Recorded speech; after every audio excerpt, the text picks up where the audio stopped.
This young Aduca with a future was highly recommended by old Princess Belakonskaya from Moscow. There was just one slightly delicate aspect of his reputation. It was strongly asserted that there had been certain liaisons and conquests of unfortunate hearts.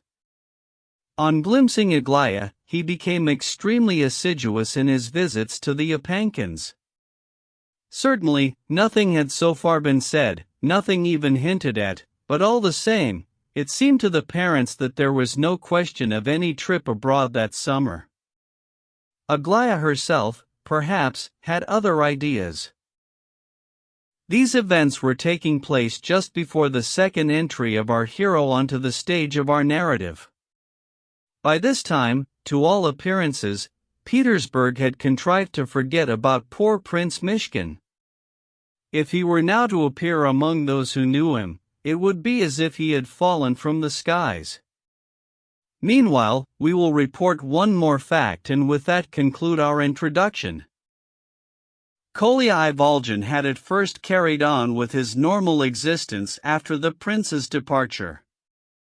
He went on going to school, visiting his friend Ippolit, seeing to the general, and helping Varvara round the house, always at her beck and call. The lodgers, however, quickly made themselves scarce. Ferdishchenko moved away somewhere 3 days after the scenes at Nastasia Filipovna's and fairly soon disappeared from view. Not a whisper was heard about him. It was said he was drinking hard somewhere, but this was unconfirmed. The prince had gone to Moscow, so that was the end of the lodgers. Later on, after Varvara got married, Nina Alexandrovna and Ganya went with her to Titsyn's in the Izmailovsky Regiment quarter of the city. As for General Ivolgin, something completely unlooked for happened to him at just about the same time. He was imprisoned for debt. He was sent there at the instance of his lady friend, the captain's widow, for failing to honor the IOUs he had given her at various times, amounting to some 2,000 rubles. All this came as an absolute bombshell to the poor general, who was most decidedly the victim of his excessive faith in the generosity of the human heart, broadly speaking. Once having acquired the soothing habit of signing IOUs and bills of exchange, it never occurred to him that it could have any actual effect, even in the future. He just thought it was all right. It turned out not to be all right. Trust people after that, eh? Be noble and trusting, he exclaimed in sorrow, sitting among his new friends in the sponging house over a bottle of wine, regaling them with tales of the siege of Kars and the resurrected soldier. Actually, the life suited him perfectly. Varya and Titsyn said it was just the place for him, and Ganya agreed entirely. Only poor Nina Alexandrovna wept bitterly on the quiet, somewhat to the surprise of the household, and though always ailing, would drag herself along to meet her husband as often as she could. Since the general's mishap, as he put it, in fact since his sister's marriage, Kolya had got altogether out of control and of late barely spent a night at home. It was rumored that he had made a lot of new acquaintances and become rather well known in the debtor's prison. Nina Alexandrovna couldn't do without him there. At home they did not even trouble him with their curiosity nowadays. Varya, so strict with him before, never questioned his wanderings in the least now. Ganya, to the considerable surprise of the family, spoke to him and at times treated him in perfectly affectionate fashion, despite his own depression, something that had never happened before, since the 27-year-old Ganya, naturally, had never paid his 15-year-old brother the slightest friendly attention. Indeed, he had dealt roughly with him, demanding that the family be strict with him and continually threatening to take him by the ears, which used to drive Kolya to the utmost limits of human endurance. It seemed almost as if Kolya was now becoming indispensable to Ganya at times. He had been greatly struck by Ganya's returning the money, for that he was prepared to forgive him a good deal. Some 3 months had passed since the prince's departure, when the Ivolgians heard that Kolya had suddenly become acquainted with the Yapankins and been warmly received by the young ladies. Varya soon found out about it. Kolya, however, had managed this on his own account and not through Varya. Gradually the Yapankins grew fond of him. Madame Yapankina had taken strongly against him initially, but soon began making a fuss of him for his frankness and because he never indulged in flattery. It was perfectly true that Kolya never flattered anyone. He contrived to be on a completely equal and independent footing with them, though he did read books and newspapers to Madame Yapankina, but then he had always been an obliging boy. He did, however, quarrel bitterly with her on a couple of occasions, declaring that she was a tyrant and he would no longer set foot in her house.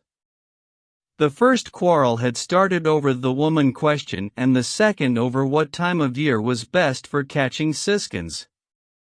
However incredible it might seem, on the second occasion she had sent a servant with a note for him, asking him to come immediately. Kolya made no difficulties, and at once put in an appearance. Aglaya alone was permanently set against him for some reason, and treated him disdainfully. It was she, however, who was destined to get quite a surprise because of him. One day, it was at Easter, Kolya took advantage of a moment when they were alone to hand her a letter, saying only that he had been told to deliver it to her personally. Aglaya gave the presumptuous little jackanapes a thunderous look, but Kolya went out without waiting. She opened the note and read, "Once you honored me with your trust. Perhaps you have forgotten me altogether now. How is it that I am writing to you? I don't know, but I have an overwhelming urge to remind you of my existence, you and no one else. I have needed all three of you many times, but out of the three I saw only you. I need you, very much. I've nothing to write to you about and nothing to tell you. Nor did I want to. I want terribly that you should be happy. Are you happy? There, that's all I wanted to say to you. Your brother P.R.L. Mishkin." Perusing this brief and rather incoherent missive, Aglaya suddenly flushed and became lost in thought. It would be hard for us to convey the train of her musings. Among other things, she asked herself whether she ought to show it to anybody.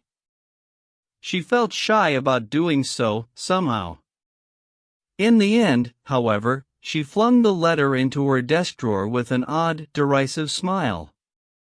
The following day, she retrieved it and placed it in a thick, stoutly bound volume. She always did this with her papers, so as to find them quickly in case of need. It was only a week later that she happened to examine which book it was. It was Don Quixote. Aglaya burst out laughing for no apparent reason. Nor is it known whether she showed her new acquisition to any of her sisters. But when she read it through again, it suddenly occurred to her, surely the prince hadn't chosen this precocious, conceited puppy as his correspondent, for all she knew his only correspondent here?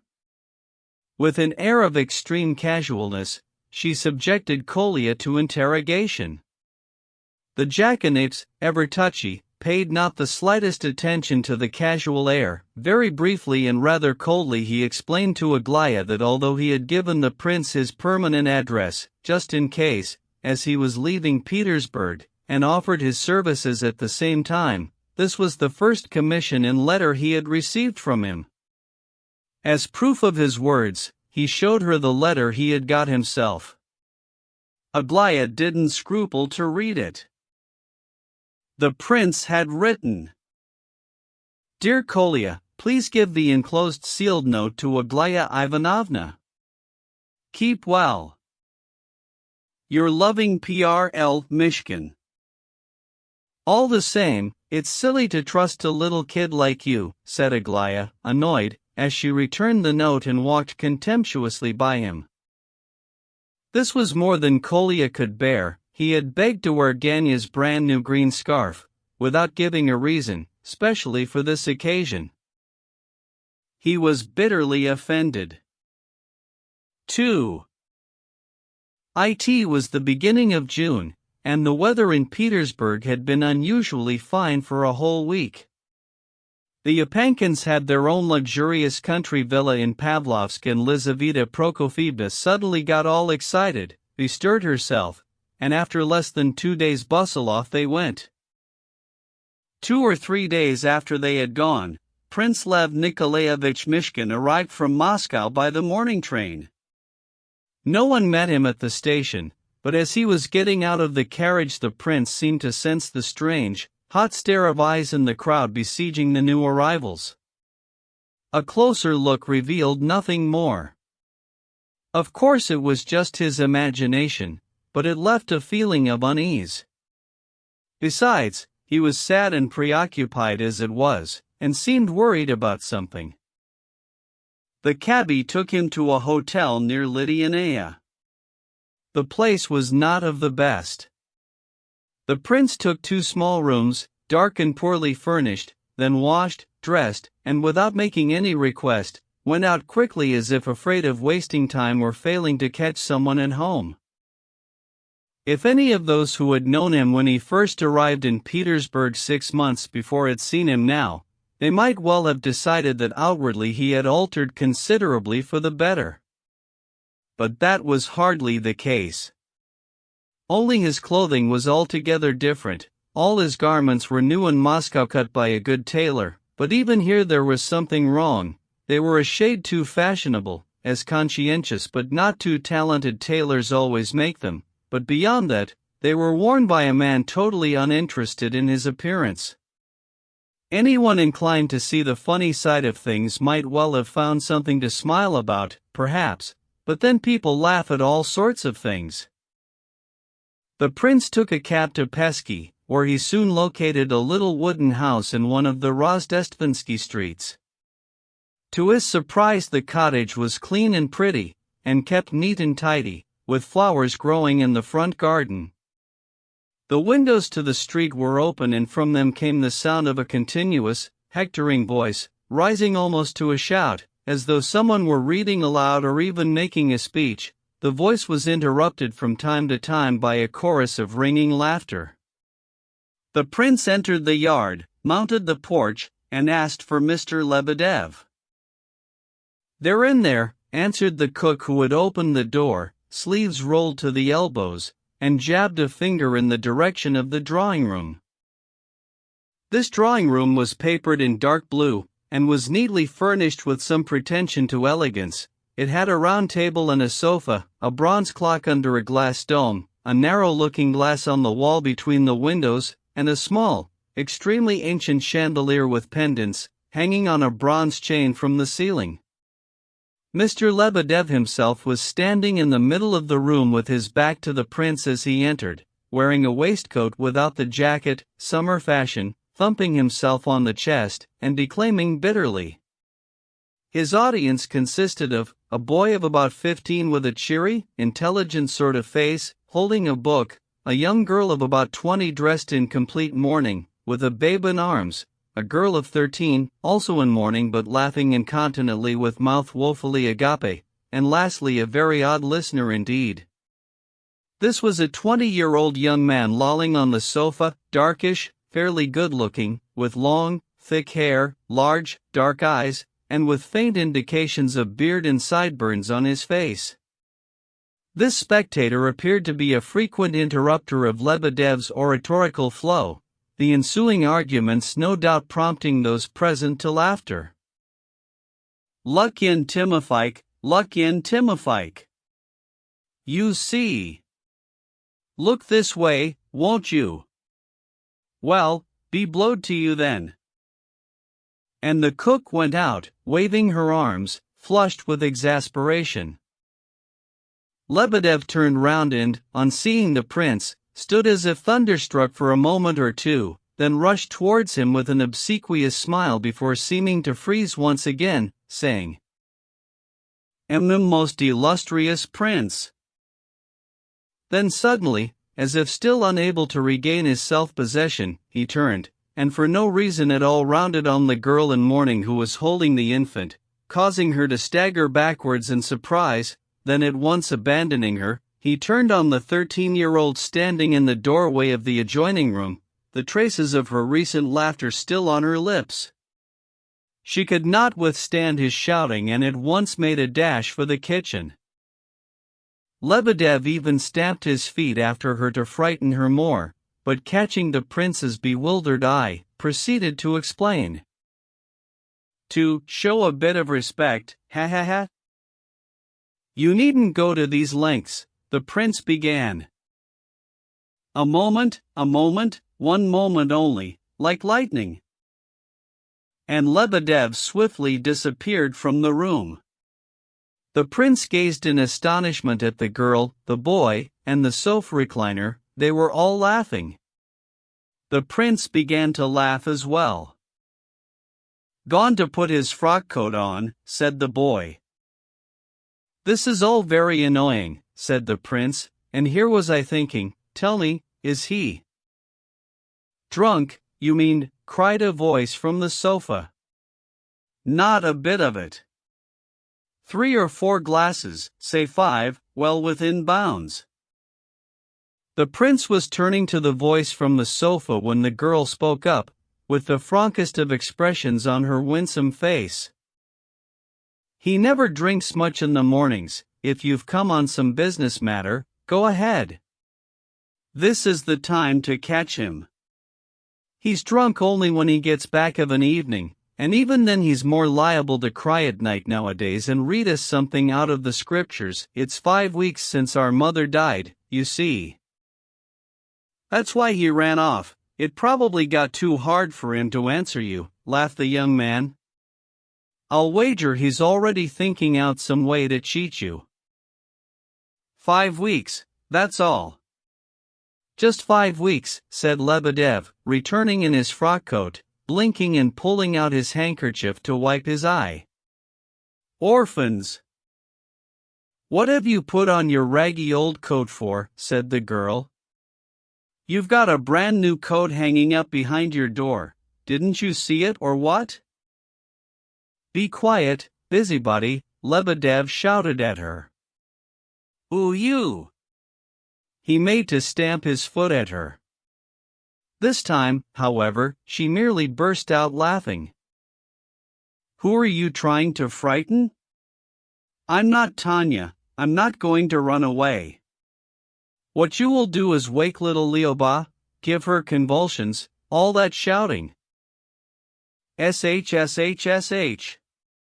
Never say such a thing. Lebedev was terribly alarmed all of a sudden and, rushing over to the child sleeping in his daughter's arms, made the sign of the cross over it several times, his face a picture of dismay.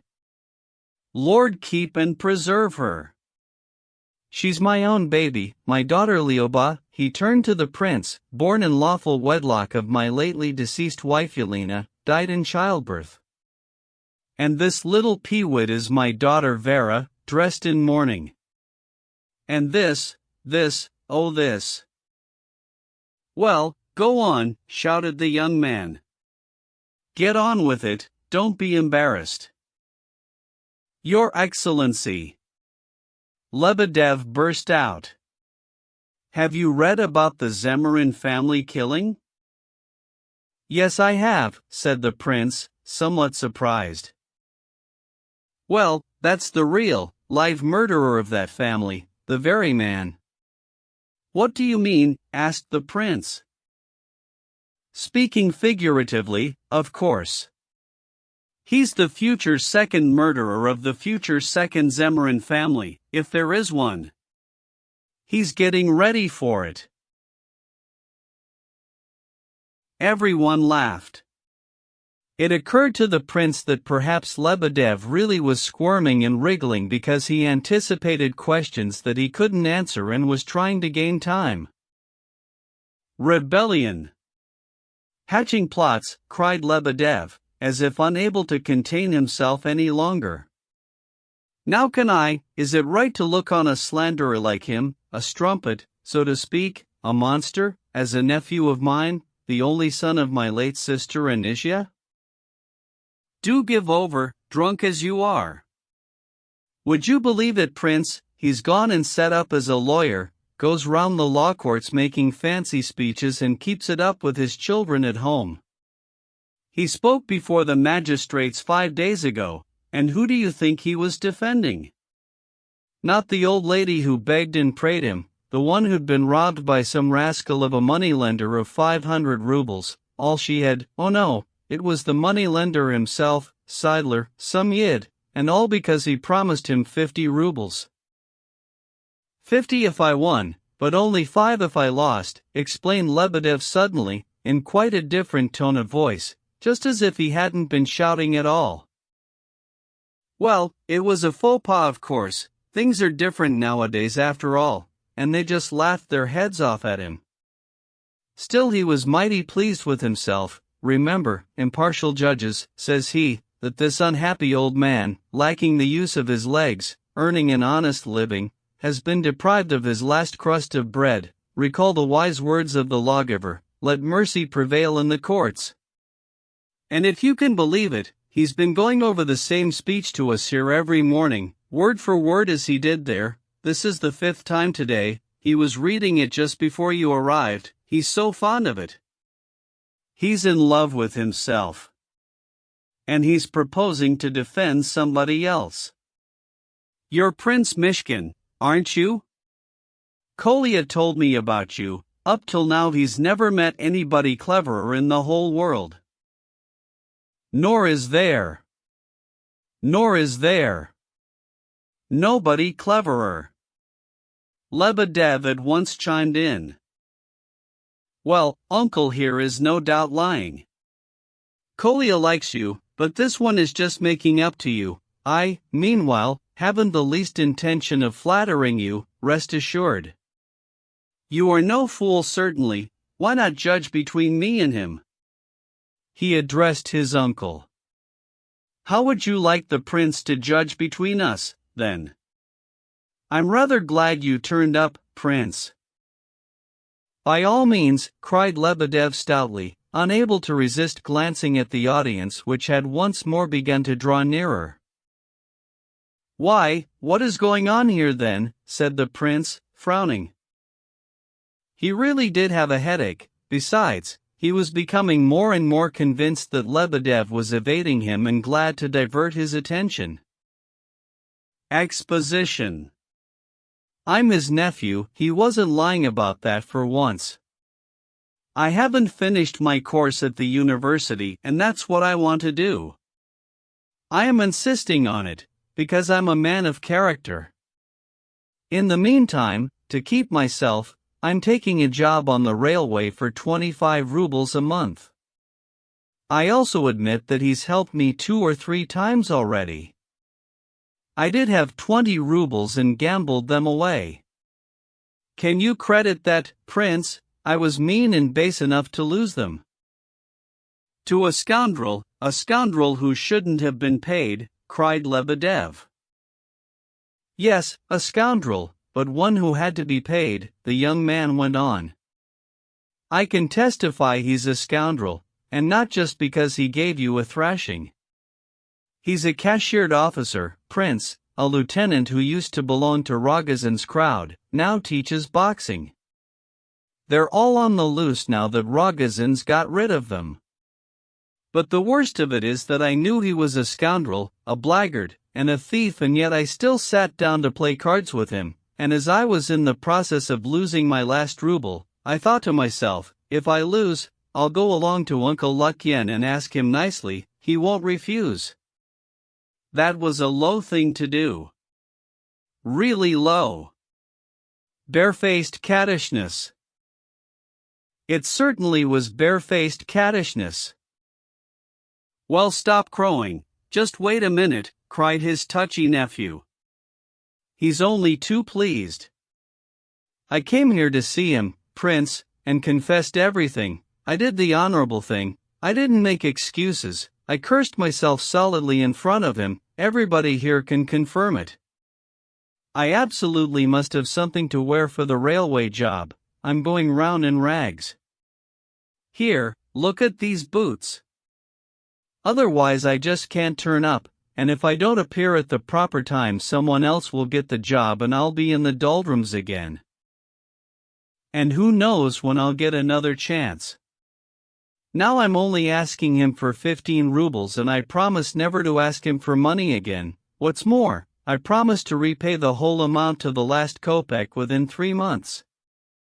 I'll keep my promise. I can live on bread and kvass, because I've got willpower. In 3 months I'll have earned 75 rubles.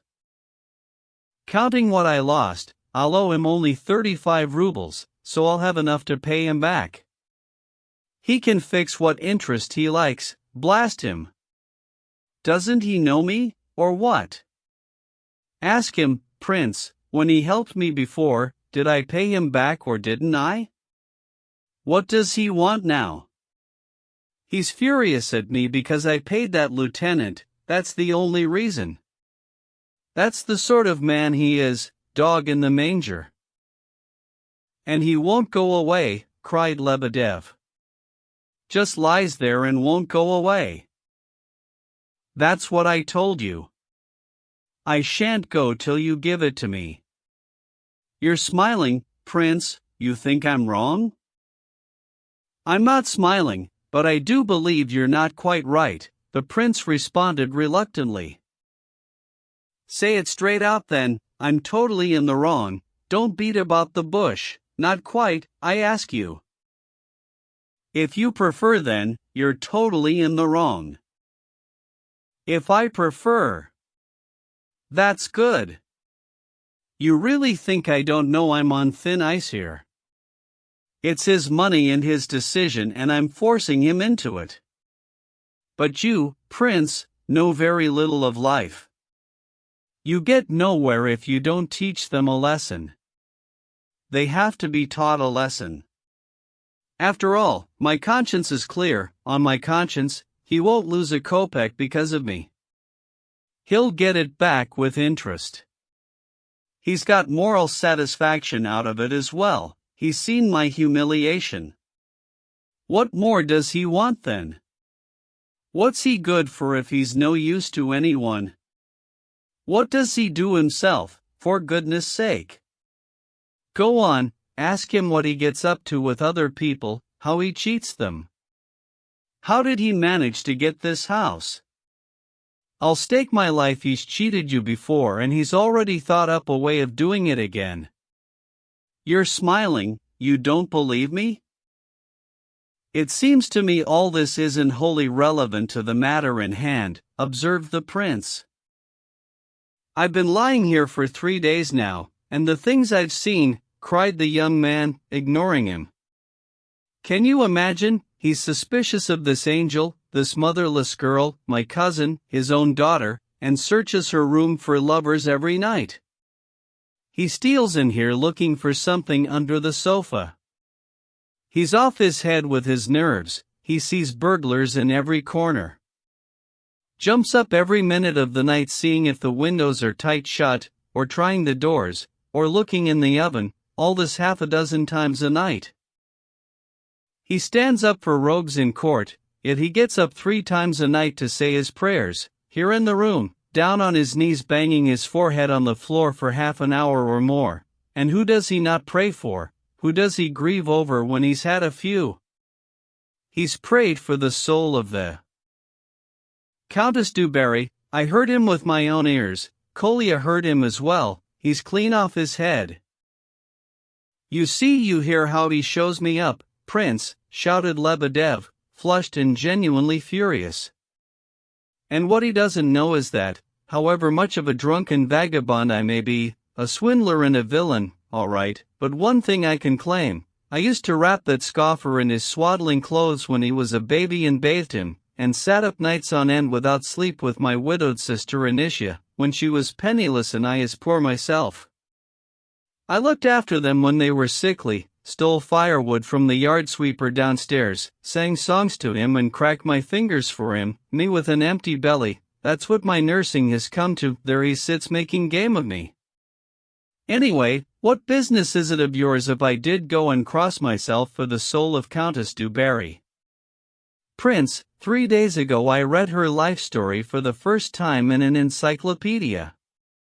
Do you know the sort of woman she was, du Barry? Tell me if you know or not. So you're the only one who knows, are you? Murmured the young man, summoning up a sneer. She was a countess who rose from a life of shame to reign in place of the queen. A great empress called her ma cousine in a letter she wrote to her in her own hand. A cardinal, a papal nuncio, offered to put silk stockings on her bare legs himself at a levee du roi. You know what a levee du roi was? And accounted it an honor to do so, a highly placed holy man like that. Do you know that? I can see by your face you don't. Well then, how did she meet her end? Answer if you know. Oh, go away. Pest. After such honor, this former ruler of the land was dragged to the guillotine by Samson the executioner, innocent as she was, for the amusement of the Parisian fishwives, and she too terrified to know what was happening to her. She sees him bending her neck under the blade, kicking her forward, the crowd laughing, and starts shouting, "Encore un moment, Monsieur le Bourreau, encore un moment," which means, "Wait just one more minute, Mr. Executioner, just one." And perhaps the Lord God will forgive her for that one moment, because a greater misère for a human soul than that is impossible to imagine. Do you know what the word misère means? Well, that's just what it means. When I read about that moment, the Countess's cry, I felt pincers grip my heart. What business is it of yours, miserable worm, if I feel like mentioning a great sinner like that in my bedtime prayers? Maybe it was because most likely nobody has ever crossed himself for her sake, never even thought of it. I dare say she'll feel better in the next world because there's a sinner like her who prayed for her at least once here on earth.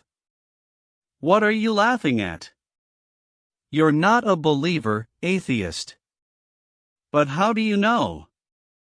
Anyway, you lied about overhearing me. I didn't just pray for Countess du Barry alone. What I said was, "Grant rest, O Lord, to the soul of the great sinner Countess du Barry and in all like her," and that's quite a different matter. There are many such great sinners and examples of the fickleness of fortune, who have had their share of suffering, and who are sorely afflicted yonder, groaning as they languish, and I prayed for you then, and people of your sort, impudent bullies like you, that's who I prayed for, if you really wanted to hear me saying my prayers. Well, all right, that's enough, pray for whoever you like, blast you, you've had your shout, the exasperated nephew broke in. We've got a great reader on our hands. Did you know that, Prince? He went on, grinning rather uncomfortably. He's forever reading books and memoirs like that nowadays. Still, your uncle's not without a heart all the same, observed the prince reluctantly. This young man was becoming altogether repugnant to him. Now that's the sort of praise he loves to hear. See, he's already got his hand on his heart and puckered his lips up, he's got the taste for it. Maybe he's not heartless at that, but he's a rogue, that's the trouble, and a drunk besides. He's gone all to pieces like any man will after years on the bottle, that's why all his schemes are in such a bad way. Let's say he does love his children, and respected my late aunt. He's fond of me even, left me something in his will, honestly. I'll leave you in nothing, shouted Lebedev, incensed. Listen, Lebedev, said the prince firmly, turning from the young man. I know from experience that you're a man of business when you choose. I've got very little time just now, and if you... I'm sorry, what are your first names? I've forgotten. Tiistai, Timothy. And Lukyanovich. Everyone in the room burst out laughing. "He's lying," cried the nephew. "He's even lying about that. He's not called Timofey Lukyanovich at all, Prince, he's Lukian Timofeyevich." "Now why did you lie? Come on. Isn't it all the same to you whether you're Lukian or Timofey, and what's it to the prince? He just lies out of habit, believe me." "That's not true, is it?" asked the prince impatiently. "It's really Lukian Timofeyevich," Lebedev admitted in discomfiture, humbly lowering his eyes and placing his hand on his heart again. "But why on earth didn't you say that, for heaven's sake?" "To humble myself," whispered Lebedev, lowering his head still more submissively. What's humble about that?" "Oh, if only I knew where to find Kolya," said the prince, turning to leave. "I'll tell you where Kolya is," offered the young man again. No. Lebedev jerked his head up and started scurrying and bustling about. "Kolya slept here last night, but he went off in the morning looking for his general, whom you bought out of jail, Prince, Lord knows why. The general had promised to spend the night here last night, but he didn't arrive. Most likely he stayed at the Scales Hotel, it's not far. Kolya must be there or with the Yapankins in Pavlovsk. He had the money and intended going there yesterday. So it's either the Scales or Pavlovsk." Pavlovsk. "And we'll go this way, into the garden and some coffee." So saying, Lebedev pulled the prince by the arm. They left the room, crossed a small yard, and went through a wicket gate. Beyond it there really was a very small and charming little garden, in which all the trees were in leaf thanks to the fine weather. Lebedev sat the prince down on a green wooden bench in front of a green table fixed into the earth, and placed himself opposite. A minute later coffee really was served. The prince didn't say no. Lebedev went on peering into his eyes, eagerly and abjectly. "I had no idea you had such a large establishment," said the prince, with the air of a man thinking of something else entirely. "Or orphans," began Lebedev, squirming, but stopped short. The prince was gazing absently in front of him, having forgotten his remark already, of course. Another minute passed. Lebedev watched and waited. "Well, then," said the prince, seemingly coming to. "Ah, yes. You're aware of course of what we have to discuss. It was because of your letter I came here." "Say on." Lebedev was embarrassed. He wanted to say something but only managed to stutter. No words came out. The prince waited and smiled sadly. "I believe I understand you very well, Lukian Timofeyevich. You weren't expecting me most likely. You thought I wouldn't stir from my retreat at the first time of asking, and you only wrote to keep your conscience clear. And now here I am. Well, don't try and deceive me. Enough of that. Enough of serving two masters. Rogozin's been here 3 weeks, I know all about it. Have you managed to sell her to him like you did last time or not? The truth now." The monster found out himself, on his own. "Don't call him names. He treated you badly, of course, thrashed me. Lebedev seized on this with frightful vehemence. "He set his dog on me in Moscow. Right along the street with his borzoi bitch. Horrible bitch. You take me for a child, Lebedev. Tell me, seriously, has she left him, in Moscow, I mean? Honestly, in front of the altar again. He was counting the minutes while she was on her way to Petersburg and straight to me. Save me, protect me, Lukian, and don't tell the prince, she's even more afraid of you than him, prince. Herein lurks a mystery." And Lebedev slyly put a finger to his forehead. "And now you've brought them together again? Most illustrious prince, how could I have prevented it?" "Well, all right, I'll find it all out myself. Just tell me where she is now." "With him? Oh no. Not at all. She's on her own for the moment. I'm a free woman," she says, "and do you know, Prince, she really insists on it, I'm still absolutely free. She's still at my sister-in-law's on the Petersburg side of the river, as I wrote to you." "And she's there now?" "Yes, if she's not in Pavlovsk, at Darya Alexeyevna's country cottage, what with the weather being so fine.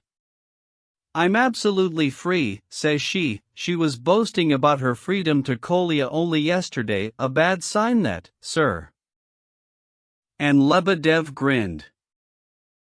"Does Kolya see her often?" He's thoughtless and hard to fathom, but not secretive. "Have you been there recently?" Every day, every day."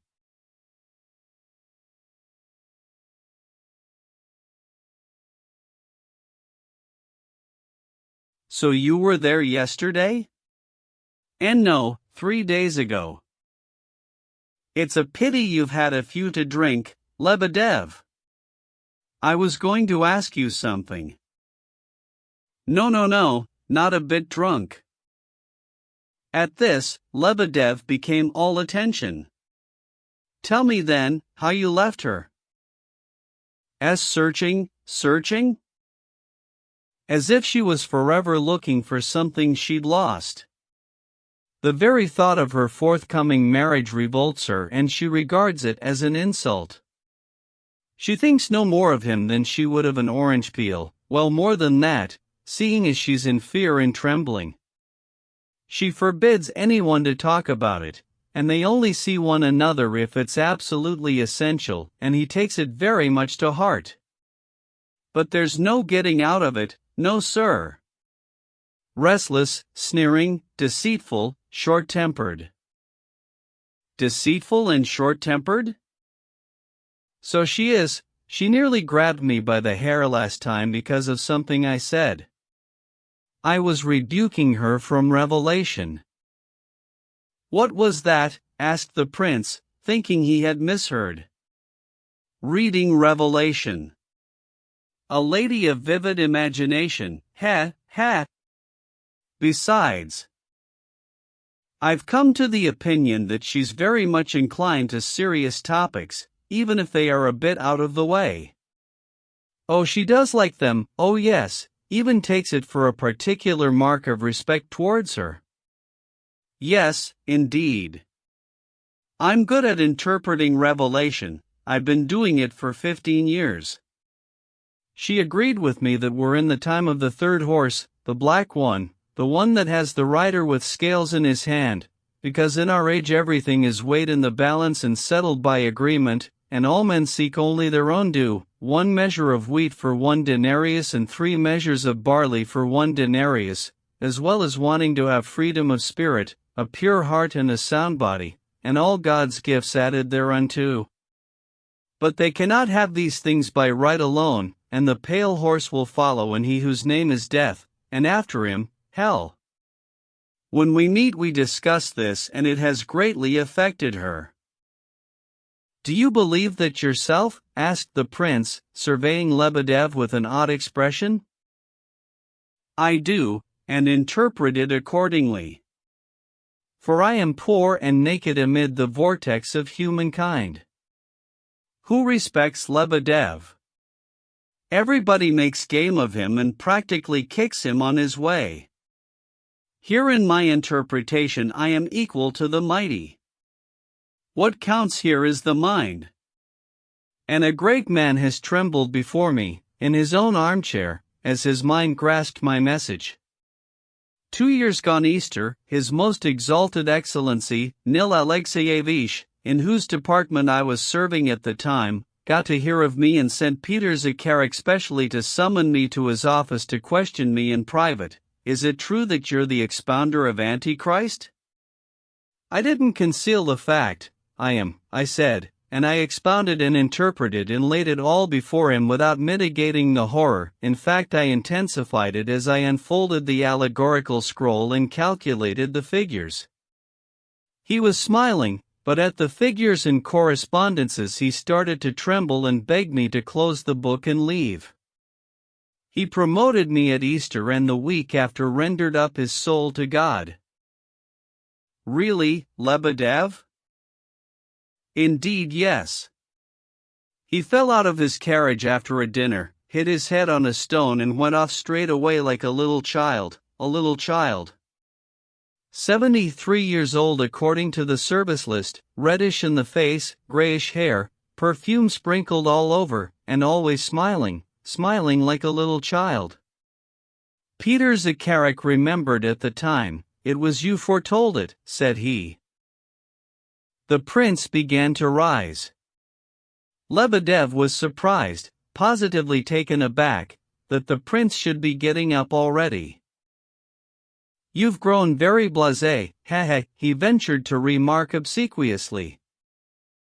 Actually, I don't feel too well, I've got a headache, from the journey probably, the prince responded, frowning.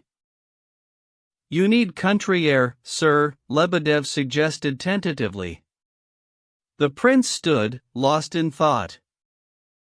In 3 days' time I'm going myself, with all the family. It'll be good for the newborn babe and the house here can be put to rights in the meantime. To Pavlovsk as well. You're going to Pavlovsk too? The prince asked abruptly. What is all this? Is everybody here going to Pavlovsk? You've got a villa of your own there, did you say? Not everybody, sir, is going to Pavlovsk. Ivan Petrovich Titsin has let me have one of the villas he got cheap. It's nice there, high up, plenty of greenery, not expensive, it's fashionable and musical, that's why everyone goes to Pavlovsk. Actually, I'm staying in one wing, the house itself. Is let? No. Not quite. Let it to me, the prince proposed suddenly. This seemed to be just what Lebedev had been leading up to. The idea had occurred to him 3 minutes earlier. Actually, he didn't need a tenant. He already had someone who had indicated he might take the house. Lebedev knew for a fact that it wasn't a question of might, the tenancy was assured. However, it had suddenly crossed his mind that a much more attractive notion, as he saw it, would be to let the cottage to the prince, taking advantage of the fact that the first tenant had not definitely committed himself. His imagination conjured up many meetings and a whole new turn of events. He accepted the prince's offer with something approaching elation. In answer to the prince's direct query about terms, he simply waved his arms.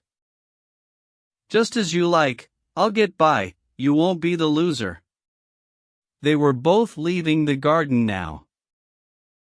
I could, if you wished, I could let you know something extremely interesting, most worthy prince. I could tell you something in connection with this very matter, murmured Lebedev, squirming with glee at the prince's side. The prince halted. Daria Alexeyevna also has a villa at Pavlovsk, sir. Well. And a certain person is a friend of hers, and apparently intends to visit her often there. With a certain purpose in mind. Well. Aglaya Yepankina. That's enough, Lebedev. The prince broke in, with the disagreeable sensation of having been touched on a sore spot. All that's not what you're thinking. Just tell me when you're moving. The sooner the better as far as I'm concerned. I'm in a hotel. As they talked, they went out of the garden and crossed the little yard to the gate without going into the house. What could be better, then, it occurred to Lebedev at length. Move straight over to me from the hotel, this very day, and we'll all set off for Pavlovsk the day after tomorrow. I'll see, said the prince, lost in thought as he passed through the gate. Lebedev gazed after him. This abrupt reverie of the prince had disconcerted him. He had forgotten even to say goodbye as he left, not so much as a nod, which was out of keeping with what Lebedev knew to be the prince's courtesy and consideration. 3. By now it was after 11. The prince knew that the general would be the only one he might find at home at the Yapankin townhouse, attending to his business affairs, though even that was unlikely. It struck him that the general might well carry him off to Pavlovsk at once, and he was very anxious to pay a certain call before that. At the risk of missing Yapankin and putting off his trip to Pavlovsk until the next day, the prince resolved to seek out the house he so much wanted to visit. This call was, in certain respects, a risky one for him, however. He was in two minds and hesitated. He knew the house was in Gorokovaya Street, not far from Sadovaya, and decided to set off in that direction, hoping that once he had reached the spot he could make a final decision. As he approached the intersection of the two streets, he was surprised to find himself feeling intensely nervous. He had not expected his heart to pound so painfully. One house, no doubt because of its peculiar configuration, began to attract his attention while still some way off, and the prince recalled later saying to himself, "That must be the house." Profoundly curious, he went nearer to verify his surmise. He felt that it would be most disagreeable for some reason if he had guessed right. It was a large, gloomy, three-storied house, devoid of architectural pretension, and of a dirty green color. There are houses of this sort, put up at the end of the last century, which have survived unchanged in just such streets in Petersburg, where everything changes so swiftly, but they are few in number. They are solidly built, thick-walled, and have extraordinarily few windows. Those on the ground floor frequently have bars. More often than not, the lower part of the building is occupied by a money changer, a member of the castrate sect, who lodges on the floor above. Outside and in, the place looks cold and forbidding, as if everything was concealing itself and hiding away somehow, though why such an impression should be created merely by the external look of a house would be hard to explain. The combined effect of architectural lines has its own secret, of course. These houses are inhabited almost exclusively by tradespeople.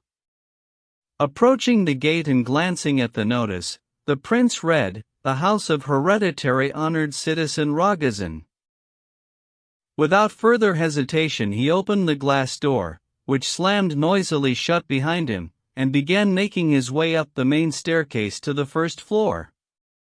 The stone staircase was dark and of rough workmanship. The walls had been painted a red color. He knew that the entire first floor of this dreary dwelling was occupied by Rogozin, together with his mother and brother.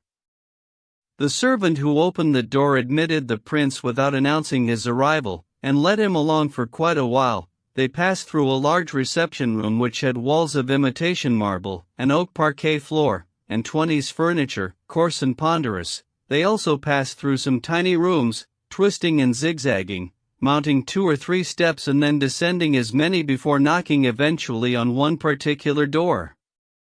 It was opened by Parfen Semyonich in person. Seeing the prince, he went so pale as he stood rooted to the spot, that for a moment he looked like some stone idol with a fixed and terrified gaze, his mouth twisted into a kind of smile of utter bewilderment, as if he found something unthinkable and almost miraculous in this visit of the prince's.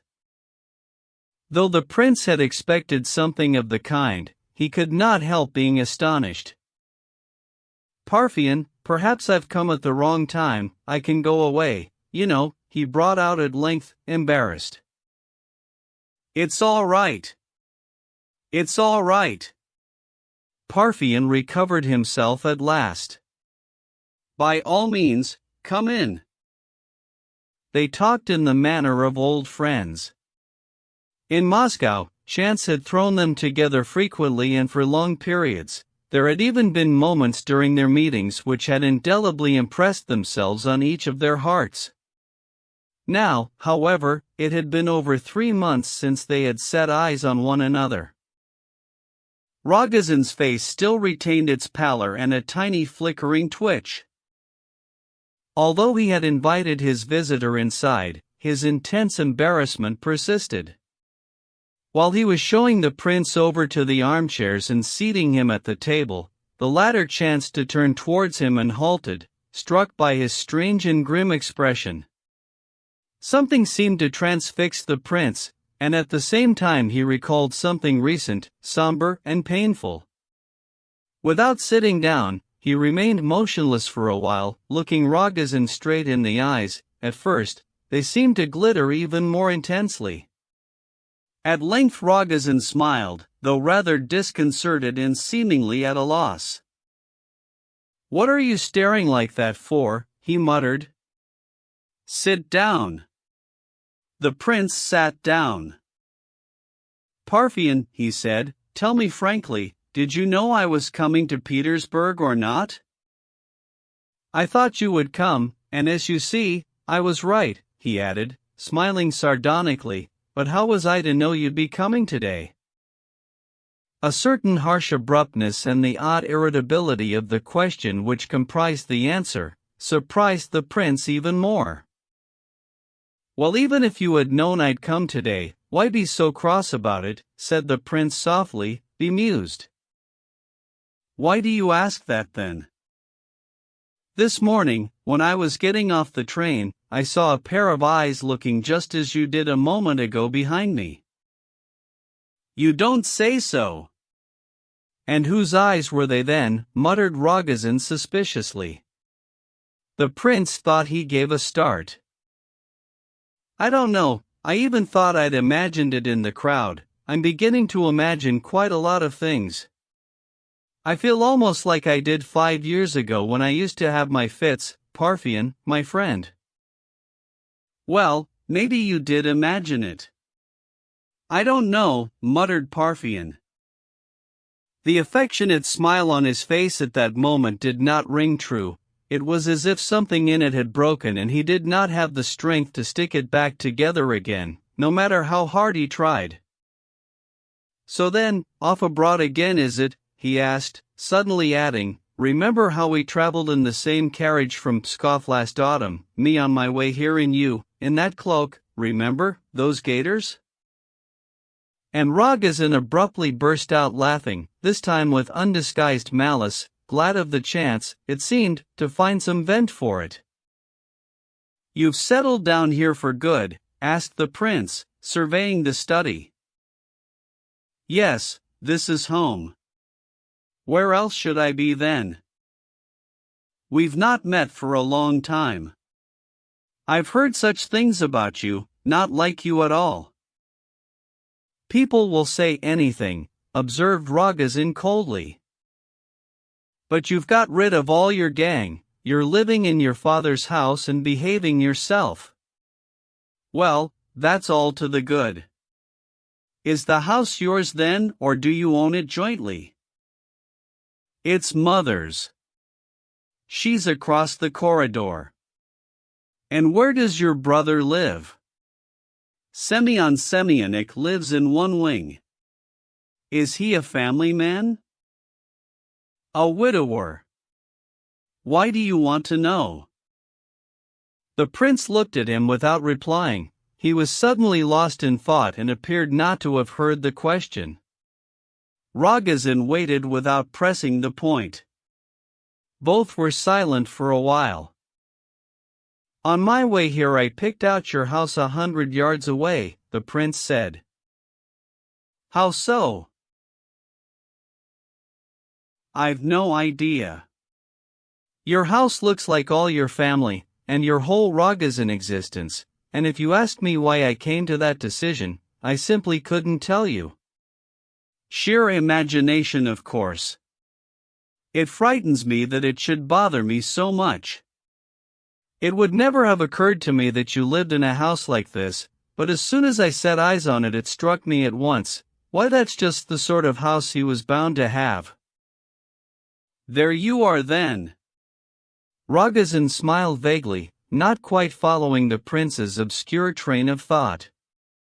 This house was built by my grandfather, he remarked. Castrates always lived here, the Kludiakovs, and they still rent it from us. It's so dark in here. You're living in darkness, said the prince, glancing round the study. It was a sizable room, lofty and rather gloomy, and cluttered with furniture of all kinds, office desks for the most part, bureaus and cupboards, holding business records and papers. The broad red Morocco sofa clearly served Rogozin as a bed. The prince noted 2 or 3 books on the table where Rogozin had seated him, one of them, Solovyov's History, was open and had a bookmark in it. A number of oil paintings in tarnished gilt frames adorned the walls. They were somber and smoke-begrimed, and it was hard to make out anything of them. One full-length portrait attracted the prince's attention. It depicted a man of about 50 wearing a frock coat of German cut, but long-skirted. He had 2 medals round his neck. His beard was very sparse and short, and he had a furrowed, sallow face and mistrustful, secretive, melancholy eyes. That wouldn't be your father, would it? That's just who it is, replied Rogozin with an unpleasant grin, as if prepared for some instant jocular familiarity at the expense of his late parent. He wasn't an old believer, was he?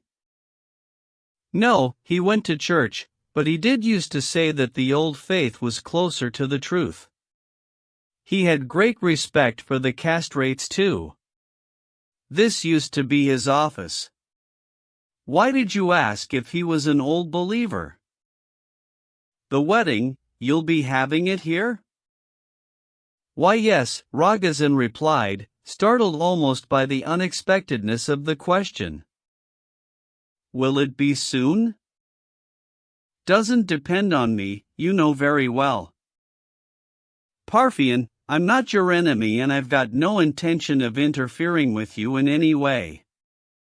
I'm repeating now what I've said before, once on a very similar occasion. When your wedding was going forward in Moscow, I didn't interfere, as you know.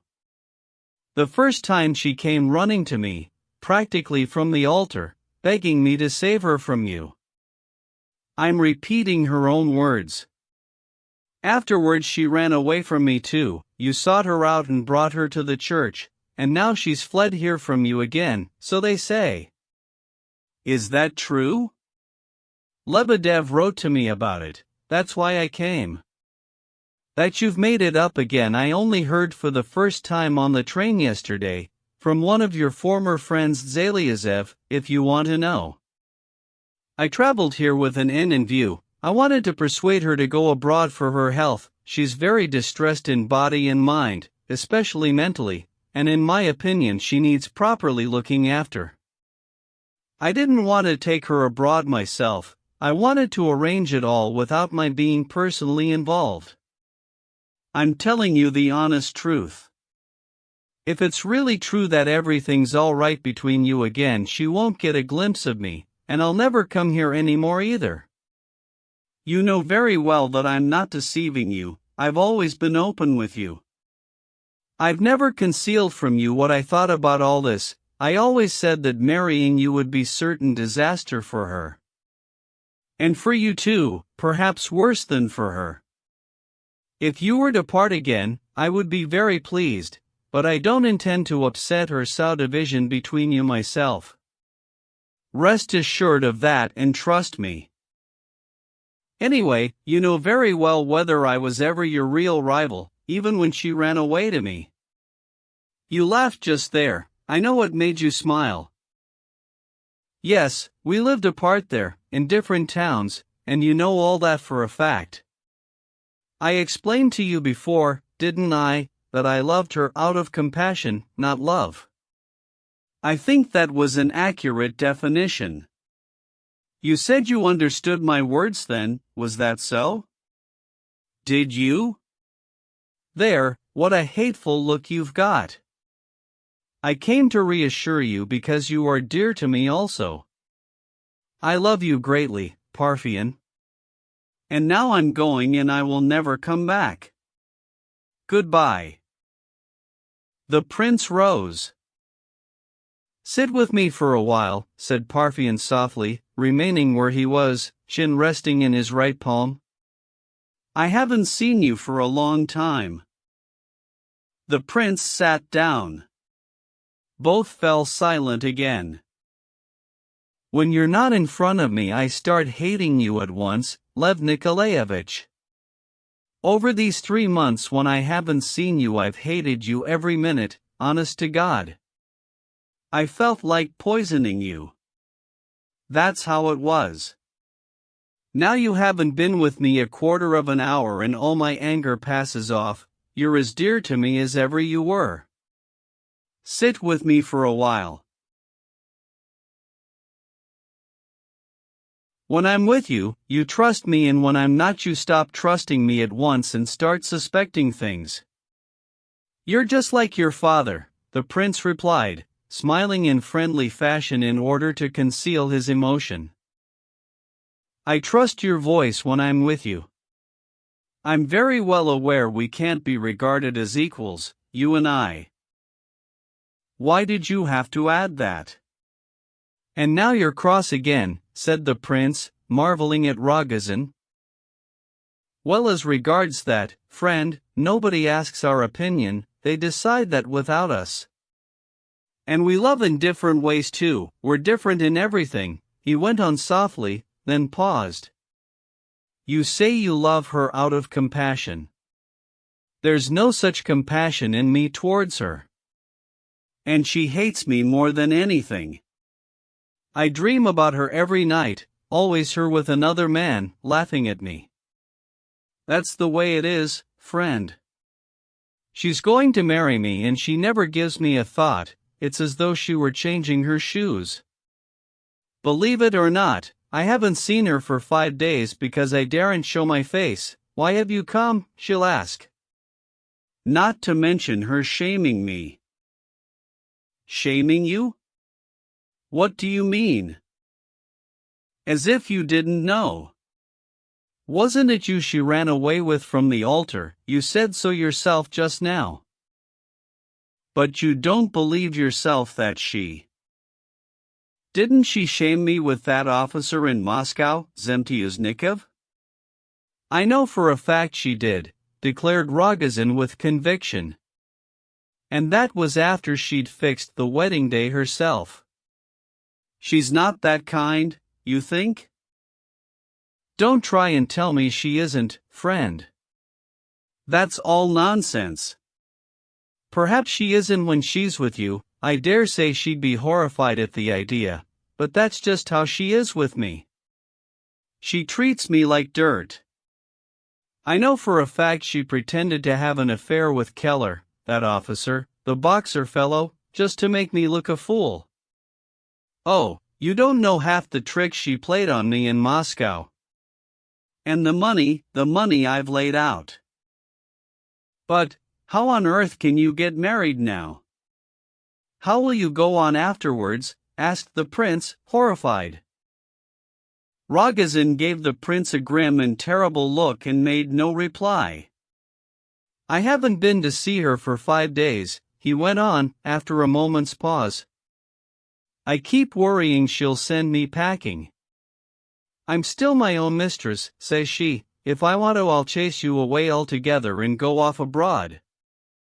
She's already told me that, about going abroad, he remarked, as if in parenthesis, with a meaning look into the prince's eyes.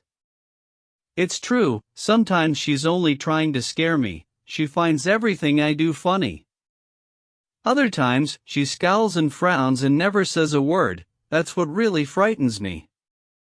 The other day I thought, I'll make sure I never come with empty hands. That only made her laugh, and later on she lost her temper even. She gave her maid Katka a shawl I'd brought her. She'd probably never seen the like, even if she did live in the lap of luxury before. As for the wedding day, I can't even mention it. I ask you, what sort of fiancé is it who's simply too afraid to see her? So here I sit, and when I can't bear it anymore, I sneak up and down her street on the sly, or hide myself round the corner. The other day I was patrolling near her gate till dawn practically. I had the idea something was going on at the time. Anyway, she looked out of the window. "What would you have done with me," says she, "if you'd seen me being unfaithful?" I couldn't stop myself saying, "You know very well." And what does she know? Well, how should I know? Rogozin gave an angry laugh. In Moscow that time I couldn't catch her with anybody, though it wasn't for want of trying. Once I took hold of her and said, "You've promised to marry me and enter an honorable family, and do you know what you are now? You're one of that sort." You told her that? I did. And then? "I'd think twice about taking you on as a servant," says she. "Never mind, be your wife." "Then I'm not leaving," says I, "it's all the same to me." "Well, I'll get Keller and tell him to throw you out," says she. So I flung myself at her and beat her black and blue. "Never," cried the prince. "I'm telling you, it happened," Rogozin confirmed quietly, though his eyes were flashing. "For a day and a half I didn't eat, drink, or sleep. I never left her room. I was on my knees before her. "I'll die," I said. "I won't go until you forgive me, and if you order me to be put out, I'll drown myself, because what would I be without you now?" She was like a madwoman all that day, weeping, then trying to knife me, then cursing me. She sent for Zalyazev, Keller, and Zemtyaznikov, everybody, and made a show of me, putting me to shame. "Let's all go to the theater tonight, gentlemen," says she. "Let him stay here if he doesn't want to leave. I'm not tied to him. They'll serve you tea without me, Parfen Semyonik, you must be starving after today." She came back on her own. "They're all cowardly wretches," says she, "they're all scared of you, and tried to make me the same, said you would never go, and probably cut my throat. Well, I'm going off to my bedroom and I'm not locking the door, that's how much I'm afraid of you. I want you to know and see that." "Did you have your tea?" "No," says I, "and I'm not going to. If your honor was involved, I could understand it, but this doesn't become you at all." And she kept her word. She didn't lock her room. In the morning she came out laughing. "Have you gone mad, or what?" says she. "You'll die of hunger like that, you know." "Forgive me," says I don't want to, I'm not going to marry you, I've told you." "You haven't been sitting in that chair all night, have you? No sleep?" "No," I say. "Well, that's clever. And no lunch or dinner today either?" "I told you no, forgive me. This really doesn't become you at all, if you only knew, it's like a saddle on a cow. You don't mean to frighten me, do you?" "What do I care if you sit there starving? That's really frightening, I must say." She was angry, but not for long, then she started nagging at me again. I wondered at her not being really angry at me. She's vindictive, you know. If anyone does her wrong she holds it against them for a long time. Then it crossed my mind that she thought so little of me that she couldn't even be angry for long. And that's true. "Do you know," she says, "who the Pope is?" "I've heard of him," I said. "You, Parfen Semyonik, have never studied world history, says she. I've never studied anything, I said. Very well, says she, I'm giving you this to read. There was a pope once and he was angry at a certain emperor, who knelt for 3 days barefoot in the snow in front of the palace, with nothing to eat or drink, before the pope forgave him. What do you think that emperor meditated about during those 3 days, on his knees too? What vows did he make? Wait a moment, I'll read it to you myself. She jumped up and fetched a book. It's poetry, she says, and started reading me a poem about how the emperor spent the 3 days vowing to be revenged on the pope. Surely that takes your fancy, Parthian Semyonich? It's all true, said I, what you read. Ah, so you say yourself it's true. That means maybe you're vowing that when she marries me, I'll remind her of all this and then I'll have some fun with her. Well, I don't know, I said, maybe that is the way I'm thinking about it. What do you mean, you don't know? Just that, I don't know, there's other things to think about. What are you thinking about now, then? That you're going to get up and pass by me, and I'll watch you and follow you with my eyes. Your dress will rustle, as my heart sinks, and when you leave the room I'll remember every little word you said, the tone of voice, and what you were talking about. This last night I thought of nothing, just kept listening to the sound of your breathing as you slept and turned over once or twice. She laughed. As for beating me though, you don't think or remember? Maybe I do, I say, I don't know. And what if I don't forgive you and don't marry you? I told you, I'll drown myself. You'll murder me first, perhaps. She said that and fell to thinking. Then she got irritated and went out. An hour later she comes out to me looking very dark. I'll marry you, Parthian Semyonich, she says, and not because I'm frightened of you, but because I'm done for in any case. What better way than this? Sit down, she says. They'll bring you something to eat directly. And if I marry you, I'll be a faithful wife, rest assured and never doubt that. She was quiet for a moment, then said, At least you're not a lackey. I used to think before that you were a real lackey, through and through. Then she named the day for the wedding, but a week later she ran away from me to Lebedev here. When I got here, she says to me, I'm not turning you down altogether, it's just that I want to wait a while longer, as long as I feel like it, since I'm still my own mistress. You can wait too, if you like. That's how it is between us now. What do you make of it all, Lev Nikolaevich? What are your own thoughts? Countered the prince, gazing sadly at Rogozin. I'm not capable of thinking, am I? He burst out. He would have added something else, but stopped short in hopeless misery. The prince got up and once again made to leave. I shan't hinder you all the same, he said softly, almost pensively, as if in answer to some secret inner thought of his own. You know what? Cried Rogozin in sudden animation, eyes kindling. I can't understand why you're giving in to me like this. Or have you stopped loving her altogether? Before, you were really miserable, I could see that. So why on earth do you come galloping over here hell for leather? Compassion, is it? Ha ha! At this his face twisted into an angry grimace. You think I'm deceiving you? Inquired the prince.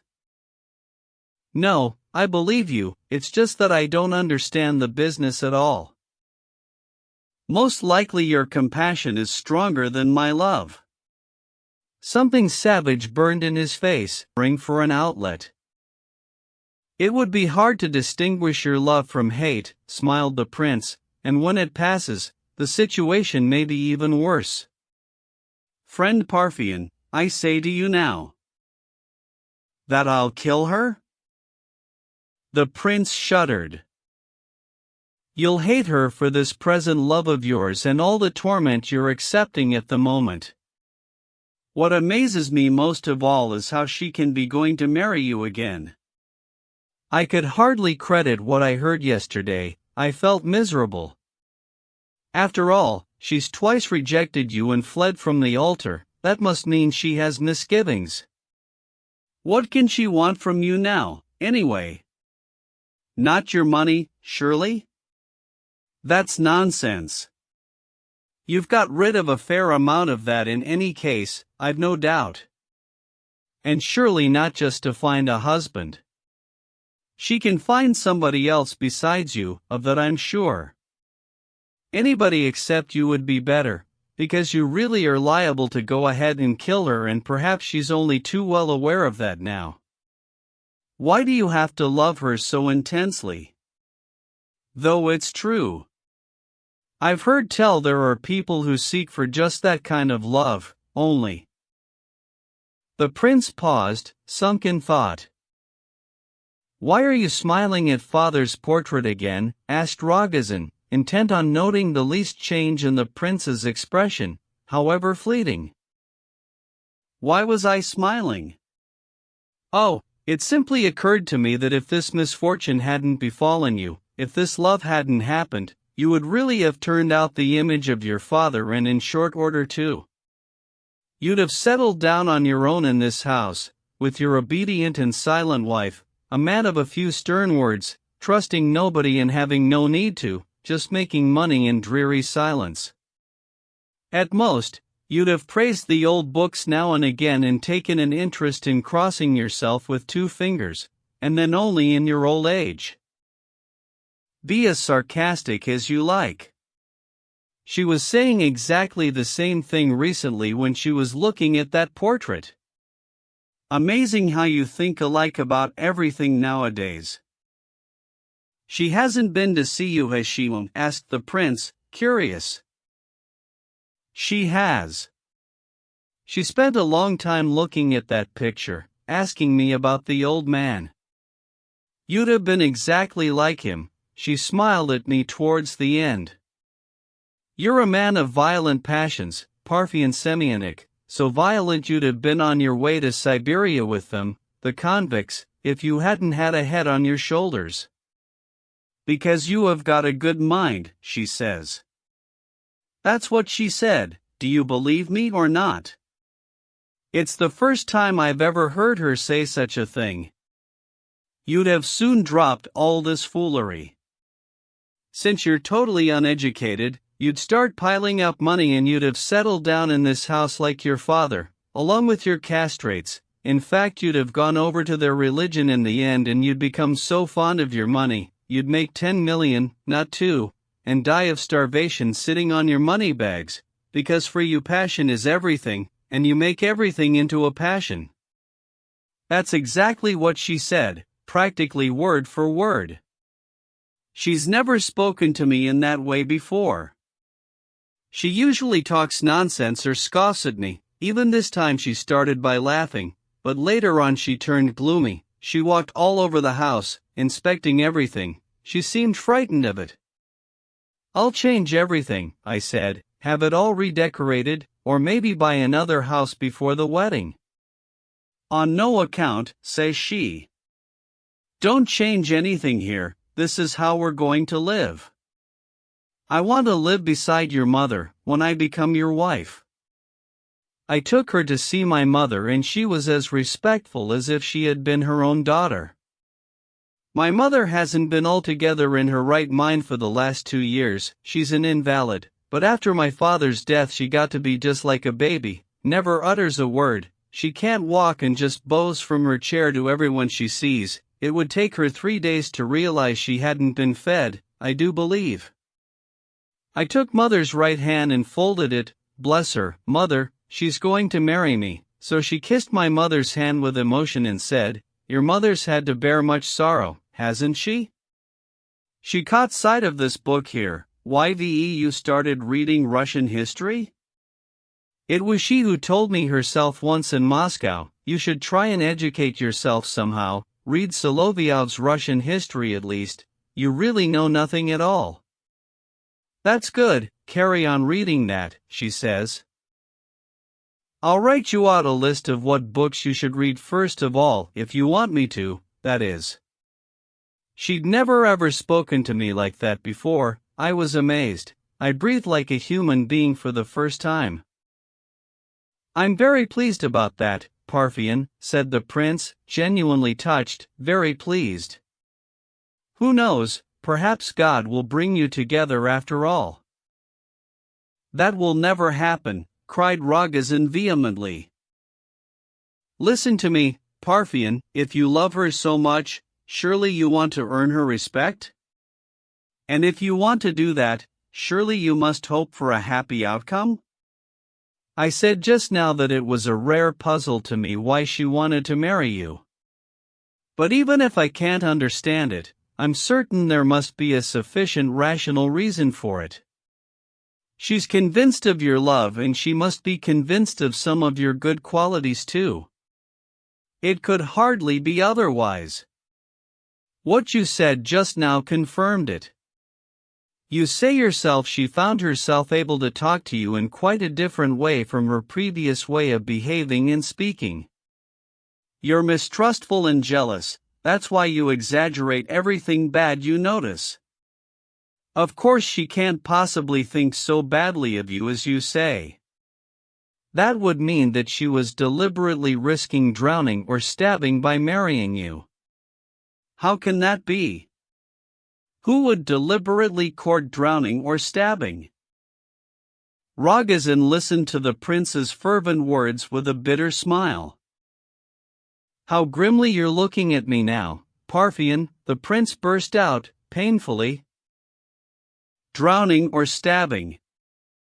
Rogozin brought out at length. Ah! That's the very reason she's marrying me, because the knife's surely waiting for her.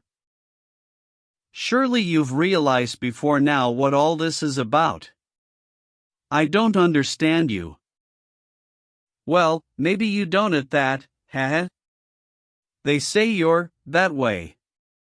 She loves someone else, get that into your head.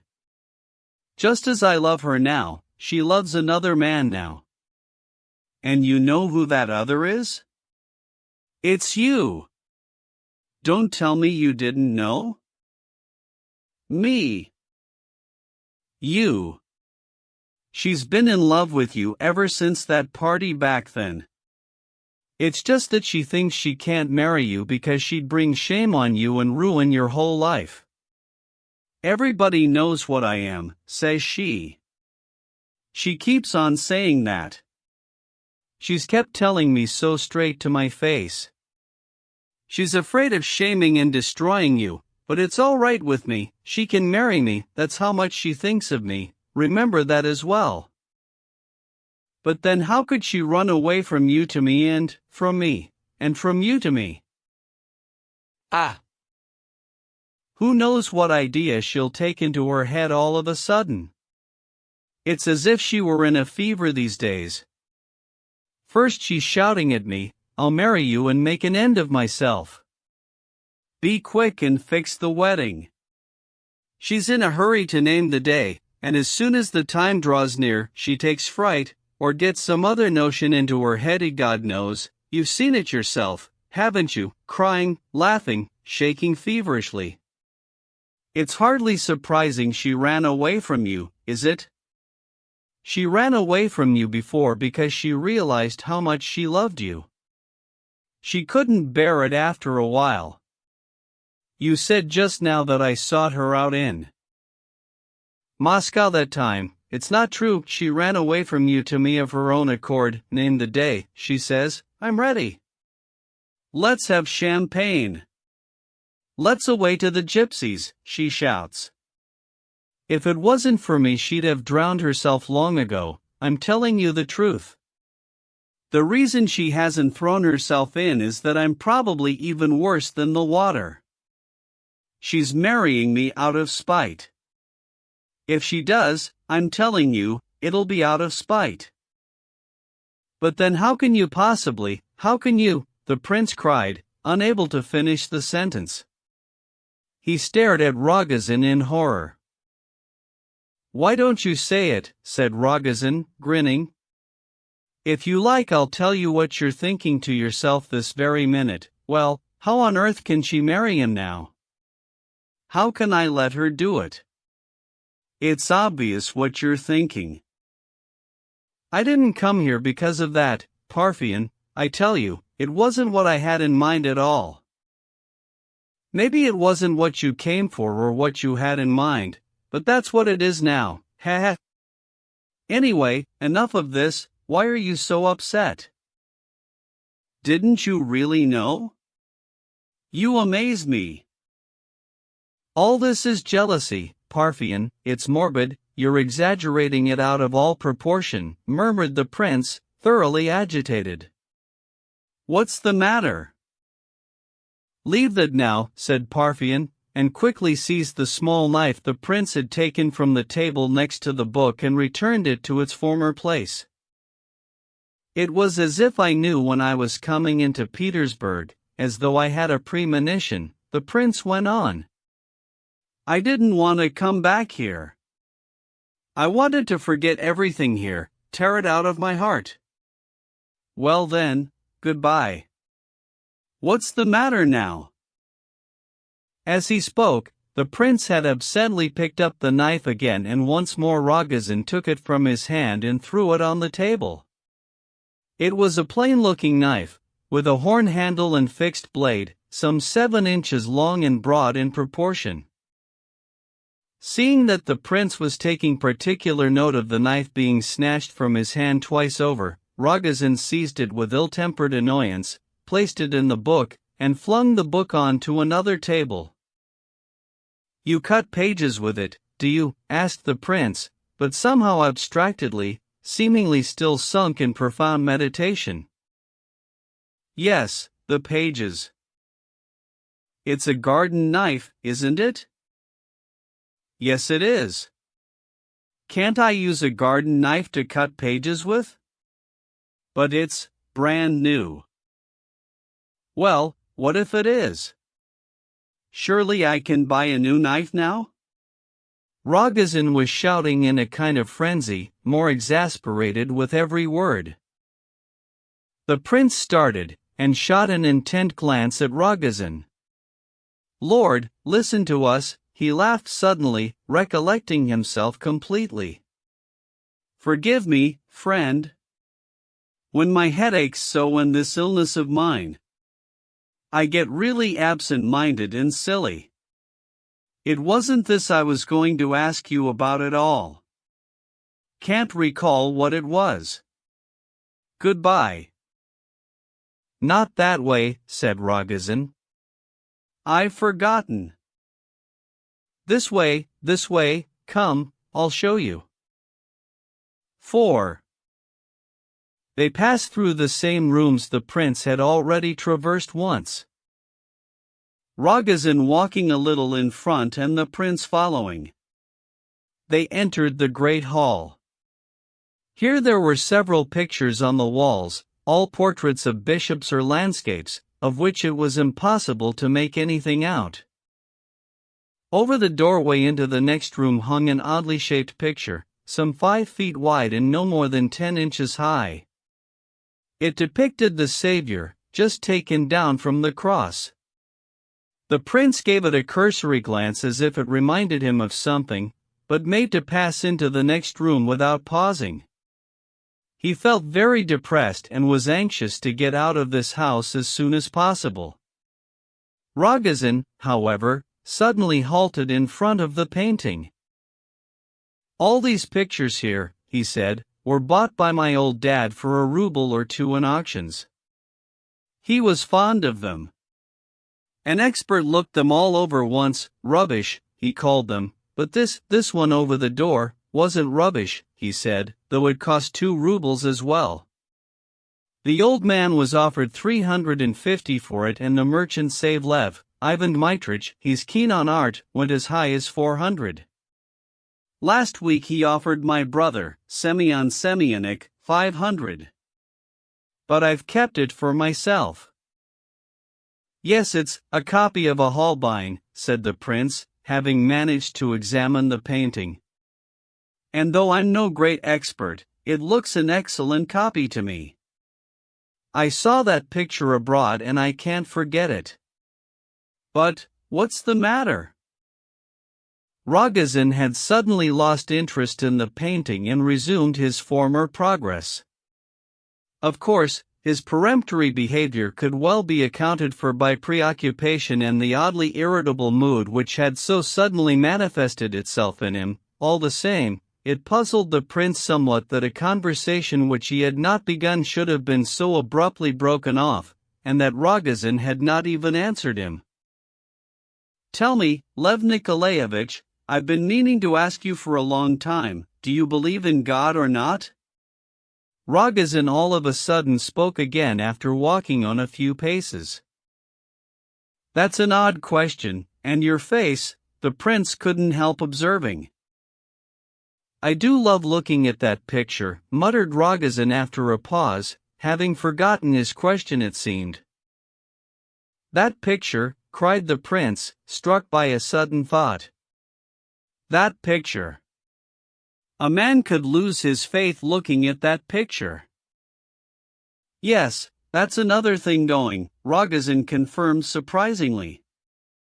By now they had reached the front door. "What?" The prince halted at once. "What do you mean?" "I was really just joking, but you're so serious." "And why did you ask me whether I believed in God or not?" "Oh, nothing, no reason. I've wanted to ask you before now. There are lots of unbelievers these days. Tell me, is it true you've lived abroad after all? What a drunk chap told me, that in Russia there's more unbelievers than in other countries? He said it was easier for us than for them because we've gone further than they have."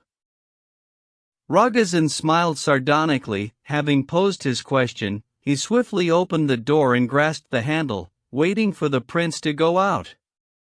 The prince, taken by surprise, did so. Rogozin followed him onto the landing and closed the door behind him. They stood facing one another, looking as if they had both forgotten where they were and what they were supposed to do next. "Goodbye, then," said the prince, holding out his hand. "Goodbye," said Rogozin, pressing the proffered hand firmly, but purely automatically. The prince descended a step, then turned round. "About faith," he said, smiling, clearly not wishing to leave Rogozin in this fashion, brightening up, moreover, as a sudden recollection struck him. "As regards faith, I had 4 separate encounters in 2 days last week.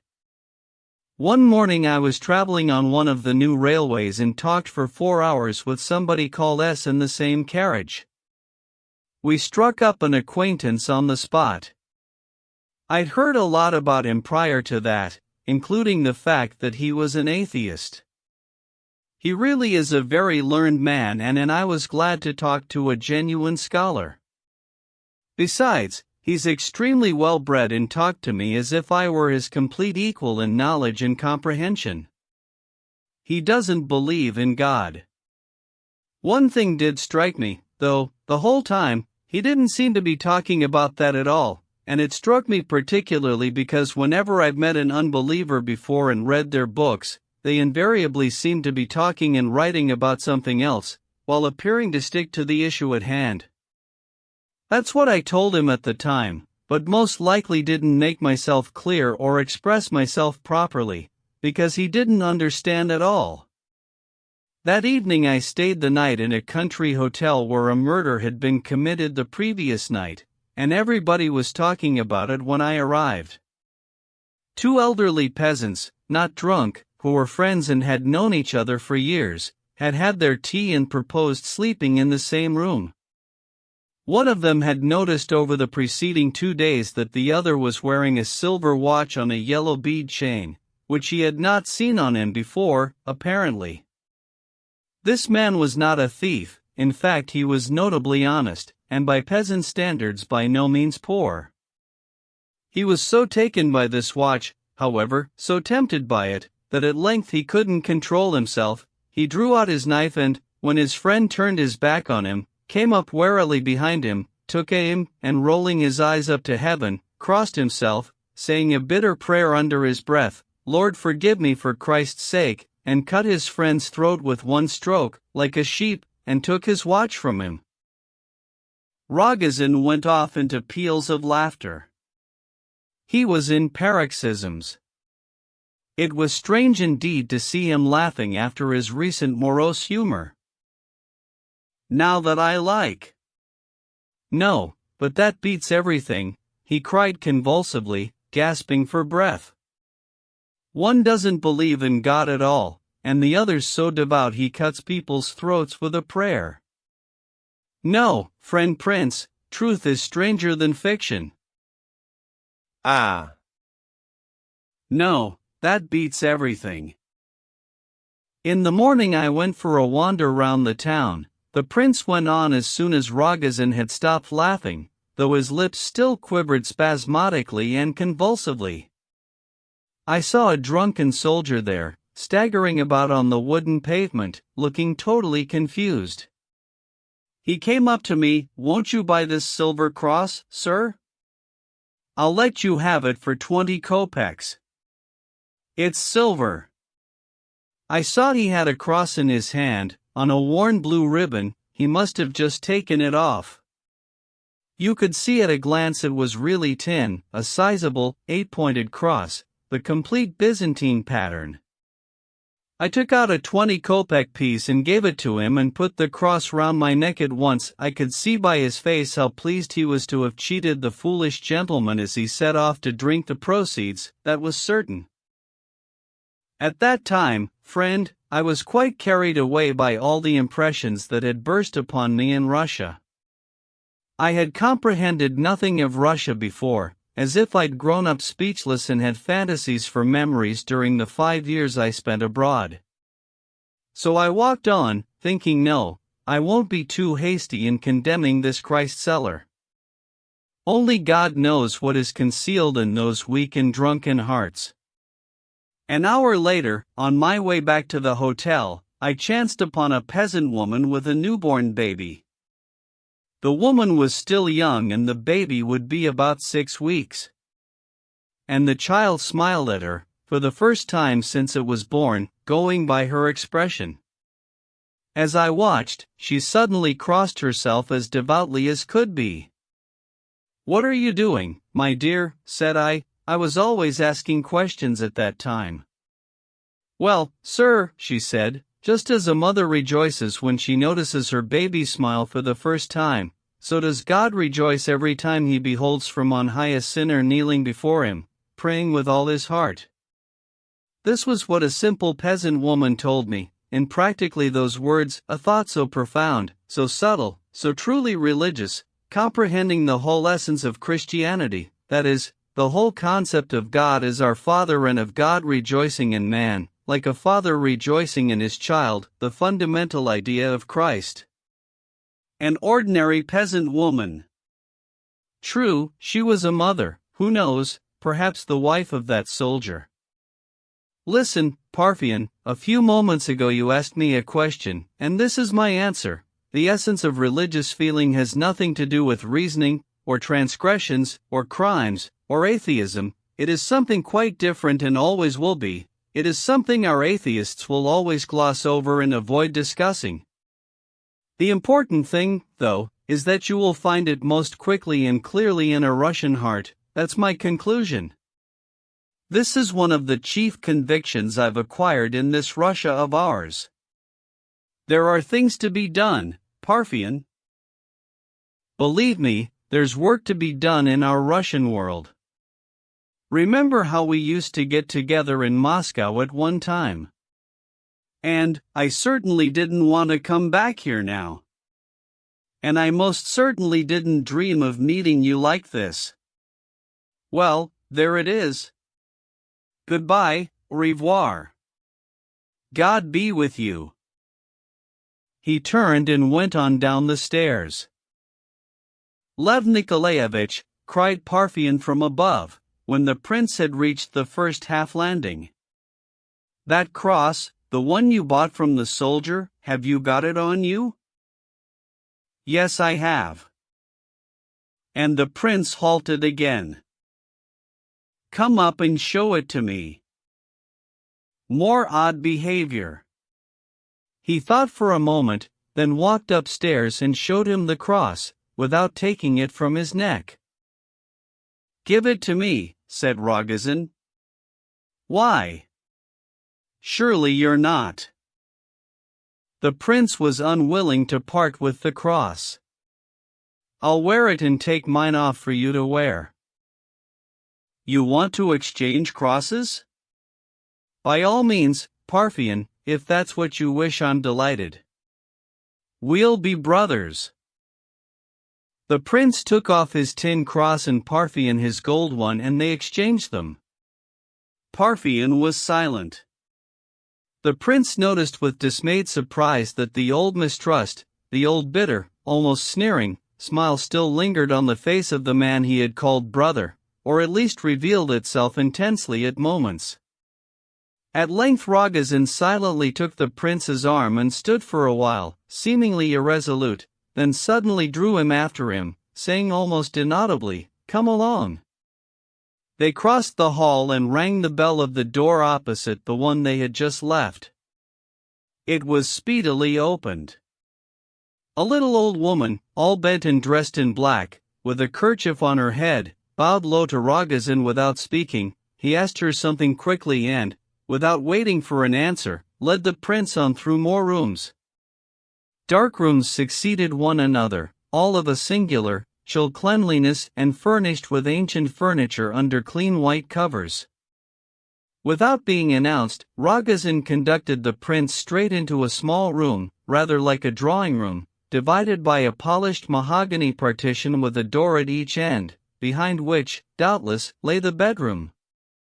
In the corner of the drawing room, by the stove, a little old woman was sitting in an armchair, actually not looking as old as all that, with her rather healthy, round, pleasant face, but her hair was quite white and it could be seen at a glance that she had lapsed into her second childhood. She wore a black woolen dress with a large black kerchief round her neck, and had a clean white cap on with black ribbons. Her feet were resting on a footstool. Close by her was another clean old lady, no doubt some poor relation, a little older than her, also dressed in mourning and a white cap, who was silently knitting a stocking. Both of them were habitually silent, no doubt.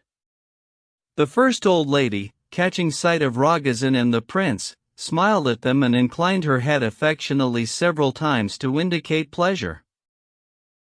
"Mother," said Rogozin, kissing her hand, "this is my great friend, Prince Lev Nikolaevich Mishkin. We've exchanged crosses. He was like my own brother to me in Moscow at one time, and did a lot for me. Bless him, mother, as if he were your own son." "Wait, old lady, that's it, let me put your fingers right." But before Parthian could take hold of her, the old lady put 3 fingers together and devoutly crossed the prince 3 times. Then she nodded to him in tender affection. "Well then, let's go, Lev Nikolaevich," said Parthian. "I only brought you here for that." When they were out on the stairway again, he added, "She doesn't understand anything people say, you know, and didn't realize what I said, but she blessed you all the same, which means she wanted to. Well, goodbye then, time for both of us to part." And he opened his own door. "Well, let me embrace you at least for heaven's sake before I go, you strange creature," the prince cried, looking at him in affectionate reproach as he made to embrace him. But no sooner had Parthian raised his arms than he let them fall again. He could not bring himself to do it. He turned away so as not to look at the prince. He didn't want to embrace him. "Don't worry. I may have taken your cross, but I won't cut your throat for your watch," he muttered thickly, unaccountably breaking into an odd abrupt laugh. Then, all of a sudden, his face became transformed. He went terribly pale, his lips trembled, and his eyes blazed. He raised his arms, warmly clasped the prince, and spoke breathlessly. "Well, take her then if that's how it is to be. She's yours. I give way. Remember Rogozin." And abandoning the prince, he hurried in and slammed the door behind him. 5. It was already late, almost 2:30, and the prince failed to catch General Yapankin at home. Leaving his card, he resolved to go to the Scales Hotel and ask for Kolya and leave him a note if he wasn't there. At the hotel he was told that Nikolai Ardalionovich had gone out this morning, sir, but on his departure had let it be known that should anyone come asking for him, he would perhaps be back by 3 o'clock, sir. If he were not here by 3:30, it would mean he had taken the train to Pavlovsk and Madame Yapankina's villa, sir, and would be eating there, sir. The prince sat down to wait, and as he was there, ordered lunch. Kolya had still not appeared by 3:30 or even 4 o'clock. The prince went out and set off automatically, following his nose. In Petersburg in early summer there can be delightful days, sometimes still, bright, and very warm. As luck would have it, this particular day was one of those. The prince wandered aimlessly about for some time. He was not very familiar with the city.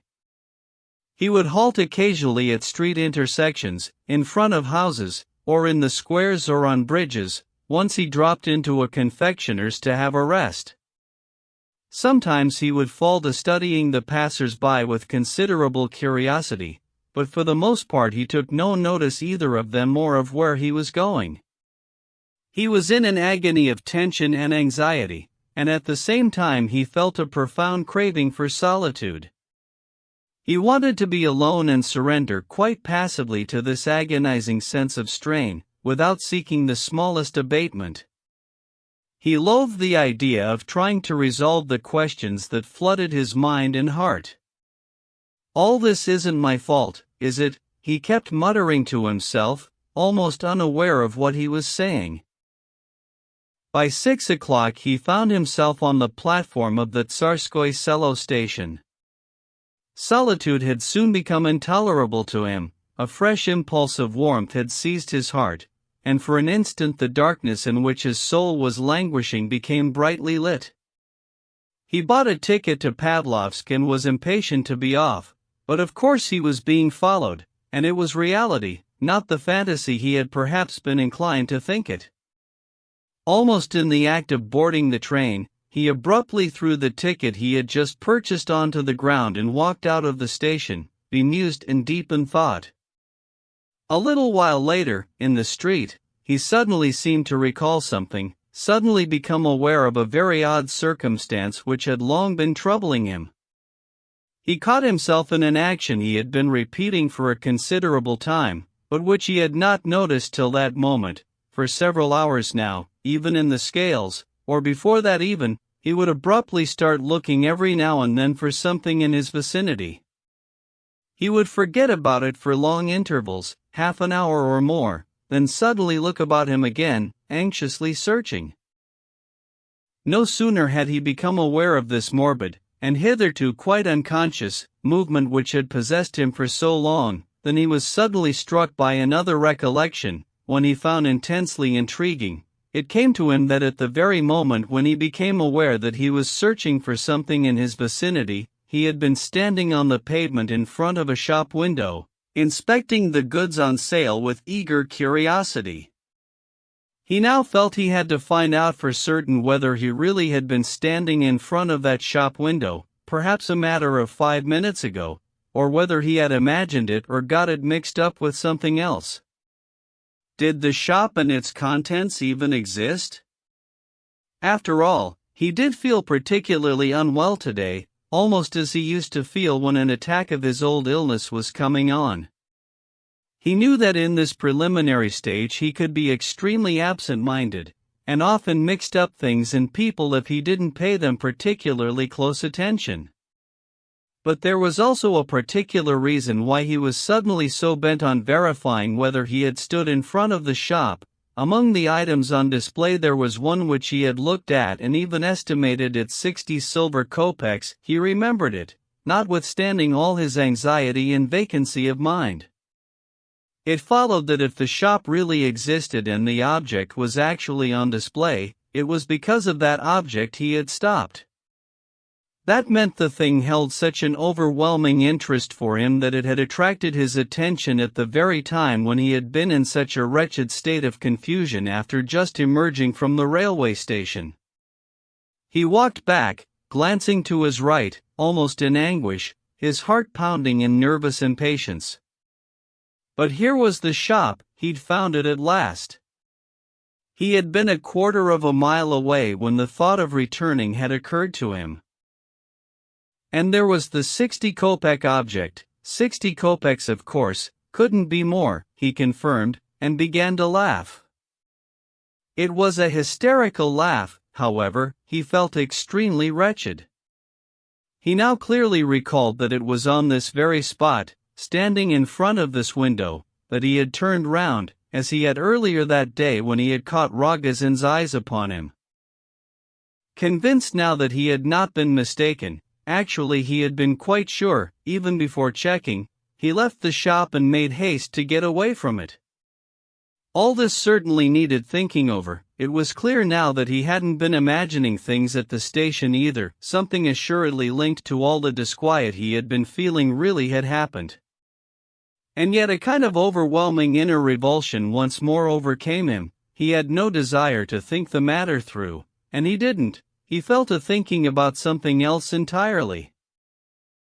He pondered, among other things, the fact that there was a stage in his epileptic condition just before the fit itself, if it occurred during waking hours, when all of a sudden, amid the sadness, spiritual darkness, and oppression, there were moments when his brain seemed to flare up momentarily and all his vital forces tensed themselves at once in an extraordinary surge. The sensation of being alive and self-aware increased almost tenfold in those lightning-quick moments. His mind and heart were bathed in an extraordinary illumination. All his agitation, all his doubts and anxieties, seemed to be instantly reconciled and resolved into a lofty serenity, filled with pure, harmonious gladness and hope, filled too with the consciousness of the ultimate cause of all things. But these moments, these flashes, were merely the prelude to that final second, never more than a second, which marked the onset of the actual fit. That second was, of course, unendurable. Reflecting on that moment afterwards when he had recovered, he often used to tell himself that all these gleams and lightning flashes of heightened self-awareness, and hence also of higher existence, were nothing more than the illness itself, violating the normal state of things as it did, and thus it was not a higher mode of existence at all. On the contrary, it should be regarded as the lowest. And yet he arrived at length at a paradoxical conclusion. What if it is the illness then, he decided finally. What does it matter if it is some abnormal tension, if the end result, the instant of apprehension, recalled and analyzed during recovery, turns out to be the highest pitch of harmony and beauty, conferring a sense of some hitherto unknown and unguessed completeness, proportion, reconciliation, and ecstatic, prayerful fusion with the supreme synthesis of life? These nebulous expressions seemed perfectly comprehensible to him, though still inadequate. But that it really was beauty in prayer, that it really was the supreme synthesis of life, this he could not doubt, or even admit the possibility of doubt. These were no weird figments brought on by hashish, opium, or wine, degrading the intellect and distorting the soul. He could judge that soberly once the fit was over. These moments were purely and simply an intense heightening of self-awareness, if he had to express his state in a word, self-awareness, and, at the same time, the most direct sense of one's own existence taken to the highest degree. If in that second, in the final conscious moment before the attack, he could have managed to tell himself clearly and deliberately, yes, for this moment one could give one's whole life, then of course, that moment on its own would be worth one's whole life. He did not insist on the dialectical part of his argument, however. Stupor, spiritual darkness, and idiocy stood before him as the plain consequence of those supreme moments. He would not have argued the point seriously. There was doubtless some flaw in his conclusion, that is, in his assessment of the moment, but the reality of the sensation troubled him, all the same. What could one do with this reality then? After all, the thing had happened before. He had managed to tell himself in that second that for the profound experience of infinite happiness, it might be worth his whole life. At that moment, as he had once told Rogozin in the course of their Moscow encounters, at that moment I seemed to understand the strange phrase, "There should be time no longer." Most likely, he added with a smile, it was the same second in which the epileptic Mohammed's overturned water jug failed to spill a drop, while he contrived to behold all the mansions of Allah. Yes, in Moscow he had met Rogozin frequently and they had talked of much else besides this. Rogozin said this morning that I had been a brother to him then. Today was the first time he ever said that, mused the prince. He was thinking about that while sitting on a bench under a tree in the summer gardens.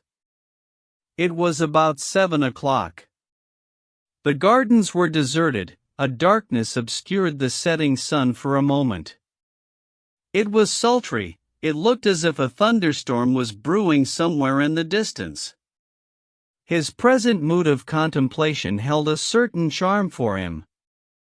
His mind and memory clung to every external object and gave him pleasure. He kept longing to forget something, the present, the actual, but a glance round him recalled his bleak thoughts to him again at once, the thoughts he wanted so much to escape.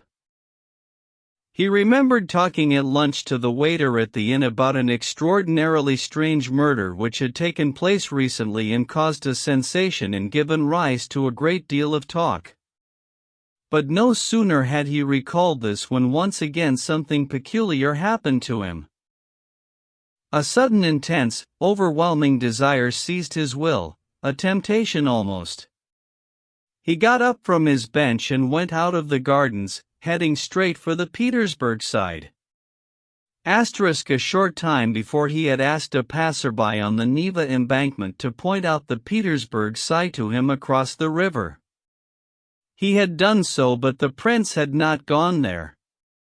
In any case, there was no point in doing so today, he knew that. He had known the address long enough. He could easily have found the house of Lebedev's kinswoman, but he knew almost for a certainty that he wouldn't find her at home. She's surely gone to Pavlovsk, or Kolya would have left a message at the scales as arranged. So if he was going there now, it was not because he expected to see her, of course. It was a different dark, tormenting curiosity that was luring him on now. A new thought had struck him all of a sudden. But for him it was more than sufficient to have set off and to know where he was going. A minute later he was walking along once more, almost oblivious to his surroundings. To consider his sudden thought any further seemed at once utterly revolting and virtually unthinkable. He stared at everything that chanced to meet his eye in an agony of strained attention. He looked at the sky and at the Neva. He spoke to a small child he encountered. Perhaps the epileptic state was becoming more and more acute. The storm really did seem slowly to be drawing slowly closer. Distant thunder could be heard. It was getting very oppressive. For some obscure reason he kept remembering Lebedev's nephew, the one he had seen that morning, just as sometimes one can't get some persistent and stupidly tiresome snatch of music out of one's head. It was odd that he should keep remembering him in the guise of the murderer that Lebedev himself had mentioned when introducing him. Yes, he had read about that murderer just lately. He had read and heard a lot about such cases since his return to Russia. he followed all that sort of thing with keen interest. He'd got rather carried away in his chat with the waiter about this very Zemarin murder. The waiter had agreed with him, he remembered that. He recalled the waiter too. He was a grave and discreet lad, not lacking in intelligence. Still, Lord alone knows what he's like really. It's hard to make out new people in a new country. He was beginning to believe passionately in the Russian soul, however. Oh, how very much had he been through in these 6 months that to him was totally new and unexpected, previously unheard of and unguessed. But a stranger's soul is a dark mystery. The Russian soul is a dark mystery, a mystery to many. He had long been friends with Rogozin, for instance, close friends, brothers, but did he know Rogozin? Anyway, what a hideous, chaotic muddle it all was at times. And what a revoltingly complacent pimple that nephew of Lebedev's was. Still, what am I saying? The prince went on musing. He didn't kill those creatures, those 6 people, did he? I'm getting things mixed up, very strange.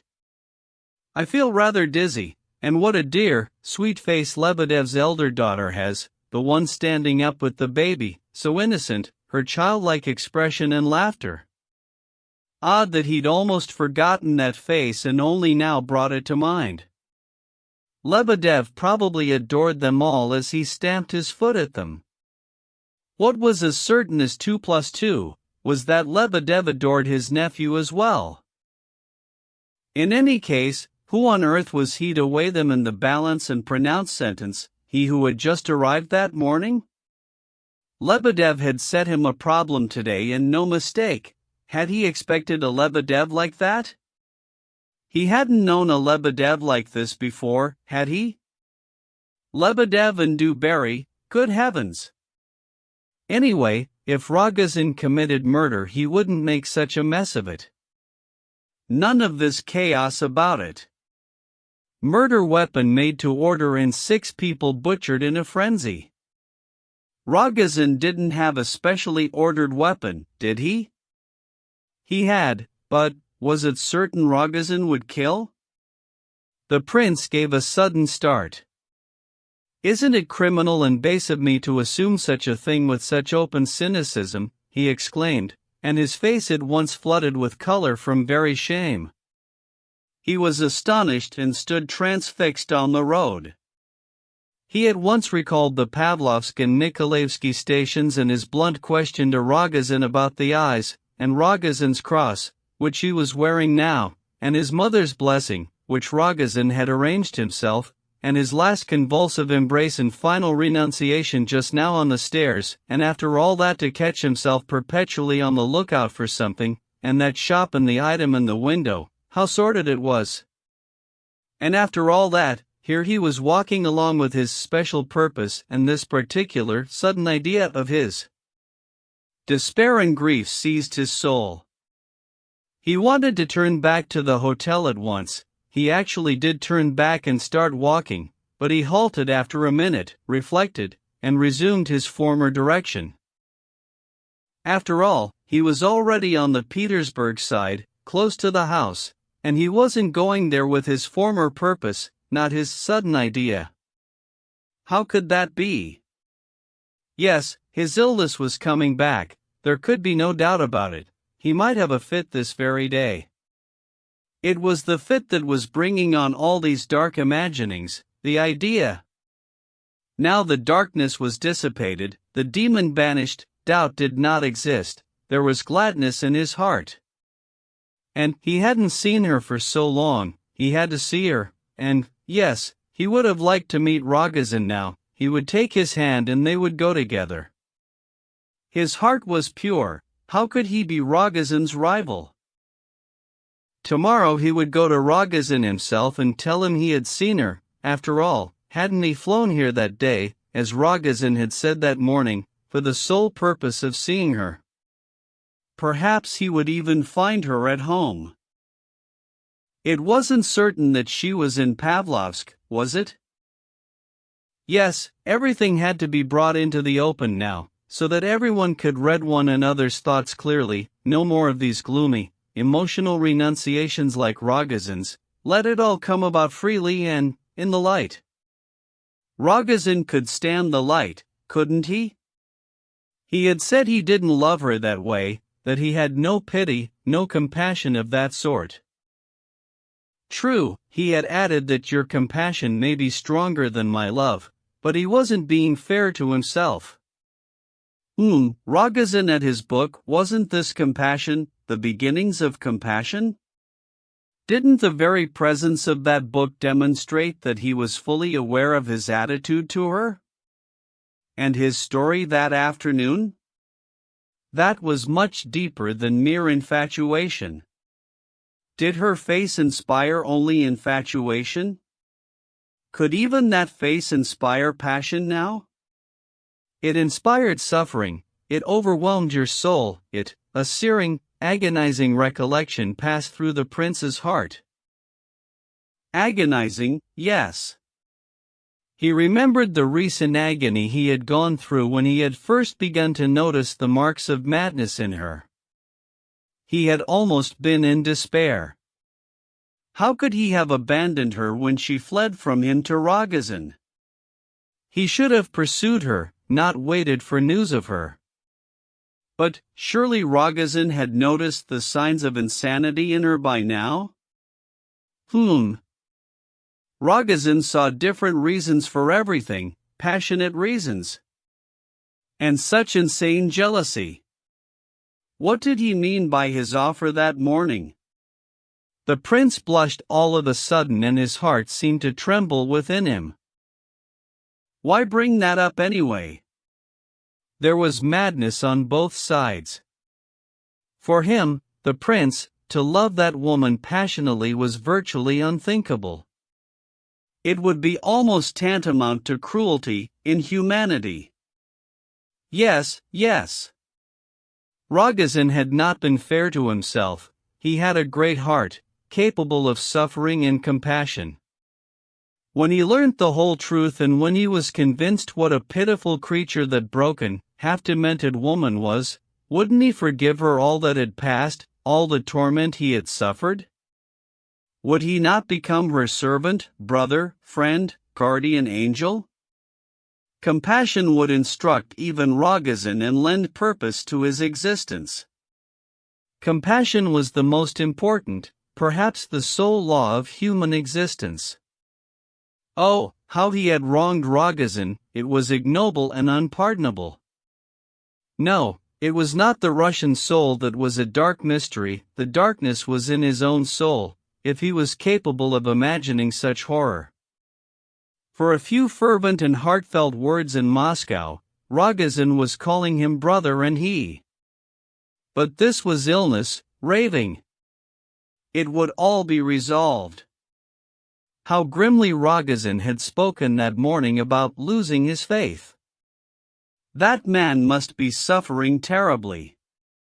He said he liked looking at that picture. It wasn't that he liked it, he sensed a need to look at it. Rogojin wasn't just a passionate soul, he was a warrior, he wanted to bring back his lost faith by force. He felt an agonizing need for it now. Yes. To believe in something. In someone. How strange that Holbein picture was though. Ah, this is the street. That must be the house, yes, number 16, house of Collegiate Secretary Filasova. Here we are. The prince rang and asked for Nastasia Filipovna. The lady of the house told him herself that Nastasia Filipovna had left for Daria Alexeyevna's in Pavlovsk that morning, and it might even be, sir, that she would stay there for several days. Filasova was a small, 40-ish woman, sharp-eyed and sharp-featured, with a keen and crafty look.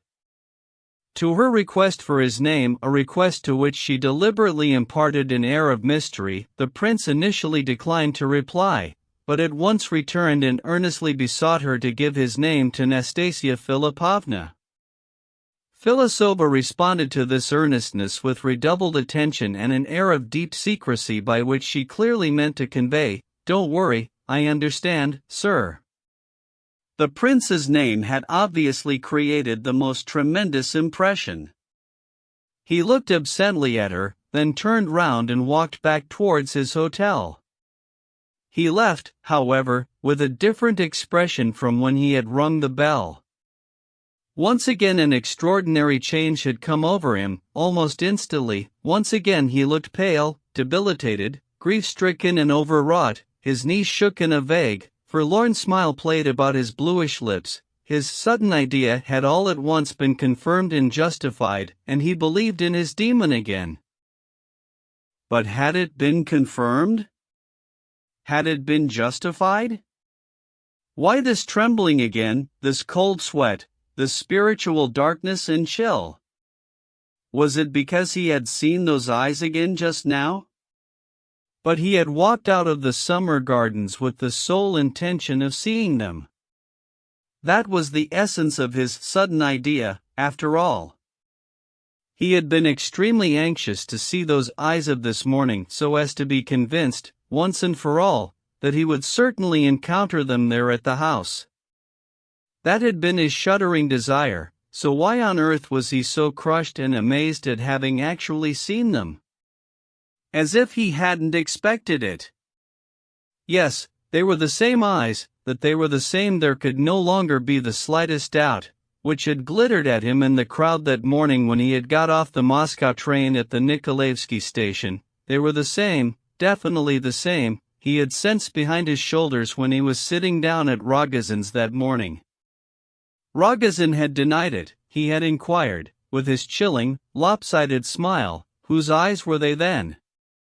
And just a while ago, when he had been catching the Pavlovsk train at Tsarskoye Selo station to go and see Aglaya and had suddenly glimpsed those eyes again, for the third time that day, the prince had felt a strong urge to go up to Rogozin and say to him, whose eyes were they then? But he had fled from the station and recovered himself only when he was standing in front of the cutler's shop and pricing a certain item with a hartshorn handle at 60 kopecks. The strange and horrible demon had seized upon him for good and did not mean to leave him. This demon had whispered to him in the summer gardens, as he sat oblivious under the lime tree, that if Rogozin had been so intent on keeping him under observation and dogging his steps since early morning, then, when he found out that the prince had not gone to Pavlovsk, which would have been fateful news for Rogozin, he would most certainly go to that house on the Petersburg side and lie in wait for him there, for the prince who had given his word only that morning that he would not see her, and that was not the reason he had come to Petersburg. And here was the prince rushing off avidly to that very house, and what if he really did encounter Rogozin there? He had seen only an unhappy man, whose state of mind was gloomy but perfectly comprehensible. This unhappy man wasn't even hiding himself now. Yes, that morning Rogozin had denied it and told a lie, but he had been standing at the station practically without concealment.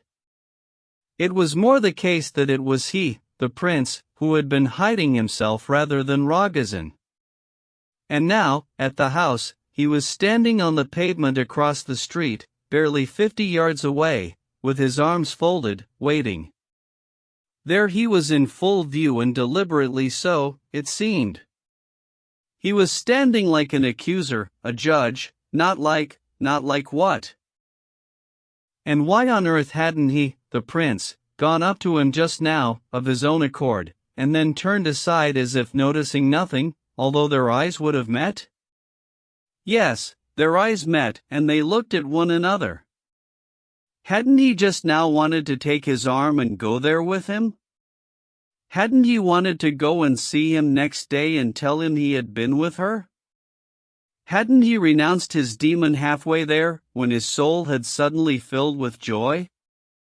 Or was there really something in Rogozin, that is in the whole aspect of the man that day, in the sum of his words, movements, actions, which might justify the prince's dreadful forebodings and the outrageous whisperings of his demon?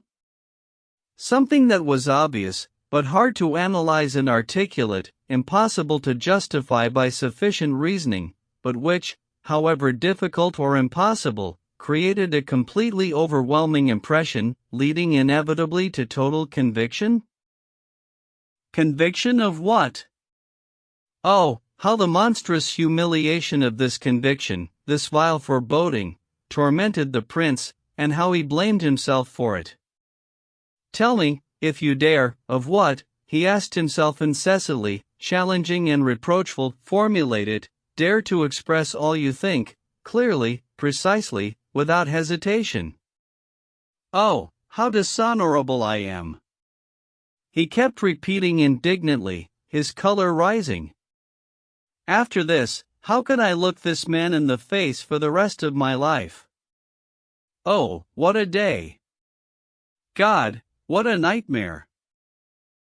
There was a moment at the end of that long and tormenting walk back from the Petersburg side, when the prince was suddenly seized by an irresistible urge to go to Rogozin's house, that very minute, wait for him, embrace him with tears and remorse, tell him everything, and put an immediate end to all this. But he was already standing in front of his hotel. How he had disliked the place this morning, these corridors, the whole building, his room, from the very first moment. Several times that day the thought of having to come back here had filled him with a peculiar revulsion. Why on earth do I believe in all sorts of premonitions today, like some sick woman, he thought, grimacing irritably as he halted in the gateway. A new, unbearable wave of shame, verging on despair, froze him to the spot at the very entrance. He stopped for a moment. It happens to people sometimes, unbearable sudden recollections, especially if shame is involved, usually halt them for a moment on the spot. Yes, I'm a man without a heart, and a coward, he repeated cheerlessly, and moved jerkily forward only to stop dead again. The gateway, dark at any time, was particularly so at that moment. The looming thundercloud had engulfed the evening light and opened up just as the prince was approaching the building. The rain fairly poured down. As he jerked forward after his momentary pause, he had been just inside the gates where they opened onto the street. All of a sudden he glimpsed a man in the semi-darkness within the gates, just by the steps.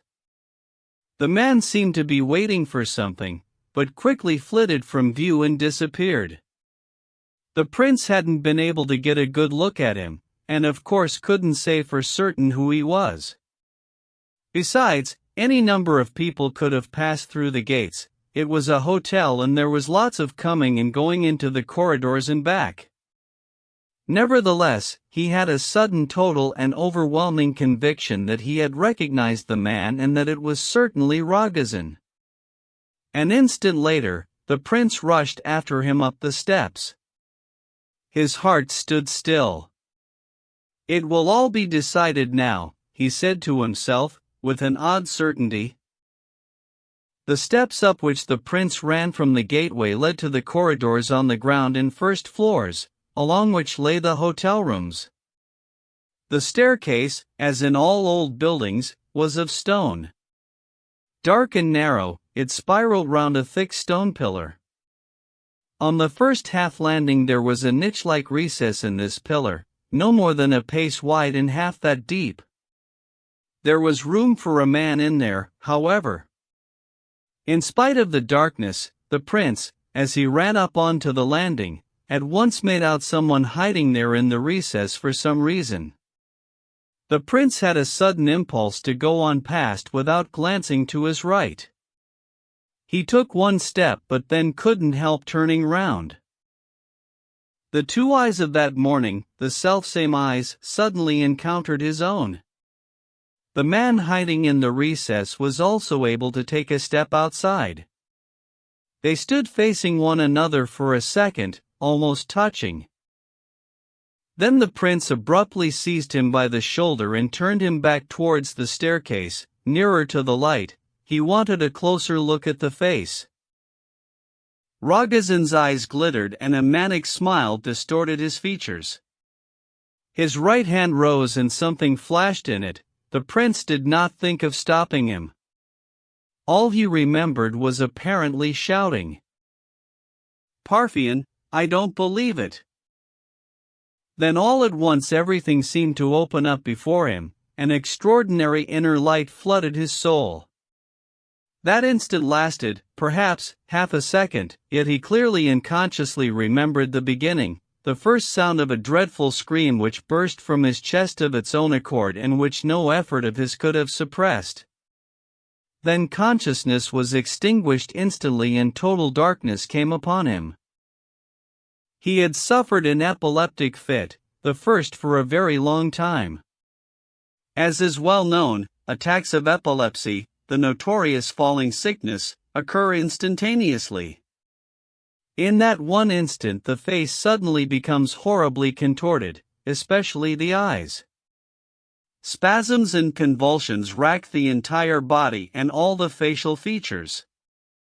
A frightful, unimaginable scream, quite unlike anything else, bursts from the chest. It seems as if everything human is annihilated in that scream, and it is quite impossible, or at least very difficult, for the observer to imagine or conceive that it is the man himself who is screaming.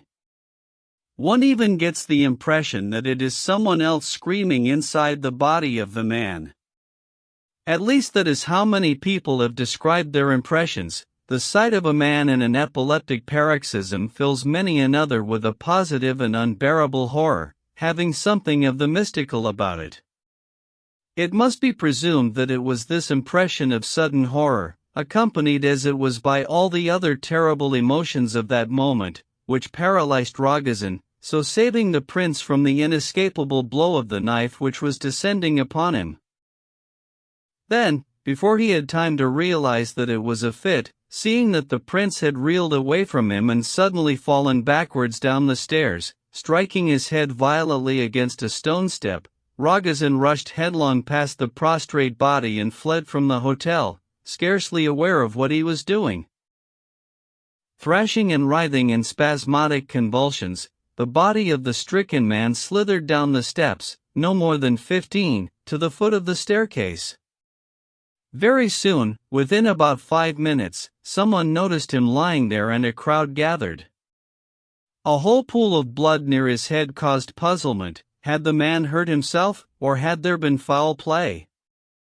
Soon, however, some of them recognized the signs of epilepsy. One of the hotel guests identified the prince as a recent arrival. The general dismay was most happily resolved at length by a fortunate circumstance. Kolya Ivolgin, who had promised to be back at the scales by 4 o'clock, but had instead gone to Pavlovsk, had on a sudden impulse declined lunch at Madame Yapankina's, returned to Petersburg, and hurried back to the scales where he arrived at around 7 o'clock. Learning from the prince's note that he was in Petersburg, he made his way quickly to the address given. On being informed at the hotel that the prince had gone out, he went down to the dining room to wait for him there, having tea and listening to the organ. Overhearing by chance that someone had had a fit, a well-founded presentiment made him rush to the spot, where he recognized the prince. The necessary measures were taken at once. The prince was carried to his room. Though he had regained consciousness, he did not fully come to himself for a long time. A doctor summoned to examine his head injury prescribed a lotion and declared that there was not the smallest danger to life. When, an hour later, the prince finally began to be aware of what was going on around him to a large extent, Kolya took him from the hotel to Lebedev, who received him with extraordinary warmth and much bowing. For the prince's sake he brought forward his journey to the country, and 3 days later they were all in Pavlovsk. 6. Lebedev's villa was not large, but it was comfortable and even pretty. The part to be let had been specially embellished. On the rather spacious veranda by the street entrance, a number of orange, lemon, and jasmine trees had been placed in large, green, wooden tubs, which in Lebedev's opinion gave the house a most seductive appearance. Some of these trees had been acquired along with the villa, and he was so taken by the effect they produced on the veranda that he resolved to take the opportunity of purchasing some more in an auction. When all the shrubs had at length been brought to the villa and placed in position, Lebedev ran down the veranda steps into the street several times to admire his property from there, each time mentally increasing the sum he proposed to ask from his future tenant. Enfeebled, despondent, and exhausted though he was, the prince liked the villa very much. Actually, on the day he arrived in Pavlovsk, the third day, that is, after his attack, the prince to all appearances was almost well again, though inwardly he still felt far from recovered. Over those 3 days he had been glad to see everyone around him: Kolya, who hardly quitted his side, the Lebedev family, without the nephew, who had disappeared somewhere, and Lebedev himself. He had even been pleased to receive a visit from General Ivolgin while he was still in Petersburg. On the very day of his arrival, towards evening, quite a number of visitors collected round him on the veranda. Genya was the first to arrive, though the prince barely recognized him, so much had he altered and grown thinner. Then Varya and Titsin turned up, being Pavlovsk villa residents themselves. General Ivolgin, for his part, was practically a permanent guest of Lebedev, apparently even traveling with him to Pavlovsk. Lebedev was trying to confine him to his own quarters and not allow him access to the prince, though he was on friendly terms with him and they had evidently known one another for some long time. The prince noticed that over the 3 days they would occasionally hold long discussions, quite often shouting and arguing, even about intellectual topics, and that this afforded Lebedev a good deal of pleasure. It almost seemed as if he couldn't do without the general. Ever since their arrival in Pavlovsk, Lebedev had observed the same precautions with regard to his own family. However, as he did with the general, on the pretext of not disturbing the prince, he would not allow anyone to see him, stamping his feet, rushing at his daughters, and chasing after them. Even Vera and the baby were not excepted. If there was the least suspicion that they were heading for the prince's terrace, this despite all the latter's requests that no one was to be sent away. In the first place, it would lead to a total lack of respect if they were allowed to do as they liked, and secondly, it would be positively unseemly for them, Lebedev explained in answer to the prince's blunt question. But why on earth not? The prince appealed to him. Really, you're only worrying me with all this supervision and watching over me. I get bored on my own, I've told you that several times, and your waving your arms about and going round on tiptoe depresses me even more. The prince was hinting that, despite chasing everyone else in the house away on the pretext that the patient had to be left in peace and quiet, Lebedev himself had been coming in practically every minute for the last 3 days, each time opening the door, poking his head round, and surveying the room as if to make sure the prince was still there and hadn't run away. Then, slow and stealthy, he would tiptoe over to the armchair, sometimes unwittingly startling his tenant. He kept inquiring whether he needed anything, and when the prince began at length to point out that he wanted to be left in peace, he would turn round submissively and make his silent way to the door on tiptoe, waving his arms all the time as he walked, as if to say he had just looked in, wouldn't say a word, had gone out, look, and wouldn't be back. And yet 10 minutes later, or quarter of an hour at most, he would turn up again. Kolya's free access to the prince pained Lebedev most profoundly, prompting him to aggrieved resentment. Kolya noticed that Lebedev listened at the door to what they were saying for half an hour at a time, and of course he informed the prince of it. "You're acting as if I belonged to you, keeping me under lock and key like this," protested the prince. "I want things to be different, at least while I'm in the country. Let me assure you that I will receive whomever I like and go wherever I like." Without the slightest shadow of doubt, Lebedev waved his arms. The prince looked him up and down keenly. "Well now, Lukian Timofeyevich, Have you brought that little safe of yours with you to Pavlovsk, the one that used to hang over your bed? No, I haven't. You haven't left it there, have you? I couldn't fetch it. I would have had to wrench it out of the wall, solidly fixed, solid. But you've likely got another one here just like it? Even better, that's why I bought this villa. Aha! And who was it you didn't let in to see me earlier on? An hour ago? That was the general, sir. It's true I kept him out. He shouldn't come. I hold the man in high regard, Prince. He's a great man, sir. You don't believe me? Well, you'll see, but still, it would be best if you didn't receive him, sir, most illustrious prince. And why not, pray?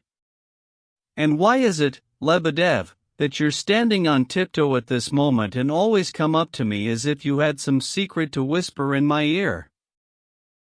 I'm vile, I feel it, responded Lebedev unexpectedly, thumping his chest in emotion. But wouldn't the general be too munificent for you, sir? Too munificent?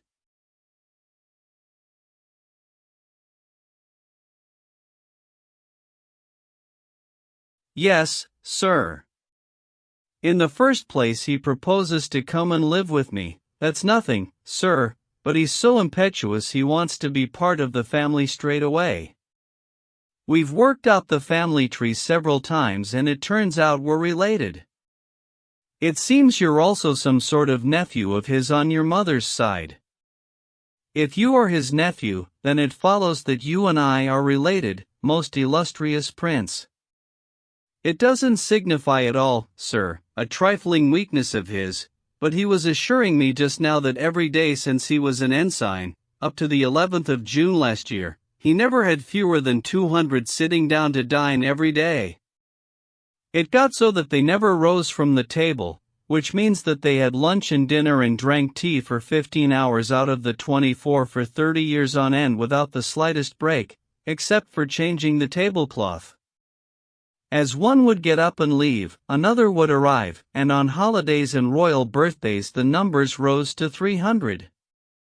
At the Russian millennial celebrations, he counted 700.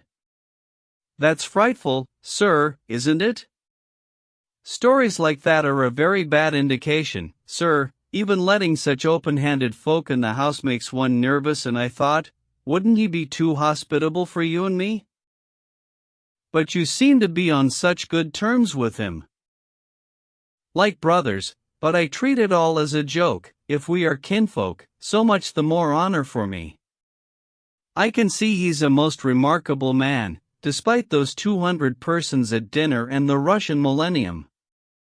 I really mean it, sir. You spoke of secrets just now, Prince. That is, I come up to you as if I had a secret to impart, and as a matter of fact I have. A certain lady has just let me know that she would like to meet you in secret. Why on earth secret? By no means. I'll go and see her myself, today even. Oh, by no means, Lebedev waved his arms, and she isn't afraid of what you're thinking either.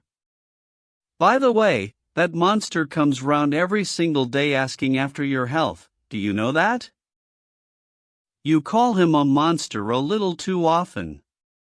It makes me very suspicious. There's no need to harbor any suspicions at all, sir, none at all. Lebedev hastened to head this off. I was simply trying to explain that the certain lady was not afraid of him, but of something else entirely. Afraid of what then? Go on, tell me, demanded the prince impatiently, watching Lebedev's mysterious grimacings. That's the secret. And Lebedev grinned. Whose secret? Yours. You forbade me yourself, most illustrious prince, to mention it in your presence, murmured Lebedev, thoroughly enjoying the process of arousing his listener's curiosity to an agony of impatience before abruptly concluding, "She's afraid of Aglaya Ivanovna." The prince frowned and was silent for a moment. "Really, Lebedev, I shall give up this villa of yours," he said abruptly. "Where are Gavrila Ardalionovich and the Titsins? Are they with you? Have you lured them away as well?" "They're coming, sir, they're coming. Even the general. I'll open all the doors and call my daughters in too. Everybody, at once, Lebedev whispered in alarm, waving his arms about and rushing from one door to another.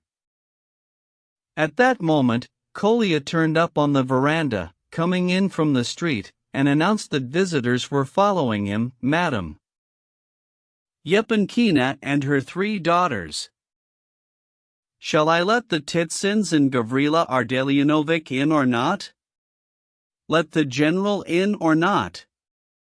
Lebedev came hurrying up, stunned by this news. "Why ever not? Everybody who wants to. I do assure you, Lebedev, that you've rather misunderstood my position from the very beginning. You keep making this mistake. I haven't the smallest reason for hiding or concealing myself from anybody." The prince laughed. Looking at him, Lebedev felt it his duty to laugh too. Despite his extreme nervousness, Lebedev was also apparently extremely pleased. Kolya had spoken no more than the truth. He had come only a few steps ahead of the Yapankins in order to announce them, so that visitors suddenly arrived from both sides, the Yapankins from the terrace and the Titsins, Ganya, and General Ivolgin from the house. The Yapankins had only just learned from Kolya that the prince was ill and was in Pavlovsk. Up till then Madame Yepankina had been in a state of considerable bewilderment. 2 days earlier, General Yapankin had shown the prince's card to the family, and this had firmly convinced Lizaveta Prokofyevna that the prince himself would certainly be arriving in Pavlovsk to call on them in the wake of the card. Her daughters vainly assured her that a man who had not written for 6 months was hardly likely to be in such a hurry now, and perhaps he had a great many things to concern him in Petersburg besides themselves. What did they know of his business affairs? Madame Yepankina grew decidedly cross at these remarks and was ready to wager that the prince would turn up next day at the latest, though that will be too late. Next day she waited all morning, then till lunch and through till evening. When it was quite dusk, Lizaveta Prokofyevna lost her temper over everything and fell out with everybody, without, of course, mentioning the prince as the reason for these squabbles. Not a word was said about him the whole of the 3rd day either. When Aglaya inadvertently blurted out at dinner that Maman was annoyed because the prince hadn't come, to which the general at once rejoined that it wasn't his fault, was it? Lizaveta Prokofyevna rose and angrily left the table. At length, Kolya appeared towards evening with all the news and all the prince's adventures, so far as he knew them. As a result, Madame Yepankina was triumphant, but Kolya got a good scolding in any case. "He hangs around here for days on end and there's no getting rid of him. He might at least have let us know if he didn't think of paying us a visit himself." Kolya was on the point of losing his temper for that "can't get rid of him," but he postponed this till another time.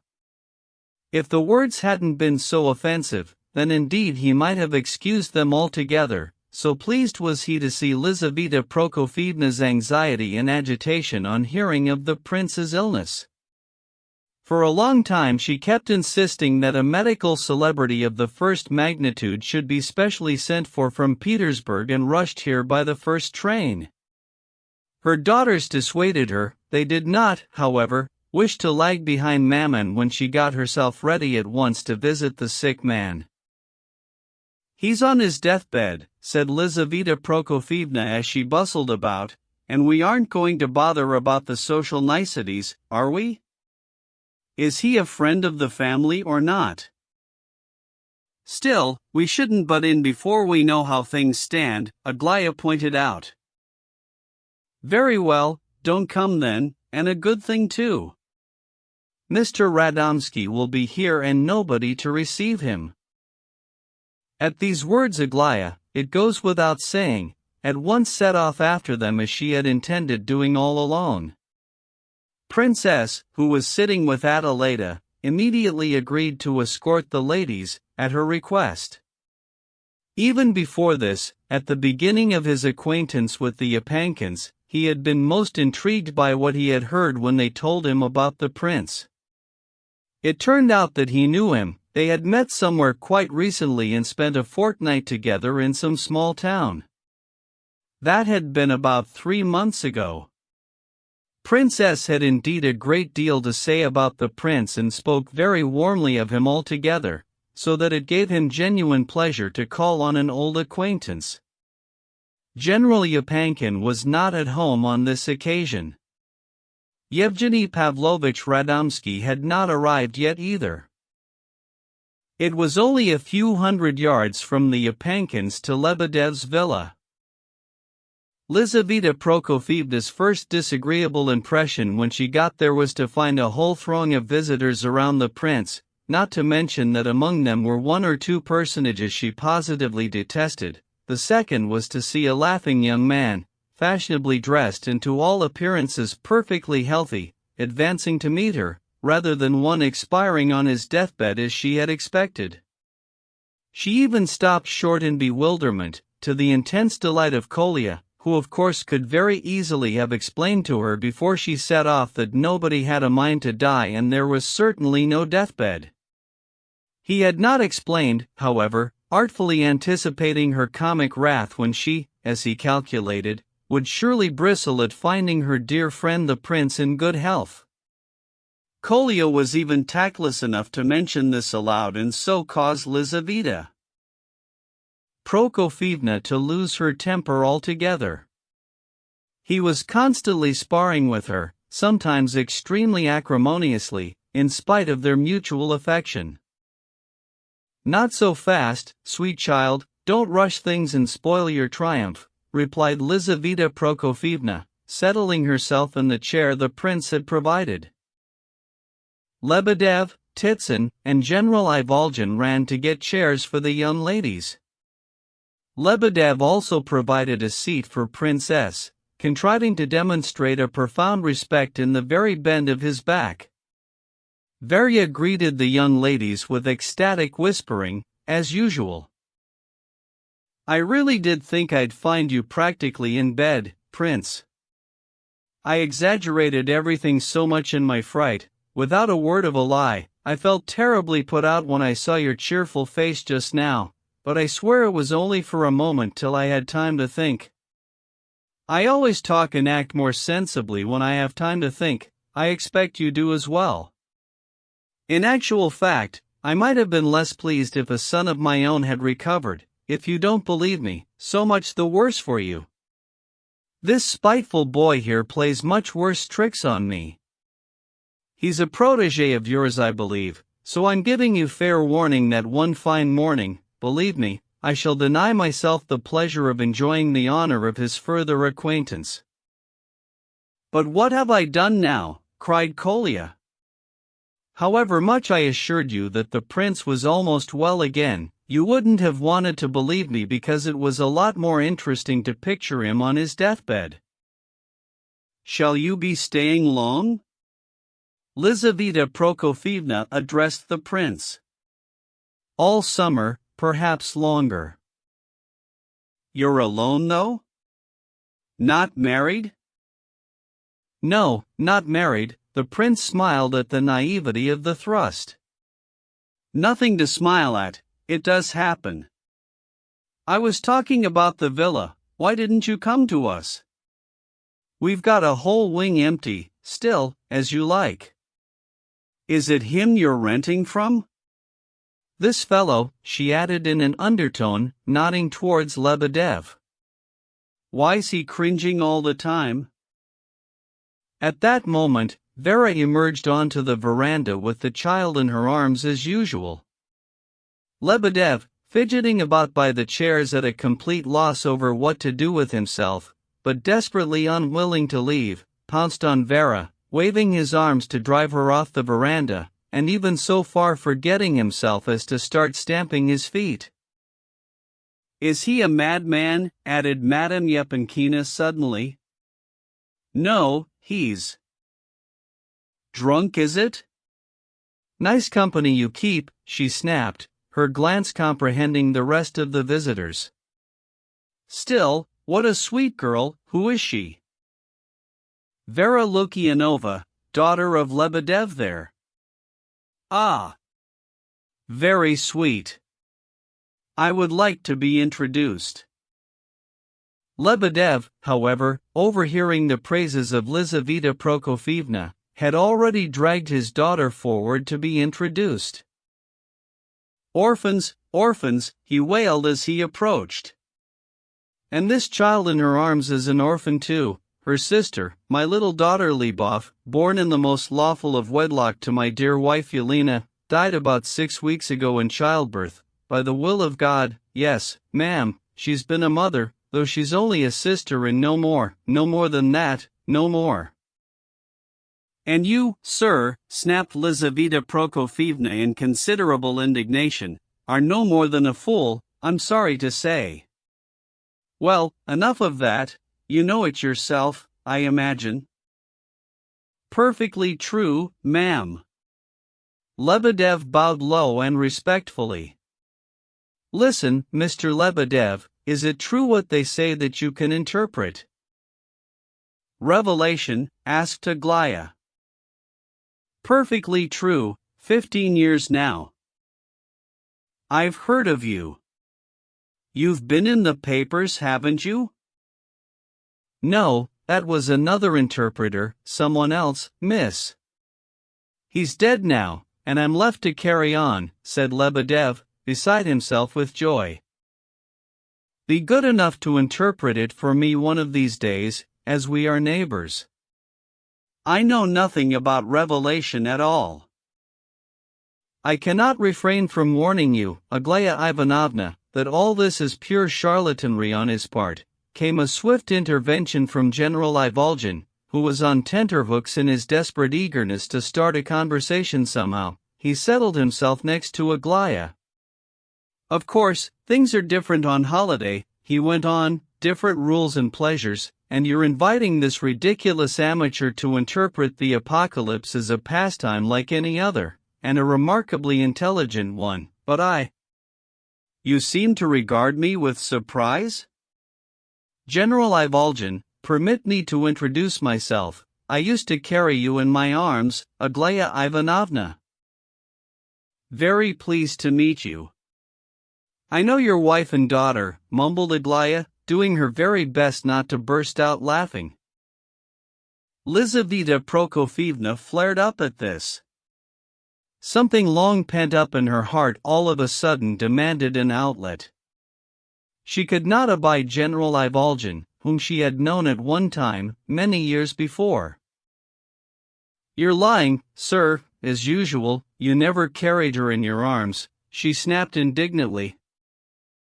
"You've forgotten, ma'am, honestly he did, in Tver," Aglaya suddenly confirmed. "We were living in Tver then.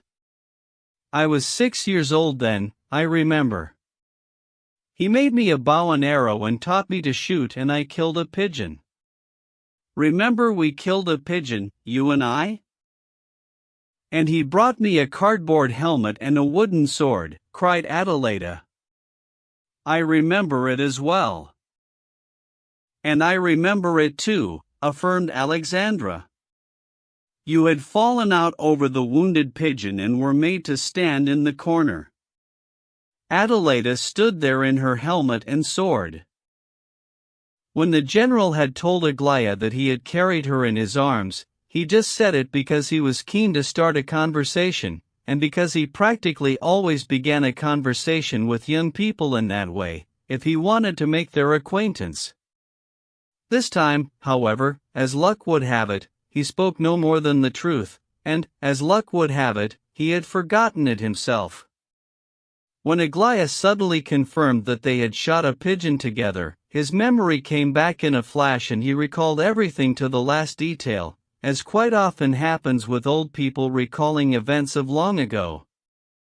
It is difficult to say what there was in that memory to produce so powerful an impression on the poor general, who was, as usual, somewhat tipsy. However, he was suddenly deeply moved.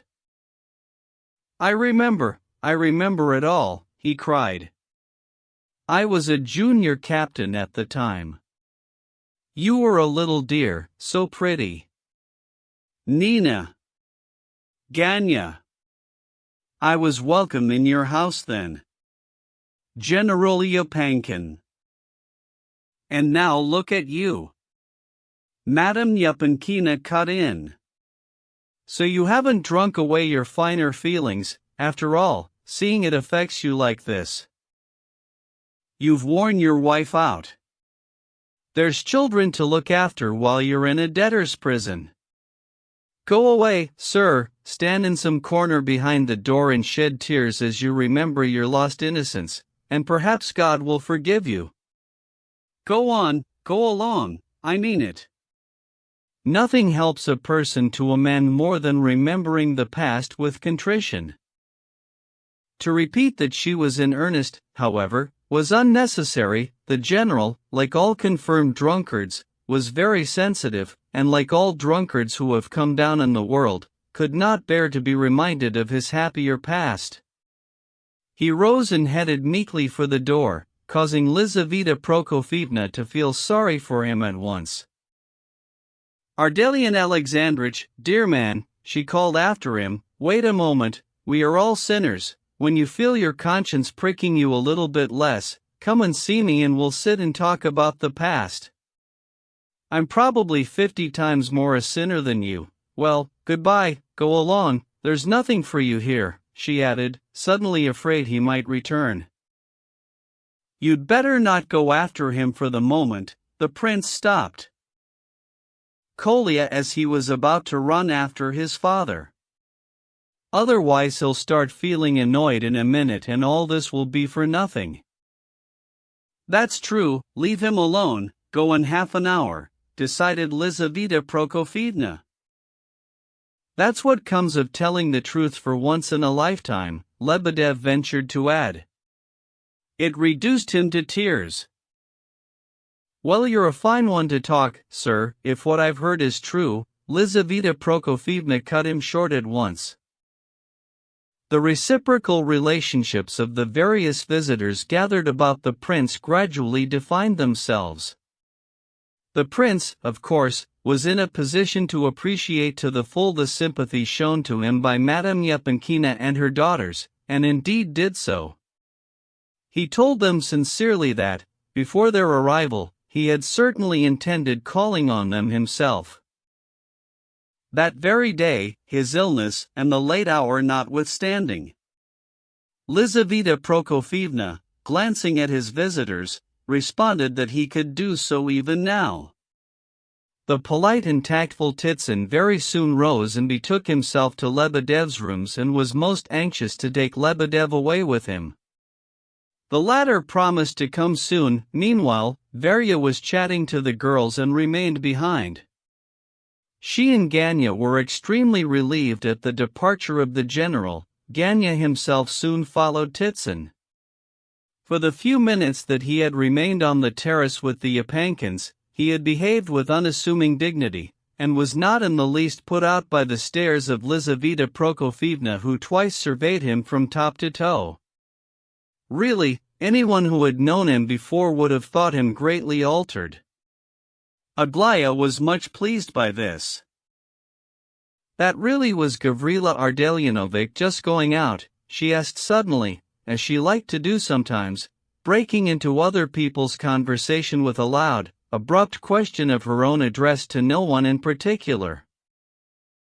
"Yes," answered the prince. "I hardly recognized him. He's changed a lot, and greatly for the better." "I'm very glad for his sake," said the prince. He's been very ill, added Varya with glad commiseration. How has he changed for the better? Asked Lizaveta Prokofyevna in angry incomprehension, almost frightened. How do you mean? Nothing's any better. What do you think's got better then? There's nothing better than the poor knight, proclaimed Kolya, who had been standing by Lizaveta Prokofyevna's chair all this while. I think so too, said Princess, and laughed. I am of precisely the same opinion, declared Adelaida solemnly. What poor knight? Asked Madame Yapankina, gazing round at the speakers in bewildered exasperation, but on seeing Aglaya's blushes she added wrathfully, some nonsense, I'll be bound. What poor knight is this? It's not the first time that favorite of yours, that urchin there, has twisted other people's words, answered Aglaya in haughty indignation. In any angry outburst of Aglaya's, and she was very often angry, there peeped out virtually every time, despite her obvious implacable seriousness, something so childlike and impatiently schoolgirlish, so poorly disguised, that it was impossible not to laugh at her sometimes as you looked at her, greatly to Aglaya's annoyance be it said, who couldn't understand what people were laughing at. How dare they laugh? Her sisters and Princess laughed now, and even Prince Lev Nikolaevich smiled, though he too had colored for some reason. Kolya roared with laughter at his triumph. Aglaya got angry in real earnest and became twice as pretty. Her embarrassment greatly became her, as indeed did her vexation at herself for being embarrassed. He's twisted your words often enough, she added. I'm going by what you said yourself, cried Kolya. A month ago, you were looking through Don Quixote and you exclaimed those very words, that there was nothing better than the poor knight. I don't know who you were talking about just then, Don Quixote or Yevgeny Pavlich, or a certain other person, but it was about somebody and it was a long conversation. I see you're letting yourself go a little too far with those guesses of yours, young man, Lizaveta Prokofyevna checked him, annoyed. Am I the only one? Kolya persisted. Everybody said so at the time, just as they are now, Princess there, and Adelaida Ivanovna, and everyone said that they were for the poor knight, so that means there must be a poor knight. He certainly exists, and I think that if it wasn't for Adelaida Ivanovna, we would have known who the poor knight was long ago. Why is it my fault then? Laughed Adelaida. You wouldn't draw his portrait, that's why it's your fault. Aglaya. Ivanovna asked you to draw the poor knight's portrait and even made up the entire subject of the picture for you. You remember that subject? You didn't want to. But how on earth could I have drawn it, and whom? According to the subject, the poor knight. No man or woman ever saw the visor lifted from his face. What face could I have drawn, then? What was I to draw? A visor? An unknown individual? I don't understand any of this. What do you mean, visor? Said Madame Yapankina testily, beginning to have a very shrewd idea as to who was meant by the poor knight, a name probably agreed on long before. But what really infuriated her was that Prince Lev Nikolaevich was also embarrassed to the point of sheepishness, like some 10-year-old boy. Well then, can we have an end to this silliness? Will someone explain this poor knight or not? Is it some terrible secret beyond anyone's comprehension? But everyone just carried on laughing. It's simply that there's a certain strange Russian poem, Princess at last intervened, obviously anxious to drop this and quickly change the subject, about a poor knight. It's a fragment, with no beginning or end. About a month since, everybody was laughing after dinner and as usual trying to find a subject for Adelaida Ivanovna to paint.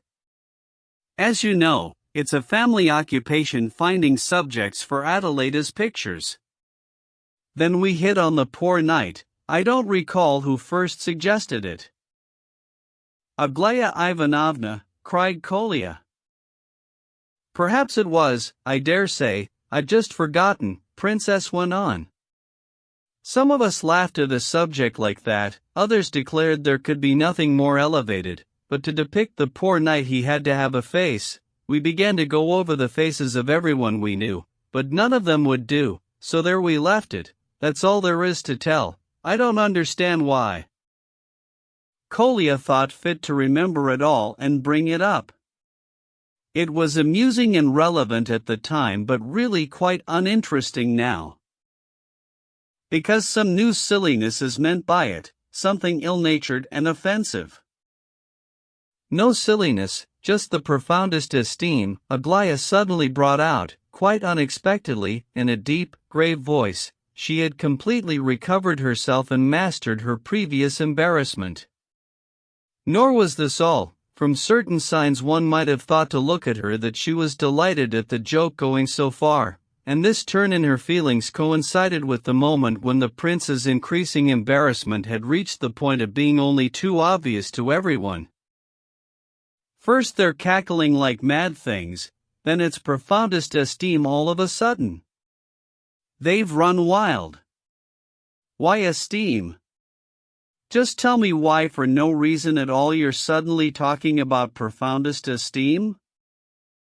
Profoundest esteem, Aglaya went on, gravely solemn as before, in response to her mother's almost rancorous question, because the poem depicts a man who is capable of an ideal, and secondly, once having set up his ideal, capable of believing in it, and in that belief capable of devoting his whole life blindly to it. That doesn't always happen in this age of ours. The poem doesn't say exactly what the poor knight's ideal actually was, but it's clear that it was some bright vision, a vision of pure beauty, and the lovesick knight has even wound a rosary round his neck in place of a scarf. It's true there is some sort of obscure unexplained device he inscribed on his shield, the letters A and B. A and D, corrected Kolya. And I say A and B, and that's what I meant to say, Aglaya cut him short in annoyance. Whichever it was, it's clear the poor knight didn't care what his lady was or did. It was enough that he had chosen her and believed in her true beauty and did her homage forever after. That was the merit of it, that even if she were to become, say, a thief later on, he would be bound to believe in her and break a lance for the sake of her pure beauty. The poet seems to have wanted to unite in one striking image the whole grand concept of medieval knightly platonic love as embodied in one pure and high-minded knight. Of course, all that is the ideal. In the poor knight it has reached its final stage, asceticism. One has to admit that to be capable of such feeling means a good deal, and such feelings in themselves leave a profound mark behind them, most laudable from one point of view, not to mention Don Quixote. The poor knight is Don Quixote, but serious, not comic. At first I didn't realize and I laughed, but now I love the poor knight, but more than that, I applaud his exploits. Thus Aglaya concluded, and looking at her it was hard to tell whether she was in earnest or laughing. Well, he's a fool of some sort, him and his exploits, declared Madame Yepankina. And you, madam, have been talking a deal of nonsense, a regular lecture. It doesn't become you, if you ask me. In any case it's insufferable. What poem is this? Recite it, seeing you know it. I must know what this poem is like. I never could stand poetry, I must have had a premonition. For heaven's sake put up with it, Prince, it seems you and I have to put up with this together, she addressed Prince Lev Nikolaevich. She was thoroughly vexed. Prince Lev Nikolaevich was on the point of saying something, but his continuing embarrassment prevented him from speaking. Aglaya alone was not in the least discomfited, seemed glad indeed, despite having overstepped the mark in her lecture. She got up at once, still grave and solemn as before, with an air of having been prepared for this and only waiting to be asked. She walked out into the middle of the veranda and stood in front of the prince, who remained seated in his armchair. Everyone stared at her in some surprise, and virtually all of them, Princess, her sisters, her mother, regarded this new foolery in the making with the disagreeable sensation that it had gone rather too far as it was. It was obvious, however, that it was this very ceremonious affectation over starting her reading that Aglaya enjoyed. Lizaveta Prokofievna was about to send her back to her place, but at the very moment when Aglaya began declaiming the well-known ballad, two new visitors, talking loudly, walked onto the veranda from the street. They were General Ivan Fedorovich Yapankin and, behind him, a certain young man. This occasioned some stir. 7. The young man who accompanied the general was about 28, tall and slim, with a fine, intelligent face. His large dark eyes flashed with wit and irony. Aglaya did not even turn round to look at him, but went on with her recitation, affectedly continuing to gaze at the prince alone and addressing herself exclusively to him. It had become obvious to the prince that she had some ulterior motive in doing all this. The new arrivals at least made his position a little less awkward. Seeing them, he half rose, nodded courteously to the general from a distance, signaled to them not to interrupt the recitation, and himself contrived to retreat behind his chair from where he could lean his elbow on the back and carry on listening to the ballad in a more comfortable and less ridiculous position, as it were, than when he had been seated. For her part, Lizaveta Prokofievna twice motioned peremptorily for the newcomers to stand where they were. The prince, by the way, was very interested in this new visitor accompanying the general. He correctly surmised that this was Yevgeny Pavlovich Radomsky, of whom he had heard a good deal and thought about more than once. He was puzzled by his wearing civilian dress, though. He had heard that Yevgeny Pavlovich was a military man. A mocking smile played round the lips of the new arrival all through the recital, as if he had already heard something about the poor knight. Perhaps it was he who first thought of it, mused the prince to himself. But it was quite different with Aglaya.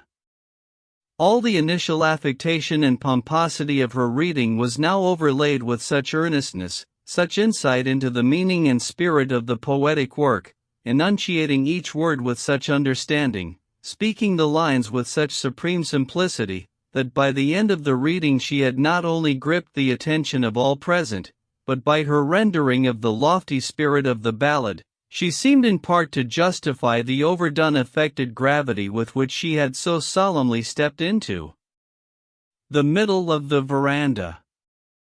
In that gravity might now be discerned only her boundless, even naive, regard for the poem she had undertaken to render. Her eyes shone and a faint, barely perceptible shudder of inspiration and ecstasy passed over her beautiful features. She read. A poor and simple knight was there, who spoke but little, plain, austere, though seeming pale and full of care, his spirit would admit no fear. A single vision he possessed, beyond the power of human art to guess the mystery impressed and deeply graven on his heart. Thenceforth, his soul consumed with fire, on womankind he cast no look. To speak with them had no desire. His silence to the grave he took. Around his neck no scarf he wore, a rosary hung in its place. No man or woman ever saw the visor lifted from his face, in token of a love so chaste, true to his radiant vision sealed. 3 letters in his blood he traced, and NFB * glowed on his shield. In Palestine when on crusade, as into battle, hearts aflame, the paladins rushed unafraid, each calling on his lady's name. Light of heaven, sacred rose. That was his cry, as fierce and grim, he fell like thunder on his foes. The Saracen shrank back from him, returning to his distant fief. He lived his life out, pent inside, still silent, still a prey to grief, like a madman, thus he died.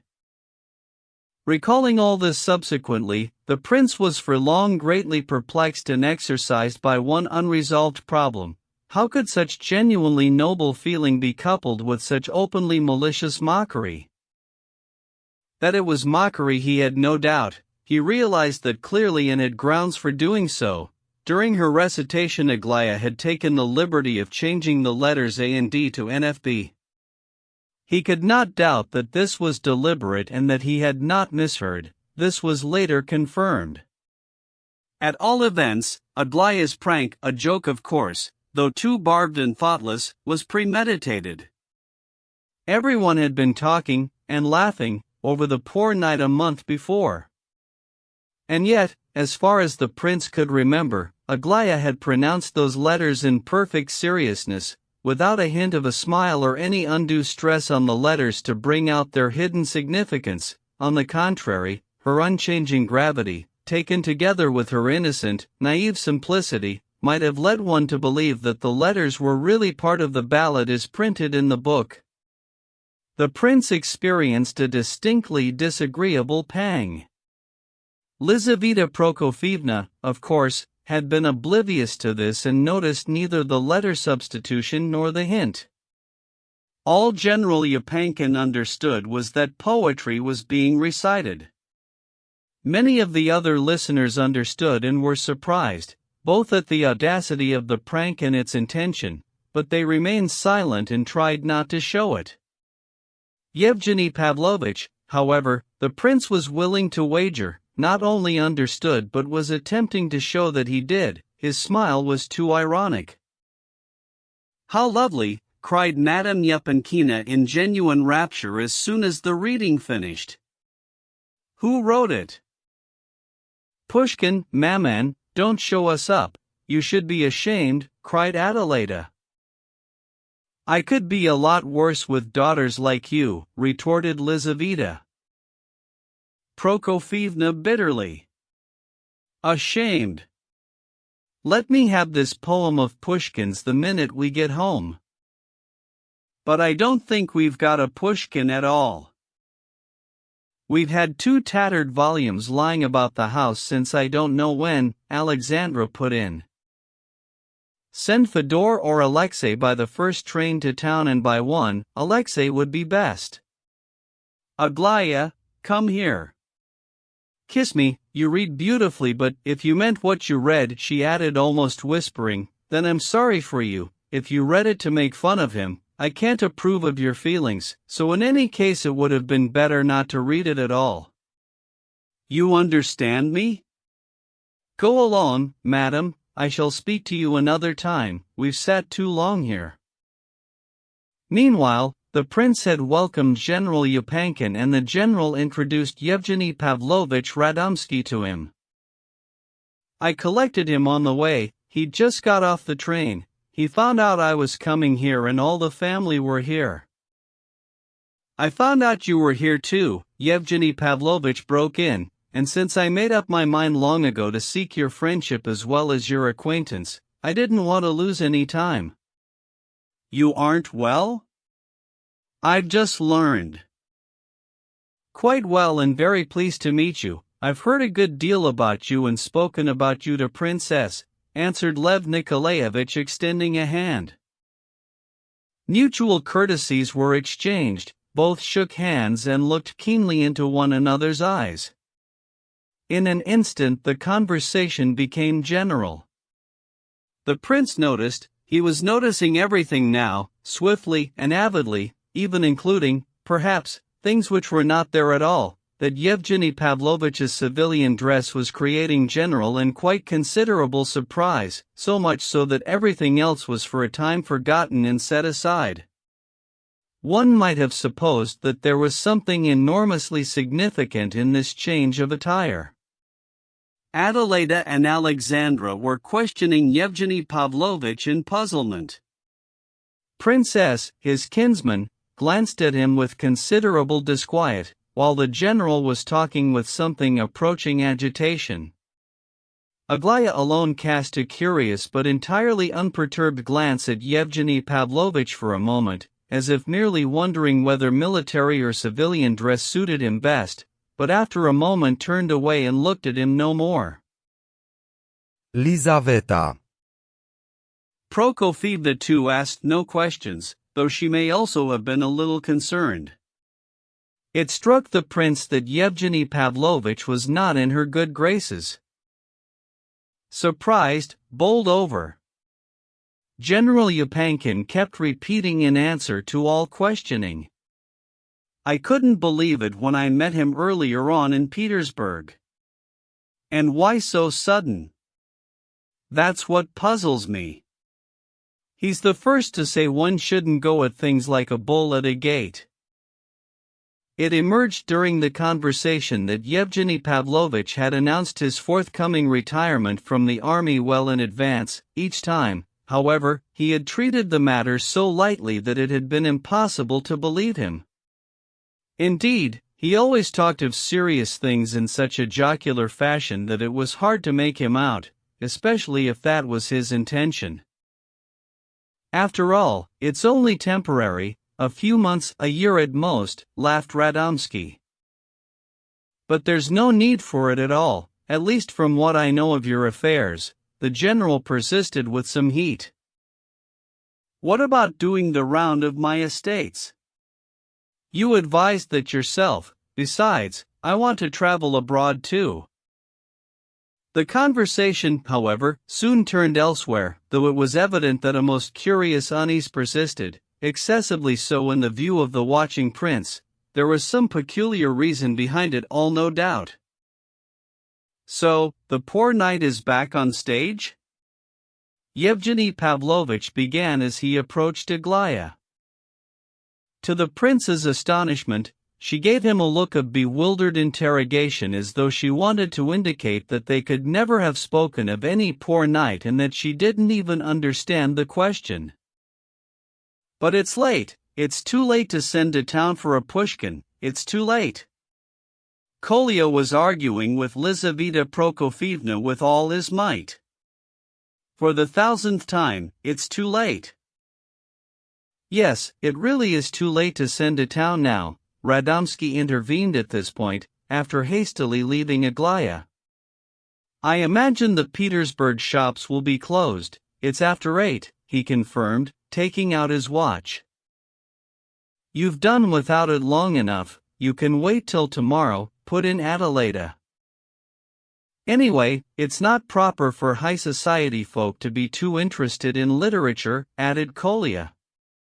Ask Yevgeny Pavlovich. It's much more the thing to have a yellow carriage with red wheels. Out of a book again, Kolya, observed Adelaida.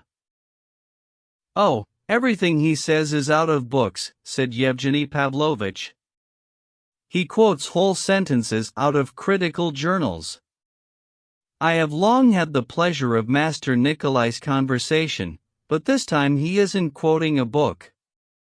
He's obviously hinting at my yellow carriage with its red wheels. Only I've already changed it. You're too late. The prince listened carefully to what Radomski was saying. He was struck by his excellent manners, unassuming and genial. He particularly liked the way he spoke amiably, as man, to the provoking Kolya. What's this? Asked Lizaveta Prokofievna, addressing Lebedev's daughter Vera, who was standing before her with a number of large, beautifully bound books, in almost mint condition. Pushkin, said Vera. Our Pushkin. Daddy asked me to bring them for you. How's this? Is that true? Lizaveta Prokofievna was astonished. Not as a gift. Not as a gift. I wouldn't presume to do that. Lebedev sprang out from behind his daughter's back. At cost price, madam. This is our very own family Pushkin, Anenkov's edition. You can't get hold of it these days. Cost price, madam.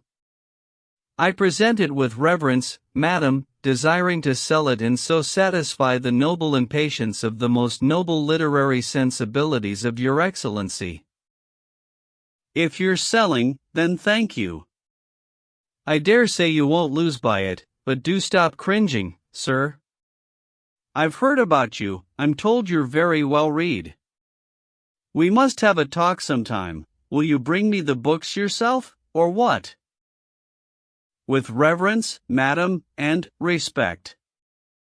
Lebedev cringed, vastly pleased, seizing the books from his daughter. Well, as long as you don't lose them, bring them without respect if you like, but on one condition, she added, looking at him keenly, you'll get no further than the doorway, and I don't intend to see you today. You could send your daughter now if you like. I've really taken to her. Why on earth don't you tell him about those people? Vera said impatiently to her father. If not, they'll come in here of their own accord, won't they? They've started making a row. Lev Nikolaevich, she addressed the prince, who had already picked up his hat, some people came to see you a good while ago, for men, they're waiting out there complaining but daddy won't let them in here.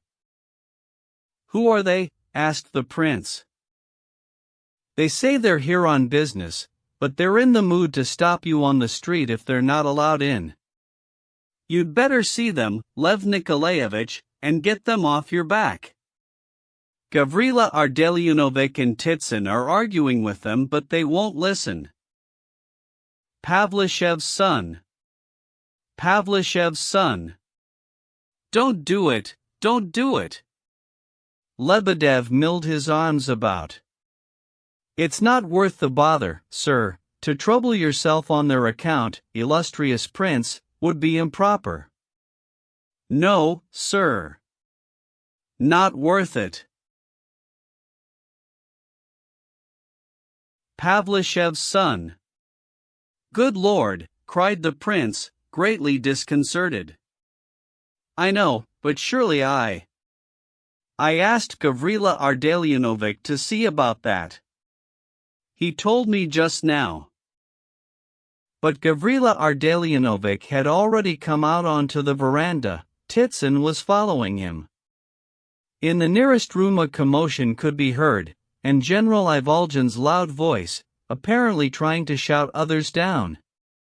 Kolya ran off at once in that direction. This is most interesting, observed Radomsky aloud. So he knows about it, thought the prince. What Pavlishev's son is this? What son can Pavlishev have? Inquired General Yapankin, bewildered, to find as he surveyed the faces of all present that he was the only one who knew nothing of this novel turn of events. The stir of expectancy was indeed general. The prince was profoundly surprised that such a completely private affair had already excited their interest so much. It would be a very good thing, said Aglaya coming up to the prince with a particularly grave air, if you were to put an end to this business personally, and allow us all to be your witnesses. They want to heap dirt on you, prince, you must vindicate yourself triumphantly, and I'm terribly glad for you in advance.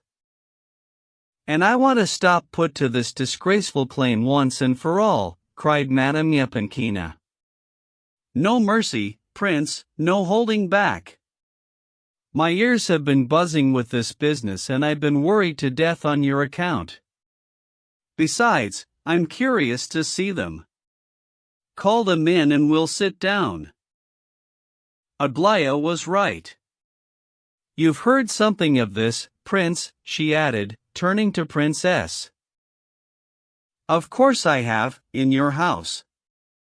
But I'm particularly anxious to have a look at these young people, replied Princess.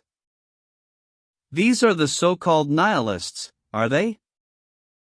No, ma'am, They're not exactly nihilists. Lebedev stepped forward, almost shaking with excitement. These are different, ma'am, special. My nephew says they have gone further than the nihilists, ma'am. You are mistaken if you think they will be put out by your presence, Your Excellency. They won't be, ma'am. Nihilists are sometimes well-informed sorts of people, even scholarly, but these have gone beyond that because, first and foremost, they're men of action, ma'am. It is really a kind of development of nihilism, not straightforwardly, more indirectly, through hearsay. They don't express themselves through newspaper articles, they act directly, ma'am. It's not a question of the pointlessness of Pushkin or anything like that, or the need to break Russia up into fragments. No, ma'am, nowadays it's regarded as an absolute right that, if anybody wants something badly, all barriers should be disregarded, even if half a dozen people have to be rubbed out in the process. All the same, Prince, I would not advise you. But the prince was already moving to open the door for the visitors. You slander them, Lebedev, he said, smiling. You're too much aggrieved against your nephew. Don't believe him, Lizaveta Prokofievna. I assure you, Gorsky's and Danilov's asterisk are merely exceptions. These people are just in error. But I would prefer it not to be here in front of everybody.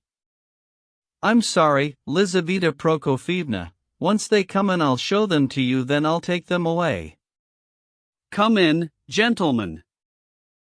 What exercised him more was a tormenting notion of a different sort. He wondered whether or not someone had arranged the business beforehand for this time, this hour, before these particular witnesses, and perhaps in anticipation of his mortification rather than his triumph. But he was greatly despondent at the thought of his monstrous and wicked suspicions. He felt that he would have died if anyone knew he had such an idea in his head, and at the moment his visitors walked in, he was genuinely ready to believe that he was morally beneath the lowest around him. 5 persons came in, the 4 newcomers and General Ivolgin behind them, impassioned, agitated, and in full spate of eloquence. There's one on my side for certain, thought the prince with a smile. Kolya slipped in along with them. He was talking fervently to Ippolit, who was one of the visitors. Ippolit was listening and grinning. The prince sat his visitors down. They all looked so young, hardly grown up at all in fact, that one might well wonder both at the occasion and the fuss being made of it. General Yupankin, for example, knowing and understanding nothing of this new affair, was quite indignant at the sight of their youthfulness, and would no doubt have registered some kind of protest had not he been inhibited by his wife's puzzlingly zealous championship of the prince's personal interests. He remained, however, partly out of curiosity, and partly out of goodness of heart, hoping he might assist or that his authority, at any rate, might be of use. But General Ivolgin's distant bow to him as he entered fired his indignation again, and he made up his mind to be resolutely silent. Among the 4 young visitors, however, one was about 30 years old, the retired lieutenant of Rogozin's crowd, the boxer, who in his time had given 15 rubles each to beggars. It was a fair guess that he had come along to bolster the others, in the role of loyal friend and, should need arise, to lend support. Of the rest, the first and most prominent place was taken by the one who went by the name of Pavlishev's son, though he introduced himself as Antip Burdovsky. He was poorly and slovenly dressed, and the sleeves of his stained coat had a mirror-like sheen. His greasy waistcoat was buttoned up to the neck and there was no sign of a shirt. He wore an impossibly dirty silk scarf twisted into a rope. His hands were unwashed and his face was generously pimpled. He was fair-haired and had, if one can use the phrase, an innocently insolent expression. He was fairly tall, lean, and about 22 years old. His face displayed not the faintest hint of irony or self-questioning. On the contrary, it expressed nothing but a total, stolid complacency as to his own rights, and at the same time something approaching a curious and ceaseless craving to be, and to feel, permanently aggrieved. He spoke emotionally, hurriedly, and with a stammer, as if unable to finish his words, being tongue-tied or even a foreigner, although he actually was a Russian born and bred. He was accompanied firstly by Lebedev's nephew, already familiar to readers, and secondly by Ippolit. Ippolit was a very young man, about 17 or perhaps 18, with an intelligent, though permanently petulant expression on his face. This face bore the terrible marks of disease. He was pale yellow and as thin as a skeleton, his eyes glittered and 2 red spots burned in his cheeks. He coughed incessantly, every word, almost every breath, was accompanied by hoarse wheezing. It was clearly tuberculosis at a very advanced stage. It looked as if he had only 2 or 3 weeks to live. He was very tired and was the first to subside on to a chair. The rest of them fussed about as they came in and were almost embarrassed, but looked gravely about them, obviously fearing to lose their dignity in some way, which sorted oddly with their reputation as spurners of all useless social forms, prejudices, indeed virtually everything in the world apart from their own interests. Antip Burdovsky, stammered Pavlishev's son, announcing himself. Vladimir Doktorenko, Lebedev's nephew, introduced himself. Keller, mumbled the retired lieutenant. Ippolit Terentiev, squeaked the last one in an unexpectedly shrill voice. At length all of them arranged themselves in a row on chairs facing the prince, and, having introduced themselves, at once scowled and transferred their caps from one hand to another to keep their spirits up. All of them made as if to speak, yet stayed silent, waiting for something with an air of defiance which seemed to say, "No, friend, you're wrong, you won't catch us like that." It could be sensed that once somebody uttered the first word, all of them would start talking together, interrupting and running ahead of one another. 8. "Gentlemen, I did not expect to see any of you," the prince began. "I've been unwell up till today and I entrusted your case," he was speaking to Antip Burdovsky, "to Gavrila Ardalionovich Ivolgin at least a month ago, as I informed you at that time. However, I'm not trying to avoid a personal explanation, though you will agree that now is hardly. I suggest we go to another room, if this won't take long. My friends are here at the moment, and believe me." "Friends, the more the merrier, but look here, sir," Lebedev's nephew interrupted suddenly in a highly sententious tone, though without raising his voice unduly, "may we point out in turn that you could have shown us more consideration than to keep us waiting in your servants' hall for 2 hours. And of course, that's princely behavior for you. And this. You must be a general. And I'm not your servant. And Antip Burdovsky suddenly began mumbling in acute agitation, his lips trembled, and there was an intensely aggrieved quaver in his voice as the spittle flew from his mouth. It was as if he had burst, or erupted, but he was in so much of a hurry all of a sudden that after the 10th word it was impossible to understand what he was saying. It was princely behavior. Ippolit shouted in his shrill, cracked voice. "If it had happened to me," growled the boxer, "I mean if I had been directly involved as a man of honor, in Burdovsky's place. I'd... Gentlemen, I only heard of your presence a minute ago, really," the prince repeated again. "We are not afraid of your friends, prince, whoever they may be, because we are within our rights," declared Lebedev's nephew once more. "But what right did you have, pray," Ippolit squeaked again, by now greatly wrought up, "to submit Burdovsky's case to the judgment of your friends? Maybe we don't want a court of your friends, it's very obvious what that would lead to." But if you don't want to talk here, Mr. Burdovsky, the prince managed to get in a word at length, considerably taken aback by this beginning. As I say, let's go to another room at once. I repeat, I only heard about you all just this minute. But you have no right, you're friends. So, Burdovsky suddenly started babbling again, looking wildly and apprehensively about him, increasingly impassioned as his shyness and suspicion grew. You have no right. Having got this out, he halted abruptly as if cut short, silently fixing his myopic, bulging, bloodshot eyes on the prince. He stared questioningly at him, his whole body hunched forward.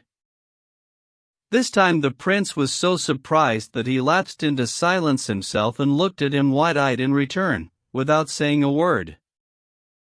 Lev Nikolaevich, called out Lizaveta Prokofievna all of a sudden, read this at once, this very minute, it's directly concerned with your business. She hastily held out to him a certain weekly humorous paper and pointed out an article. While the visitors were coming in, Lebedev had sidled up to Lizaveta Prokofievna, with whom he was trying to ingratiate himself, wordlessly pulled this paper out of his pocket, and placed it before her eyes, indicating a marked passage. What Lizaveta Prokofievna had managed to read had shaken and upset her considerably. Perhaps better not to read it aloud, faltered the prince, highly embarrassed. I could read it by myself, later on. He had barely had time to touch it before Lizaveta Prokofievna impatiently snatched the paper from his hand and turned to Kolya. In that case you'd better read it now, out loud. So everybody can hear. Lizaveta Prokofievna was an ardent and impulsive lady, so that sometimes, with barely a thought, she weighed anchor all of a sudden and put out to sea regardless of the weather. General Yupankin stirred uneasily. But while they all stopped involuntarily in that first moment and waited in bafflement, Kolya unfolded the paper and began reading aloud from the place Lebedev sprang over to indicate. Proletarians and Scions of Nobility, an episode of daylight in everyday robbery. Progress. Reform. Justice. Strange things take place in our so-called Holy Russia, in our age of reforms and private enterprise, an age of national movements and hundreds of millions exported annually, an age of encouragement of industry and paralysis of working human hands, and so on and so forth. The list is endless, gentlemen, so let us to business. A strange incident occurred to a sprig of our defunct landed gentry, de profundis, one of those sprigs, however, whose grandfathers lost all their money at the roulette wheel, whose fathers were compelled to serve as cadets and junior officers in the army and died, as a rule, while being tried for some innocent mistake in the calculation of public moneys, and whose children, like the hero of our tale, either grow up to be idiots or get involved in criminal activity, of which, incidentally, they are acquitted by our juries, supposedly for their edification and reform, or at length they get involved in one of those incidents which astound the public and sully these already disgraceful times of ours. During the winter, about 6 months ago, our noble scion, wearing gaiters, foreign fashion, and shivering in his unlined bit of cloak, returned to Russia from Switzerland, where he had been treated for idiocy, sick. It must be admitted he was fortunate at that, because as well as that interesting malady he was treated for in Switzerland. Now, can anyone be treated for idiocy? Just imagine it. He could well prove the truth of the Russian saying, some folk have all the luck. Judge for yourselves. Left a babe in arms on the death of his father, who, they say, was a lieutenant who died while on trial for the sudden disappearance of the company funds during a game of cards, and possibly also for the award of an excessive number of strokes of the birch to one under his command. You recall the days of old, gentlemen. Our baron was brought up thanks to the charity of a certain very rich Russian landowner. This landowner, let us call him P, was the owner in that former golden age, of 4,000 serf souls. Do you understand an expression like that, gentlemen? I do not. I will have to look in a dictionary. The legend is fresh, but hard to credit, and was seemingly one of those Russian idlers and parasites who spend all their lazy lives abroad, at the spas in summer and in winter at the Paris Chateau de Fleurs, where they have left vast sums in their time. It could be said with certainty that at least 1/3 of the rent paid during the surf-owning period went into the pockets of the proprietor of the Chateau de Fleurs, lucky fellow that he was. However that may be, the happy-go-lucky P brought up our nobleman's orphan child like a prince, engaged tutors and governesses for him, pretty ones no doubt, whom, incidentally, he brought over from Paris himself. But this last scion of a noble line was an idiot. The Chateau de Fleurs governesses couldn't help, until he was 20, their young charge hadn't learned to speak any language, including Russian.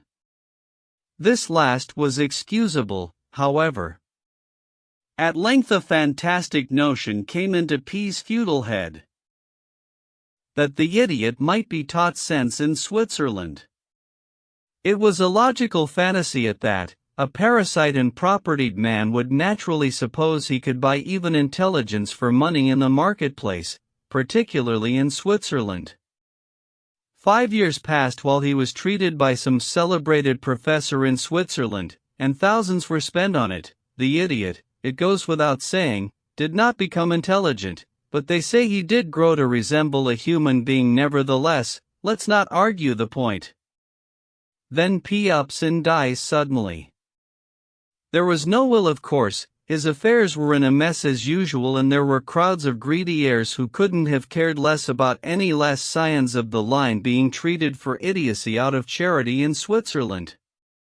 The said scion, idiot though he was, tried to cheat his professor and, so they say, managed to get treatment for 2 years free of charge by concealing the death of his benefactor.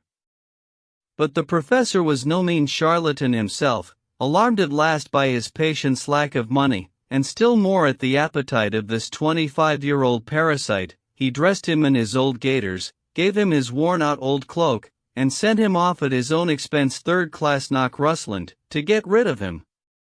It seemed that fortune had turned her back on our hero. Not a bit of it, gentlemen. Fortune, which wipes out whole provinces with famine, pours out all her gifts at once upon this little aristocrat, like Krulev's cloud asterisk which passed over the parched fields and discharged itself over the ocean. At the very moment he turned up in Petersburg from Switzerland, a relative of his mother's, who was of the merchant class herself of course, dies in Moscow, a childless old soul, merchant, bearded old believer, who leaves a few million in his will, incontestable, cool hard cash. Would it had been you and I, dear reader, all to our sprig, all this to our baron, who had been treated for idiocy in Switzerland. Well now, the boot was on the other foot. Suddenly a whole crowd of friends and acquaintances gathered round our gaitered baron, who was throwing himself at a certain celebrated beauty, a kept woman. Even relatives turned up and a whole clutch of noble ladies besides, desperate for holy matrimony, and what could be better? An aristocrat, a millionaire, an idiot, all qualities at once, not something you can find with a lantern in daylight or have made to order. I don't understand this at all, cried General Yapankin at the very pitch of indignation. Do stop, Kolya, cried the prince pleading with his eyes. Exclamations came from all sides. Read on. Read on. Whatever you do, cut in Lizaveta Prokofievna, obviously restraining herself with an immense effort. Prince, if the reading stops we shall quarrel. There was nothing for it. Kolya, flushed and excited, went on reading in an agitated voice. But while our new-fledged millionaire was in seventh heaven so to speak, something altogether unlooked for occurred. One fine morning a visitor came to see him, composed and stern of countenance, soberly and elegantly dressed, courteously dignified and measured of speech and with an obvious leaning towards progressive views. He briefly explained the reason for his visit. He was a well-known lawyer and he had been instructed by a certain young man to act in his interest. This young man was none other than the son of the late P, though he used a different name. The lascivious P had, in his youth, seduced a girl who was poor but honest, one of his house serfs, who had been brought up European fashion. Doubtless he was taking advantage of one of the seigneurial rights he enjoyed under the old serf system. Noticing the inevitable and imminent consequence of this liaison, he hurriedly gave her in marriage to a man of excellent character who worked in the civil service and who had long been in love with the girl. To begin with, he helped the newlyweds, but very soon the husband's upright character saw to it that his assistance was declined. Time passed and little by little P managed to forget the girl and the son she had borne him, and later, as we know, he died without settling his affairs. His son, meanwhile, born in lawful wedlock, grew up under another name, having been adopted by his mother's upright husband. The latter nevertheless died in due season, and the son was left to fend for himself in one of our remote provinces with an ailing mother who had lost the use of her legs. He himself earned a living in the capital by honest toil every day, giving lessons in merchants' houses, and so kept himself first at school, then later on while he was attending external university lectures, which he hoped would be useful to him in his subsequent career. Still, how much can you earn from a Russian merchant for lessons at 10 kopecks an hour, especially with an ailing, crippled mother whose eventual death in her remote province barely lightened his load? The question is now, how should our noble sprig have decided in all fairness to act? Of course, dear reader, you think he told himself, "All my life I have made use of P's gifts, on my education, my governesses, tens of thousands went to Switzerland on my treatment for idiocy, and here I am now with millions at my disposal," while the noble character of P's son, in no way to blame for the actions of his light-minded father who forgot about him, is being worn down giving lessons. Everything that was spent on me should by rights have gone to him. These huge sums spent on me are not really mine. It was simply a blind error of fortune. They should have gone to P's son. They should have been employed to his benefit, not mine, as happened through the fantastic whim of the light-minded and forgetful P. If I were truly noble, considerate, and just, I ought to give his son half my inheritance, but as I am first and foremost a prudent man and am well aware that this matter lies outside the law, I shall not give him half my millions. But it would at any rate be too mean and shameful on my part. The noble scion forgot that it would not be prudent either, if I do not return to P's son the tens of thousands spent by P on my idiocy. That would be only right and fair. What would have become of me if P had not brought me up and had taken care of his son instead of me? But no, gentlemen. Our noble scions don't think in that way. Despite the pleading of the young man's lawyer, who had undertaken almost against his will to act for him solely from motives of friendship, no matter how he pointed out the obligations of honor, generosity, justice, and even self-interest, the Swiss ward remained unswayed, and what of it? All that would be nothing, but what was really unforgivable and could not be excused by any interesting illness was that this millionaire, scarcely emerged from his professor's gaiters, could not grasp that the noble disposition of the young man, killing himself giving lessons, was not begging for assistance or asking for alms. He was asking for his rights and for what was due to him, outside the law as it might be. Not even asking indeed, his friends were merely interceding on his behalf. With a lordly air and reveling in his newly acquired power to grind people's faces in the dirt with impunity, because of his millions, our sprig takes out a 50-ruble note and sends it to the young man as a form of arrogant charity. You don't believe me, gentlemen? You are outraged, you are affronted, you are racked by cries of indignation, but nevertheless that is what he did. Naturally the money was returned to him at once, hurled back in his face, so to speak. How then is this matter to be settled? It isn't a legal matter, public opinion is all that remains. We therefore place this story before the public, vouching for its accuracy. We learn that one of our most celebrated humorists has concocted an admirable epigram on the subject, which deserves a place in metropolitan sketches of manners, let alone provincial. For 5 long years young Lyova one played secure in Schneider's two cloak, and passed the time so blithe and gay, with childish game and joke. Then he came home in gaiters tight, enormous wealth to find, and prays to heaven day and night, while robbing students blind. When Kolya had finished, he quickly handed the paper to the prince and, without saying a word, rushed off and hid in a corner, covering his face with his hands. He felt intolerably ashamed, and his childish sensitivity, not yet inured to filth, was outraged, perhaps even excessively so. He felt that something extraordinary had happened to cast a blight over everything, and that he was practically the cause of it by the very fact of having read it aloud. But it appeared that everyone had sensed something of the kind as well. The girls felt very awkward and ashamed. Lizaveta Prokofievna was keeping her intense anger in check, as well as perhaps bitterly regretting her involvement in the affair.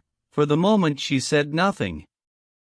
The prince was experiencing what very shy people often do in like circumstances. He was so ashamed at the conduct of other people, so ashamed for his visitors, that initially he was afraid even to look at them. Titsin, Varya, Ganya, even Lebedev, all of them looked rather embarrassed. Strangest of all, Ippolit and Pavlishev's son were also apparently taken aback. Lebedev's nephew was also clearly displeased. Only the boxer sat perfectly at ease, gravely twirling his mustaches. His eyes were lowered, but not from embarrassment, on the contrary, out of dignified modesty it seemed, and only too obvious triumph. He gave every sign of enjoying the article very much indeed. "This is beyond everything," General Yapankin growled under his breath. 50 lackeys must have put their heads together to compose that. Permit me to inquire, dear sir, how you can make such insulting suppositions?" Ippolit demanded, all a tremble. This for a man of honor, you must agree, General, if a man of honor, it's nothing less than an insult, growled the boxer, also suddenly rousing himself for some reason, twirling his mustaches and twitching his shoulders and body. "In the first place, I'm not your dear sir, and secondly, I have no intention of offering you any explanations," came General Yapankin's brusque reply. By now in a thoroughly bad temper, he rose and, without a word, walked to the exit from the veranda, where he stood with his back to the company, highly annoyed at Liza Prokofievna, who had no thoughts of quitting her seat even now. Gentlemen, do let me say something at least," cried the prince in despairing agitation, "and please let us talk so that we understand one another. I don't care about the article, gentlemen, let it go, but it's all untrue, you know, what's been printed. I'm saying that because you know it yourselves. It's shameful, really. So I would be truly surprised if any one of you had written it. Up till this minute, I didn't know anything about the article," declared Ippolit. "I don't approve of it." "Although I knew it had been written," added Lebedev's nephew, "I also would not have advised its publication, because it's premature." "I knew, but I have the right." Muttered Pavlishev's son. "What? You wrote all that yourself?" asked the prince, with a searching look at Burdovsky. "I simply don't believe it." "One might, however, refuse to recognize your right to ask such questions," interposed Lebedev's nephew. "I was only surprised that Mr. Burdovsky managed to, but I mean to say that if you've already put the matter before the public, why did you get so annoyed just now?" when I began talking about it in front of my friends.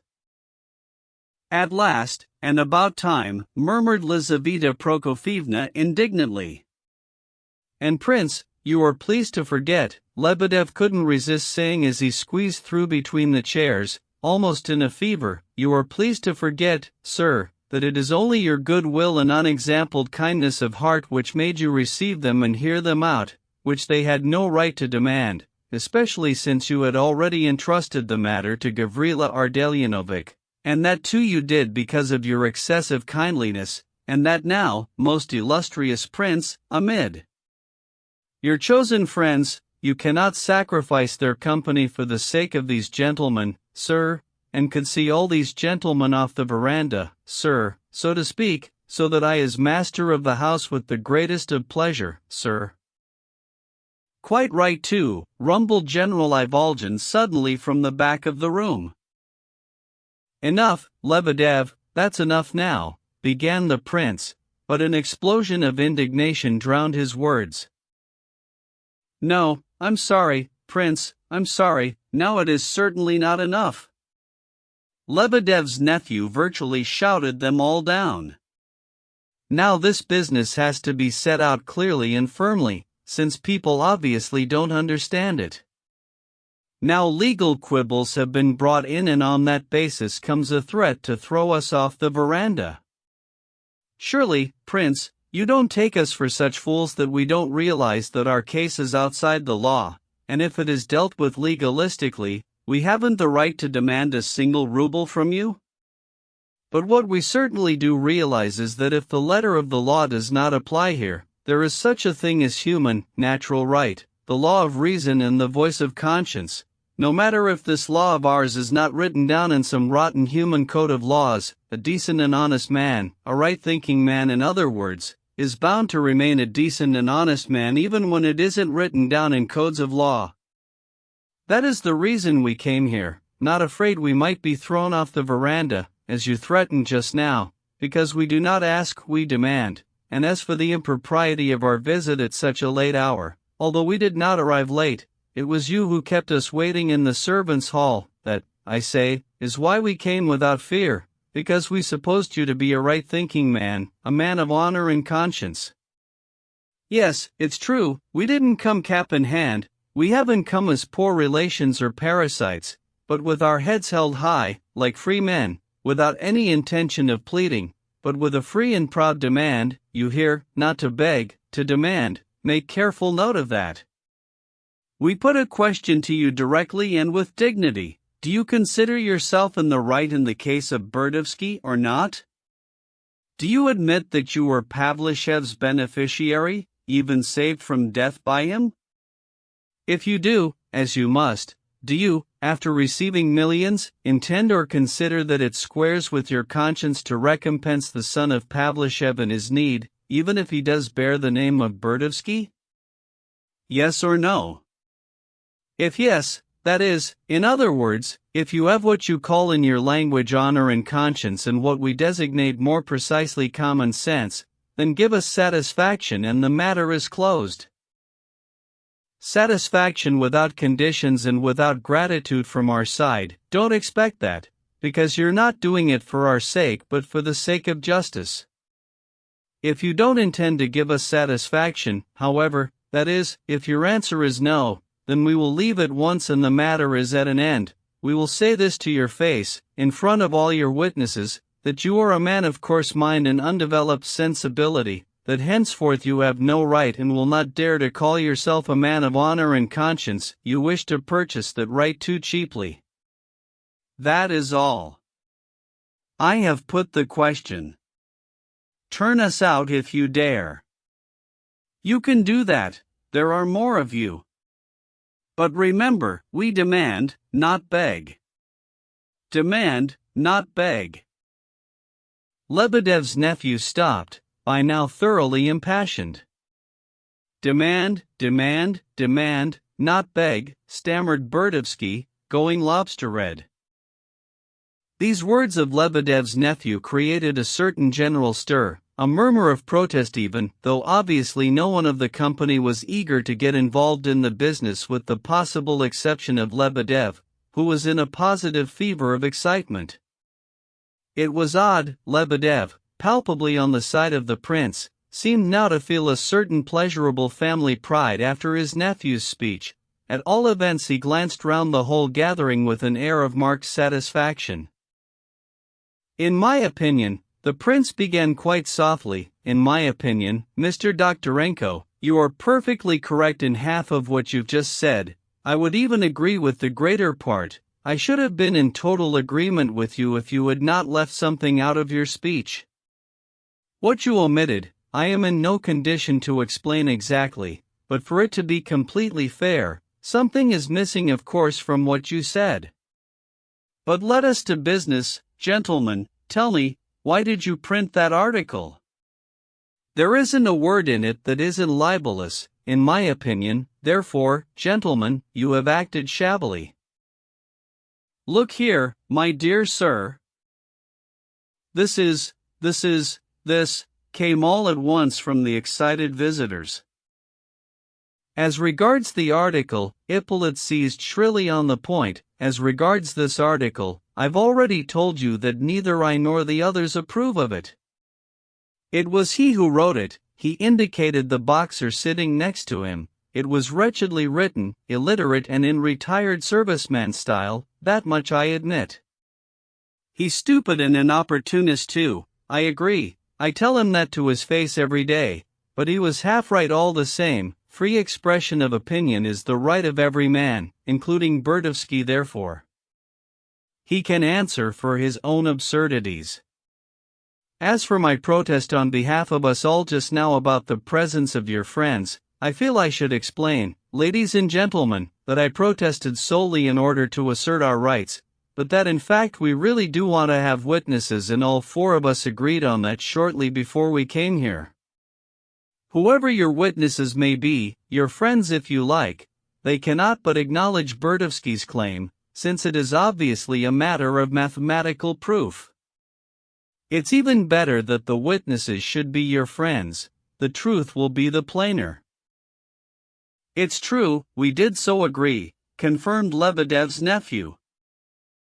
Then why did you begin by raising such a clamor and fuss about it just now, if that's what you wanted? The prince asked in surprise. But about the article, Prince, the boxer broke in, desperately keen to have his say and agreeably excited. It might have been suspected that the presence of the ladies was having a powerful and visible influence on him. About the article, well, I admit that I was the author, though my sick friend, for whom I usually make allowances on account of his condition, has just now criticized it so severely. But I wrote it and published it in the magazine of a sincere friend of mine in the form of a letter to the editor. It's just the poem that isn't really mine, it actually belongs to the pen of a well-known humorist. I only read it to Dostoevsky, and not all of it at that. I got his permission to publish it at once, but after all I could have published it without permission. Freedom of expression is a universal right, noble and salutary. I hope that you yourself, Prince, are progressive enough not to deny that. I'm not going to deny anything, but you must admit that in your article. I was harsh, you're going to say? But there's the matter of the public interest here, so to speak, you have to admit that, and in any case a scandal like this can't be overlooked, can it? The public interest must be served, and so much the worse for the guilty. As for certain inexactitudes, hyperboles as it were, you also have to agree that the initiative is what is most important, the aim and intention, the salutary example is important, individual cases can be gone into later. Lastly there's the question of style, the humorous form of the thing, and anyway, everybody writes like that, you have to admit. Ah. You were on the wrong track altogether. I assure you, gentlemen, cried the prince.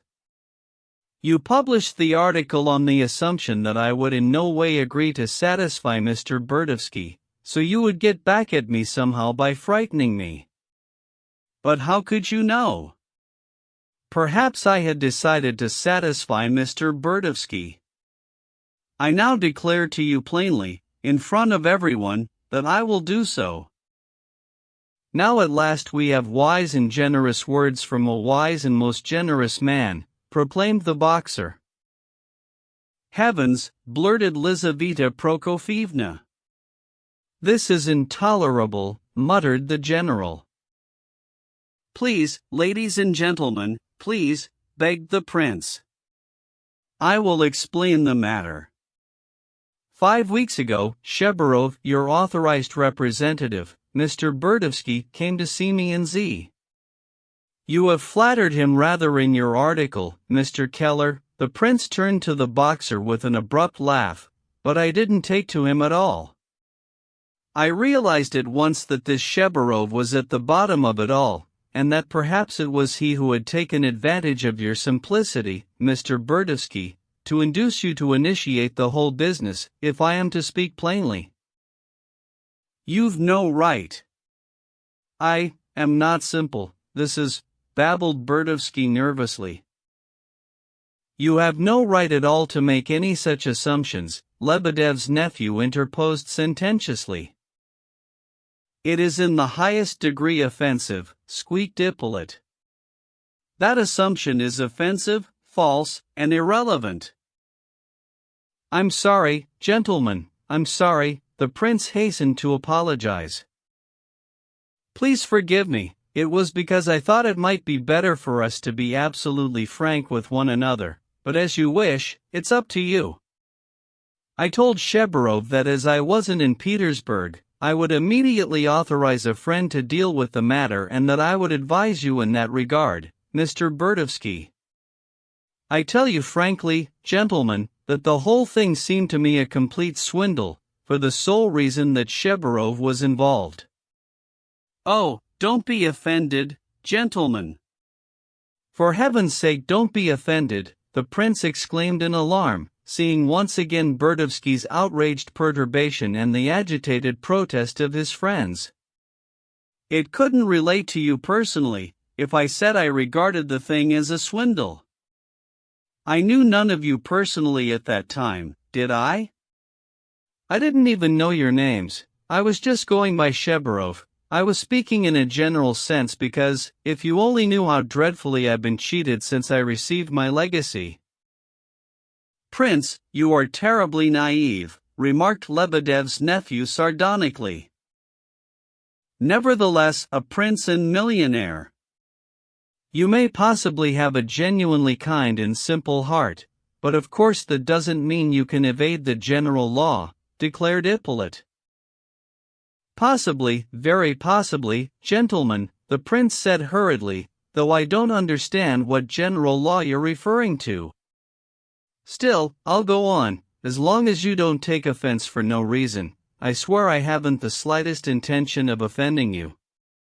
And really, gentlemen, can't one say a single candid word without you immediately taking offense? Anyway, to start with, I was amazed that a son of Pavlishev existed, and in such an appalling situation as Shebarov described. Pavlishev was my benefactor and a friend of my father. Ah, why did you write such lies about my father in your article, Mr. Keller?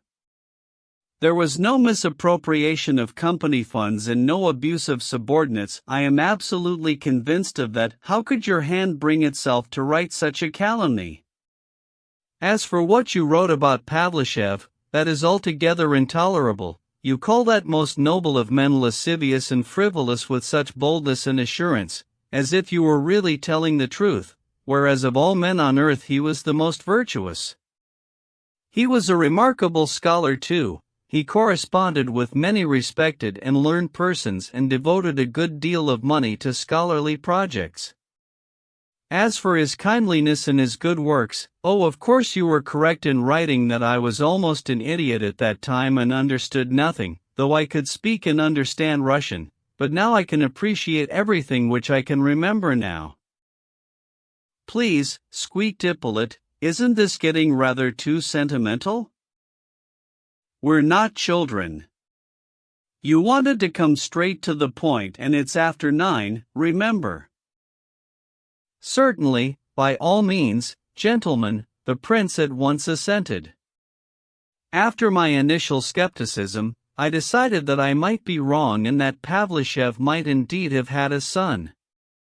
But I was most astonished when that son was so blithely, so publicly ready to betray the secret of his birth and, above all, disgrace his mother.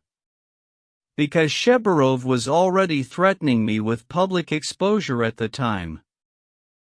That's stupid, cried Lebedev's nephew. You have no right, shouted Burdovsky. The son is not responsible for the father's immorality and the mother is innocent, squealed Ippolit vehemently. The more reason there was to spare her, surely, said the prince timidly. Prince, you are not merely naive, you've gone some way beyond that, perhaps, Lebedev's nephew grinned malevolently. And what right had you, squealed Ippolit in a most unnatural voice. None at all, the prince hastily put in. You're right about that, I admit, but I couldn't help it and I immediately told myself at the time that my personal feelings ought not to influence me in the matter, for if I acknowledged that I was obliged to satisfy Mr. Burdovsky's demands because of my regard for Mr. Pavlushev, then I was bound to satisfy them come what may, that is, whether I respected Mr. Burdovsky or not. I only brought this up, gentlemen, because it seemed unnatural all the same, that a son should betray his mother's secret so publicly. In short, that was what chiefly convinced me that Shebarov was a scoundrel and must have duped Mr. Burdovsky and put him up to the swindle himself. Well, that really is intolerable, came the cry from his visitors, some of whom even leapt up from their seats. Gentlemen! But that's just why I came to the conclusion that poor Mr. Burdovsky must be a simple, defenseless man, an easy prey to swindlers, therefore the more reason for me to help him as Pavlushev's son, in the first place by thwarting Mr. Shebarov, secondly by advising him in a conscientious and friendly manner, and thirdly by giving him 10,000 rubles, which is all that Pavlushev could have spent on me, according to my calculations. What? Only 10,000, cried Ippolit. Well, Prince, your arithmetic's rather weak, or maybe a sight too strong, though you make yourself out to be a simpleton, exclaimed Lebedev's nephew. I won't accept 10,000, said Burdovsky. Antip. Accept it, prompted the boxer in a swift and audible whisper, bending over Ippolit's chair from behind. Accept, and later on we'll see.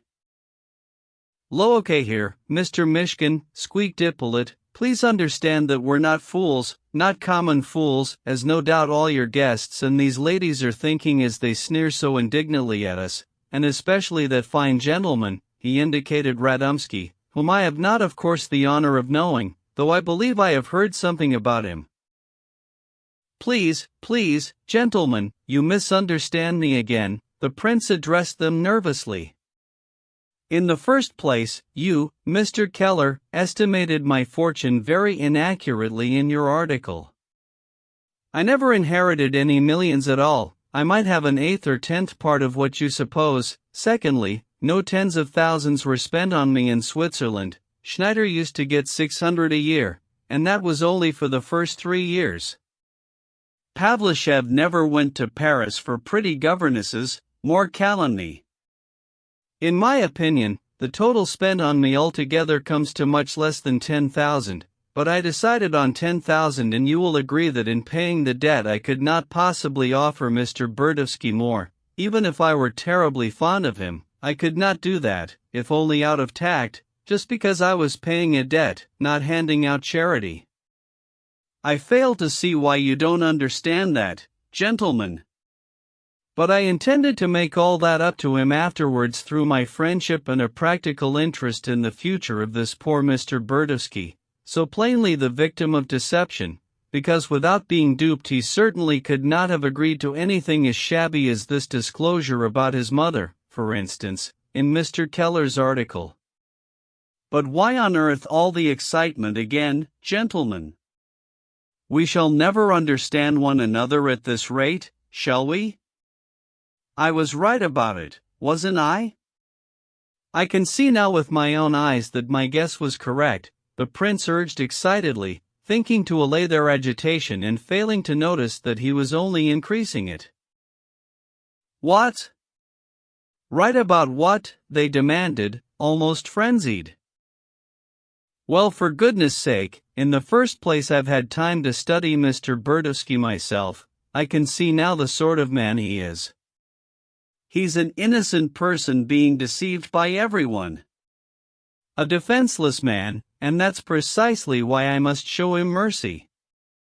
Secondly, Gavrila Ardalionovich, to whom the matter was entrusted and from whom I have heard nothing for a long time, as I was traveling and then taken ill for 3 days in Petersburg, told me when we met an hour ago that he had got to the bottom of all Shebarov's schemes and has proof that Shebarov is exactly the person I thought him to be. I know, gentlemen, that many people do regard me as an idiot.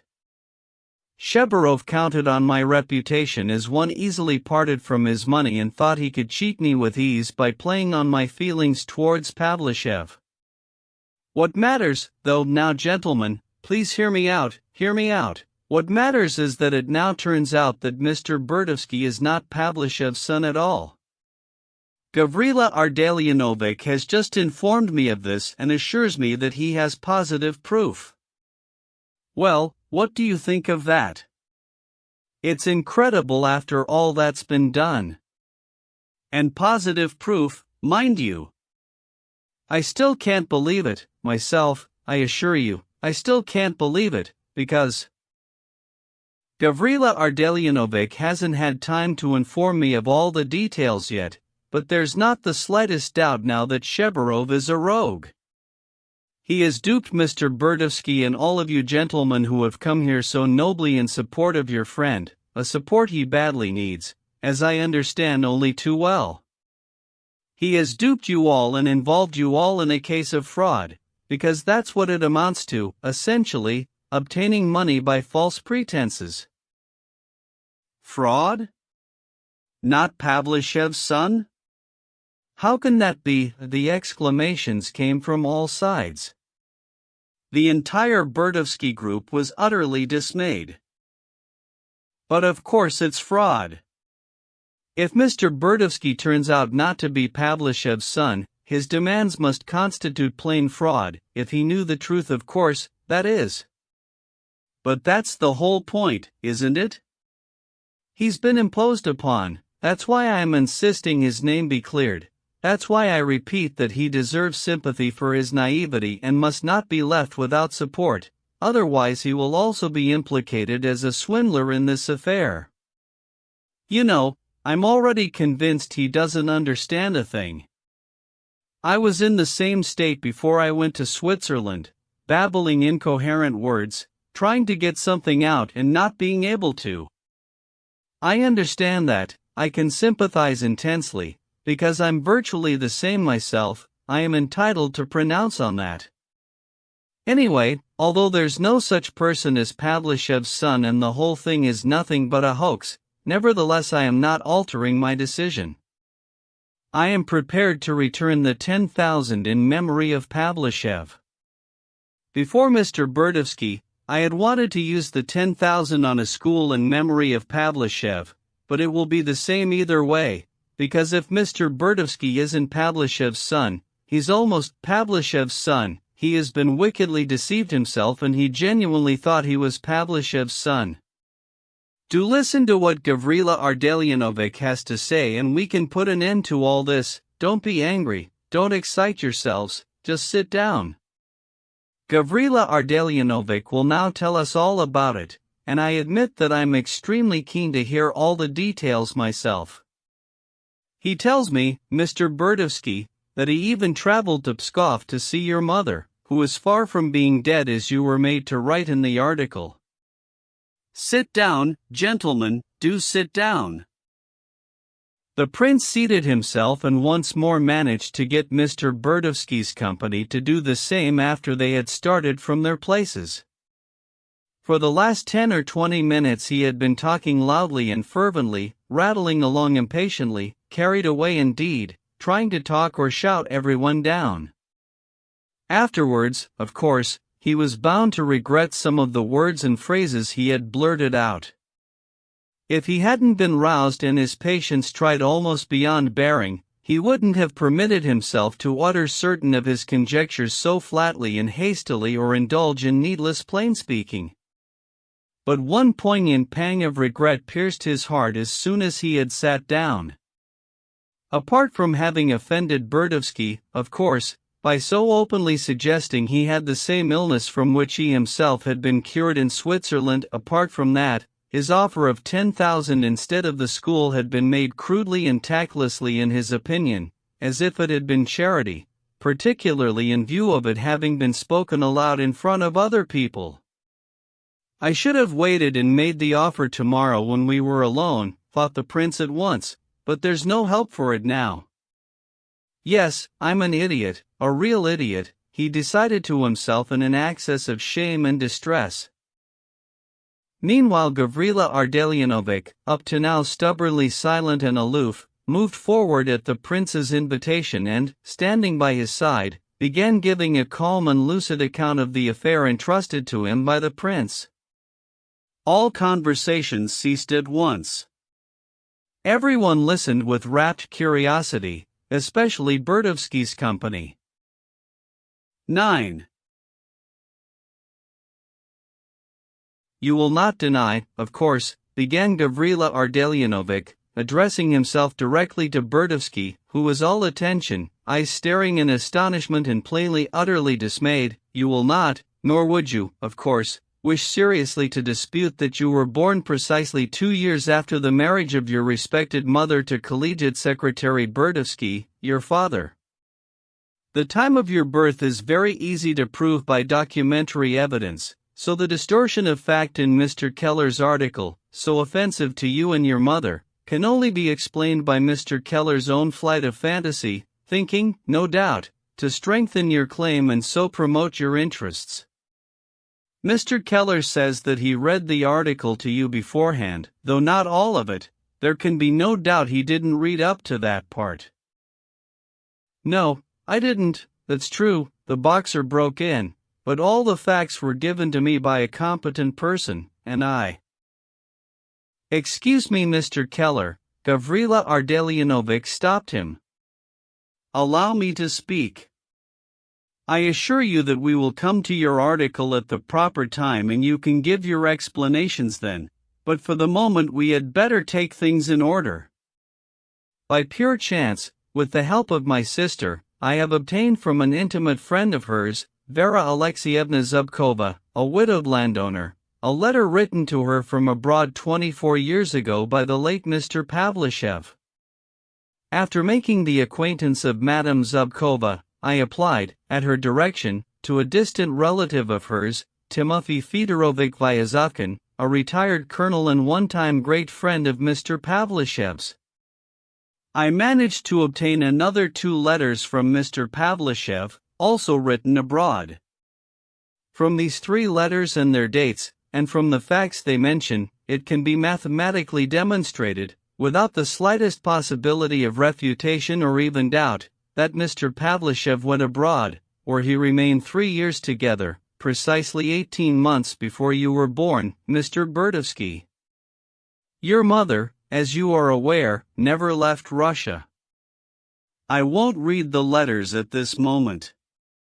It's late, I am only stating the facts.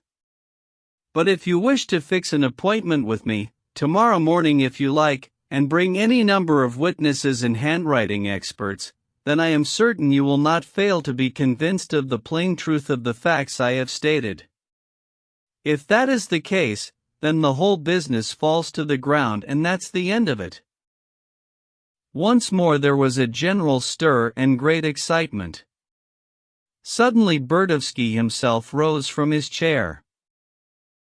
If that's so, then I've been deceived, but not by Shebarov long before that. I don't want experts, I don't want a meeting. I believe you, I refuse. I can't take the 10,000, goodbye. He took his cap and pushed back his chair to leave. If you can, Mr. Burdovsky, Ganya stopped him, speaking softly and sweetly, then stay for 5 minutes at least.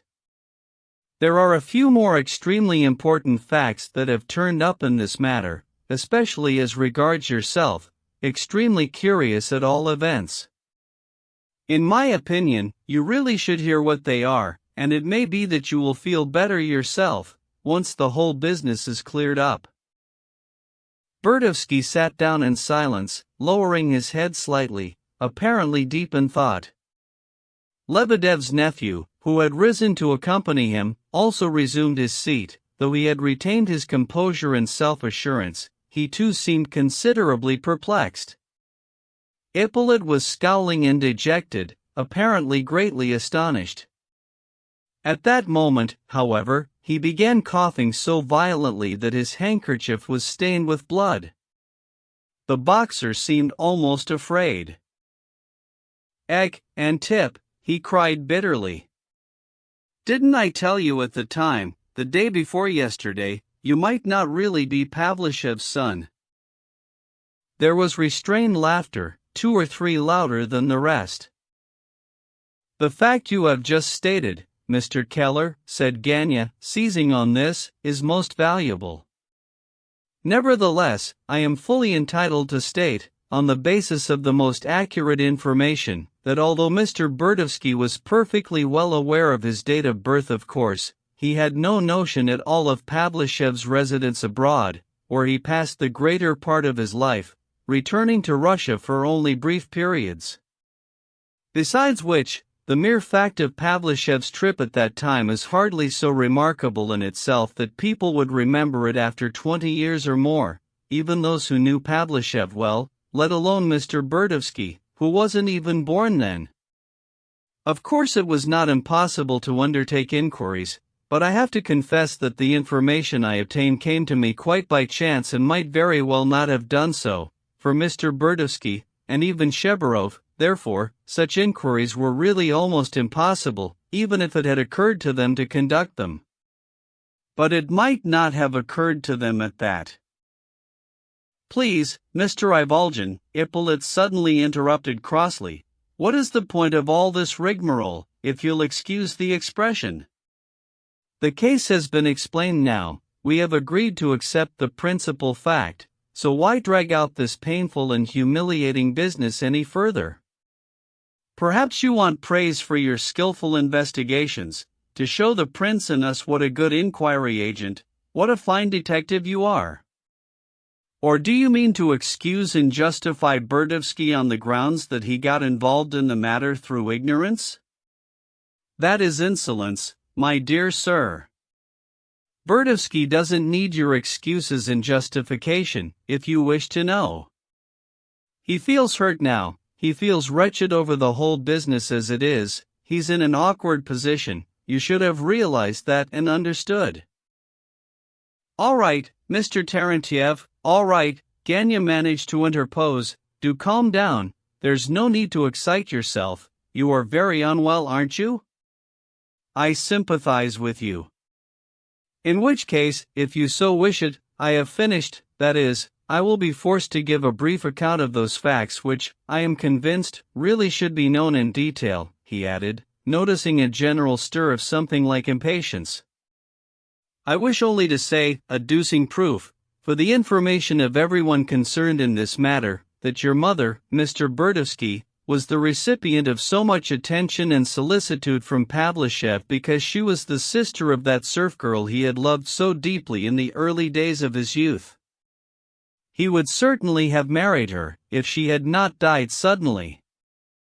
I possess proof that this intimate fact, which is perfectly true and accurate, is very little known, indeed almost forgotten.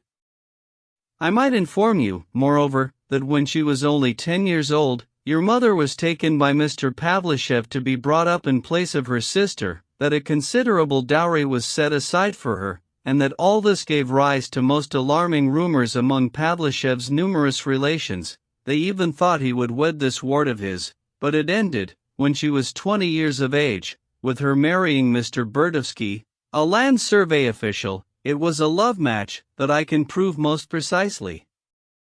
I have here a number of incontestable facts demonstrating that your father, Mr. Burdovsky, who had no head for business at all, threw up his job as soon as he got your mother's 15,000 dowry and went into commercial dealings. He was cheated, lost his capital, and started drinking to drown his sorrows. He fell ill as a result and died prematurely, 8 years after marrying your mother. Subsequently, according to your mother's own testimony, she was left in poverty and would have perished altogether without Pavlishev's constant and generous help. He made her an allowance of up to 600 a year. Furthermore, there is a very great deal of evidence that he was extremely fond of you as a child. According to this evidence, again confirmed by your mother, it transpires that his fondness was chiefly because, when you were young, you seemed to be tongue-tied, a cripple, a pitiful, miserable sort of child, and Pavlishev, as I elicited on unimpeachable evidence, had a peculiar kind of tender affection for all who were afflicted and ill-favoured by nature, a fact of crucial importance in this case, in my opinion. Lastly, I can pride myself on some meticulous investigation concerning the vital point, how this exceptional fondness of Pavlishev's towards you. It was due to his efforts that you went to secondary school and had special tuition, engendered at length, little by little, the notion among Pavlishev's relatives and household that you were his son and that your real father had been simply a deceived husband. But the point to remember is that this notion only solidified into a firm and generally held conviction during the last years of Pavlishev's life, when everybody began getting worried about the will, and the original facts had been forgotten and inquiries were impossible. No doubt the idea reached you also, Mr. Burdovsky, and took complete possession of you. Your mother, whose acquaintance I had the honor to make, knew about all these rumors, though to this day she does not know that you, her son, had also been taken in by the fascination of the story. I did not enlighten her either. I found your dear mother, Mr. Burdovsky, in Pskov, ill and in the extreme poverty into which she fell after Pavlishev's death. She told me with tears of gratitude that it was only through you and your support that she was still alive. She expects a good deal of you in the future and fervently believes in your future success. Well, this is really intolerable. Lebedev's nephew declared loudly and impatiently. What has all this romantic tale got to do with it? It's disgusting, indecent. Ippolit jerked sharply in his chair. Burdovsky, however, noticed nothing and did not even stir. To do with it? The reason? Gavrila Ardalionovich expressed arch surprise as he venomously prepared his conclusion. Well, in the first place, Mr. Burdovsky can now be perfectly sure that Mr. Pavlishev loved him out of magnanimity, not as a son. He needed to know that one fact, having confirmed and approved Mr. Keller's action just now, after the article was read. I say this because I regard you as an honorable man, Mr. Burdovsky. Secondly, it turns out that there was not the slightest hint of thievery or fraud involved, even on Shebarov's part. That's an important point for me also, because the prince in his excitement just now implied that I shared his opinion as regards the fraud aspect of this unhappy affair.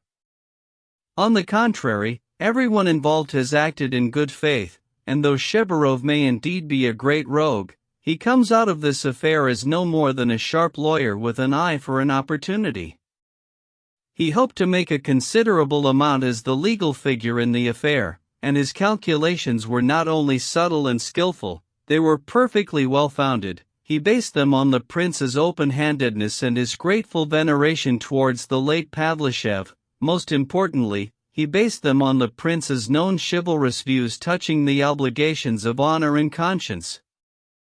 As for Mr. Burdovsky himself, One could say that, owing to certain convictions of his own, he was so worked upon by Shebarov and the company he kept that he embarked on the affair in a virtually disinterested fashion, almost as a service to truth, progress, and humanity. Now that the facts have been made known, it must be clear to everybody that Mr. Dostoevsky is without taint, appearances notwithstanding, and the prince can the more speedily and readily offer him both his friendly cooperation and the practical assistance he mentioned just now when he was speaking of schools and Pavlishev. "Stop, Gavrila Ardalionovich, stop," shouted the prince, genuinely dismayed, but it was too late. "I told you, I've said it 3 times, cried Dostoevsky in exasperation, "that I don't want money. I won't take it. Why? I don't want. I'm off." And he almost ran from the veranda. Lebedev's nephew, however, caught him by the sleeve and whispered something to him. At this, he swiftly came back and, taking a large, unsealed envelope from his pocket, threw it onto the table by the prince. "There's your money. How dare you, dare you? Money! The 250 rubles you presume to send him through Shebarov as charity," explained Doktorenko. "It says 50 in the article," shouted Kolya. "It's my fault," said the prince, approaching Dostoevsky. "I'm greatly to blame as regards you, Dostoevsky, but I didn't send it as charity, believe me. I am to blame now as I was just now." The prince was very distressed, he looked tired and frail and his words were incoherent. "I talked about fraud, but I didn't mean you, I was mistaken. I said you were ill like me. But you're not the same as me, you give lessons, you support your mother. I said you had defamed your mother, but you love her, she says so herself. I didn't know. Gavrila Ardalionovich didn't have time to tell me just now. It's my fault.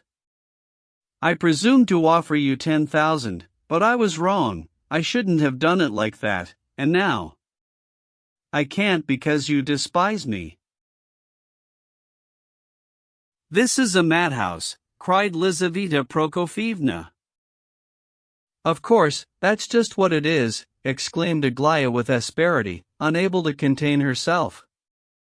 Her words, however, were lost in the general hubbub. Everyone was talking loudly by now, discussing, quarreling, laughing. General Ivan Fedorovich Yapankin was incensed as he waited for Lizaveta Prokofievna with an air of wounded dignity. Lebedev's nephew got in the last word. "Yes, Prince, give you your due, you certainly know how to make use of your, illness, to put it politely. You've managed to offer your money and your friendship in such an artful way, that now it's impossible for any honorable man to accept them at all. It's either a little too innocent or a little too cunning, only you know which." "Excuse me, gentlemen," exclaimed Ganya, who had opened the envelope meanwhile, "there are only 100 rubles here, not 250 at all. I point this out, Prince, so as to avoid any misunderstandings." Never mind, the prince waved a hand towards him. No, never minds." Lebedev's nephew seized on this at once. "Your never mind is an insult, Prince. We aren't concealing anything, we declare openly, yes, there are only 100 rubles there, not the whole amount, but it makes no difference, does it?" "Why yes, it does," Ganya contrived to break in, with an air of innocent puzzlement. "Don't interrupt me, we're not the fools you take us for, Mr. Lawyer," cried Lebedev's nephew in savage irritation. "Of course, 100 rubles isn't the same as 250, and it does make a difference, but it's the principle that matters, the initiative is what's important here, and the fact that 150 rubles are missing is a mere detail. What matters is that Dostoevsky does not accept your charity, Your Highness. He throws it in your face, so in that sense it's all the same whether it's 100 or 250 rubles. Dostoevsky hasn't accepted the 10,000, you saw that. He wouldn't even have brought back the 100 if he'd been dishonest. The 150 went on Shebarov's trip to see the prince. Laugh at our awkwardness if you like and our lack of skill in this affair, as it is you've done your best to make us look ridiculous, but don't dare to say that we're dishonest. We shall give the 150 rubles, with interest, dear sir, back to the prince between us, even if it's a ruble at a time. Dostoevsky is a poor man, he has no millions, but Shebarov presented his bill after his journey. We hoped we would win. Who wouldn't have done the same in his place? Who indeed? Prince S. exclaimed. I shall go mad here, cried Lizaveta Prokofievna. This reminds me, laughed Radomsky, who had been standing watching all this time, of the celebrated defense lawyer who recently pleaded the poverty of his client as an excuse for murdering 6 people in one fell swoop, in order to rob them. He suddenly ended his speech like this, it's only natural, says he, that my client in his poverty should have thought of murdering the 6 people, who on earth in his position wouldn't have thought of it? Something like that, most amusing though. Enough, declared Lizaveta Prokofievna abruptly, fairly shaking with anger. Time to put an end to this nonsense. She was most dreadfully aroused. She tossed her head menacingly as she stared round at the whole company with flashing eyes, barely distinguishing friend from foe at that moment in the impatience of her fierce and haughty defiance. This was the point when long-suppressed anger at length explodes, and the urge to give battle at once, to attack someone immediately, becomes the overmastering impulse. Those who knew Lizaveta Prokofievna sensed immediately that something exceptional had happened to her.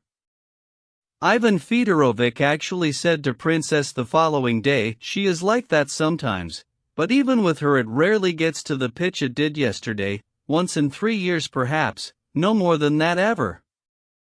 No more than that, he added earnestly. That's enough, Ivan Fyodorovic.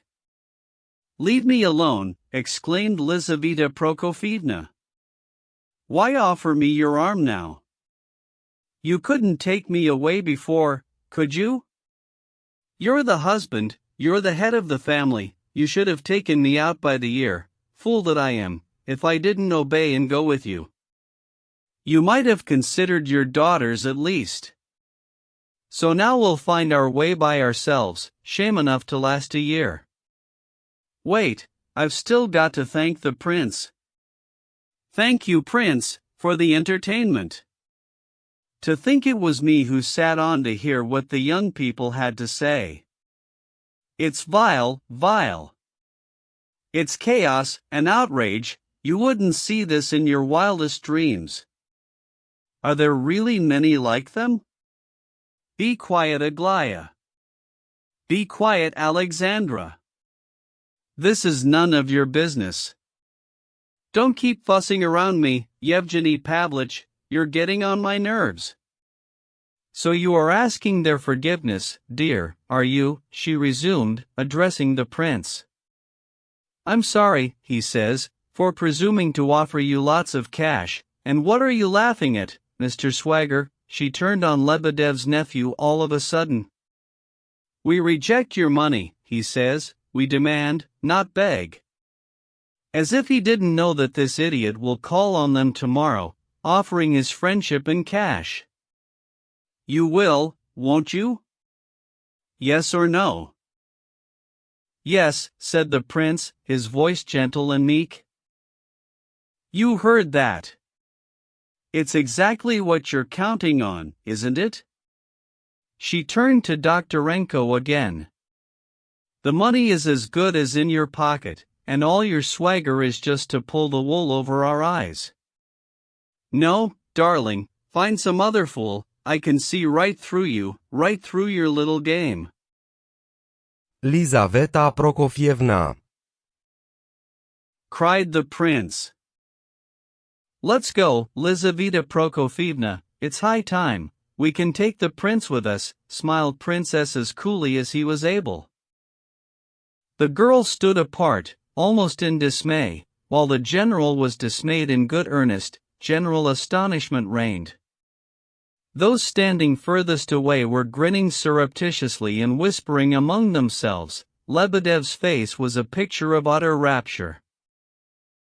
You'll find chaos and outrage everywhere, madam, said Lebedev's nephew weightily, a good deal disconcerted all the same. But nothing like this. Not like what you're doing, sir, nothing like this. Lizaveta Prokofievna caught him up gleefully, seemingly hysterical. Leave me alone, will you? She shouted at those urging her away. Oh no, if, as you said yourself just now, Yevgeny Pavlovich, that even a defense counsel stated in court that there was nothing more natural for a man than to do away with 6 people on account of his poverty, then it's the end of the world and that's all about it. I've never heard the like. Now it all makes sense. This tongue-tied one here, she indicated Burdovsky, who was regarding her with utter bewilderment, wouldn't he commit murder? I'll wager he would. He won't take your money, perhaps, the 10,000, because it's against his conscience, perhaps, but he'd come in the night to cut your throat and steal it from your cash box. That would be according to conscience. That would be an honorable course for him.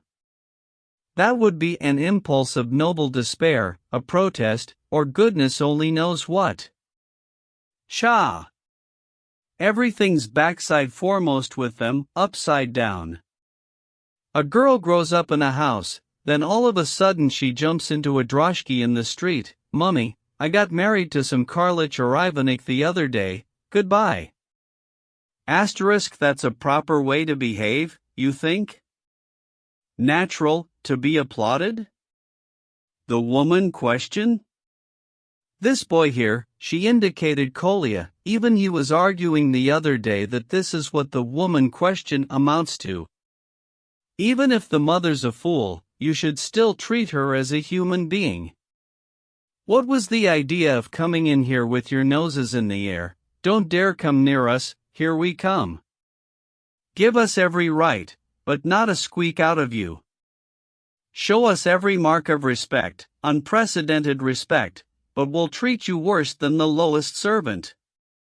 They seek the truth and stand on their rights, but they slandered him right and left in their article like heathens. We do not beg, we demand, and you'll hear no gratitude from us, because you're doing it to satisfy your own conscience. What a morality! After all, if you're not going to show any gratitude, the prince can answer you the same way, by saying that he doesn't feel any gratitude towards Pavlishev, because he too was only doing good to salve his conscience. Yet it's that gratitude of his towards Pavlishev that you were counting on, weren't you? He didn't borrow any money from you, did he? He doesn't owe you anything, so what were you counting on if not on his gratitude? How can you repudiate it yourself then? You're mad. They regard society as savage and inhumane because it despises a seduced girl. But if you regard society as inhumane, you have to admit that the girl suffers from society's attitude. If that's the case, how can you expose her before that same society in the newspapers and expect her not to suffer? It's madness. Presumption. They don't believe in God, they don't believe in Christ. You're so eaten up with pride and vanity, you'll end up devouring each other, I prophesy that for you. And isn't that utter nonsense? Isn't it confusion? Isn't it an outrage? And after all that, this shameful man has to crawl to them and ask forgiveness.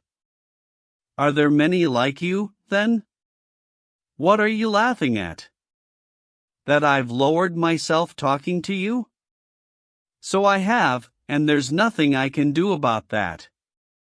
And you can stop grinning, Scarecrow, she flung suddenly at Ippolit. He can hardly breathe himself, but corrupts other people. You've corrupted this lad here, she again pointed to Kolya. All he can do is rave about you, you teach him atheism, you don't believe in God, but you're not too old to be whipped, sir, oh, to blazes with you. Well, are you going to them tomorrow, Prince Lev Nikolaevich? She asked the prince once more, almost out of breath. Yes. Then I don't wish to know you after this. She turned quickly to go, but abruptly came back. You're going to see this atheist too, she indicated Ippolit.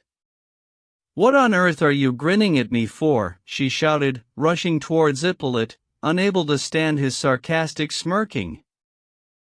Lizaveta Prokofievna. Lizaveta Prokofievna.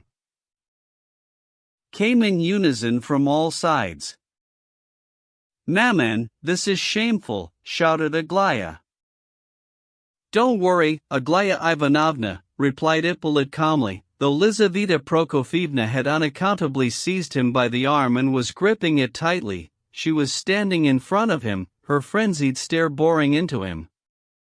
Don't worry, your maman will soon see that she shouldn't attack a dying man.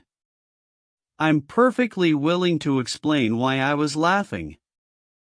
I'd be very grateful for your permission. At this he suddenly had a terrible bout of coughing, which lasted a whole minute before he could control it. Here he's dying and still speechifying, exclaimed Lizaveta Prokofievna, releasing his arm and watching him wipe the blood from his lips with something approaching horror. You oughtn't to be talking. You should just go and lie down. That's what I'll do, Ippolit replied in a low, husky voice, almost a whisper. I'll lie down as soon as I get home today. In 2 weeks' time I'm going to die, I know that, Dr. Botkin himself told me last week. So, if you will allow me, I should like to say a few last words.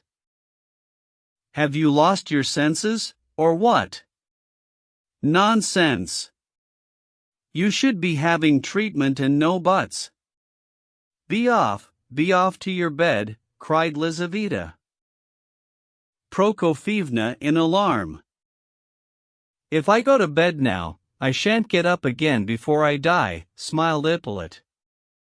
I wanted to take to my bed yesterday and not get up again, but I decided to put it off till the day after tomorrow, while my legs could still carry me, so I could come here with them today, only I'm so very tired.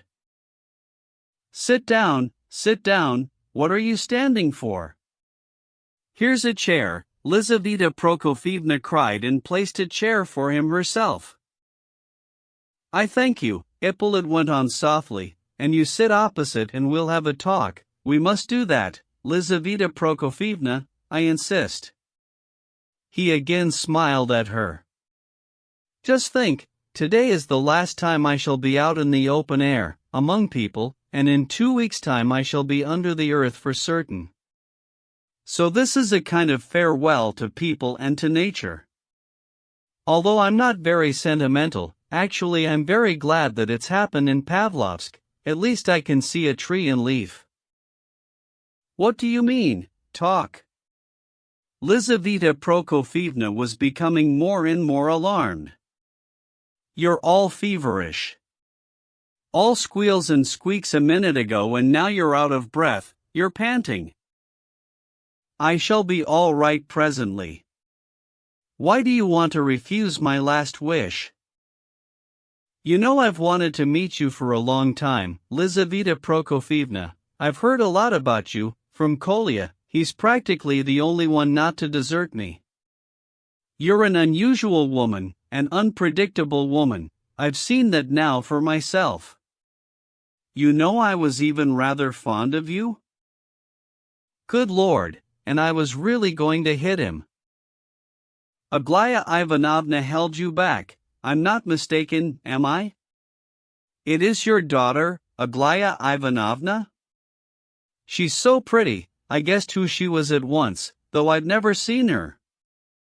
At least let me look at a beautiful woman for the last time. Ippolit's smile was twisted and awkward. The prince is here, and your husband, and the whole company. Why won't you let me have my last wish? A chair, shouted Lizaveta Prokofievna, but seized one herself and sat down opposite Ippolit. Kolya, she commanded, you go with him at once, see him home, and tomorrow I'll certainly.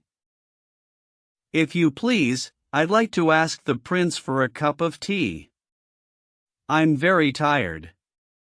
You know, Lizaveta Prokofievna, you wanted to invite the prince back to your villa to drink tea, I believe. Why not stay and we'll pass the time here, and the prince will give us all tea, no doubt. I'm sorry to be giving all the orders. But I do know you as a kind-hearted person, the prince as well. We're all absurdly kind-hearted folk.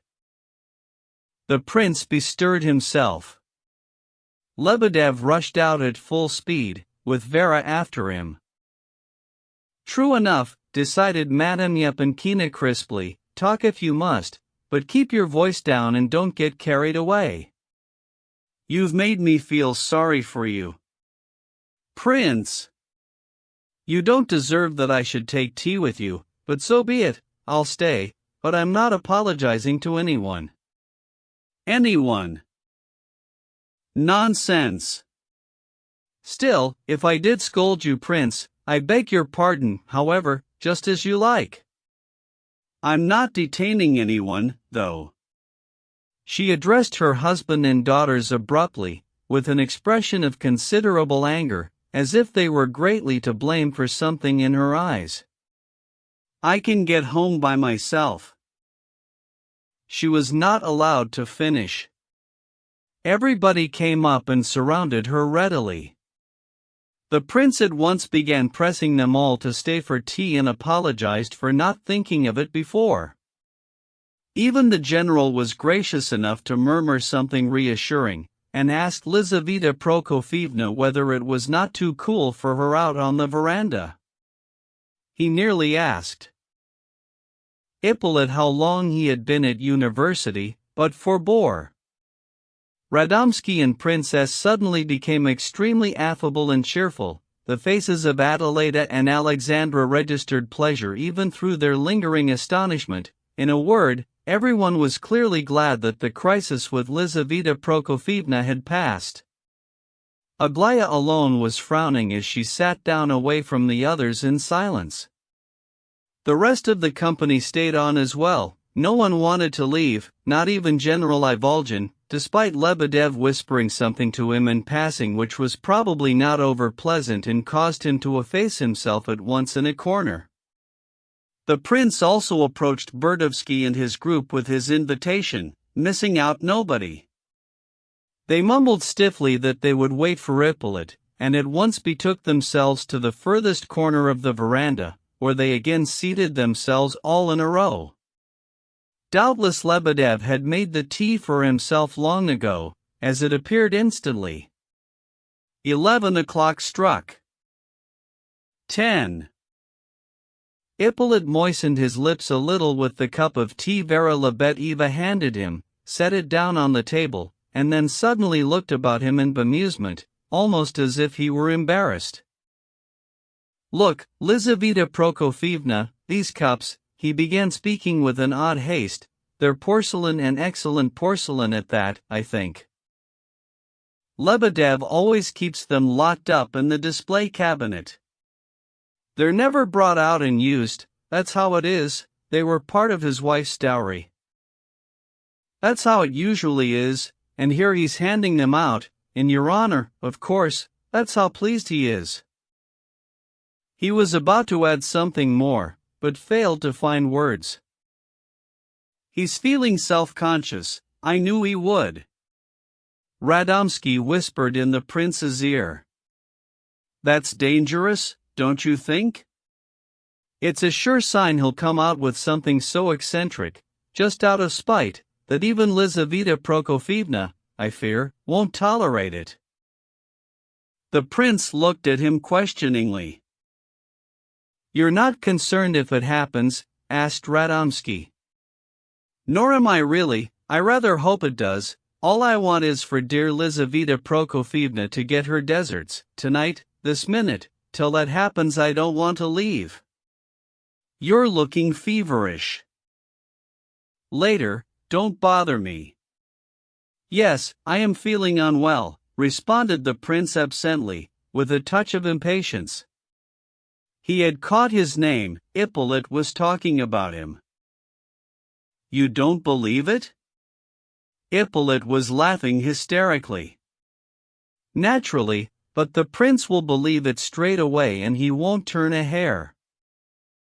"You hear, prince?" Lizaveta Prokofievna turned towards him. "You hear?" There was laughter round about. Lebedev kept pushing himself forward fussily, bustling about in front of Lizaveta Prokofievna. "He says that this cringing fellow, this landlord of yours, corrected that gentleman's article, the one that was read against you just now." The prince looked at Lebedev in astonishment. "Why don't you say something?" Lizaveta Prokofievna even stamped her foot. "Well," the prince murmured, still staring at Lebedev, "I can see now he did correct it." "Is it true?" Lizaveta Prokofievna turned swiftly to Lebedev. "Perfectly true, Your Highness." Lebedev replied firmly and unhesitatingly, placing his hand on his heart. You'd think he was proud of it. She almost leapt from her chair. "I'm vile, mumbled Lebedev, beginning to beat his breast and incline his head lower and lower. "What's it to me whether you're vile or not?" He thinks if he says vile he can wriggle out of it. "Aren't you ashamed, Prince, having to do with such wretched people?" "That's again I'm asking you." "I'll never forgive you." "The prince will forgive me," Lebedev said with affectionate conviction. "Strictly from honorable motives," said Keller in a loud, ringing voice as he addressed Lizaveta Prokofievna directly, "strictly from honorable motives, madam, and so as not to betray a compromised friend, I kept quiet about the corrections just now, despite his offering to kick us down the stairs, as you heard yourself, madam. To put the matter right, I admit that I did have recourse to him as a competent person, for 6 rubles, but not at all for the style. It was to find out facts which were for the most part unknown to me. About the gaiters, his appetite at the Swiss professors, the 50 rubles instead of 250, all that sequence of events is his responsibility, for 6 rubles, but he didn't correct my style. I must point out," Lebedev interrupted in a fever of impatience, his voice near to groveling, as the laughter continued to swell, "that I corrected only the first half of the article, but as we disagreed and fell out over a certain idea, I didn't correct the second half, ma'am, so anything illiterate there, and there certainly is nothing to do with me, ma'am, that's all that concerns him," cried Lizaveta Prokofievna. "Allow me to inquire," Radomski asked Keller, "when the article was corrected?" "Yesterday morning," replied Keller, "we had a meeting, and swore to keep it secret on both sides." "That was when he was crawling to you and assuring you of his devotion." "What wretches! I don't want your Pushkin, and I don't want your daughter to come to me." Madame Yepankina was on the point of rising when she turned abruptly to the laughing Ippolit. "Did you mean to make me a laughingstock, dear, or what?" "God forbid," Ippolit smiled wryly. "But what strikes me most of all is your amazing eccentricity, Lizaveta Prokofievna. I confess, I deliberately gave Lebedev away. I knew the effect it would have on you, only on you, because the prince will certainly forgive him, doubtless already has, perhaps even thought up an excuse for him. That's so, isn't it, prince?"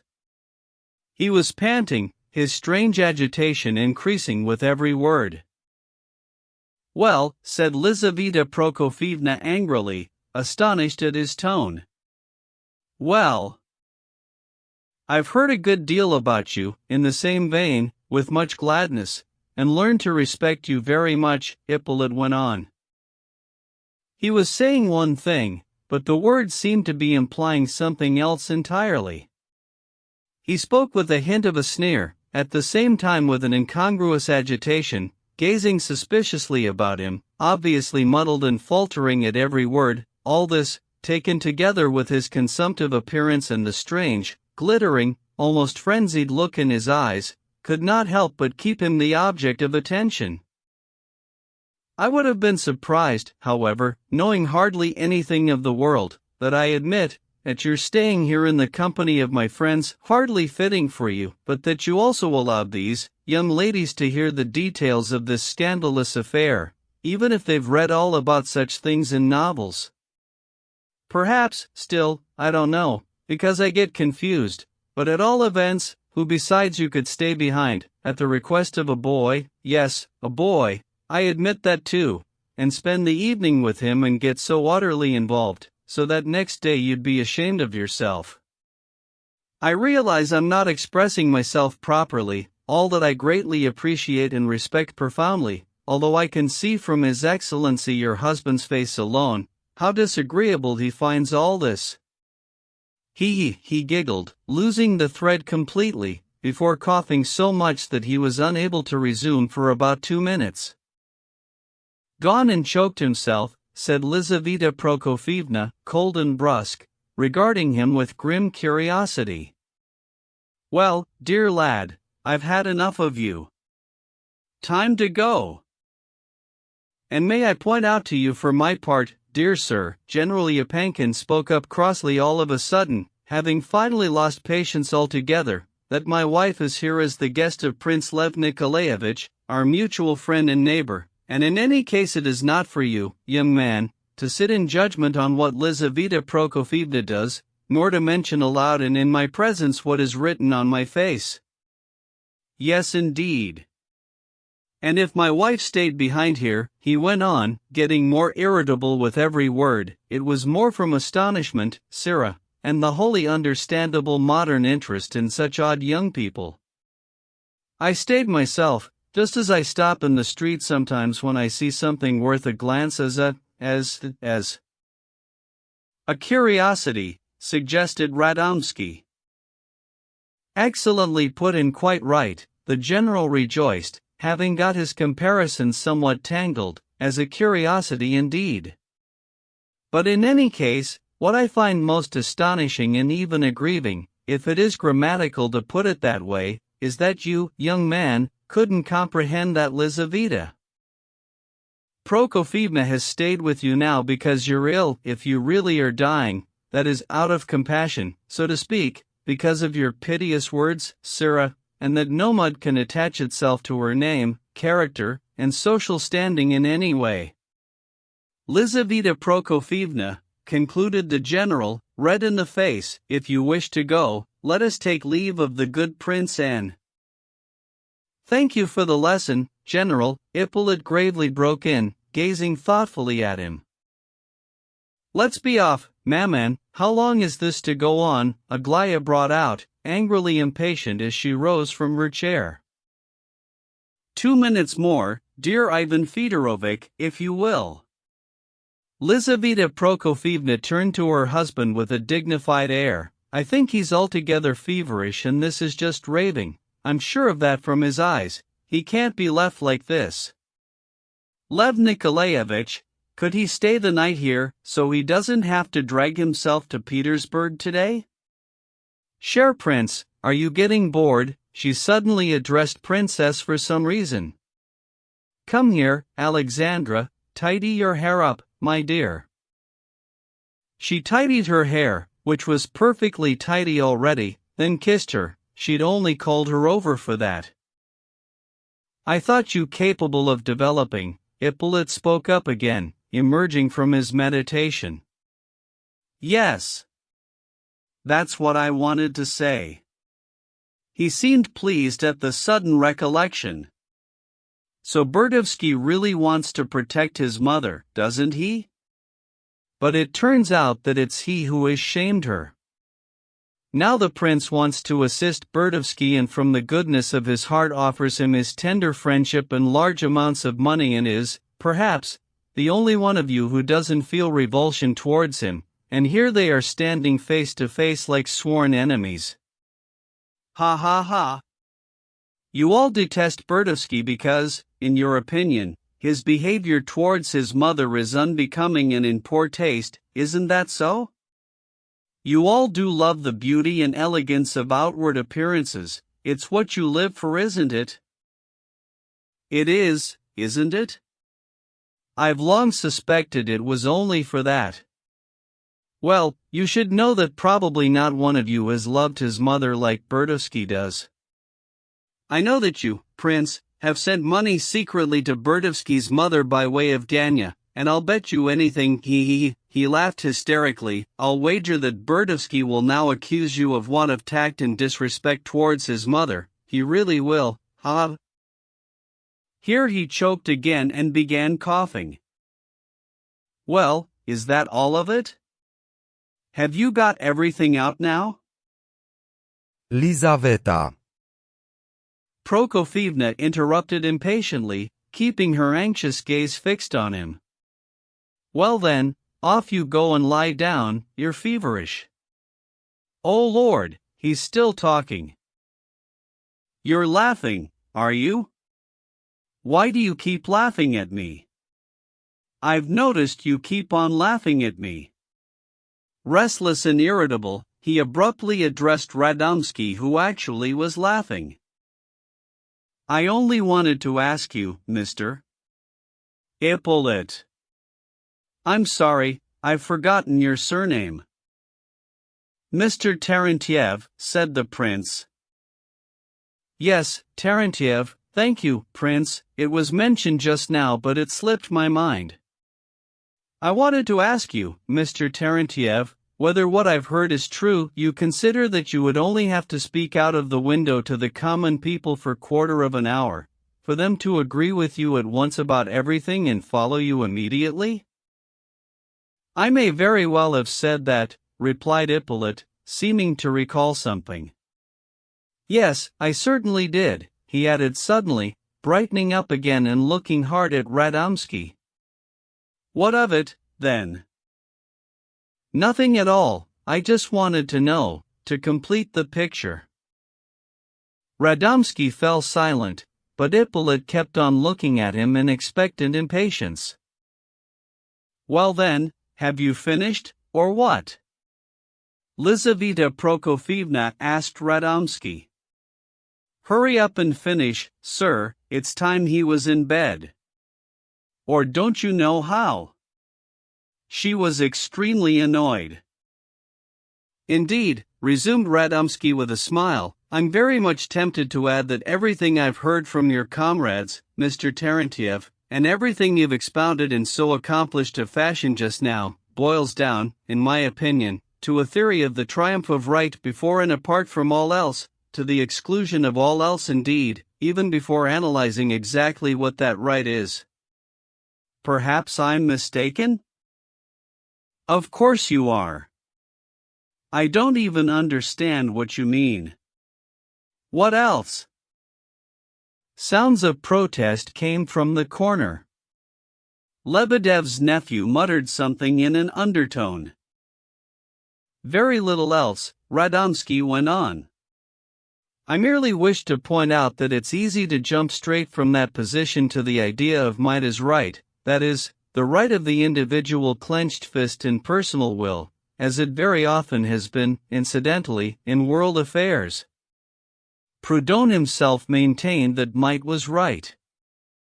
In the American Civil War, many of the most advanced liberals declared for the plantation owners, on the ground that Negroes were Negroes, inferior to the whites, and therefore the whites' power over them was right. Well, you mean you don't repudiate might is right?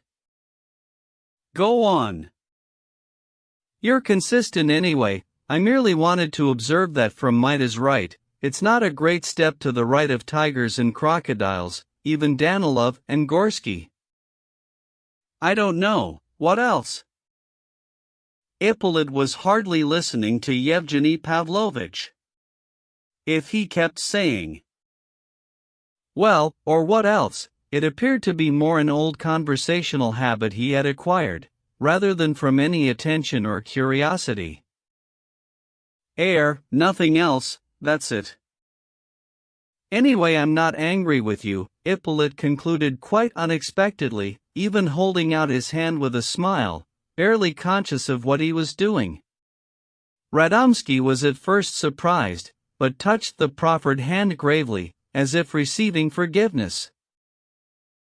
I can't help adding, he said in the same ambiguously respectful tone, my gratitude to you for your courtesy in permitting me to speak, because from my numerous observations, your liberal is incapable of allowing anyone to have their own point of view without immediately swearing at their opponent, or worse. You're absolutely right there, put in General Yapankin, and folding his hands behind his back, he retreated with an air of utter boredom to the veranda steps, where he yawned in vexation. Now that's enough from you, sir, Lizaveta Prokofievna suddenly announced to Radomski. I'm sick and tired of you all. Time to go. Ippolit suddenly got up anxiously, almost in dismay, and gazed about him in bewilderment. I've detained you, I wanted to tell you everything. I thought you all, for the last time, it was a delusion. It was clear that he was emerging sporadically from virtual delirium for a sudden few seconds, recalling and speaking with full awareness, for the most part in disconnected phrases, perhaps pondered and worked out during the long, dreary hours of his illness, in bed, in sleepless solitude. Well, goodbye, he said with curt abruptness. You think it's easy for me to say goodbye to you? He laughed wryly at his own awkward question, then suddenly, as if angry with himself for failing to say everything he had wanted to, spoke loudly and angrily, Your Excellency! I have the honor to request your attendance at my interment, if you will do me such an honor, that is, and, all of you ladies and gentlemen, after the general. He started laughing again, but now it was the laugh of a madman. Lizaveta Prokofievna moved anxiously towards him and seized him by the arm. He regarded her intently, the laugh now cut short and seemingly frozen on his face. Do you know I came here to see the trees? These here, he indicated the trees in the park. That's not silly, is it? There's nothing silly in that, is there? He asked Lizaveta Prokofievna earnestly, whereupon he became lost in thought. After a second, he raised his head and began eagerly surveying the crowd. He was looking for Radomski, who was standing not far away to his right, as before, but he had forgotten this by now as his eyes roved. Ah, there you are, you're still there, he found him at length. You kept laughing just now about me wanting to speak from a window for 15 minutes. But do you know, I'm not 18 yet. I've lain so long on that pillow and stared so long out of that window, and pondered so much, about everybody, that a dead man has no age, you realize. I thought of that only last week, when I woke up in the night. And do you know what your greatest fear is? You fear our sincerity above all else, even though you despise us. I thought of that too, as I was lying on my pillow one night. You thought I wanted to make fun of you a little while ago, Lizaveta Prokofievna? No, I wasn't making fun of you, I simply wanted to praise you. Kolya was saying that the prince called you a child, that's nice. Yes, what was it something else I wanted. He buried his face in his hands and became plunged in thought. Ah, yes, when we were saying goodbye just now, I thought, here are these people and they will never be there again, never. The trees as well, there'll just be the brick wall, red, Myers' house, opposite my window. Well, tell them about all that, just try and tell them, here's a beautiful girl, but you're dead, introduce yourself as a dead man, say a dead man can say anything, and that Princess Maria Alexeyevna won't scold, *. You're not laughing? His eyes surveyed them all mistrustfully. You know, lots of ideas used to come to me on that pillow. I've decided, you know, that nature is very ironic. You said just now I was an atheist, but nature, you know, why are you laughing again? You're terribly cruel, he suddenly brought out with sad indignation, looking round at them all. I have not been corrupting Kolya, he concluded in quite a different tone, with earnest conviction, as if just remembering that also. Nobody here's laughing at you, nobody, do calm down. Lizaveta Prokofievna was almost anguished. There's a new doctor coming tomorrow, that one of yours was mistaken, sit down, do. You can barely stand up. You're raving. Oh, what are we to do with him now? She fussed about, seating him in his chair. A tear glistened on her cheek. Ippolit stopped short, almost overcome, and lifting his hand, reached out gingerly and touched the teardrop. He smiled a sort of childlike smile. He said joyously, you don't know how he... Kolya there, always spoke of you with such enthusiasm. I loved that enthusiasm of his. I have not been corrupting him. He's the only one I'm leaving. I wanted to leave them all of them, but there was no one. I wanted to be a public figure, I had the right. Oh, all the things I wanted. I don't want anything now, I don't want anything, I vowed not to want anything anymore, let them seek the truth without me, let them. Yes, nature is ironic. Why does she create the best of beings? He suddenly enlarged on this fervently, only to make a mockery of them afterwards. It is her doing that the only human being acknowledged on earth as perfect, her doing that having shown him to man, she destined him to say things which have caused so much blood to be spilt, that had it been spilt at once people would have drowned in it most likely. Oh, it's a good thing I'm dying. Perhaps I too would have uttered some frightful lie, betrayed by nature in the same way. I haven't corrupted anyone. I wanted to live for the happiness of all men, to discover and proclaim the truth. I used to look out of the window at Myers' wall and think of speaking for just 15 minutes and convincing everybody, and now, for once in my life I've met you, if not the people, and what has come of it? Nothing. What's come of it is that you despise me. So I'm useless, so I'm a fool, so it's time to go. And I haven't managed to leave a single memory of me behind. No sound, no trace, not a single thing accomplished, not one of my convictions spread abroad. Don't laugh at a fool. Forget him. Forget everything, forget it please, don't be so cruel. Do you realize that if this consumption hadn't come along, I'd have killed myself? It seemed he had a good deal more to say, but he did not finish. Throwing himself into his chair, he buried his face in his hands and wept like a little child.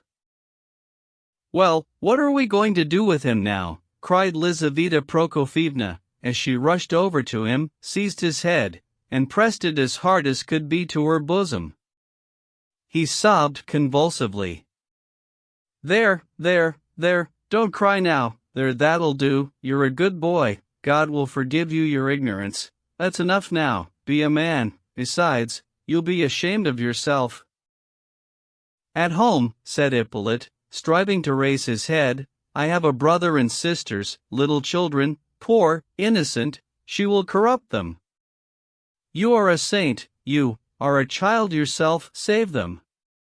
Tear them away from that woman, shame. Oh, help them, God will repay you 100-fold, for God's sake, for Christ's sake. Well, tell me what's to be done now, Ivan Fedorovitch, cried Lizaveta Prokofievna, exasperated. Be good enough to break your regal silence. If you don't decide, I should tell you that I'm staying the night here myself. You've lorded it over me long enough. Lizaveta Prokofievna posed the question with considerable spirit and anger, expecting an immediate answer. In these circumstances, however, people tend for the most part to respond with silence and a passive, non-committal interest, no matter how large the company, and give vent to their thoughts much later. Among those present were some who were quite prepared to stay there till morning if need be, without uttering a word.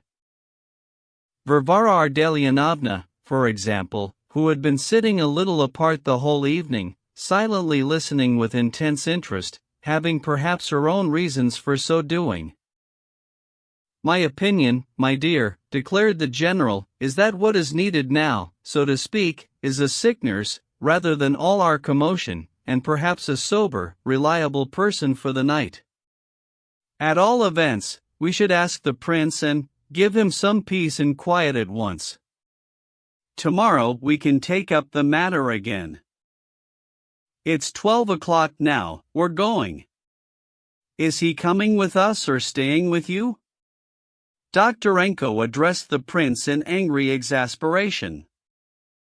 If you wish, stay here with him as well, said the prince, there's room enough.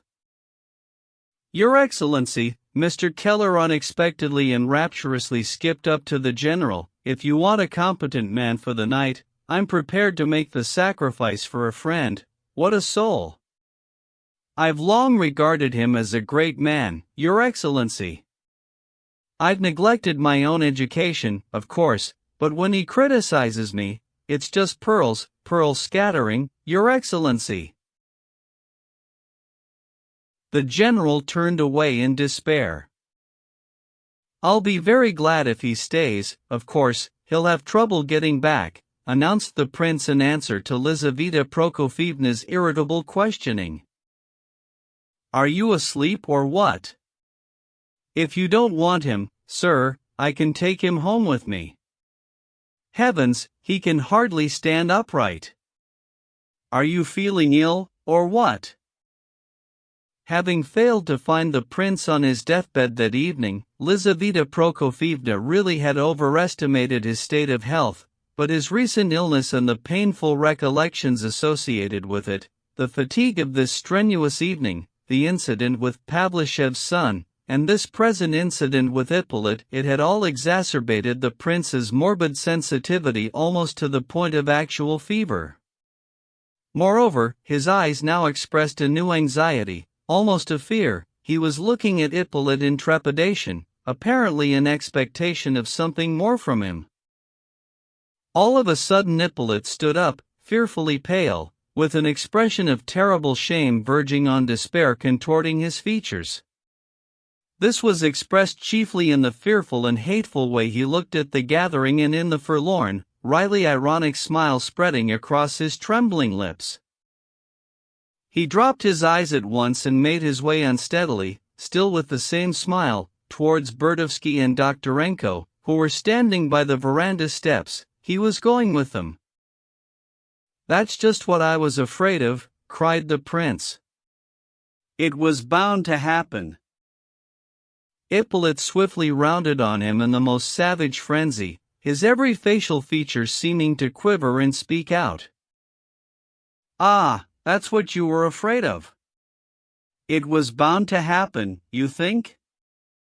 Then let me tell you, that if I hate anybody here, he yelled hoarsely, shrieking and spluttering, I hate you all of you, it's you, you Jesuitical, syrupy little soul, idiot, millionaire benefactor, you more than anyone and anything in the world. I understood and hated you long ago. When I first heard of you I hated you with all the hatred in my soul. You're responsible for all this. It's you who've brought on my attack. You've made a dying man ashamed of himself. You're to blame, you for my contemptible cowardice. If I had any time left to live, I'd kill you. I don't need your good works. I won't take anything from anybody, you hear? I was delirious, so don't dare to crow. Damn every one of you, once and for all. At this point he choked completely. Ashamed of his tears, hissed Lebedev to Lizaveta Prokofievna, it was bound to happen. Bravo, Prince! Saw right through him. But Lizaveta Prokofievna did not deign to glance at him. She was standing proudly erect, head thrown back, surveying those wretched people with contemptuous curiosity. When Ippolit had finished, the general made to shrug his shoulders. She looked him up and down angrily, as if to ask him to account for his gesture, and turned at once to the prince. Thank you, Prince, eccentric friend of our family, for the agreeable evening you have provided for us all. No doubt your heart must be glad that you managed to involve us with your fooleries. Let's have no more of it, dear friend of the household, and thank you for letting us get a good insight into what you are at least. She began adjusting her cloak indignantly, waiting for them to go. A droshky, for which Doktorenko had sent Lebedev's schoolboy son a quarter of an hour earlier, now rolled up for them. The general had his say too, immediately after his wife. Really, Prince, I didn't expect, after all our friendly relations, and there's my wife. How can you, father, exclaimed Adelaida, quickly moving to the prince and giving him her hand. The prince smiled forlornly at her. Suddenly a hot, rapid whisper seemed to scorch his ear. If you don't get rid of these loathsome people this minute, I shall hate you all my life, hissed Aglaya. She seemed to be in a kind of frenzy, but she had turned away before the prince was able to look at her. In any case, there was nothing and nobody for him to get rid of. The ailing Ippolit had somehow been bestowed in the cab by this time and the droshky had driven off. Well then, how long is this to go on, Ivan Fedorovich? What do you think? How long do I have to put up with these spiteful urchins? Why, my dear, I am ready of course, and the prince. The general, however, did offer to shake hands with the prince, but had no time to do so before fleeing in the wake of Lizaveta Prokofievna, who was descending noisily and angrily from the veranda. Adelaida, her fiancée, and Alexandra took their leave of the prince with sincere affection. Radomski did likewise, the only man there in high spirits. It turned out as I expected. I'm only sorry that you had to suffer as well, poor chap, he whispered with the sweetest of smiles. Aglaya left without saying goodbye.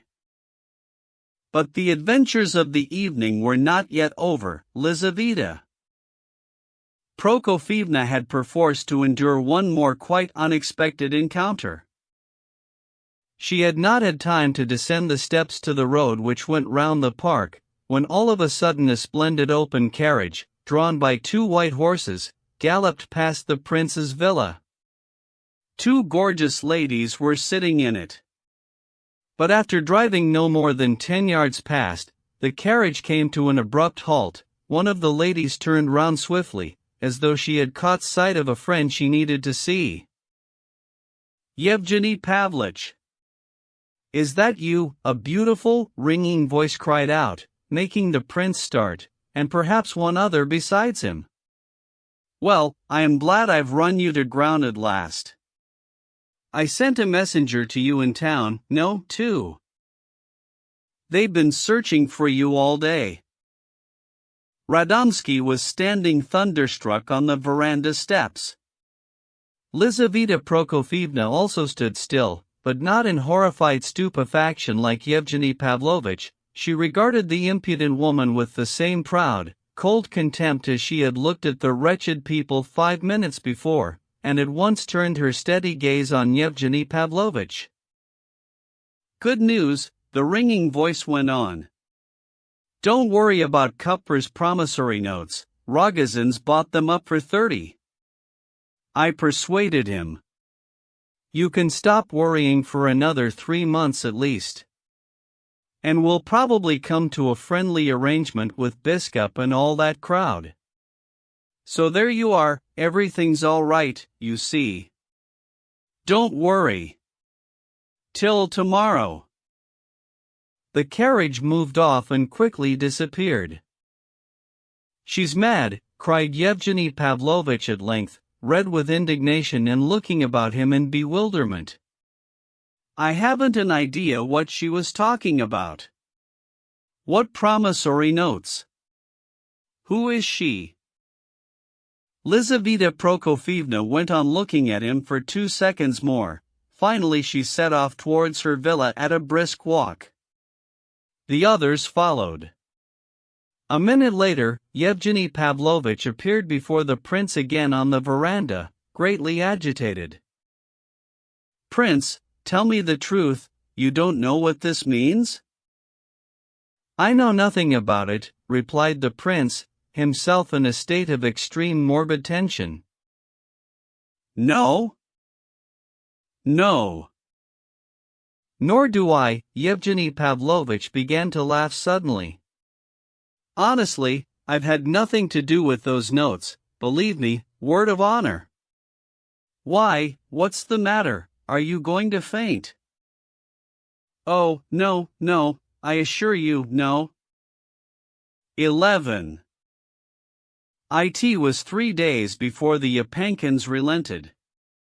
Although the prince blamed himself a great deal as usual, and quite sincerely expected chastisement, inwardly he had been fully convinced all the same that Lizaveta Prokofievna could not be seriously angry with him, and was really more angry with herself. Such a long period of disfavor, therefore, had plunged him by the 3rd day into a state of unrelieved gloom. There were other circumstances contributing to this, one in particular. Over the 3 days, it had grown and developed within the prince's morbidly sensitive imagination, and of late the prince had been blaming himself for 2 extremes of behavior, for his remarkably senseless and tiresome credulity and at the same time for his mean and gloomy suspiciousness. At all events, by the end of the 3rd day, the incident of the eccentric lady who had spoken to Yevgeny Pavlovitch from her carriage had assumed mysterious and terrifying proportions in his mind. For the prince, the heart of the mystery, leaving aside other aspects of the matter, rested in the painful question, was he also responsible for this new enormity, or was it only? But he did not say who else it might be. As to the letters NFB, that was simply an innocent prank in his view, the most childish of pranks, so that it would be shameful, indeed in one respect almost dishonorable, to brood over it. However, on the day after the outrageous party, for whose disorders he had been so prominent a cause, the prince had the pleasure of a morning visit from Princess and Adelaida. They had come chiefly, they said, to inquire about his health and had dropped in while out for a walk together. Adelaida had just noticed a particular tree in the park, a wonderful, wide-spreading old tree, with long, gnarled branches, covered with young foliage. It was hollow and had a cleft in it. She had resolved to draw it without fail, she simply must. She talked of almost nothing else for the entire half-hour of her visit. Princess was gracious and agreeable as usual, asking the prince about times past and recalling the circumstances of their first meeting, so that almost nothing was said of the previous night's events. At length, Adelaida couldn't contain herself and laughingly confessed that they had come incognito, but that was as far as her confession went, although it could be deduced from the incognito that her parents, chiefly, that is, Lizaveta Prokofievna, were particularly ill-disposed towards him. However, During their visit, Adelaida and Princess did not utter a single word about her, or Aglaia, or even about the general. When they left to resume their walk, they did not invite the prince to accompany them. There was no hint of asking him to visit them. In that regard, Adelaida let fall a very characteristic remark. Speaking of a watercolor she had done, she suddenly felt very much like showing it to him. "How can that be arranged quickly?" "Wait. I can either send it to you with Kolya today, if he calls, or bring it myself tomorrow again, when I go walking with the prince." She had got over her difficulty at length, pleased to have solved the problem so neatly and so conveniently for everybody concerned. At length, almost on the point of departure, Princess suddenly appeared to remember. "Oh, yes," he asked, "you don't happen to know, dear Lev Nikolaevich, who that lady was who called to Yevgeny Pavlovich from the carriage?" "It was Nastasia Philipovna," said the prince. "Surely you found that out before now?" "I don't know who was with her." "I know, I'd heard," Princess pursued. "But what did her shouting mean? I'm really mystified, I confess, and others too." Princess clearly spoke in considerable puzzlement. "She talked of some promissory notes of Yevgeny Pavlovich," replied the prince very simply, "that Rogozin had got hold of from some moneylender, at her request, and that Rogozin would wait till Yevgeny Pavlovich could redeem them." I heard that, my dear prince, but that simply couldn't possibly be true. Yevgeny Pavlovich couldn't have given any promissory notes. With a fortune like his. True, he has done so on occasion in the past, due to carelessness. I've helped him out myself, but with a fortune like his, to be giving promissory notes to money lenders and worrying about them, it's just impossible. And he can't be on such terms of friendly familiarity with Nastasia Philipovna either. That's the really puzzling part. He swears he knows nothing about it, and I fully believe him. However, the thing I wanted to ask you, dear prince, is whether you knew anything yourself? I mean, have any rumors reached you in some miraculous fashion? No, I know nothing, and I do assure you that I was not in any way involved. ACH, what a mood you're in, prince. I just don't recognize you today. Could I really have supposed that you were involved in any such business as that? Well, of course, you're upset today. He embraced and kissed him. Involved in what business like that? I don't see any business at all. There's no doubt that this lady wanted to thwart Yevgeny Pavlovich in some way, by making him appear in the eyes of witnesses to be something he is not and could not possibly be, answered Princess rather coldly. Prince Lev Nikolaevich was embarrassed, but still kept his intent and questioning look on Princess. The latter, however, did not go on. Not just promissory notes then, the prince murmured at length, in some impatience. Was she not just speaking literally yesterday? Well, that's what I'm telling you. Judge for yourself. What could there be in common between Yevgeny Pavlovich and her, not to mention Rogozin? I repeat, he's enormously rich, I know it for a fact. Then there's another fortune expected from his uncle. Nastasia Philipovna simply. Princess abruptly fell silent, evidently not wishing to talk further to the prince about Nastasia Philipovna. But he must know her at all events, asked Prince Lev Nikolaevich, after a moment's silence. There was something of the sort. He's a harum-scarum chap. But if there was, it was a very long time ago, the dim and distant past, I mean 2 or 3 years ago. After all, he used to know Totsky. There can't be anything like that now, and they could never have been on that sort of familiar footing. She hasn't been here all this time, You know that yourself, not been anywhere. A lot of people still don't know she's turned up again. I've noticed the carriage for about 3 days, no more. It's a magnificent carriage, said Adelaida. Yes, the carriage is magnificent. They both departed on the most amicable, one might say the most fraternal of terms with Prince Lev Nikolaevich. For our hero, meanwhile, this visit had been of crucial significance.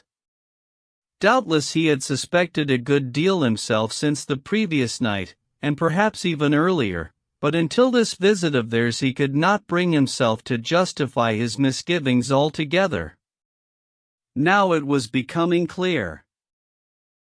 Prince S, of course, had interpreted the matter incorrectly, but all the same he had wandered close to the truth. He had realized there was an intrigue afoot.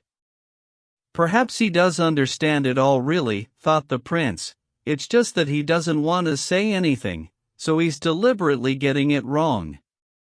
It was as clear as could be that they had called on him, especially Princess, in the hope of discovering something. If that was the case, it was plain they thought him to be involved in the intrigue. Moreover, if all that was so and it really did have any significance, then she must have some dreadful purpose in mind. What could it possibly be? This was terrible. And how could anyone stop her? There was no way of stopping her when she was set on gaining her ends. The prince already knew that from experience. She's mad. Mad. But that morning there were far too many other insoluble matters all arising at once and all demanding immediate solution, so that the prince was much dispirited. He was somewhat diverted by Vera Lebedeva, who came to see him with little Lyuba and laughingly retailed some lengthy story. She was followed by her sister, with her open mouth, and after them came Lebedev's schoolboy son, who assured him that the starwormwood in Revelation which fell to earth upon the sources of the waters was, according to his father's interpretation, the network of railways which had spread across Europe. The prince did not believe that this was Lebedev's interpretation, and it was resolved that he be asked about it on the first convenient occasion. From Vera Lebedeva, the prince learned that Keller had settled in with them the day before and all the signs were that he intended a long stay. There was company there for him and he had struck up a friendship with General Ivalgin. He had announced, however, that he was staying with them solely to complete his education. On the whole, the prince had begun to like Lebedev's children more and more as time went by. Kolya had not been there all day. He had set off for Petersburg very early that morning. Lebedev had also gone at first light to see to some little affairs of his own. But the prince was waiting impatiently for Gavrila Ardalionovich, who was supposed to drop by that day without fail. He arrived towards 7 in the evening, immediately after dinner. One glance at him made the prince think that this gentleman at least must know every detail of the affair. After all, how could he fail, with two such helpers as Varya and her husband? The prince's relations with Ganya, however, were still somewhat peculiar. He had, for example, entrusted Ganya with managing the Burdovsky affair and asked him particularly to do so, but despite this, as well as something else of the sort previously, it was as if it had been agreed not to mention certain subjects. It sometimes occurred to the prince that Ganya, for his part, actually did want a relationship of completely open and amicable sincerity. Now, for instance, as soon as he came in, the prince felt at once that Ganya was utterly convinced the time had arrived to break the ice between them once and for all. Gavrila Ardalionovich was in haste, however. His sister was waiting for him at Lebedev's and they were both in a hurry to be about their business. But if Ganya really was expecting a flood of impatient questioning, compulsive volunteering of information, or friendly confidences, he was, of course, very much mistaken. For the duration of the 20 minutes of his visit the prince was pensive, almost preoccupied. There could be no thought of the questions, or rather the one main question, which Ganya was expecting. At this point Ganya too resolved to speak with considerable reserve. He went on talking incessantly for the whole of the 20 minutes, laughing and carrying on the lightest of swift and engaging chatter, without touching on the paramount issue at all. Ganya told him, among other things, that Nastasia Filipovna had been in Pavlovsk only a matter of 4 days and was already attracting general notice. She was living with Daria Alexeyevna in a cramped little house on Matroskaya Street somewhere, though her carriage was one of the finest in Pavlovsk. A whole crowd of suitors, old and young, had already gathered around her. Mounted riders occasionally escorted her equipage. Nastasia Filipovna, just as before, was very fastidious and only received those of her choice. And yet a whole company had formed round her, on whom she could rely in case of need. One young man, already formally betrothed, had fallen out with his fiancée on her account. One old general had all but cursed his own son. She often took a distant relative of Daria Alexeyevna out driving with her, a most charming young girl, just turned 16. This girl was an accomplished singer, so that of an evening their little house attracted general notice. Nastasia Filipovna, however, conducted herself with the utmost propriety, dressing modestly but with impeccable taste, and all the ladies were envious of her taste, her beauty, and her carriage. Yesterday's eccentric incident, Ganya went on, was of course premeditated, and shouldn't be taken into account. To find any fault with her, one would have to make a special effort or slander her, which will happen in any case, Ganya concluded, expecting the prince would be sure to ask why he had called yesterday's incident premeditated, and why slander would not be slow to follow. The prince, however, did not inquire. On the subject of Radomsky, Ganya expatiated of his own accord, without need of question, which was very odd, since he had introduced the topic without any reason at all. In Ganya's opinion, Yevgeny Pavlovitch had not known Nastasia Filipovna and even now knew her very slightly, and that only because he had been introduced to her some 4 days previously while out walking, he was hardly likely to have been at her house in the company of others even once. As for the promissory notes, there might be something in that. Ganya knew this for certain. Radomsky's fortune was, of course, a large one, but certain matters to do with his estate really were in some disorder. At this interesting juncture, Ganya abruptly broke off.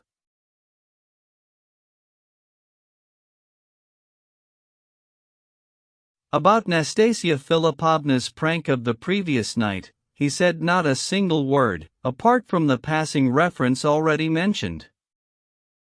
At length, Varya arrived to fetch her brother. She stayed for a moment, announcing, again without prompting, that Radomsky would be in Petersburg that day and the next, that her husband, Ivan Petrovich Titsin, was also in Petersburg and also about Radomsky's business, most likely, and there really did seem to be developments on that score. As she was going out, she added that Lizaveta Prokofievna was in an infernal temper that day, but most puzzling of all was that Aglaya had fallen out completely with the whole family, not just her father and mother but both her sisters as well, and this was altogether a bad sign. After conveying this last item of news as if in passing, despite its being of crucial significance for the prince, brother and sister departed. The prince was very glad to be left alone at last. He descended from the veranda, crossed the road, and went into the park. He wanted to reflect and decide on his next step. That step, however, was not the sort that is brooded over. It was precisely the sort that is not brooded over, but simply resolved upon. He had a sudden, terrible urge to leave all this behind and go back where he had come from, somewhere far away, somewhere remote, to leave at once, without bidding anyone goodbye. He foresaw that if he remained here even for a few days, he would be drawn irrevocably into this world, a world which would henceforth be his. He did not ponder the matter 10 minutes, however, before deciding that to run away was impossible. It would be tantamount to cowardice, that faced with such problems he had positively no right not to resolve them, or at least not to do all he could to that end. So reflecting, he returned to the house after barely 15 minutes' walk. He felt totally wretched at that moment. Lebedev was still not at home, so that towards evening Keller managed to burst his way in, not drunk but in a confidential and confessional mood. He announced bluntly that he had come to tell the prince the story of his life, and that was why he had stayed behind in Pavlovsk. There wasn't the smallest chance of getting rid of him. He wouldn't have gone for anything in the world.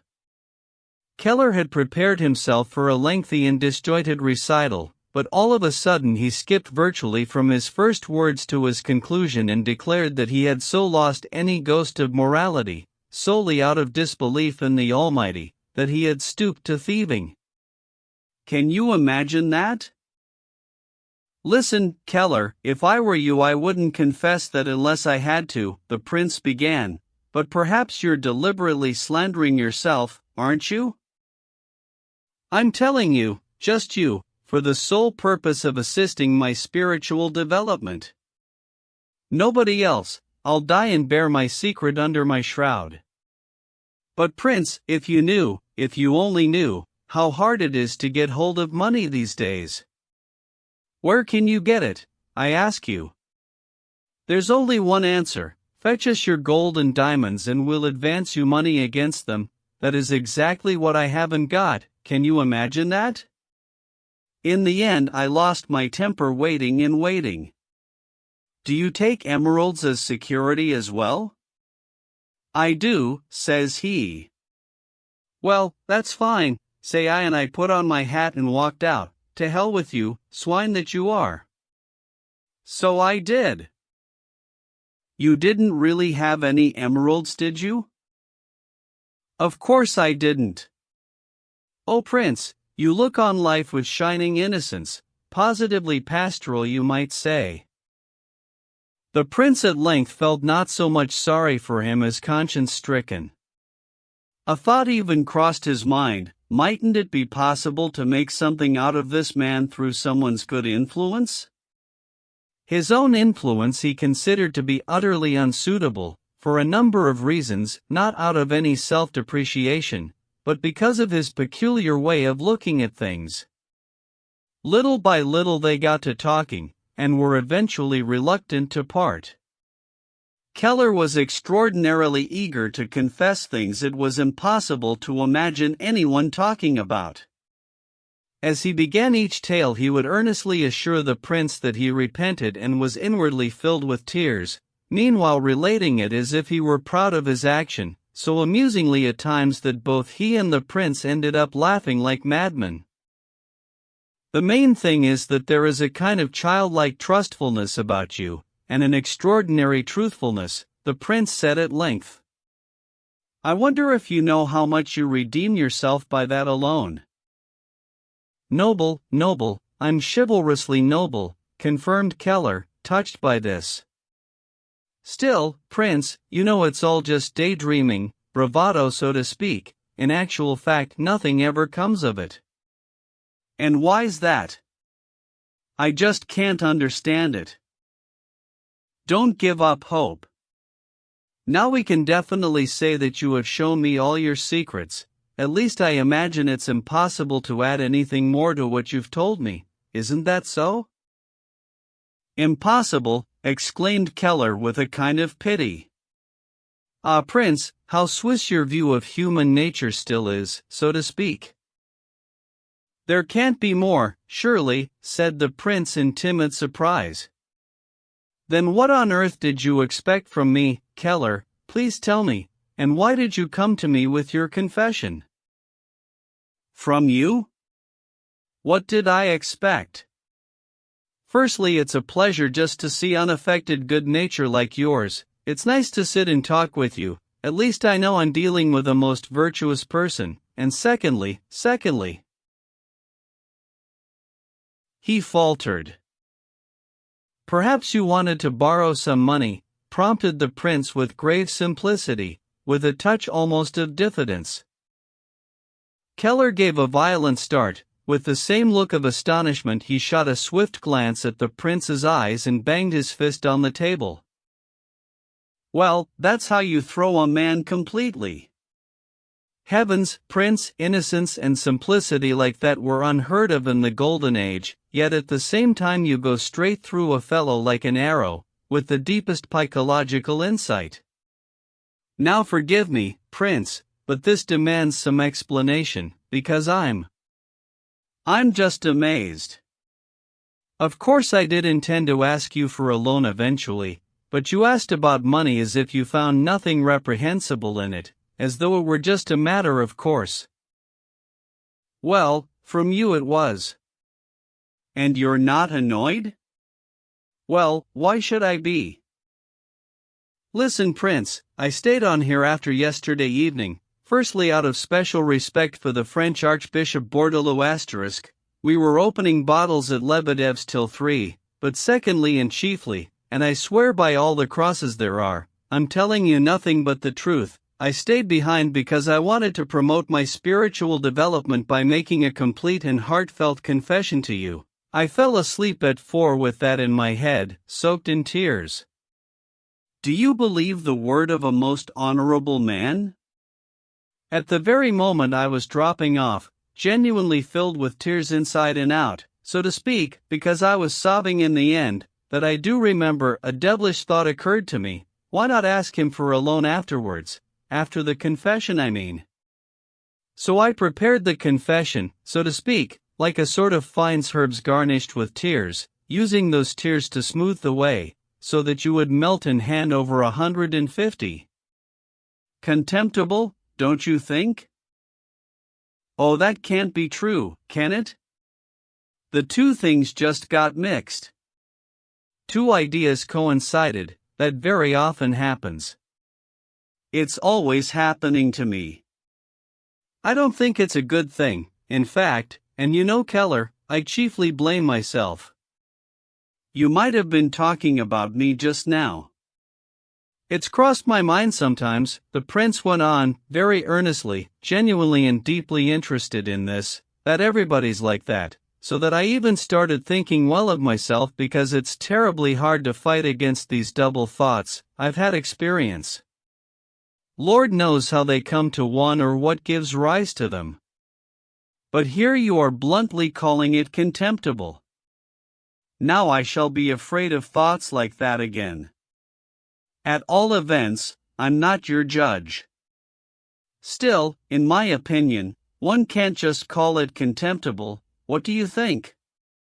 You descended to trickery to coax money out of me with your weeping, but you swear yourself, don't you, that your confession had another purpose too, noble, not just mercenary, as regards the money you wanted to go drinking with, don't you? But after a confession like that, it would be a sign of weakness. Still, how can someone give up drinking at a minute's notice? It's impossible, isn't it? What's to be done then? The best thing is to leave it to your conscience. What do you think? The prince looked at Keller with considerable interest. This double thought problem had obviously been exercising his mind for some long time. Well, after that I can't imagine why they call you an idiot, exclaimed Keller. The prince reddened somewhat. The preacher Bordelot, now, he wouldn't have spared a man, but that's what you've done, and you've judged me compassionately. To punish myself and show how touched I am, I won't ask for 150 rubles, give me 25 and leave it at that. That's all I need, at least for a fortnight. Before then I shan't come asking for money.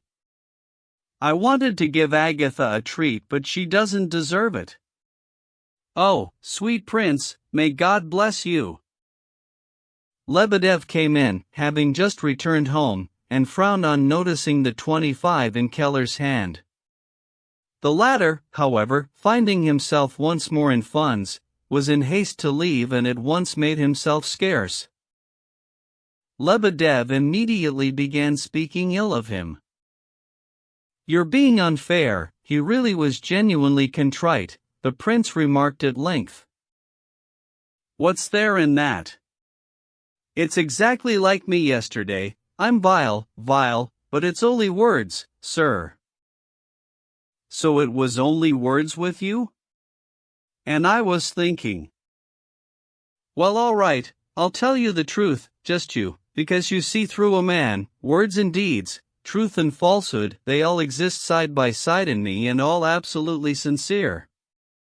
Truth and actions are part of my genuine repentance, believe me or not, I swear it's so, and lies and mere words make up these fiendish, and ever-present, thoughts I have about how I can gain an advantage even in this situation and get the better of a man even through my tears of repentance. That's the honest truth. I wouldn't tell anyone else, they'd just laugh or ignore me, but you, Prince, will judge me compassionately." "There you are, that's exactly what he was saying to me just now," exclaimed the prince, "and you both seem to take pride in it. You positively astonish me, but he's more sincere than you are and you've turned it into a regular way of life. Come, that'll do, stop frowning, Lebedev, and putting your hand on your heart. Haven't you got anything to tell me? You wouldn't come in for nothing." Lebedev began to pull faces in cringe. "I've been waiting all day to ask you one question. Answer with the truth for once in your life, the whole truth. Were you or were you not involved in any way with that business of the carriage yesterday?"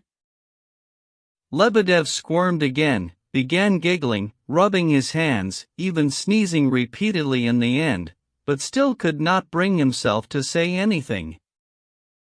"I can see you did have a hand in it. But indirectly, only indirectly. I'm telling the honest truth. The only way I was involved was in letting a certain lady know beforehand that a certain company had gathered at my house and that certain persons were present. I know you sent your son there, he told me about it a little while ago, but what on earth is all this plotting?" cried the prince impatiently. "It's not my plot, not mine," Lebedev waved this away. "It's other people, and more of a fantasy, so to speak, than a plot." "Well, what's it all about then? Do explain for God's sake. Surely you realize it directly concerns me? Radomski's character is being blackened, isn't it?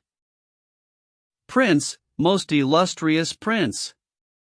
Lebedev began his posturing once again. "You won't allow me to tell you the whole truth. I've already tried to tell you the truth of the matter more than once. You didn't let me go on." The prince was silent for a moment, thinking. "Well, all right, the truth then," he said heavily, plainly after a considerable inner struggle. "Aglaya Ivanovna," Lebedev began at once. Be quiet," cried the prince furiously, flushed with indignation, and perhaps shame. "That's impossible, it's nonsense. You've made it all up yourself, or people as mad as you have. And don't let me hear about it from you ever again."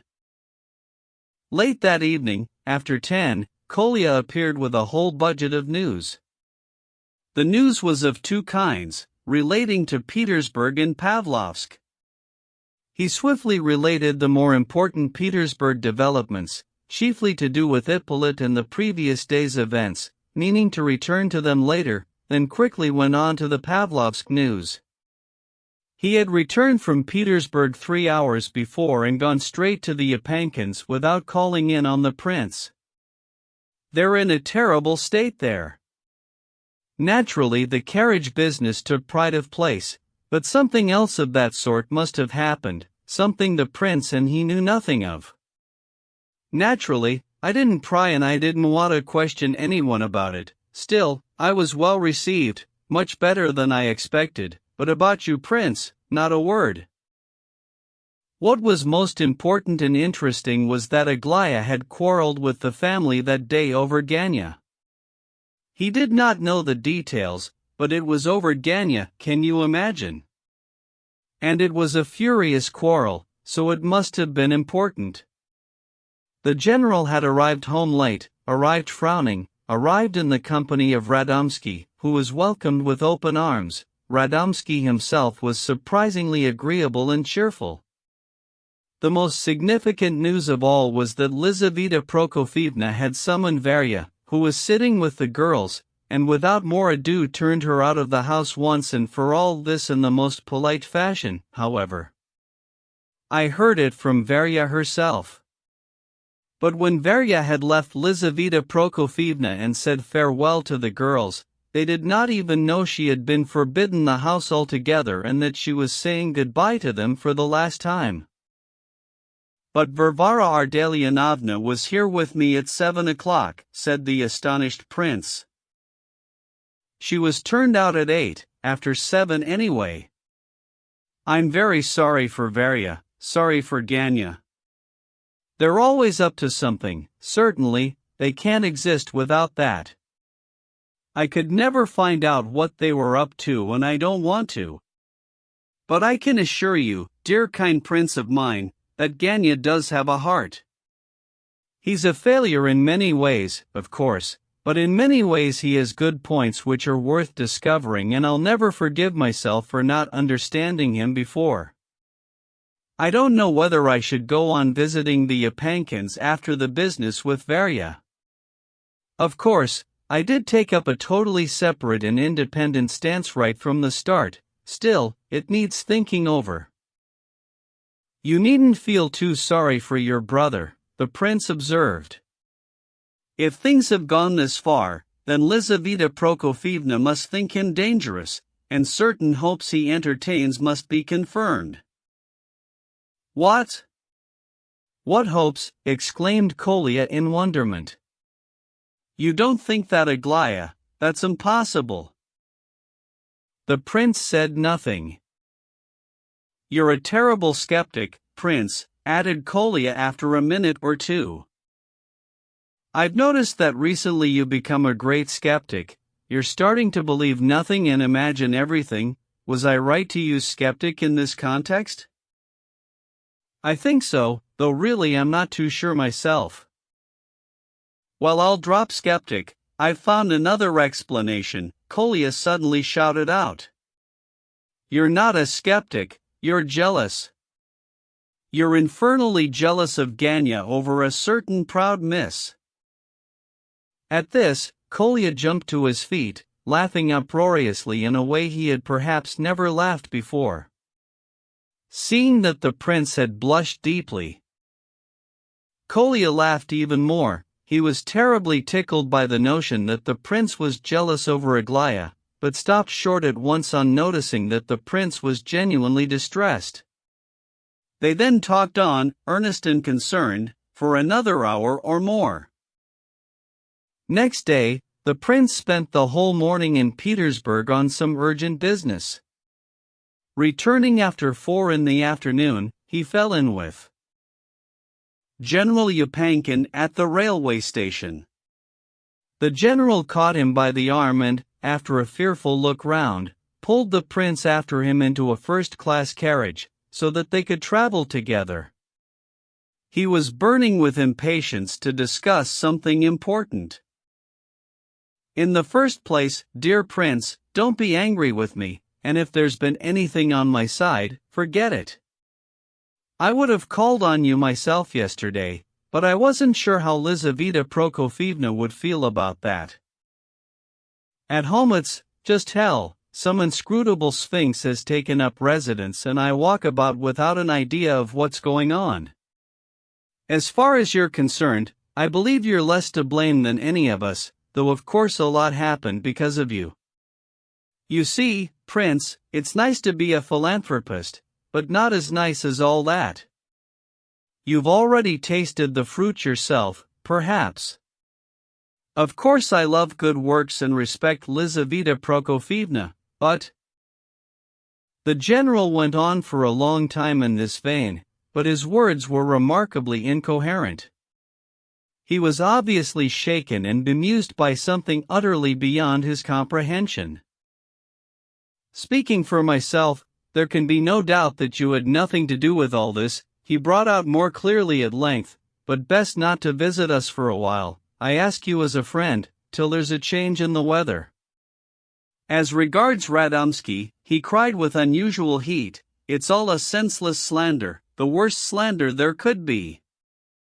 It's a plot, there's an intrigue here, some urge to destroy everything and set us at odds.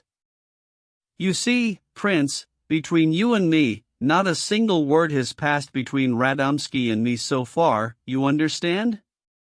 We're not linked in any way, but that word may well be spoken, and soon, perhaps very soon. All this to spoil things. And why, for what reason, I don't understand. She's an amazing, unpredictable woman, I'm so afraid of her I barely sleep at night. And what a carriage of white stallions, that's the height of fashion, that's really what the French call chic. Who gave her those? Honest to God, I was sinful enough to think it was Radomski the other day. But it turns out it couldn't have been, and if that's the case, why is she trying to cause trouble? That's the question. Is it to make sure of keeping hold of Radomski? But I tell you again, on my oath, he doesn't know her and those promissory notes are pure invention. And to be so brazen, shouting across the street at him in that familiar way. It's clearly a plot. The obvious thing to do is dismiss it with contempt and redouble our regard for Radomski. That's just what I told Lizaveta Prokofievna. Now I'll let you into what I think deep down. I'm absolutely convinced she did it to revenge herself on me personally, remember, for what happened before, though I never did her any wrong. I blush to think of it. Now here she's turned up again, just when I thought she'd disappeared for good. Where's that Rogozin got himself to, answer me that? I'd thought she was Mrs. Rogozin long before now. In short, the man was completely at sea. He had been talking for almost the whole hour of the journey, posing questions and answering them himself, pressing the prince's hand, and at least convincing him by that alone that he had not the faintest suspicion of him. That was important for the prince. He concluded with a story about Radomski's uncle, who was the head of some department in Petersburg, highly important position, 70 years old, bon vivant, gourmet, altogether a susceptible old reprobate, haha. I know he'd heard about Nastasia Filipovna, in fact he was fishing there himself. I dropped in on him recently. He wasn't receiving, he was unwell, but rich, he's rich, a man of consequence and, may he be spared for many more years, but there again everything comes to Radomski. Yes, but I'm afraid all the same. I don't know why, but I'm afraid. It's as if there was something in the air, like a bat, there's trouble brewing and I'm afraid. And at length, 3 days later, as we mentioned before, came the formal reconciliation between the Yupankins and Prince Lev Nikolaevich. 12. It was 7 o'clock in the evening and the prince was thinking of going for a walk in the park. All of a sudden, Lizaveta Prokofievna came onto the veranda unaccompanied. First of all, don't you dare imagine I've come to apologize, she began. Nonsense. You're to blame for everything. The prince made no reply. Well, are you or not? Just as much as you are. But neither of us were guilty of anything intentionally. 2 days ago I thought I was to blame, but I've now decided that's not so. So that's what you think, is it? Well, all right, just listen then and sit down because I don't intend to stand. They both sat down. In the second place, not a word about those spiteful urchins. I'm going to sit and talk to you for 10 minutes. I came to find out something, whatever you might have thought, and if you utter one squeak about those impudent young whelps, I'll get up and leave and break with you altogether." "Very well," replied the prince. "And now, may I ask, did you about 2 or 2.5 months ago around Easter send a letter to Aglaia?" "I did." "Whatever for?" "What was in the letter?" "Show it to me." Lizaveta Prokofievna's eyes were blazing, she was fairly trembling with impatience. "I haven't got the letter." The prince was surprised and became horribly shy. "If it still exists, then Aglaia Ivanovna has it. Don't try and wriggle out of it." "What did you write about?" "I'm not wriggling and I'm not afraid of anything. I see no reason why I shouldn't write." "Be quiet. You can have your say afterwards." What was in the letter?" "Why are you blushing?" The prince thought for a moment. "I don't know what's in your mind, Lizaveta Prokofievna. What I can see is that you're upset over this letter." "You will agree that I could refuse to answer a question like that, but to show you that I'm not afraid of anything to do with the letter and don't regret writing it, and that I'm certainly not blushing because of that." Here the prince blushed twice as deeply as before. "I'll read you the letter, as I believe I can remember it by heart." So saying, the prince repeated the letter almost word for word. "What a rigmarole! "What is this nonsense supposed to mean?" inquired Lizaveta Prokofievna bluntly, after listening to the letter with close attention. "I don't really know myself, altogether. I know my feelings were sincere. I did have moments of intense existence and soaring hopes there." "What sort of hopes?" "It's hard to explain, but they weren't the kind you're perhaps thinking of." "Hopes, well, in a word, hopes for the future and joy, hopes that there I wasn't a foreigner, an alien being. I was suddenly very pleased to be back in my native land.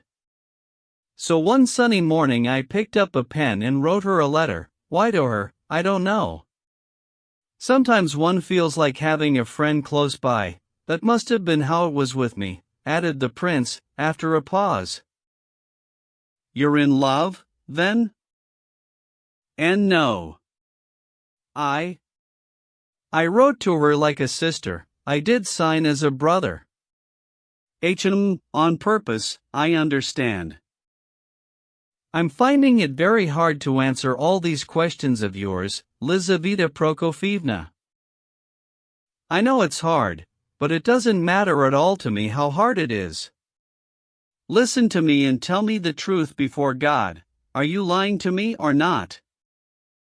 "I'm not lying." "It's true you're not in love." "Perfectly true, I think." "Listen to him, I think. The young pup delivered it?" I asked Nikolai Ardalionovich. "The young pup. The young pup." Lizaveta Prokofievna broke in vehemently. "I don't know who this Nikolai Ardalionovich is." "The young pup." "Nikolai Ardalionovich, the young pup, I tell you." "No, not a young pup, he's Nikolai Ardalionovich," the prince replied at length, firmly, though quietly. "Well, all right, dear man, have it your own way. I'll remember this." For a few moments she strove to control her emotions and recover herself. "And what's the poor knight?" "I've no idea at all, I wasn't involved, a joke of some sort." "Well, it's nice to know that all of a sudden. But surely she couldn't have been interested in you? She called you a little freak and an idiot herself." "You needn't have told me that," said the prince reproachfully, his voice close to a whisper. Don't be angry.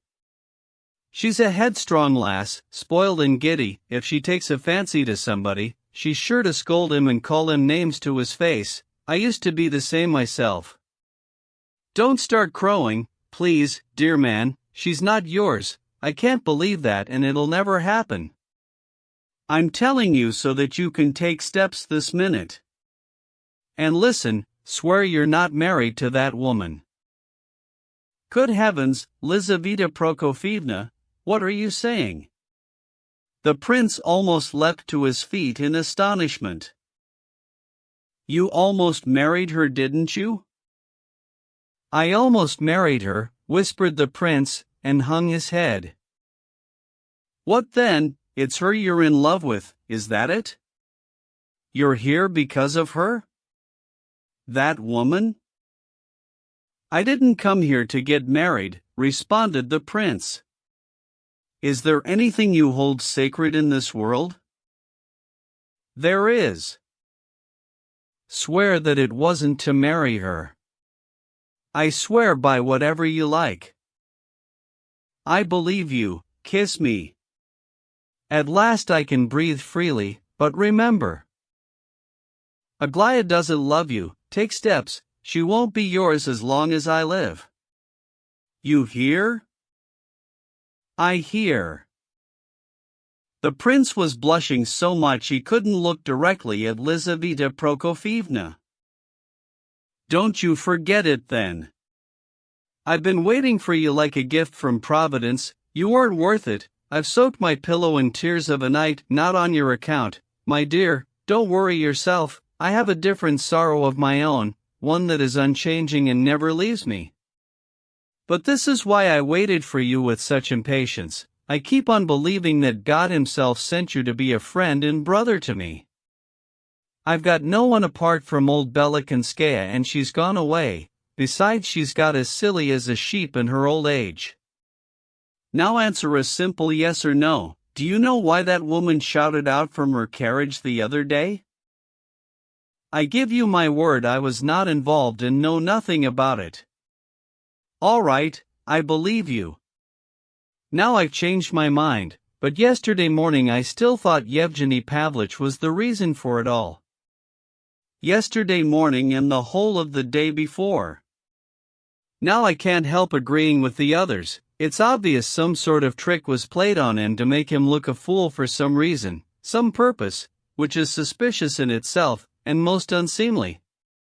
But Aglaya's not marrying him, I tell you. He may be a good enough man, but that's how it's going to be. I hesitated before, but my mind's made up. Lay me in my coffin first and bury me in the earth.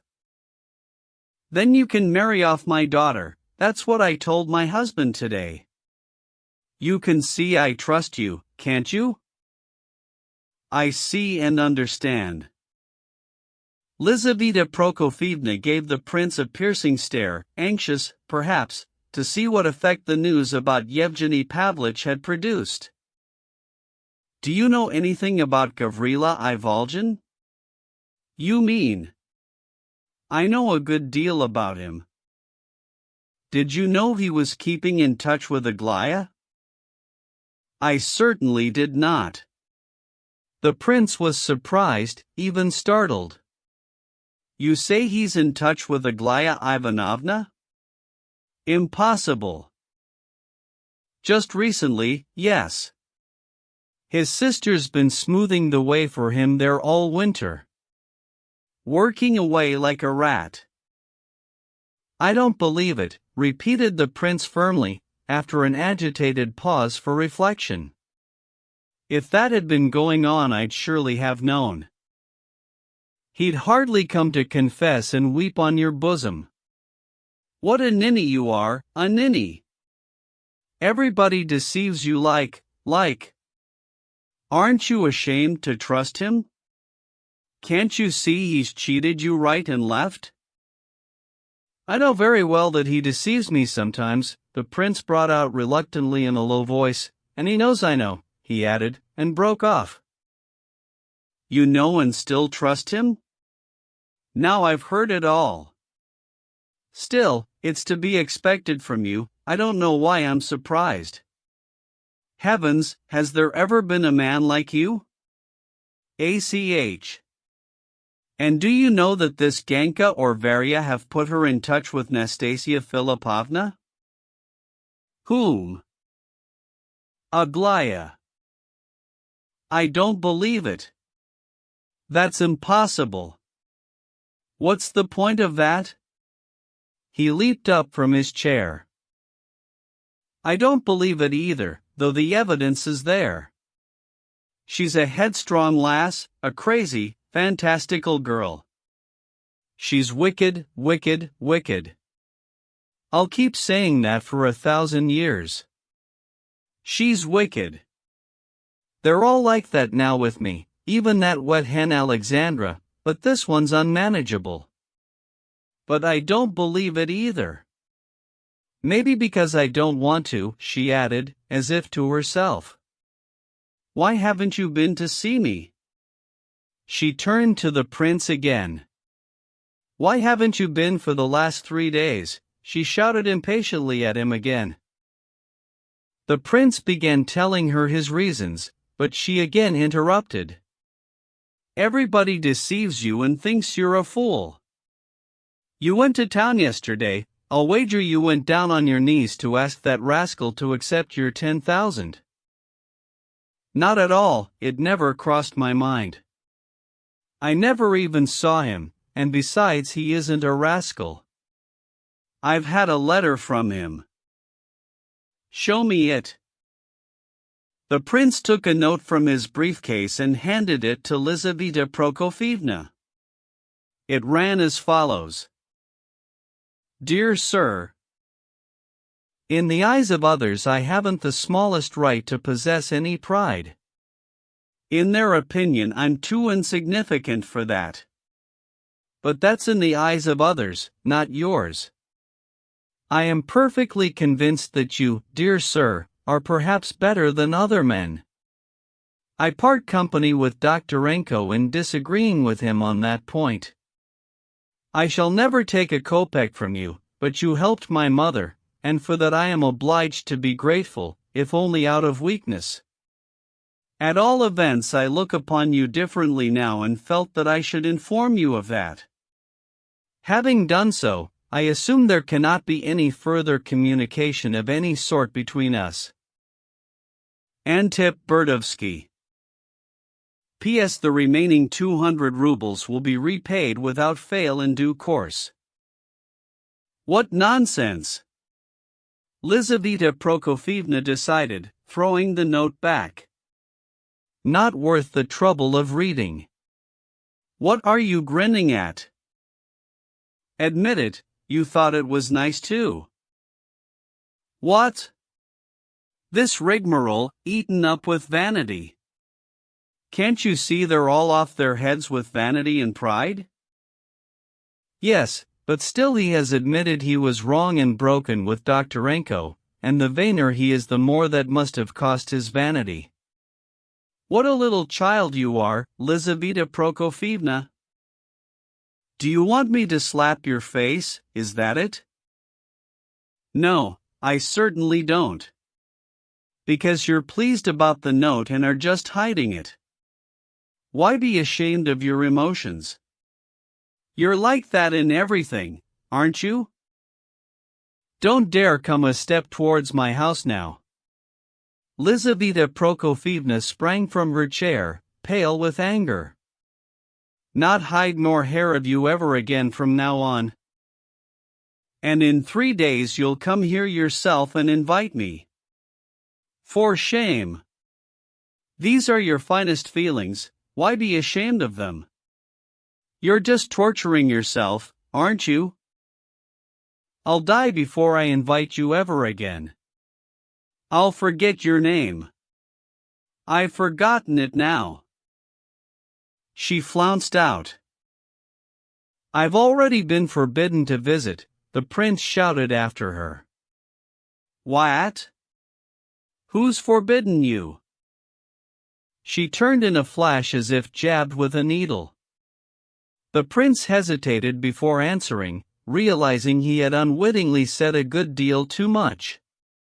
"Who forbade you?" shouted Lizaveta Prokofievna furiously. "Aglaia Ivanovna." "When?" "Come on, out with it then." "She sent this morning to tell me not to dare to call on you."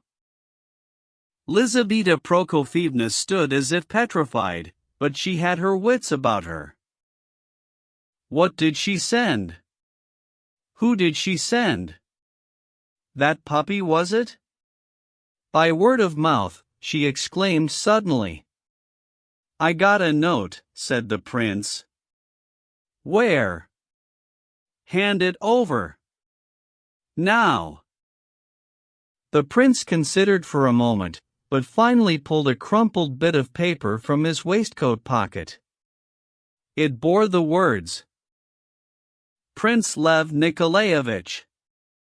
If, after all that has happened, you intend to surprise me by visiting our villa, you will not, let me assure you, find me among those pleased to see you.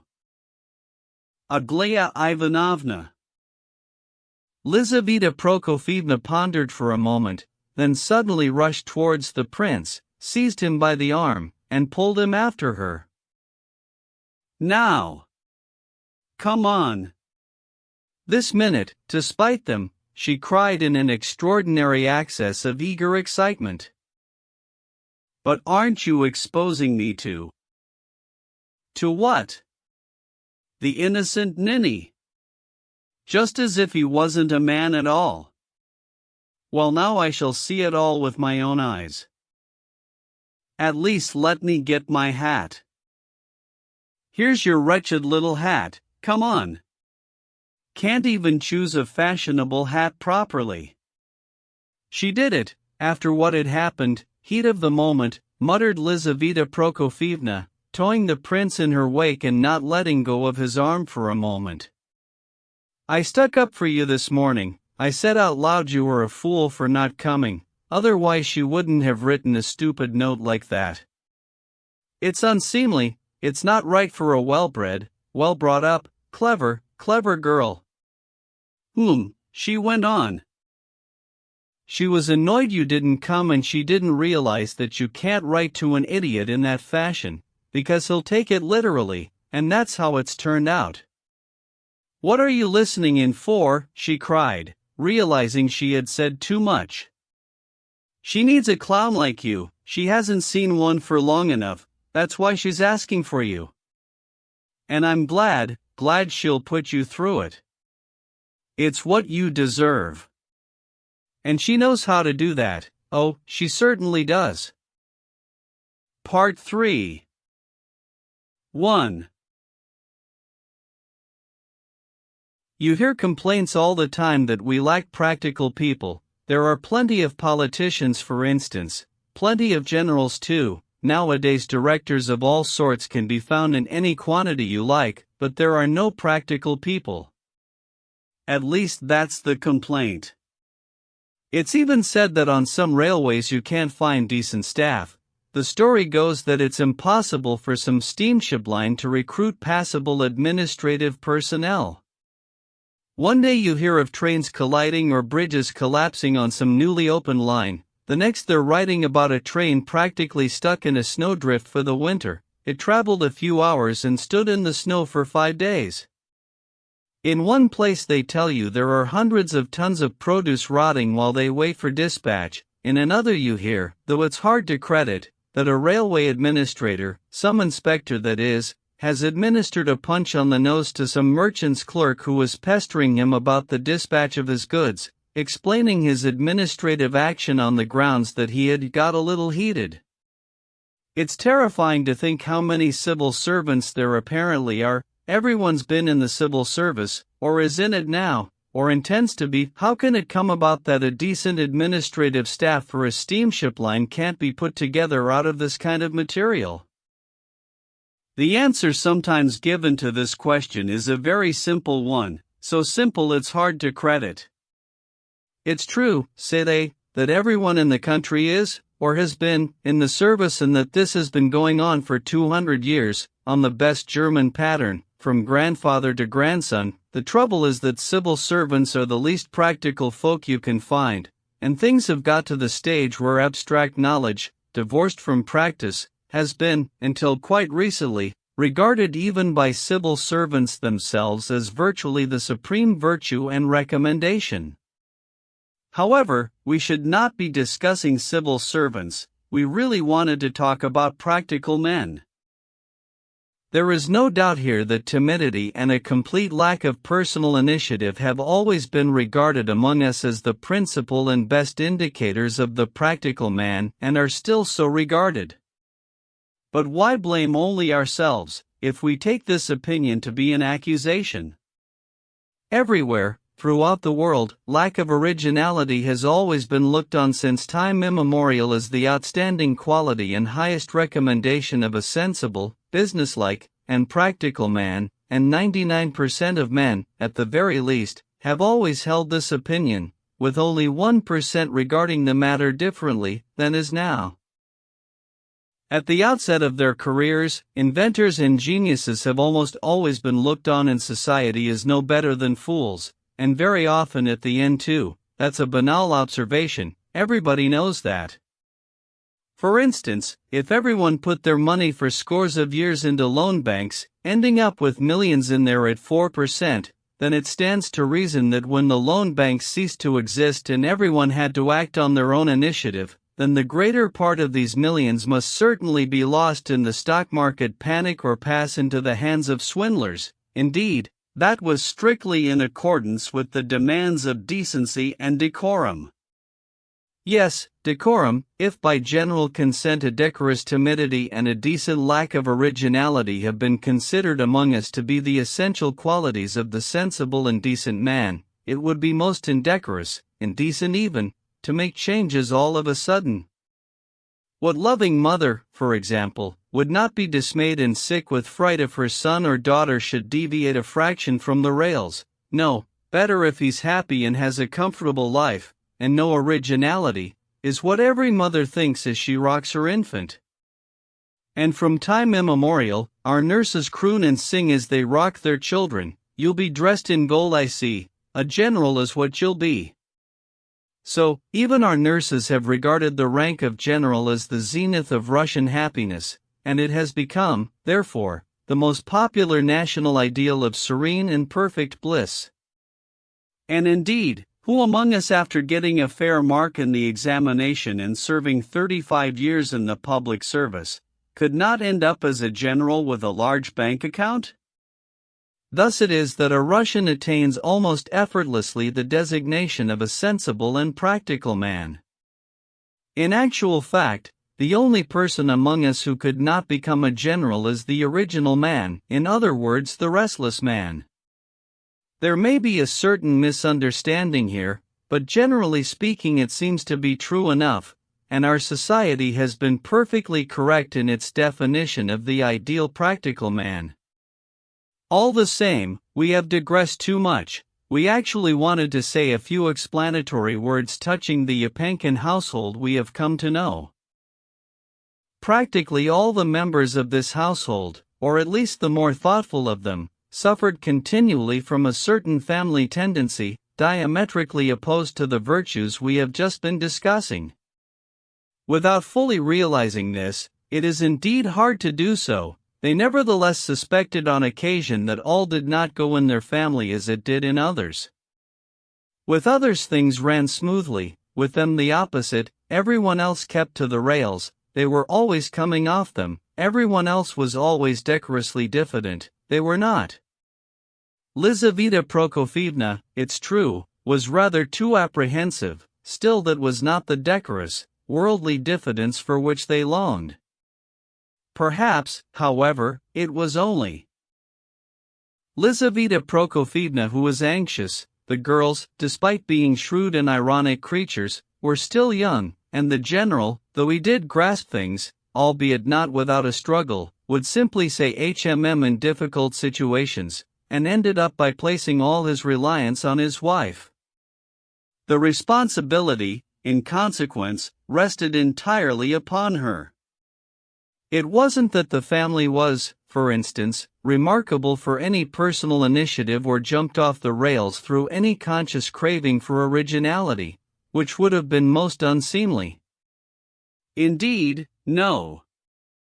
There was really nothing of that kind, that is, no consciously defined purpose, and yet the end result was that the Epankin household, though highly respected, was all the same, somehow, not quite what every respectable family generally ought to be. Of late Lizaveta Prokofievna had begun to blame herself and her wretched character for everything, which merely served to intensify her sufferings. She constantly called herself a stupid, eccentric, ill-bred old woman, and tormented herself with her imaginings. She was continually flustered and at a loss how to resolve the most ordinary contingencies, and always exaggerated every misfortune. At the very beginning of our narrative we mentioned that the Epankins enjoyed the genuine respect of everyone. Even General Ivan Fyodorovic, though of obscure origin, was received everywhere and accorded respect. Indeed, he deserved respect, in the first place as a man of wealth and status, and secondly as a thorough gentleman, though not over-bright. Still, a certain dullness of mind seems to be an almost essential qualification, if not for every public servant, then at least for anyone seriously intent on making money. Finally, the general had good manners, he was unassuming, and knew how to hold his tongue without being taken advantage of, and all this not just because of his rank, but because he was also an honest and honorable man. Most important of all was that he enjoyed powerful patronage. As for Lizaveta Prokofievna, as explained previously, she was of good family, though we think little of that unless there are the necessary connections to go with it. But she eventually acquired these too. She was respected and in the end loved by people of such eminence that everyone naturally had to follow their example in respecting and receiving her. Clearly her anxieties over her family were groundless, mere trifles absurdly exaggerated, but if somebody has a wart on their nose or forehead, it does really seem as if the only thing anyone has to do is look at your wart, make fun, and despise you for it, even if you have discovered America. Nor can it be doubted that Lizaveta Prokofievna really was considered odd in society, but she was held in genuine esteem. In the end, she began to doubt this regard, and that was the whole trouble. Looking at her daughters, she was constantly racked by the suspicion that she was forever damaging their prospects, that she was ridiculous, ill-bred, and insupportable, for which, of course, she was perpetually accusing her own daughters and Ivan Fyodorovic and quarreling with them for days, at the same time loving them to distraction, almost passionately. What worried her most was the suspicion that her daughters were becoming as odd as she, that there were no girls in society like them, nor ought there to be. They're growing up into nihilists, definitely, she would tell herself constantly. Over the past year, and especially of late, this gloomy notion had become ever more firmly established in her mind. To start with, why don't they get married, she kept asking herself. Just to torment their mother, that's their one aim in life, and it's all because of these new ideas, this damned woman question. Didn't Aglaya take it into her head 6 months past to cut off her marvelous hair? Lord, even I never had hair like that when I was young. Weren't the scissors in her hand and didn't I go down on my knees to make her change her mind? Well, I suppose she did it out of spite, to torment her mother. She's a wicked girl, headstrong, spoiled, but above all wicked, wicked, wicked. But didn't that fat Alexandra compete with her in cutting off her plaits as well, and not out of spite either, not being wayward, just straightforwardly like a fool, because Aglaya had convinced her that she would sleep better without her hair and her headaches would go? And the suitors they'd had, how many in the last 5 years, how many had there been? And there had been some really nice fellows, splendid-looking fellows among them. What were they waiting for, not marrying? Just to provoke their mother, no other reason but that. None whatever. At last the sun had risen for the maternal heart also, at least one daughter, at least Adelaida, would finally be settled. One off our hands at least, Lizaveta Prokofievna would say, whenever she had to speak aloud on the subject. Privately she expressed herself much more tenderly. And how well, how suitably the whole thing had been managed. It was spoken of in respectful terms even in society. A man of repute, a prince, a good man, with a fortune, what could be better? But she had always been less concerned about Adelaida than her other daughters, though her artistic inclinations sometimes troubled Lizaveta Prokofievna's ever-fearful heart. She has a cheerful nature and plenty of common sense to go with it, she'll be all right, that one. Thus she comforted herself at length. Aglaya caused her the greatest anxiety. Incidentally, she didn't know what to think about the eldest, Alexandra. Should she be worried on her account or not? Sometimes it seemed to her that the girl was a hopeless case, 25 years old, bound to be an old maid. And with her looks, Lizaveta Prokofievna even wept for her at nights, while Alexandra Ivanovna slept as peacefully as might be through those selfsame nights. Well, what on earth is she then, a nihilist or just plain silly? That she was no fool, Lizaveta Prokofievna had no doubt at all. She valued Alexandra's opinion and was fond of asking her advice. But that she was a vet hen could not be doubted either, so placid, you can't make her out. Anyway, wet hens weren't placid either. Oh dear, they've got me all muddled up. Lizaveta Prokofievna had a kind of inexplicable compassionate sympathy for Alexandra, more even than for Aglaya, whom she idolized. Her bitter outbursts, which were the chief expressions of her maternal solicitude and sympathy, her teasing in names like wet hen, only made Alexandra laugh. It sometimes got to the point where the slightest thing would enrage Lizaveta Prokofievna terribly and cause her to lose her temper. For example, Alexandra liked to sleep late and dreamed a good deal as a rule. These dreams of hers were always remarkable for being extraordinarily uneventful and innocent, like a child of 7 might have, so it was the very innocence of her dreams that began to irritate her mamma for some reason. On one occasion Alexandra dreamed of 9 hens, and a regular quarrel blew up out of that between her and her mother. Why? It was hard to explain. Once, and only once, she managed to dream something out of the ordinary. It seemed she dreamed of a monk in a sort of darkroom which she was afraid to enter.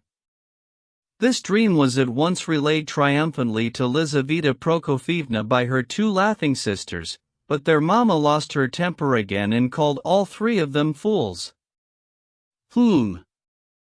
Placid as a fool and a wet hen, no making her out, yet she's sad. She looks really sad sometimes.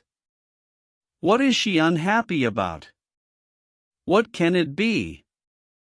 Occasionally she would put this question to Ivan Fyodorovic, formidably hysterical, expecting an immediate answer after her usual manner. The general would hum and haw, frown, shrug his shoulders, and pronounce at length, hands spread wide. A husband is what she wants. Well, God forbid he's anything like you, Ivan Fyodorovic, she would explode at last like a bomb. Not like you and what he thinks and comes out with, Ivan Fyodorovic. Not such a boorish bore as you, Ivan Fyodorovic. Ivan Fyodorovic would promptly make his escape, and Lizaveta Prokofievna would calm down after her explosion. It goes without saying that towards evening she would invariably become particularly attentive, quietly affectionate and respectful towards Ivan Fyodorovic, her boorish bore Ivan Fyodorovic, her dear sweet Ivan Fyodorovic, adored by everyone, whom she had loved all her life, was even now in love with her Ivan Fyodorovic, who was in turn perfectly aware of the fact and profoundly esteemed his Lizaveta Prokofievna for it. But Aglaia was her chief and constant anxiety. Exactly like me, exactly, the very picture of me in every way, Lizaveta Prokofyevna would say to herself, headstrong, horrid little imp. Nihilist, eccentric, crazy, wicked, wicked, wicked. Oh Lord, how wretched she's going to be. But as we have said already, the risen sun had seemingly softened and illuminated everything for the moment. For almost a month, Lizaveta Prokofyevna had been able to put her worries to one side. Adelaida's forthcoming wedding had caused society talk about Aglaia too, and among it all Aglaia had comported herself so beautifully everywhere, so calmly, so intelligently, so imperiously, a trifle on the haughty side, but didn't that become her so well? For a whole month she'd been so affectionate and friendly towards her mother. Of course, a very close eye needs to be kept on that Yevgeny Pavlovitch, he needs getting to the bottom of, and Aglaia doesn't seem to favor him above the others either. Still, what a wonderful girl she'd turned into all of a sudden, and so pretty, Lord how pretty she was, more so every day. And now this wretched little princeling had turned up, this miserable little idiot, and everything was in turmoil again and everything in the house turned upside down. What had really happened though? Others would probably not have regarded anything as having occurred, but what made Lizaveta Prokofyevna different was that, because of her ingrained anxiety, she always contrived to discover something in the mix and muddle of the most ordinary events that at times made her sick with apprehension, inspiring the most inexplicable imaginings and terrors, which were consequently the hardest thing of all to bear. What must she have felt now all of a sudden when through all this turmoil of absurd and groundless fears, something really significant seemed to be taking shape, something which really did seem to justify her alarms, doubts, and suspicions? And how dared they send me that accursed anonymous letter about that creature, saying she was in touch with Aglaia, thought Lizaveta Prokofyevna all the way home, as she dragged the prince after her, and then at home, when she had sat him down at the circular table round which the whole household had assembled, how dared they think of such a thing? I would die of very shame if I believed a syllable of it or if I'd shown Aglaia that letter. Jeering at us Yupankins like that. And it's all because of you, Ivan Fedorovitch, all because of you. Oh, why didn't we go to Yelagin? I said we should go to Yelagin, didn't I? It might be Varya that's written this letter, I know, or perhaps, it's all your fault, Ivan Fedorovitch, all of it. That creature has played this trick on him to remind him of their former association, to make him look a fool, just as she used to laugh at him, fool that he was, and lead him by the nose when he was taking her those pearls too. And the upshot is we're all involved whether we like it or not. Your daughters are involved, Ivan Fedorovitch, grown girls, young ladies of the best society, marriageable girls, they were present, they were standing there, they heard it all, and they're involved in the business of those urchins. I hope you're pleased. They were there and heard it all as well. I'll never forgive him, never forgive this wretched little prince, never. And why has Aglaia been hysterical for 3 days? Why has she practically fallen out with her sisters, even Alexandra? She used to kiss her hands out of pure respect, just as she might her mother. Why has she been so hard to fathom these 3 days? What has Gavrila Ivalgin to do with it? Why has she been singing his praises yesterday and today, and bursting into tears? Why is that blasted poor knight mentioned in the anonymous letter, when she has never shown the prince's letter even to her sisters? And why did I run off to him like a scalded cat and drag him here myself? Lord, I must have been mad to do that. Talking to a young man about my daughter's secrets and about secrets that are practically to do with him. Heavens, It's a good thing he's an idiot and a friend of the family. But surely Aglaya couldn't have been attracted by that little freak. Lord, what nonsense I'm talking. Dear me, we're all odd specimens, we should all be put on show under glass, me first of all, at 10 kopecks a peep. I shan't forgive you for that, Ivan Fedorovitch. And why doesn't she make game of him now? She said she would. Look at her, look, staring at him, all eyes, says nothing, doesn't go out, just stands there, and she asked him not to come herself. He sits there all pale. And that blasted chatterbox Yevgeny Pavlovitch monopolizes the conversation. Look at him, going on and on, you can't get a word in edgeways. I could have found out everything straight away, if I could have brought the topic up. The prince was indeed sitting at the round table, rather pale, and seemed to be at one and the same time in considerable apprehension and, at moments, possessed by an unaccountable rapture.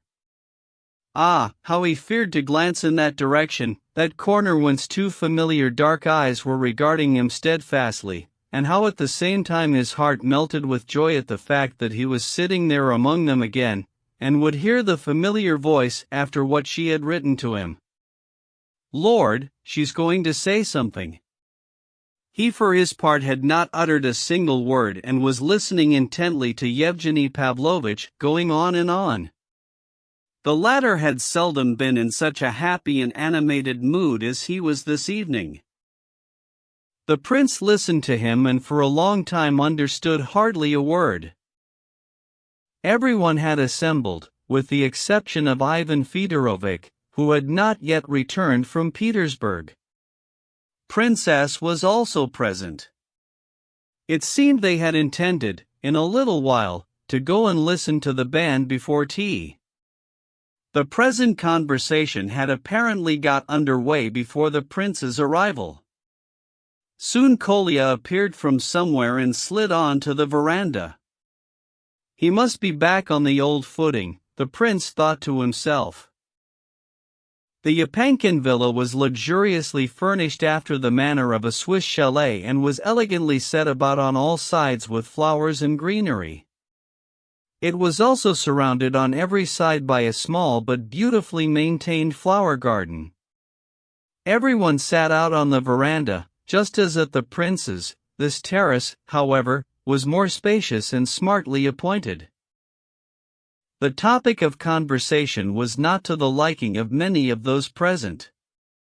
As might have been expected, it had arisen out of a heated argument, and everyone of course was keen to change the subject, but Yevgeny Pavlovitch was apparently persisting all the more obstinately, oblivious of the impression he was creating. The arrival of the prince seemed to stimulate him even more. Lizaveta Prokofievna was frowning, though she didn't quite follow his argument. Aglaya, who was sitting apart from the others, practically in one corner, did not leave the room. She continued to listen, maintaining an obdurate silence. I'm sorry, Yevgeny Pavlovitch was protesting heatedly, I'm not saying anything against liberalism at all. Liberalism isn't a sin, it's a necessary part of the whole, which would fall apart or decay without it. Liberalism has as much right to exist as the most right-thinking conservatism. It is Russian liberalism that I'm attacking, and I must repeat again, the reason I am attacking it in fact is that the Russian liberal is not a Russian liberal, he's an un-Russian liberal. Show me a Russian liberal and I'll kiss him in front of you all this minute. If he's willing to let you, that is, said Alexandra, who was in a state of unusual excitement. Even her cheeks were redder than usual. There she is, does nothing but eat and sleep, and you can't make her out, thought Lizaveta Prokofievna to herself. Then once a year, all of a sudden she ups and says something that leaves you speechless. The prince noticed fleetingly that Alexandra did not like Yevgeny Pavlovitch talking so flippantly about a serious matter and appearing so vehement while seeming to be joking. I was maintaining just a moment ago, just before you came in, Prince, Radomski went on, that up to now our liberals have come from only two levels of society, the old landowning class, now a thing of the past, and the clergy. And as these two classes eventually turned into out-and-out castes, something entirely set apart from the nation, and have become more and more so with every generation, then it follows that everything they have done and are doing is altogether non-national. What? You mean everything that has been accomplished, all of that is un-Russian, protested Princess. Not national, Russian perhaps, but not national, and our liberals aren't Russian and the conservatives aren't Russian, none. Well, I like that. Princess retorted hotly. How can you maintain such a paradox, if you're being serious, that is? I can't allow aspersions like that against the Russian landowners, you're one yourself. I'm really not talking about Russian landowners in the sense you take it, you know. It is an honorable class, if only because I belong to it, especially now it has ceased to exist. Surely you're not saying there's been nothing national in our literature? Alexandra broke in. I'm no literary expert, but there's nothing Russian in Russian literature either, as I see it, apart from Lomonosov, Pushkin, and Gogol. In the first place, that's quite a lot, and secondly, one was from the common people and two were landowners. Alexandra laughed. Perfectly right, but don't crow. Since of all the Russian writers up till now, only those three managed to say something to everyone that was really theirs, really their own, not borrowed from anyone else, the three have accordingly become national writers. Any Russian who says, writes, or does anything of his own, something that is his by right, not borrowed, inevitably becomes national, even if he speaks Russian badly. That's my yardstick.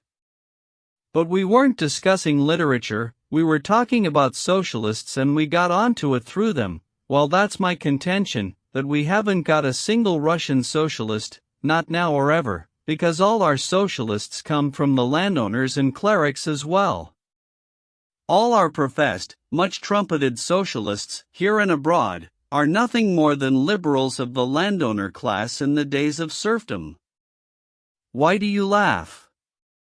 Show me their books, their teaching, their memoirs, and though I'm no literary critic, I will undertake to write you the most convincing treatise, in which I shall prove as clearly as daylight that every page of their books, pamphlets, and memoirs has been written by a former Russian landowner. Their rancor and malicious wit are typical, even typically pre-Famyasov.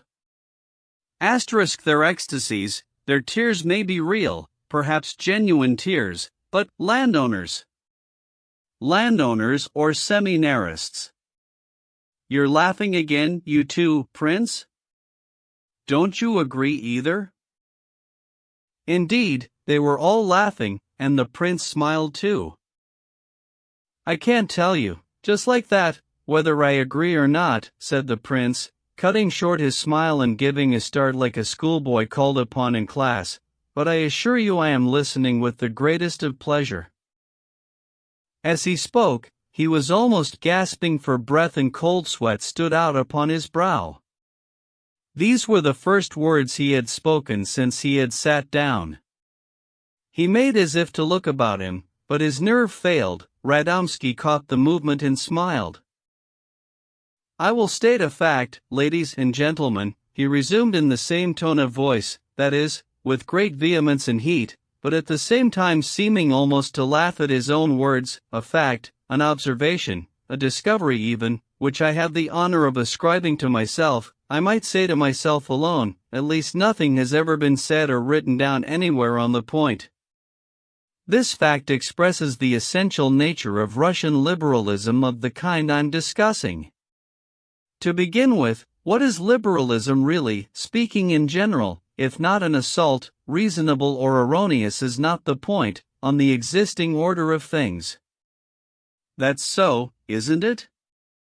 Well then, my fact is that Russian liberalism is not an assault on the existing order of things, it is an attack on the very essence of the things we have, the things themselves, not just on their ordering, not on the Russian system but on Russia herself. My liberal has reached the stage of denying Russia itself, that is, he hates and beats his own mother. Every evidence of the wretchedness and failure of Russia prompts him to laughter, delight even. He detests folk customs, Russian history, everything. If there is any excuse for him, it's only that he doesn't realize what he's doing and takes his hatred for Russia for the most fruitful kind of liberalism. Oh, you often come across a liberal here who is applauded by the others and who may well be in actual fact the most absurd, obtuse, and dangerous conservative, and doesn't know it himself. Not too long ago, some of our liberals used to regard this hatred of Russia as being almost equivalent to a genuine love of country, and were praised because they perceived what that love of country was better than others could. Nowadays they've become more outspoken, and even the words love of country make them feel ashamed. They've even banished and dismissed the very concept as something pernicious and of little account. This is an actual fact, I insist, and, after all, the whole truth has to be spoken sometimes, plainly and candidly, but at the same time, this fact has never existed in the case of any people anywhere since time immemorial, so it must be fortuitous and could cease to exist, I would agree. There cannot be a liberal anywhere who would hate his own country. How can we explain it with us then? By what I said before, the Russian liberal is for the moment an un-Russian liberal. There's no other way, it seems to me. I take everything you have said as a joke, Yevgeny Pavlovich, Princess demurred gravely. I haven't seen every liberal and can't undertake to judge, said Alexandra, but I have listened to your idea with great resentment. You've taken a particular case and erected it into a general rule. That can't be fair. A particular case? Aha! The word has been spoken. Radomski seized on this. Prince, what think you, a particular case or not? I too have to say that I have seen little and had little to do with liberals, said the prince, but it seems to me that you may be partly right, and the Russian liberalism you were speaking of really is somewhat inclined to hate Russia itself, not just the established order. Of course, only somewhat, of course, it can't possibly be true of all liberals. He faltered and stopped short. Despite all his nervousness, he had been extremely engrossed by the conversation.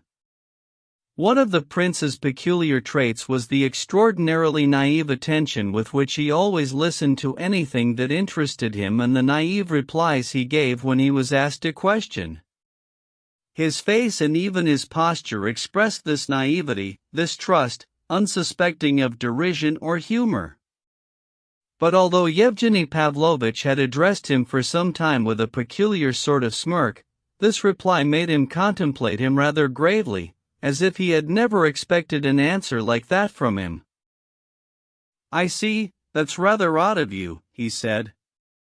Was that a serious answer, Prince? Tell me the truth. Wasn't it a serious question then? The prince responded, surprised. Everyone laughed. Trust him, said Adelaida. Yevgeny Pavlovich is always making a fool of people. If you did but know the things he says sometimes with the straightest of faces. I think this is a tedious subject that shouldn't have been started, said Alexandra bluntly. We did want to go for a walk. So let's go then, it's a marvelous evening, cried Radomski. But to prove to you that I was speaking perfectly seriously this time, and above all to prove that to the prince, you, Prince, have intrigued me considerably, and I swear I'm not yet such a frivolous fellow as I must certainly seem, though I'm frivolous right enough. And, if you will allow me, ladies and gentlemen, I will ask the prince one last question, to satisfy my own curiosity, and make that the conclusion. This question occurred to me, as luck would have it, a couple of hours ago. You see, Prince, I too sometimes reflect on serious matters. I thought of an answer, but let us see what the prince has to say. Just now, particular case was mentioned. It's a very significant phrase nowadays, and you often hear it. Not long ago, everyone was talking and writing about that frightful murder of 6 people by this young man, and the strange speech of the defense counsel saying that in his poverty-stricken condition, it must naturally have occurred to the accused to do away with these 6 people. Those weren't the exact words, but that was the sense, or near enough. In my own personal opinion, the lawyer, when he put forward such a strange notion, was utterly convinced that he was voicing the most liberal, the most humane, and progressive thought that could be expressed in our time. Well, what do you think? This perversion of thought and conviction, the very possibility of such a wrong-headed and extraordinary point of view, is it a particular case or a typical attitude? They all burst out laughing. Particular, of course, particular, laughed Alexandra and Adelaida. And may I remind you again, Yevgeny Pavlovich, added Princess, that your joke is wearing very thin.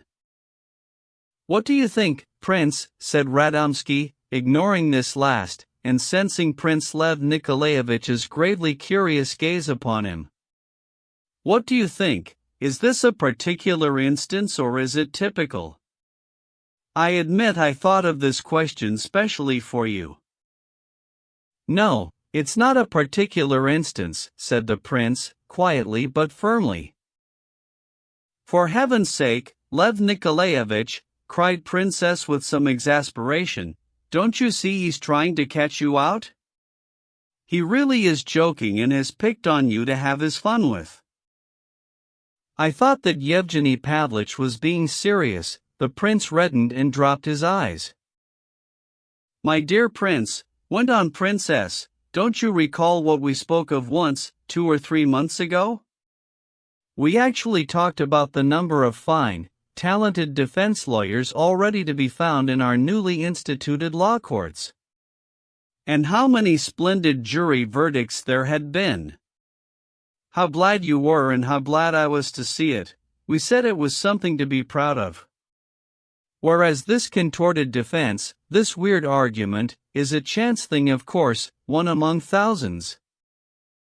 Prince Lev Nikolaevitch thought for a while, but with an air of profound conviction, though he spoke softly and even timidly, he replied. I only wanted to say that one very often does come across the perversion of ideas and convictions, as Yevgeny Pavlovich put it. It's unhappily a good deal more the general rule than an individual instance.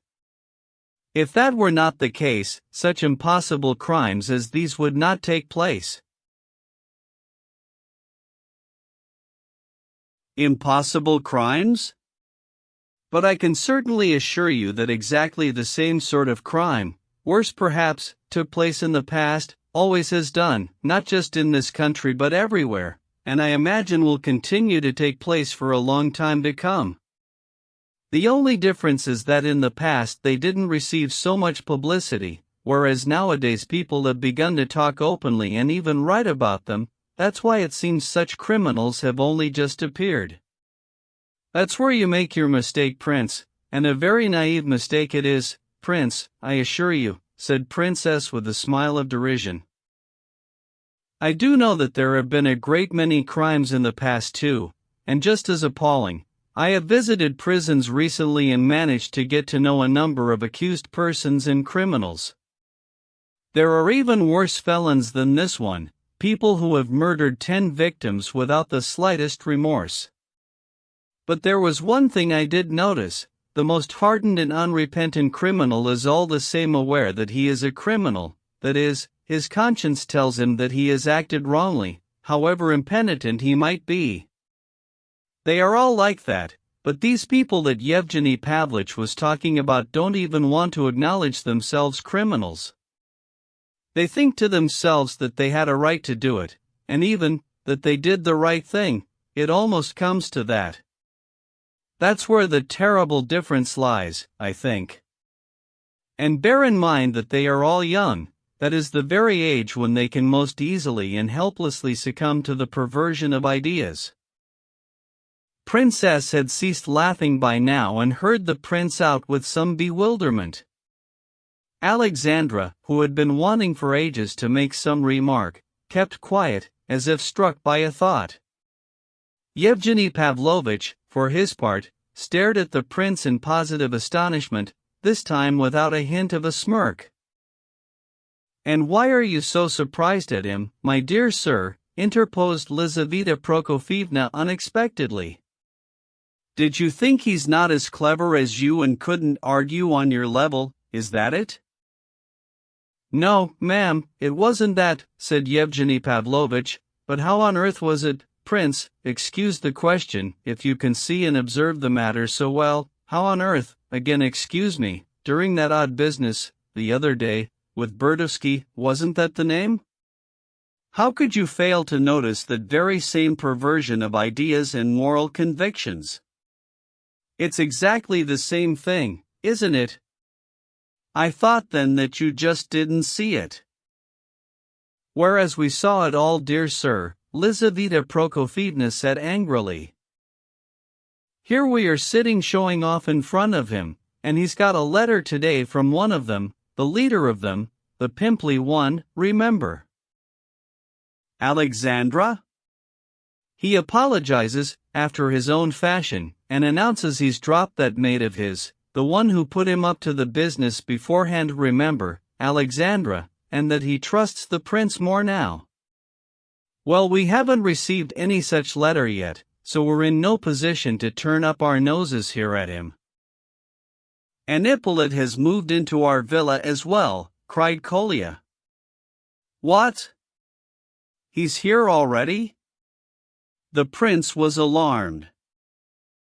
"He arrived just after you left with Lizaveta Prokofyevna. I brought him from town." "Well, I'll wager anything you like," Lizaveta Prokofyevna flared up suddenly, quite forgetting that she had just been praising the prince. "I'll wager he went over to his garret yesterday and asked his forgiveness on bended knee to get the spiteful little monster to deign to come here." "Did you go there yesterday? You confessed as much earlier on. Well, did you or not? Did you go down on your knees or didn't you?" "Of course he didn't," cried Kolya, "just the opposite. Ippolit seized the prince's hand yesterday and kissed it twice, I saw it myself. That's all there was to it, except that the prince just said that he'd feel better in the country and Ippolit agreed to come at once, as soon as he felt better." "You shouldn't, Kolya," muttered the prince, getting up and retrieving his hat. "Why are you telling them? Where are you off to?" Lizaveta Prokofyevna stopped him. "It's all right, Prince," Kolya went on, by now highly agitated, "don't go and disturb him, he's asleep after the journey, he's very happy and you know, Prince, in my opinion it would be much better if you two don't meet for the moment. Put it off till tomorrow even, otherwise he'll get embarrassed again. He told me yesterday morning that he hadn't felt as well and strong as this for 6 months, he even coughs far less than he used to." The prince noticed that Aglaya had suddenly left her place and come up to the table. He did not dare look at her, but he sensed with the whole of his being that she was looking at him at that instant, perhaps grimly, that her face was flushed and that there was certainly indignation in her dark eyes. "Well, I think you've done the wrong thing in fetching him here, Nikolai Ardalionovich, if it's the same consumptive boy who wept the other night and invited us to his funeral," remarked Yevgeny Pavlovitch. "He spoke so eloquently about his neighbor's wall, he's bound to feel homesick for it, take my word for it. That's the truth, he'll pick a quarrel, have a fight with you and go away, that's all there is to it." And Lizaveta Prokofyevna drew her sewing basket towards her in dignified fashion, forgetting that everybody had risen to go for a walk. "I recall him being very proud of that wall," Radomsky pursued. He won't be able to die eloquently without it, and he very much wants to die eloquently." "What of it, then?" muttered the prince. "If you don't want to forgive him, he'll die without. He's come now because of the trees." "Oh, for my part, one, forgive him everything, you can pass that on to him."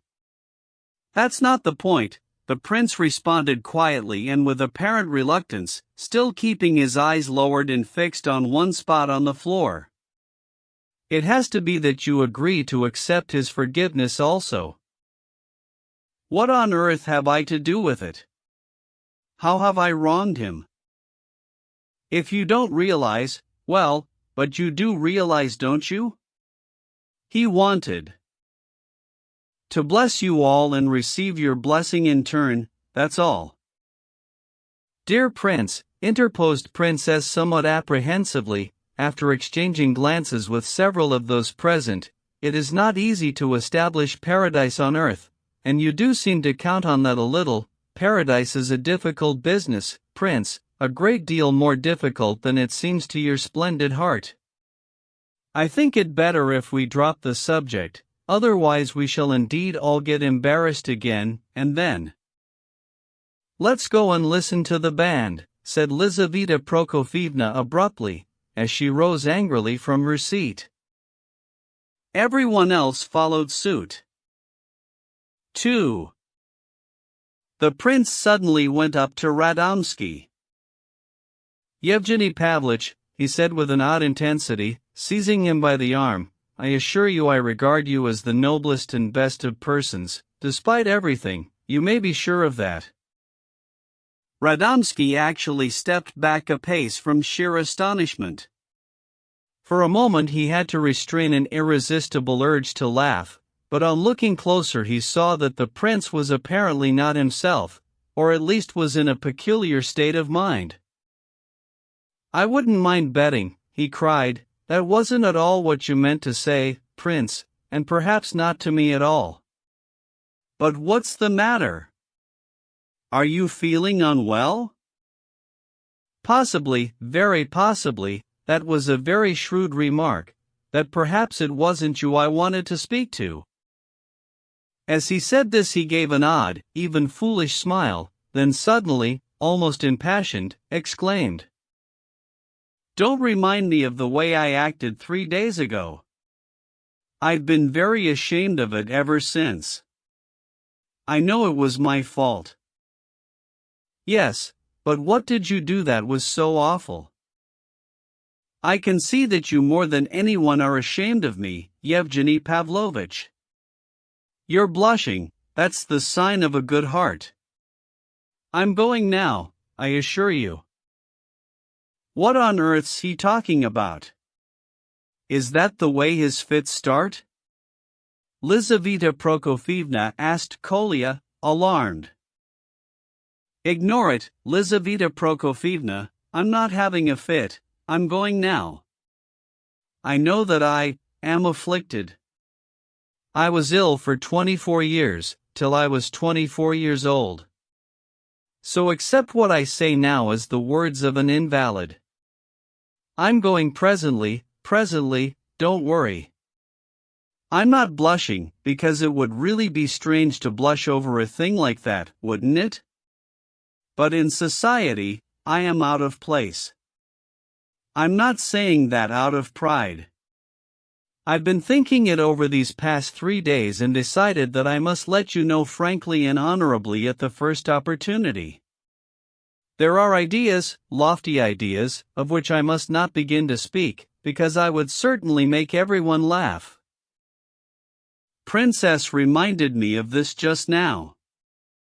I have no graceful gestures, I have no sense of proportion, my words are inappropriate to my ideas, which devalues those ideas. So therefore I have no right, then again I'm oversensitive, I'm sure that no one could hurt me in this house, where I am loved more than I deserve, but I know, in fact I'm certain, that after 20 years of illness, something is bound to remain so that people can't help laughing at me, sometimes, isn't that so?" He seemed to be waiting for a reply, some sort of confirmation, as he gazed around. They all stood profoundly bemused by this unexpected, morbid, and in any case gratuitous outburst. The outburst, however, gave rise to a curious incident. "Why are you saying this here?" Aglaya cried out suddenly. "Why are you saying this to them?" Them. She seemed to be furiously indignant, her eyes blazed. The prince stood mute and speechless in front of her before abruptly turning pale. "There's not one person here worthy of such words," Aglaya burst out. "None of them here, none of them is worth your little finger, nor your mind, nor your heart. You're more honest than any of them, nobler, better, kinder, cleverer. There are some here not worthy of bending down and picking up the handkerchief you've just dropped. Why are you abasing yourself, setting yourself lower than them? Why have you got everything twisted up inside? Why is there no pride in you? Lord, who would have thought it?" Lizaveta Prokofievna clasped her hands. "The poor knight!" "Hurrah!" shouted Kolya ecstatically. "Be quiet! How dare people insult me here in your house?" she flung suddenly at Lizaveta Prokofievna, by now in that state of hysteria when the normal rules of behavior are set aside and all inhibitions ignored. "Why is everyone, without exception, tormenting me? Why have they been pestering me for 3 days on end because of you, Prince? I shan't marry you for anything. Never and not for anything, I'll have you know. Understand that. How could anyone marry a ridiculous person like you? Take a look at yourself in the mirror, the way you're standing now. Why do they tease me about marrying you? Why? You ought to know. You're in the plot with them." "Nobody's ever teased you," murmured an alarmed Adelaida. "No one ever thought of such a thing and no one said a word about it," cried Alexandra. "Who's been teasing her? When? Who could have said that to her? Is she making it up?"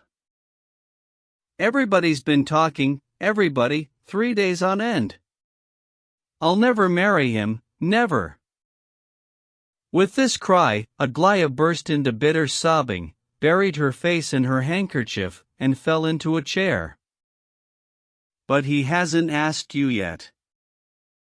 "I haven't asked you, Aglaya Ivanovna," the prince suddenly blurted.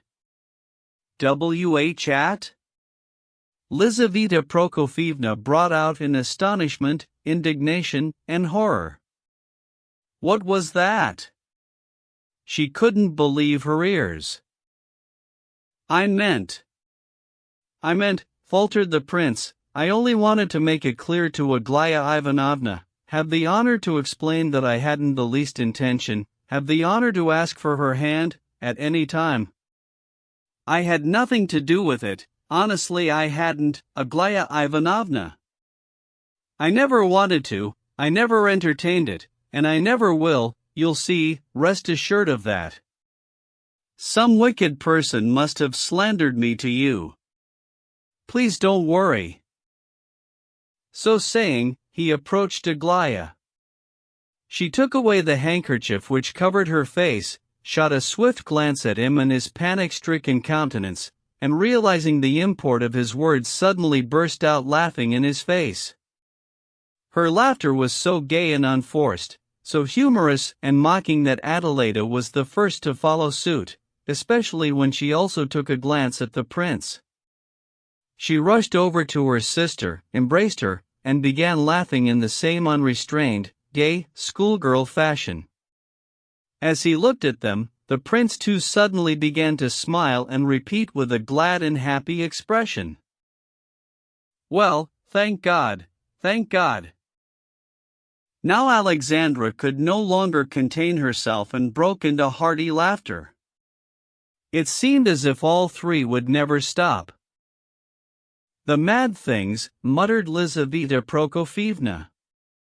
"First they frighten you to death, then." But Princess was also laughing by now, as was Radomski. Kolya couldn't stop, and the prince too, looking at them all, joined in. "Let's go for a walk, let's go for a walk," cried Adelaida. "All of us together, and the prince simply must come. There's no need for you to leave, you dear man." "What a dear he is, Aglaya." "Isn't he, Mama? Besides I just have to kiss and hug him for clearing things up with Aglaya." "Mama, dear, may I kiss him?"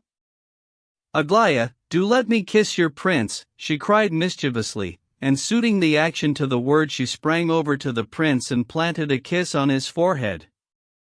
He seized her hands and held them so tightly that she almost cried out, as he gazed at her with infinite gladness and suddenly brought her hand to his lips and kissed it 3 times. "Do come along," Aglaya called. "Prince, you will escort me." "May he, Maman? A suitor who has refused me? You have rejected me for good, haven't you now, Prince? Now that's not the way to offer your arm to a lady. Don't you know how to take a lady's arm? That's it, now let's go, we'll go in front of the others. Do you want us to go on ahead tete-a-tete?" She talked away without a pause, still laughing intermittently. Thank God," affirmed Lizaveta Prokofievna, not knowing herself what she was so glad about.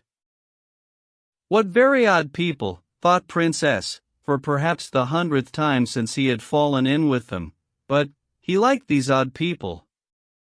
As for the prince, perhaps he wasn't too sure that he really liked him. Princess was somewhat downcast and preoccupied as they all set off on their walk.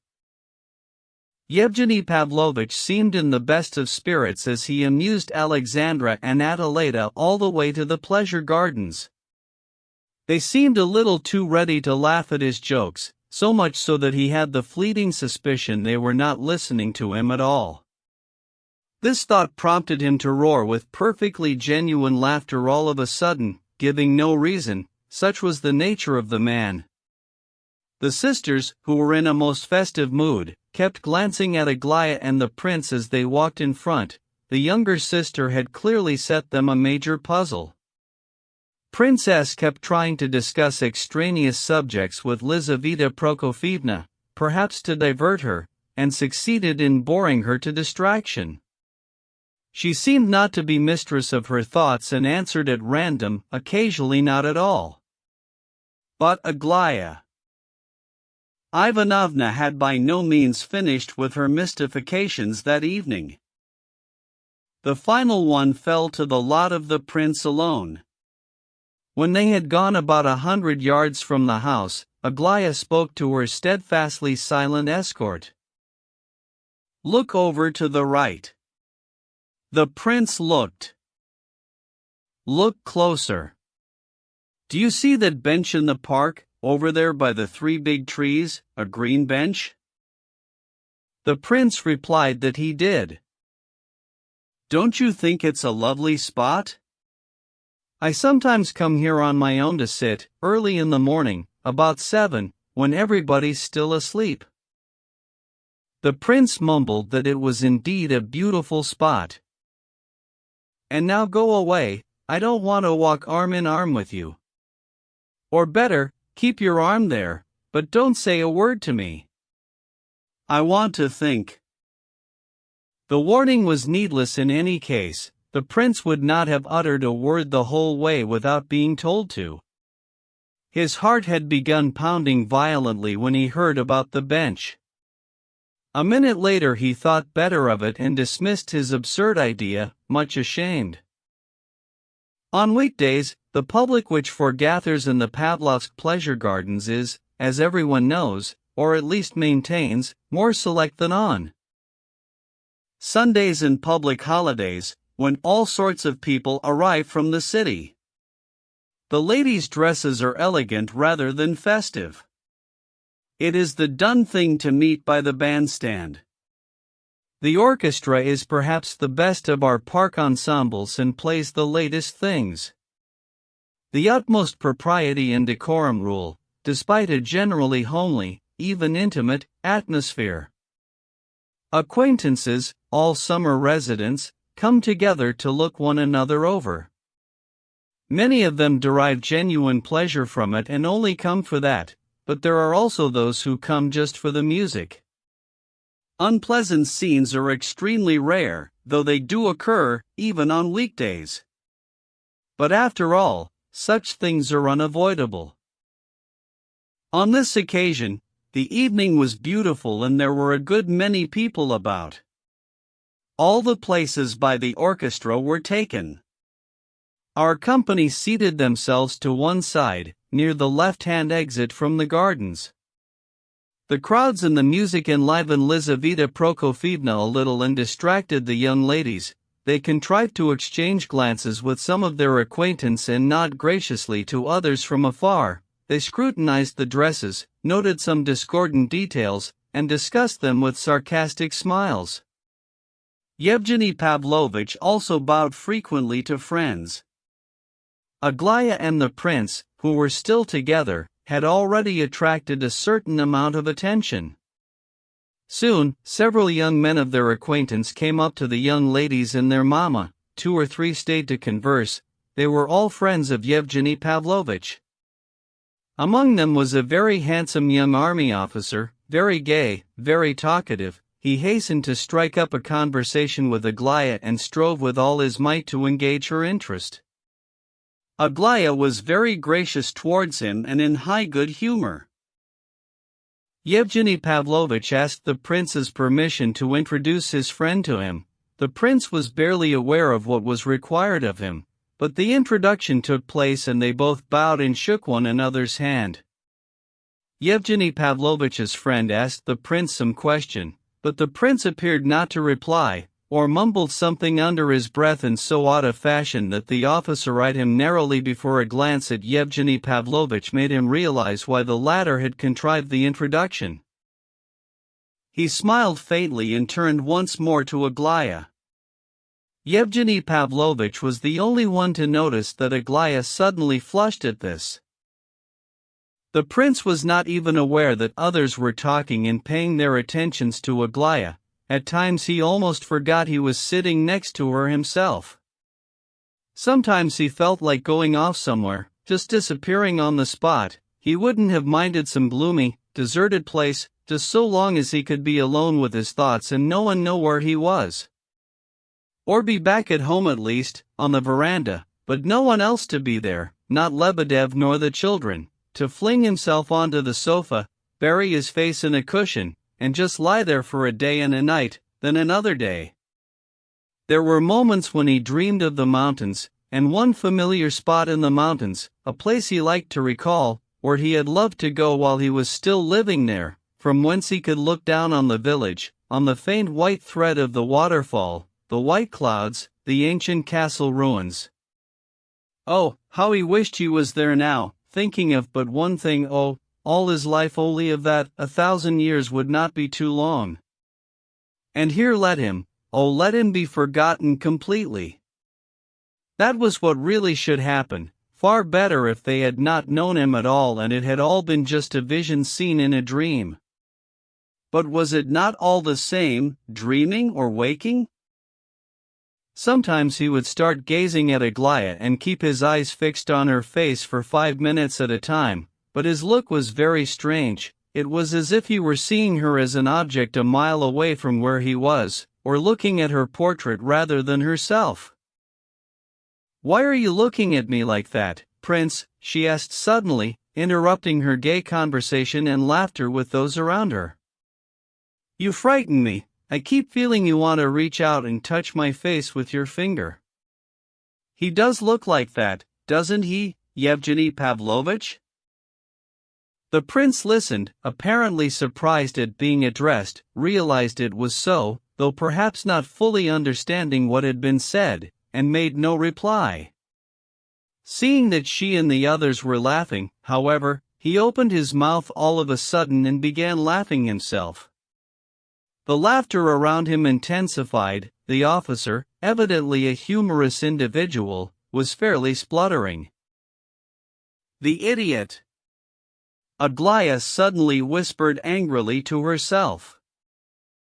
"Heavens! Surely she can't, a man like that, surely she hasn't gone off her head altogether?" Lizaveta Prokofievna gritted to herself. "It's a joke. The same joke as with the poor knight that time." Alexandra whispered firmly in her ear, "That's all it is. She's just making fun of him again in her usual way. The joke's gone too far though, we'll have to put a stop to it, Maman. Earlier on she was pulling faces like an actress and frightening us out of sheer devilment. It's a good thing she's picking on an idiot like him," whispered Lizaveta Prokofievna in return. Her daughter's remark had eased her mind, all the same. The prince, however, had overheard them calling him an idiot and gave a start, but not because of that. He forgot the idiot at once.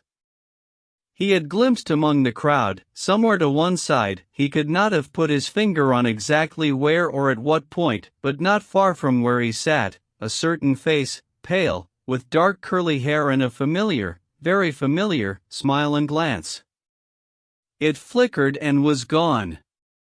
He had very possibly imagined it, all he remembered was the wry smile, the eyes, and the dressy light green necktie which the elusive gentleman had been wearing. Nor was the prince able to determine whether the man had disappeared among the crowd or slipped through into the gardens.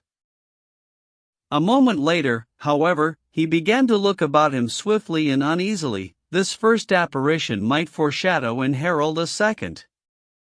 That would almost certainly be the case. Had he really overlooked the possibility of an encounter when they were setting out for the gardens? True, on his way to the gardens he had no idea, it seemed, that he was actually going there, such had been his state of mind. Had he been capable of being more alert, he might have noticed a quarter of an hour before that Aglaia was also glancing uneasily about her from time to time, as though she too were looking for someone in the vicinity.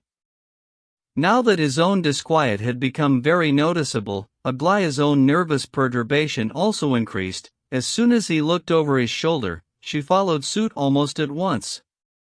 The reason for their alarm quickly became apparent. From the side entrance to the gardens, near where the prince and the whole Yupankin company were sitting, there appeared, all of a sudden, a whole crowd of people, 10 at least. In front of this throng were 3 women, 2 of them were astonishingly pretty, and it was hardly surprising that there should be such a crowd of admirers in their train. But there was something peculiar about both the women and their admirers, something quite unlike the rest of the public who had come to hear the music. Virtually everyone noticed them at once, but for the most part they pretended not to have seen them at all, apart from a few young persons who smiled at them as they said something to one another in an undertone. Not to see them at all was impossible, they were clearly flaunting themselves, talking loudly and laughing. It might have been supposed that a good many among them were drunk, though some looked to be dressed in fashionable and elegant clothes. Among their number, however, were some most odd-looking folk, oddly dressed and with oddly flushed faces. There were military types present, some were far from young, some were comfortably dressed in wide, well-tailored garments, wearing rings and cufflinks, sporting magnificent pitch-black wigs and side whiskers together with a peculiarly impressive, though somewhat fastidious expression on their face, the kind of people, however, who are shunned like the plague in society. In our resort gatherings, of course, there are those who are notable for their attachment to decorum and who enjoy a particularly good reputation. Nevertheless, the most circumspect individual cannot always be on his guard against a brick falling off a neighbor's house. Such a brick was now getting ready to fall on that decorous company which had assembled by the bandstand. In passing through from the gardens to the bandstand, there were 3 steps to be negotiated. The crowd came to a halt at these steps. They hesitated to come down, but one of the women moved forward. Only 2 of her train ventured to follow.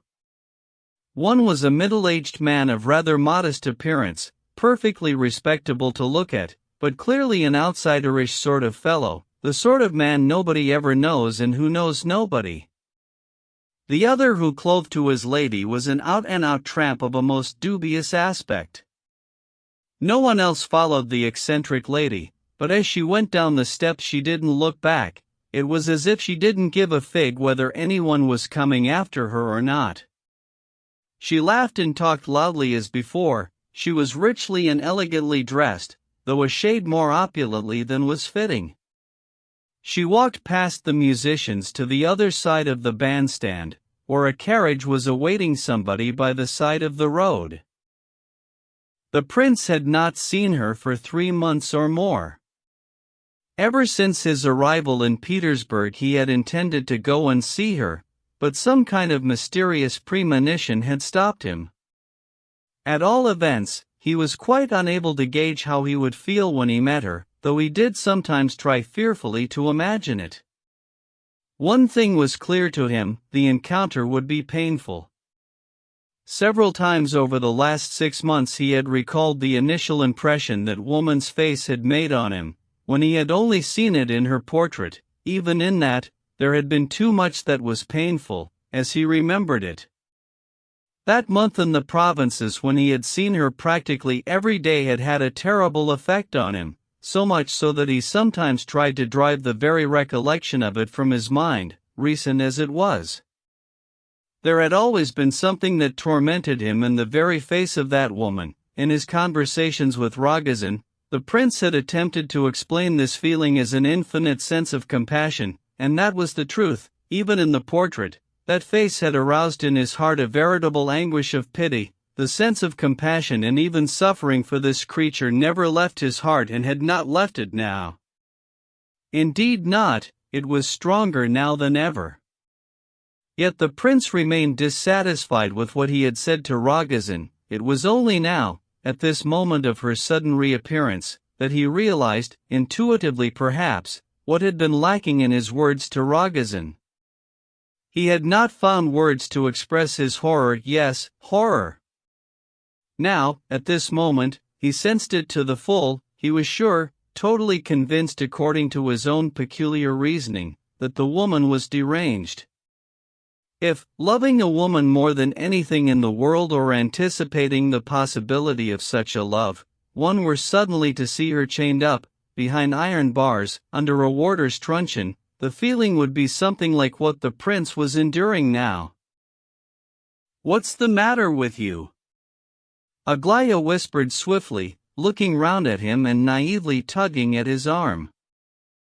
He turned his head towards her and looked at her, gazing into those dark eyes, which were unaccountably sparkling at that moment. He tried to smile at her, but all at once, as if he had instantly forgotten her, he turned his eyes to the right again and once more began to follow his extraordinary vision.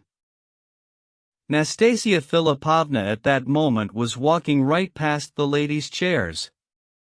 Yevgeny Pavlovitch went on saying something doubtless very amusing and interesting to Alexandra.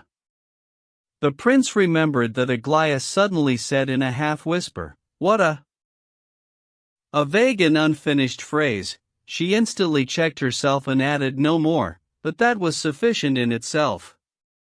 As she passed by, apparently unaware of anything out of the ordinary, Nastasia Philippovna abruptly wheeled in their direction, as if only now noticing Yevgeny Pavlovitch. "Well! So here he is," she exclaimed, suddenly coming to a halt. "No messenger can find him, and here he is sitting where you'd never expect, as if on purpose.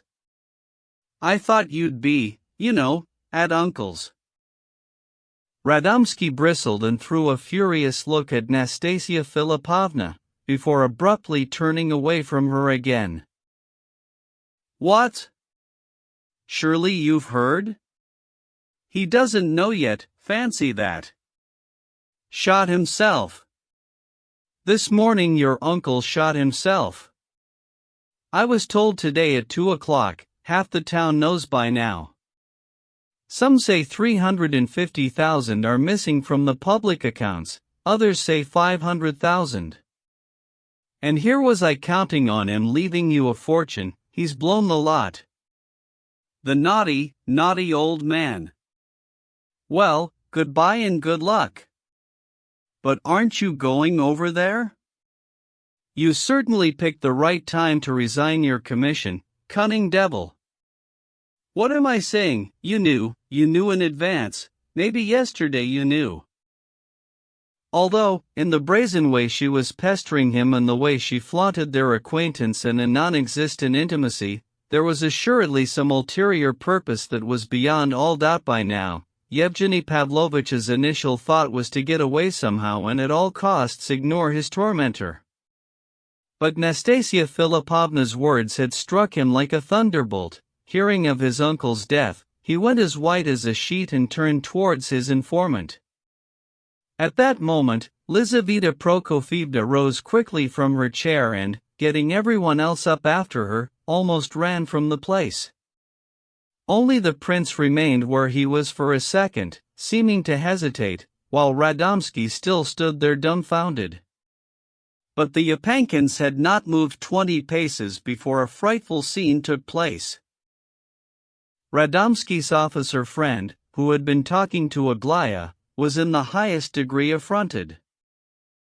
"What's needed is a horsewhip, otherwise there's no dealing with a creature like that," he said quite loudly. He appeared to have been Radomsky's confidant previously. Nastasia Philippovna whirled upon him at once. Her eyes flashed, she rushed up to the young man standing 2 paces from her, a total stranger, seized the thin, plaited riding crop he was holding, and struck the offender across the face with all her strength. It all happened in a flash. The officer, beside himself with rage, flew at her. Nastasia Philippovna's followers were no longer in evidence. The respectable middle-aged man had already contrived to make himself scarce, while the tipsy gentleman stood to one side, laughing for all he was worth. A minute later the police would have arrived, of course, but that minute would have cost Nastasia. Philippovna dear, had not aid arrived from an unexpected quarter, the prince, who had also stopped a pace or two away, managed to grasp the officer's arm from behind. In wresting his arm free, the officer gave him a violent shove in the chest. The prince was flung a few paces backwards and collapsed into a chair. Nastasia Philippovna had 2 more defenders by now, however. Confronting the officer's attack stood the boxer, author of the article familiar to the reader, and regular member of Rogozin's former entourage. Keller. Retired lieutenant, he introduced himself with a flourish. "If you wanted hand-to-hand, Captain, I will take the place of the weaker sex, at your service. I'm an expert at boxing English style." "Don't push, Captain, I sympathize over the deadly insult, but I can't permit you to raise your fist against a lady in public. If, however, as becomes a most honorable person, you prefer some other method, then naturally, you take my meaning, Captain." But the captain had already recovered himself and was not listening to him. At that moment, Rogozin emerged from the crowd and swiftly took Nastasia Philippovna's arm to lead her away. Rogozin himself seemed horribly shaken, he was pale and trembling. As he led Nastasia Philippovna away, he managed a vicious laugh in the officer's face, and said in the tone of a triumphant shopkeeper, "Phew! You really caught it. Got your ugly mug bloodied, haven't you? Phew!" Fully recovered now, and well aware of whom he had to do with, the officer, covering his face with a handkerchief, politely addressed the prince who had risen from his chair. Prince Mishkin? To whom I had the pleasure of being introduced? She's mad. Deranged. I assure you, responded the prince in a tremulous voice, extending his shaking arms towards him for some reason. I, of course, cannot pretend to such information, but I must know your name. He nodded and walked off. The police arrived precisely 5 seconds after the last participants had disappeared. In any case, the scene had lasted no more than 2 minutes at the outside. Several of the public got up from their places and left, some simply exchanged their seats for others, some had enjoyed the scandalous scene immensely, while others were much intrigued and began eagerly discussing the affair. In short, the matter came to an end in the usual fashion. The band struck up again. The prince went off after the Epankins.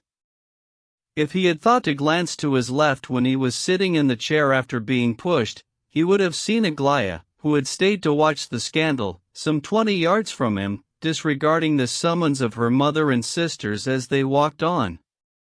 Princess ran up to her and finally persuaded her to leave quickly. Lizaveta Prokofievna recalled that, when Aglaya had caught them up, she was in such a state of agitation that she had probably never heard their calls. 2 minutes later, however, just as they re-entered the park, she spoke up in her usual careless and petulant tone of voice. I just felt like seeing how the farce would end. 3.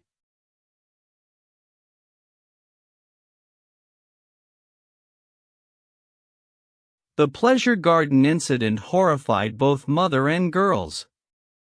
In her alarm and agitation, Lizaveta Prokofievna had literally almost run all the way home with her daughters. In her view and understanding, so much had happened and come to light as a result that, despite all the tumult and alarms, certain ideas were now taking definite shape in her mind. But really, everyone realized that something exceptional had taken place, and perhaps it was all to the good that some kind of extraordinary mystery was beginning to be revealed. Notwithstanding Princess's previous assurances and explanations, Yevgeny Pavlovich had now been exposed, unmasked, shown up, and formally found out in his relations with that creature. So thought Lizaveta Prokofievna and her 2 eldest daughters. The upshot of this conclusion was that even more mysteries had been generated. Although the girls were privately rather annoyed at their mother's exaggerated alarm and conspicuous flight, they were reluctant to worry her with questions during the initial period of upset. Besides which, they rather had the feeling that their little sister Aglaya knew more of this affair than both of them and their maman put together. Princess too looked as black as night and was also greatly preoccupied. Lizaveta Prokofievna did not exchange a word with him the whole way, but he seemed oblivious of the fact. Adelaida attempted to ask him, what uncle were they talking about just now, and what exactly happened in Petersburg? With the longest of faces he muttered something very vague in reply, about inquiries and the whole thing being utterly absurd of course. That's certainly true, responded Adelaida, and asked no more questions. For her part, Aglaya had become unusually serene, remarking only that they were going too fast. Once, she turned and saw the prince trying to catch up. Noticing his efforts to overtake them, she gave a mocking smile and looked round no more. At length, almost at the villa itself, they encountered General Epanchin coming to meet them. He had just returned from Petersburg. His first words were to inquire after Yevgeny Pavlovich, but his wife walked grimly past, without answering or even glancing at him. From the eyes of his daughters and princess he at once divined that a domestic storm was brewing. Quite apart from this, His own countenance mirrored a certain unusual perturbation. He took Princess by the arm and stopped him by the door to exchange a few words with him in a near whisper. Judging by the troubled expressions of both as they later emerged onto the veranda and made towards Lizaveta Prokofievna, one might have thought they had both heard some momentous piece of news. Gradually everybody assembled in Lizaveta Prokofievna's room upstairs, leaving only the prince alone on the veranda. He sat in a corner as if expecting something, though not knowing why. It did not enter his head to leave on seeing the commotion in the household. He seemed oblivious of the whole universe, and prepared to sit it out for 2 years on end wherever he might be put. From up above he occasionally caught snippets of anxious conversation. He couldn't have said himself how long he had been sitting there. It was getting late, and the light was fading fast. Suddenly Aglaya came out onto the veranda. Outwardly she was quite calm, though rather pale. On catching sight of the prince, whom she had obviously not expected to see here sitting in his chair, Aglaya smiled in apparent puzzlement. "What are you doing here?" She went up to him. The prince muttered something, embarrassed, and leapt up from his chair. Aglaya, however, at once sat down next to him, and he too resumed his seat. She shot a sudden intent glance at him, then looked out of the window, apparently aimlessly, then again at him. Perhaps she feels like laughing, it occurred to the prince, but no, in that case she would have laughed, wouldn't she? "Perhaps you'd like some tea, I'll see to it," she said after a pause. "And no. I don't know." "Well, how can one not know that?" "Ah yes, listen, if someone challenged you to a duel, what would you do?" "I meant to ask you earlier." "But, who on earth, no one would challenge me to a duel." "But if they did? Would you be very afraid?" "I think I would be very afraid." "Really? So you're a coward?" "And no, perhaps not that." A coward is someone who is afraid and runs away. Someone who is afraid and doesn't run away isn't a coward, smiled the prince after some reflection. "And you wouldn't run away?" "Perhaps I wouldn't at that," he laughed at length at Aglaya's questioning. "I may be a woman, but I wouldn't run away for anything," she observed, almost petulantly. "Anyway, you're making fun of me and being evasive as usual to make yourself more interesting. Tell me, do they usually fire from 12 paces? And some at 10? Is it from 10 now? That must mean getting killed or wounded, surely? They can't hit one another very often in duels." "What do you mean?" "Pushkin was killed, wasn't he?" "That might have been by mistake." "It certainly wasn't. It was a duel to the death, so he was killed. The bullet hit so low that Diana's asterisk was probably aiming somewhere higher, the chest or the head. Nobody aims where that bullet hit. That means it probably hit Pushkin by chance, a fluke." "I've been told that by people who know." "A soldier I was talking to once told me that it's laid down in regulations, when they fan out, to aim halfway up the body. That's how they put it, half-man. So it can't be at the chest or the head, they have to fire deliberately halfway up." I asked an officer afterwards, and he said that it was perfectly true. "That's true, because they fire from long distance." "Can you shoot?" "I've never fired a gun." "Surely you can load a pistol?" "No, I can't." "That is, I understand how it's done, but I've never loaded one myself." "Well then, that means you can't, because you have to have practice." "Do listen and remember it, to begin with, by good powder, not damp, very dry they say, not damp, the fine stuff, not the sort they use to fire big guns. They say you have to cast the bullet yourself somehow. Have you got any pistols? No, and I don't want any, the prince laughed suddenly. Oh, what nonsense! Buy one immediately, a good one, French or English, they say they're the best. Then take a pinch of powder or perhaps 2 pinches and sprinkle it in. Better put plenty in. Ram it in with felt, they say it has to be felt for some reason, you can get that somewhere, a mattress or doors are covered with felt sometimes. Then when you've inserted the felt, lay the bullet in. Listen now, the bullet afterwards and the powder before, otherwise it won't go off. What are you laughing at? I want you to shoot several times a day and learn how to hit the target for certain. Will you do that? The prince laughed and Aglaia stamped her foot in annoyance. Her serious air during a conversation of this sort somewhat surprised the prince. He rather had the feeling that there was something he ought to find out about, inquire about, something rather more important than how to charge a pistol.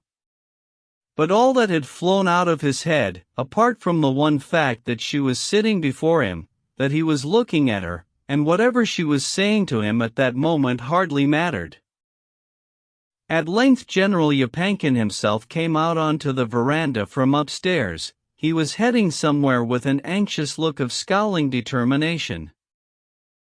Ah, Lev Nikolaich, you. Where are you off to? He asked, disregarding the fact that the prince had no thought of moving from his seat. Let's go, I'd like a word. Au revoir, said Aglaia, extending her hand to the prince. It was quite dark by now on the veranda and the prince was unable to make out her face very clearly at that moment. A minute later, as he and the general were leaving the villa, he suddenly flushed terribly and clenched his right hand tightly. It turned out that the general was going his way. Despite the lateness of the hour, Ivan Fedorovitch was hurrying to a discussion with someone. Meanwhile he abruptly began talking to the prince, rapidly, anxiously, rather incoherently, with frequent allusions to Lizaveta Prokofievna. If the prince had paid more attention, he might have divined that Ivan Fedorovitch, among other things, wanted to find something out from him too, or rather to put a plain and direct question to him, but couldn't bring himself to touch on the main point at issue. To his shame, the prince was so dreamily preoccupied that he heard nothing at all to begin with, and when the general halted in front of him with some fervent question, he was compelled to admit that he had taken nothing in. The general shrugged his shoulders. You're all getting to be a queer lot, in every way, he launched into speech again. I tell you, I just can't understand Lizaveta Prokofievna's notions and fears. She's in hysterics, crying and saying we've been shamed and disgraced. How? Who by? When and why? I admit I'm to blame, I'm ready to admit that, very much to blame, but that bothersome woman's persecutions, and her outrageous behavior into the bargain, could, if the worst came to the worst, be prevented by the police, and I intend seeing someone today to put a word in. It can all be dealt with quietly, nice and gently, unofficially, certainly without scandal. I also admit that the future is pregnant with possibilities and there's a great deal left unexplained. There's an intrigue going on too, but if nothing is known here, they can't explain anything there. If I haven't heard, you haven't heard, he hasn't heard, and the other fellow hasn't heard, who, I ask you, has heard? How is one to explain it, do you think, except that half of it's imagination, non-existent, like for example, moonshine, or other apparitions? She is mad, muttered the prince, suddenly recalling painfully all that had passed recently. That's it in a nutshell, if it's her you mean. The same idea has occurred to me now and again and I've dropped off to sleep like a lamb. But now I see that the others here are more probably correct, and I don't believe in the madness idea. She's an absurd woman, granted, but at the same time not only is she not mad, she's a shrewd one. That sally of hers about Captain Alexei today demonstrates that beyond doubt. There's some trickery involved on her part, or at least Jesuit cunning, for purposes of her own. What Captain Alexei is this? Oh, good heavens, Lev Nikolaevich, you're not listening to a word. That's what I started with, telling you about Captain Alexei. It was such a shock I'm still shaking all over. That's what kept me in town today. Captain Alexei Radomsky, Yevgeny Pavlovich's uncle, exclaimed the prince. Shot himself this morning, at dawn, 7 o'clock. Well-respected old man, 70 years old, bon vivant, and just like she said, public money, a great deal of public money. How on earth could she have found out? Ah. As soon as she turned up, a whole regiment formed up around her, didn't it? You know the kind of people who call on her nowadays and seek the honor of her acquaintance. Naturally, she could have heard something earlier today from her visitors, since all Petersburg knows about it and half Pavlovsk, or perhaps all Pavlovsk by now. But that was a shrewd remark of hers about his uniform, as I was told it, about Yevgeny Pavlovich resigning his commission just at the right time. What a fiendish insinuation! No, that's no sign of madness. Of course, I refuse to believe that Yevgeny Pavlovich could have known about the calamity in advance. I mean that at 7 o'clock on such and such a date and so forth. But he could have sensed what was coming. And here am I, all of us and Princess expecting old Radomsky to leave him his fortune. Terrible, terrible. Not that I'm accusing Yevgeny Pavlovich of anything, you understand, I must make that clear, but all the same, it is a bit suspicious. Princess is greatly shocked. It's all very queer. But what on earth is suspicious in what Yevgeny Pavlovich has done? Nothing. He's behaved in the most honorable fashion. I wasn't hinting at anything at all. His own fortune, I believe, is not involved. Lizaveta Prokofievna, of course, won't listen to a word. But the main thing is all these family crises, or rather squabbles, one hardly knows what to call them. You, Lev Nikolaevich, are a friend of the family in the true sense. Just imagine, it now turns out, though it's not certain mind you, that Yevgeny Pavlovich proposed to Aglaya over a month ago and was apparently formally turned down. That's impossible, cried the prince with some heat. Why, you don't know anything about it, do you? The general was surprised and taken aback, halting as if transfixed. Look, my dear fellow, perhaps it was wrong and improper of me to let that out, but it was because you are that sort of person, one might say. Perhaps you do know something about it? I know nothing about Yevgeny Pavlovich, muttered the prince. No more do I. And yet, friend, people are determined on digging a hole in the ground and burying me. They don't want to consider how hard it is for a man, and that I won't be able to stand it. There was such a scene just now, frightful. I'm talking to you like my own son. The worst thing is that Aglaya is more or less laughing at her mother. That business about her turning down Radomsky a month ago and there being a fairly formal proposal comes from her sisters. It's a guess, still, a well-founded one. But then she's such a self-willed and fanciful creature, words fail me.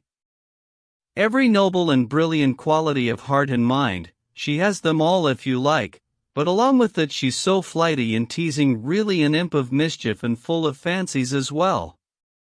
Just now she laughed in her mother's face, and at her sisters and princess. As for me, she hardly ever stops laughing at me, but I love her, you know. I love her even when she's laughing at me, and I do believe the little devil loves me for that in particular, more than all the others, I mean. I'll wager she's had her fun with you too by now, over something or other. I found you two talking after today's storm upstairs. She was sitting with you as if nothing had happened. The prince flushed deeply and clenched his right hand, but said nothing. My dear, good Lev Nikolaevich, said the general suddenly with heartfelt warmth, I, and Lizaveta Prokofievna even, who, incidentally has started abusing you again, and me too on your account, Lord knows why, we love you all the same, we genuinely love and respect you in spite of everything, I mean in spite of all appearances. You have to admit though, my dear chap, you have to admit yourself how exasperating and puzzling it was to hear that little imp as cool as you please, because she stood in front of her mother with such an air of profound contempt for our questions, mine especially, because I was stupid enough, damn it, to imagine I could play the heavy father. Well, I made a mistake. This imp, cool as you please, all of a sudden UPS and announces with a grin that this deranged woman, that's what she said, and I thought it odd she should use the same word as you, surely you might have guessed before now, says she, this deranged woman has taken it into her head to get me married off to Prince Lev Nikolaevich, and that's why she's driving Yevgeny Pavlovich out of our house. That's all she said, no more explanation than that, laughs away while we were gaping, then slams the door and goes out. After that, I was told about the scene between the two of you this afternoon and, look here, my dear prince, you're not a touchy fellow and you're pretty sensible, I've noticed that about you, but, don't take offense, I swear she's just making game of you. Like a child does, so don't be angry with her, but that's definitely how it is. Don't go thinking anything, she's just making fun of you and all of us for lack of anything better to do. Well, goodbye then, you know how we feel about you? How we really feel about you. That won't change, never, under any circumstances, but I go this way, au revoir. I've not often been at 6s and 7s to this extent, isn't that what they say? Holiday in the country, I ask you. Left alone at the crossroads, the prince looked about him, then swiftly crossed the street and went up to the lighted window of a villa before unfolding a tiny scrap of paper, which he had been clutching tightly in his right hand during the whole of his conversation with Ivan Fyodorovic. He read it by the feeble beam of light. Tomorrow at 7 o'clock in the morning I shall be on the green bench in the park waiting for you. I have made up my mind to talk with you about an extremely important matter, which affects you directly. P.S. I hope you won't show this note to anyone. Although I'm ashamed to give you instructions like this, I decided you needed to be told and so I wrote it blushing with shame for your absurd character. P.P.S. It's the same green bench I showed you this morning. For shame. I had to add this too. The note had been written in haste and roughly folded, most likely before Aglaya had come out onto the veranda.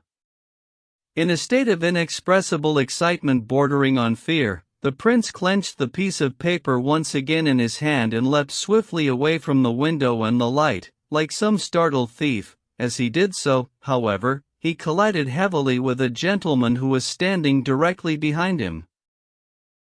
I have been following you, Prince, the gentleman said. Is it you, Keller? Cried the prince, astonished. I've been looking for you, Prince. I waited around for you at the Epankin place, naturally I couldn't go in. I came after you while you were walking with the general. I am at your service, Prince, Keller is at your disposal. I am ready for any sacrifice, even to die if necessary. But, why? Well, a challenge is bound to follow. This Lieutenant Molovtsov, I know him, I don't mean personally. He doesn't tolerate insults. He's inclined to regard the ordinary man, me and Rogozin I mean, as riff-raff, perhaps rightly, so you're the only one who has to answer. You have to foot the bill, Prince. He's made inquiries about you, so I've heard, and his friend is sure to call on you tomorrow, or maybe he's waiting for you now. If you honor me by making me your second, I'm ready to be reduced to the ranks. That's why I was looking for you, Prince. So you're talking about a duel as well? The prince suddenly broke into a laugh, to Keller's utter astonishment. He fairly roared with laughter. Keller, who really had been on tenterhooks until he had satisfied himself by offering to be a second, was almost offended at seeing the prince's hilarity. Well, you did grab his arms today in public. It's hard for a man of honor to pass that over. And he pushed me in the chest, cried the prince, still laughing. There's nothing for us to fight about. I'll apologize, and that will be the end of it. But if he wants to fight, we will. Let him take a shot at me. I look forward to it. Ah. I know how to load a pistol now.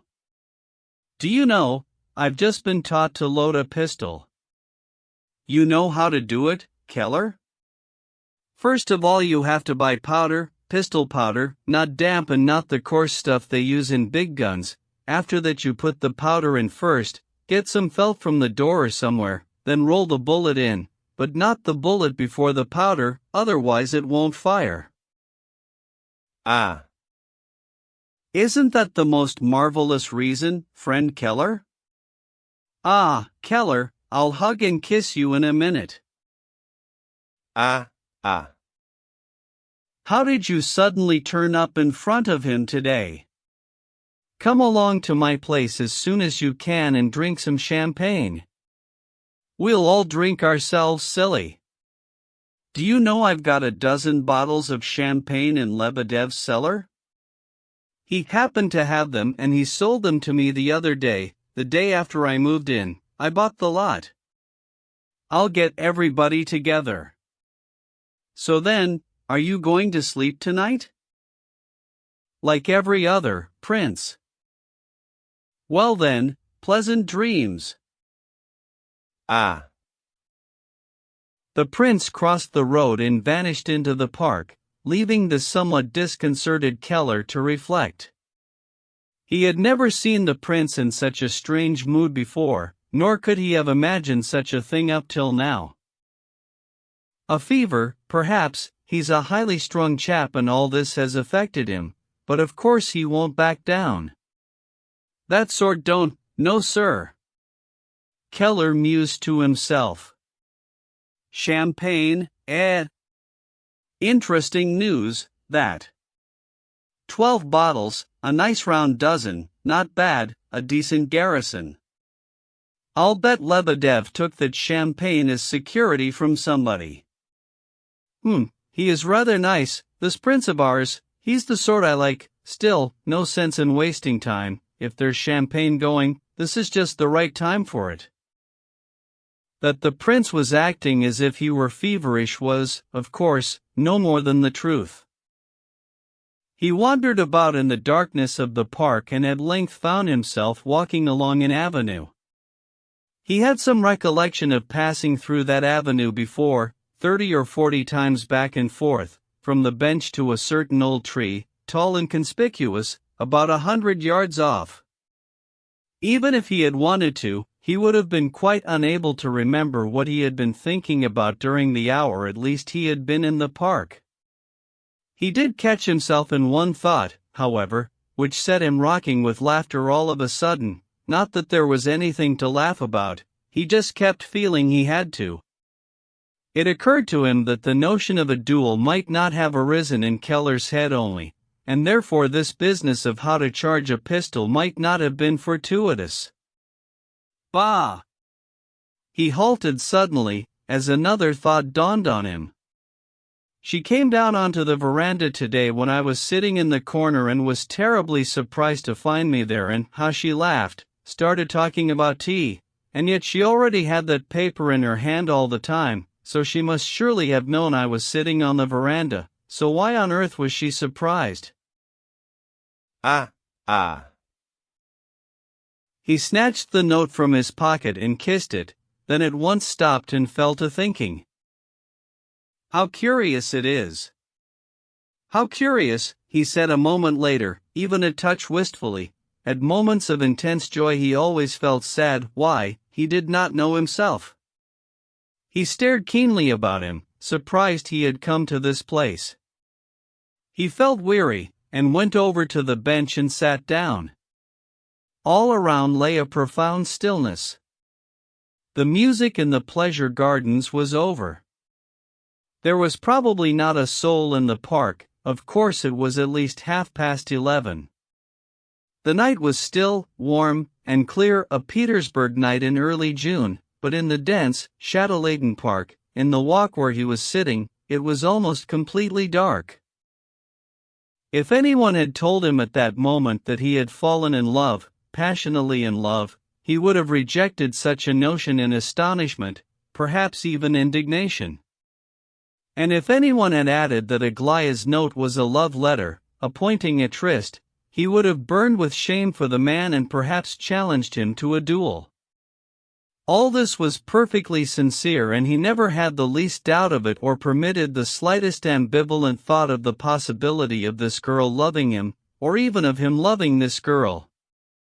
The possibility of love in the case of a man like him he would have regarded as monstrous. He imagined it was simply a bit of devilment on her part, if there was actually anything in it at all, but by this time he had become indifferent towards devilment and thought it perfectly understandable. It was something quite different which preoccupied and worried him. He fully believed what the general had let slip just now in his excitement, about her laughing at everyone and him, the prince, in particular. He did not feel in the least offended by it. As he saw it, that was as it should be. What was of paramount importance for him was that he would see her again tomorrow, would be sitting next to her on the green bench early in the morning, gazing at her as he listened to instructions on how to load a pistol. He wished for nothing more. What it was she intended to tell him and what the important matter was that affected him directly, this was a question which had flitted through his mind once or twice. Nor did he doubt for a moment the actual existence of this important matter on whose account he had been summoned, but he hardly gave it a thought now. In fact, he felt not the slightest urge to think about it. The scrape of quiet footsteps on the sandy path made him look up.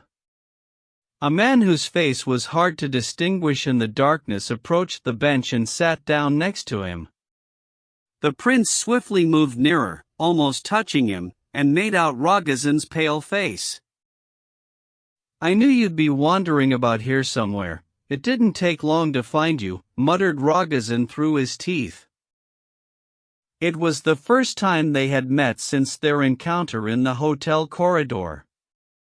Stunned by Rogozin's sudden appearance, the prince was unable to gather his wits for some while, and an agonizing sensation rose again in his heart. Rogozin apparently realized the effect he was creating, but although he too was disconcerted at first, he spoke with rather an air of studied familiarity. The prince soon realized that there was nothing studied about it, however, and no particular embarrassment either. If there was a certain awkwardness in his conversation and gestures, it was only on the surface. In his heart this man could never change. "How did you find me here?" asked the prince, for something to say. "Keller told me. I called on you. He said you'd gone into the park. Well, thinks I, so that's it." "What do you mean, that's it?" The prince anxiously picked up the careless phrase. Rogozin grinned but gave no explanation. "I got your letter, Lev Nikolaich. You're wasting your time, why bother? But I've come to you from her. She wants you to come at once. she wants to tell you something urgently. Wants to see you tonight. I'll come tomorrow. I'm going home now, will you come with me? Why? I've told you all there is, goodbye. Are you sure you won't come? The prince asked softly. You're a strange fellow, Lev Nikolaich, a proper wonder. Rogozin smiled sardonically. Why? Why are you so angry towards me now? Pursued the prince with wistful vehemence. After all, you know now that all those things you imagined are not true. Still, I thought that your malevolence towards me had not abated. You know why? Because you tried to kill me, that's why your anger doesn't pass away.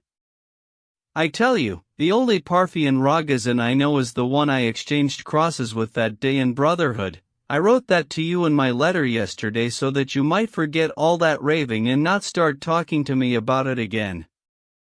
Why do you keep away from me? Why hide your hand from me?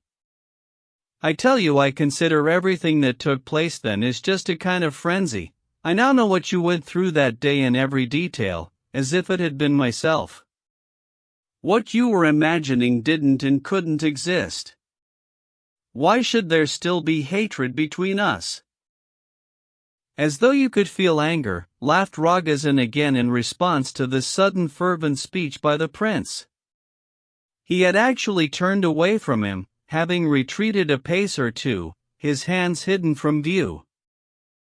It's not right for me to come and see you at all now, Lev Nikolaich, he added slowly and sententiously by way of conclusion. You hate me as much as that, do you? I don't like you, Lev Nikolaich, so why should I come to your house? Ah, Prince, you're just like a child. When you want a toy, you must have it at once, but that's not the way things are. What you're saying is just what you wrote in your letter. Do you think I don't believe you? I believe your every word, and I know that you've never deceived me yet and never will. All the same, I don't like you. You see, you write that you've forgotten everything and remember only your sworn brother Rogozin, not the one who raised a knife against you that time.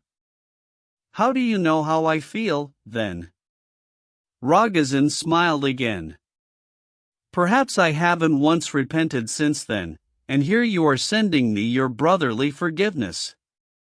Perhaps I was thinking of something quite different by that evening, but about that.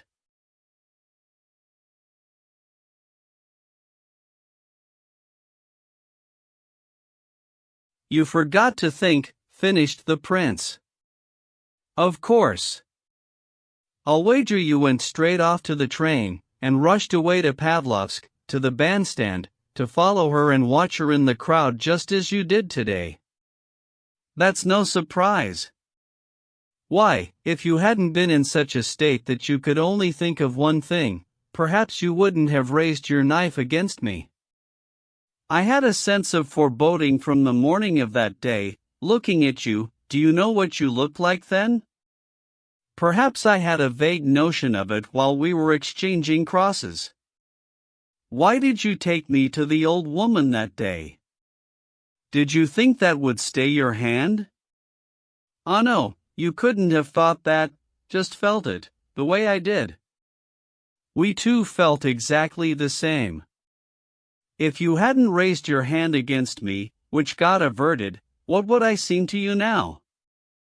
After all, I did suspect your intentions, didn't I? It's a sin we share, equally. Don't scowl, though. Well, why are you laughing, then? Didn't repent. Why, even if you wanted to, perhaps you couldn't have repented, because in addition to all that, you don't like me. And even if I were as innocent in your eyes as an angel, you still wouldn't be able to tolerate me as long as you think she loves me and not you. That must be what jealousy is. But this is what I've thought about this week, Parthian, I'll tell you. Do you realize, she probably loves you now perhaps more than anyone, so that the more she torments you, the more she loves you. She won't tell you that, but you have to have eyes to see it. After all, what is she marrying you for? She'll tell you someday. Some women want to be loved that way, and she's one of that sort.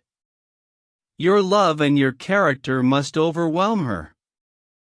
You know, a woman can torture a man with her cruelty and mockery without feeling the slightest twinge of conscience, because every time she looks at you she thinks to herself, now I'm going to torment him to death, but I will make it up to him later with my love. Rogozin broke into a laugh after listening to this. Well now, Prince, haven't you managed to get into that situation yourself? If what I've heard about you is true. What could you have heard? The prince gave a sudden start and broke off in great embarrassment. Rogozin went on laughing. He had listened to the prince not without interest, and perhaps not without pleasure. The prince's eager and joyful enthusiasm had greatly impressed and heartened him.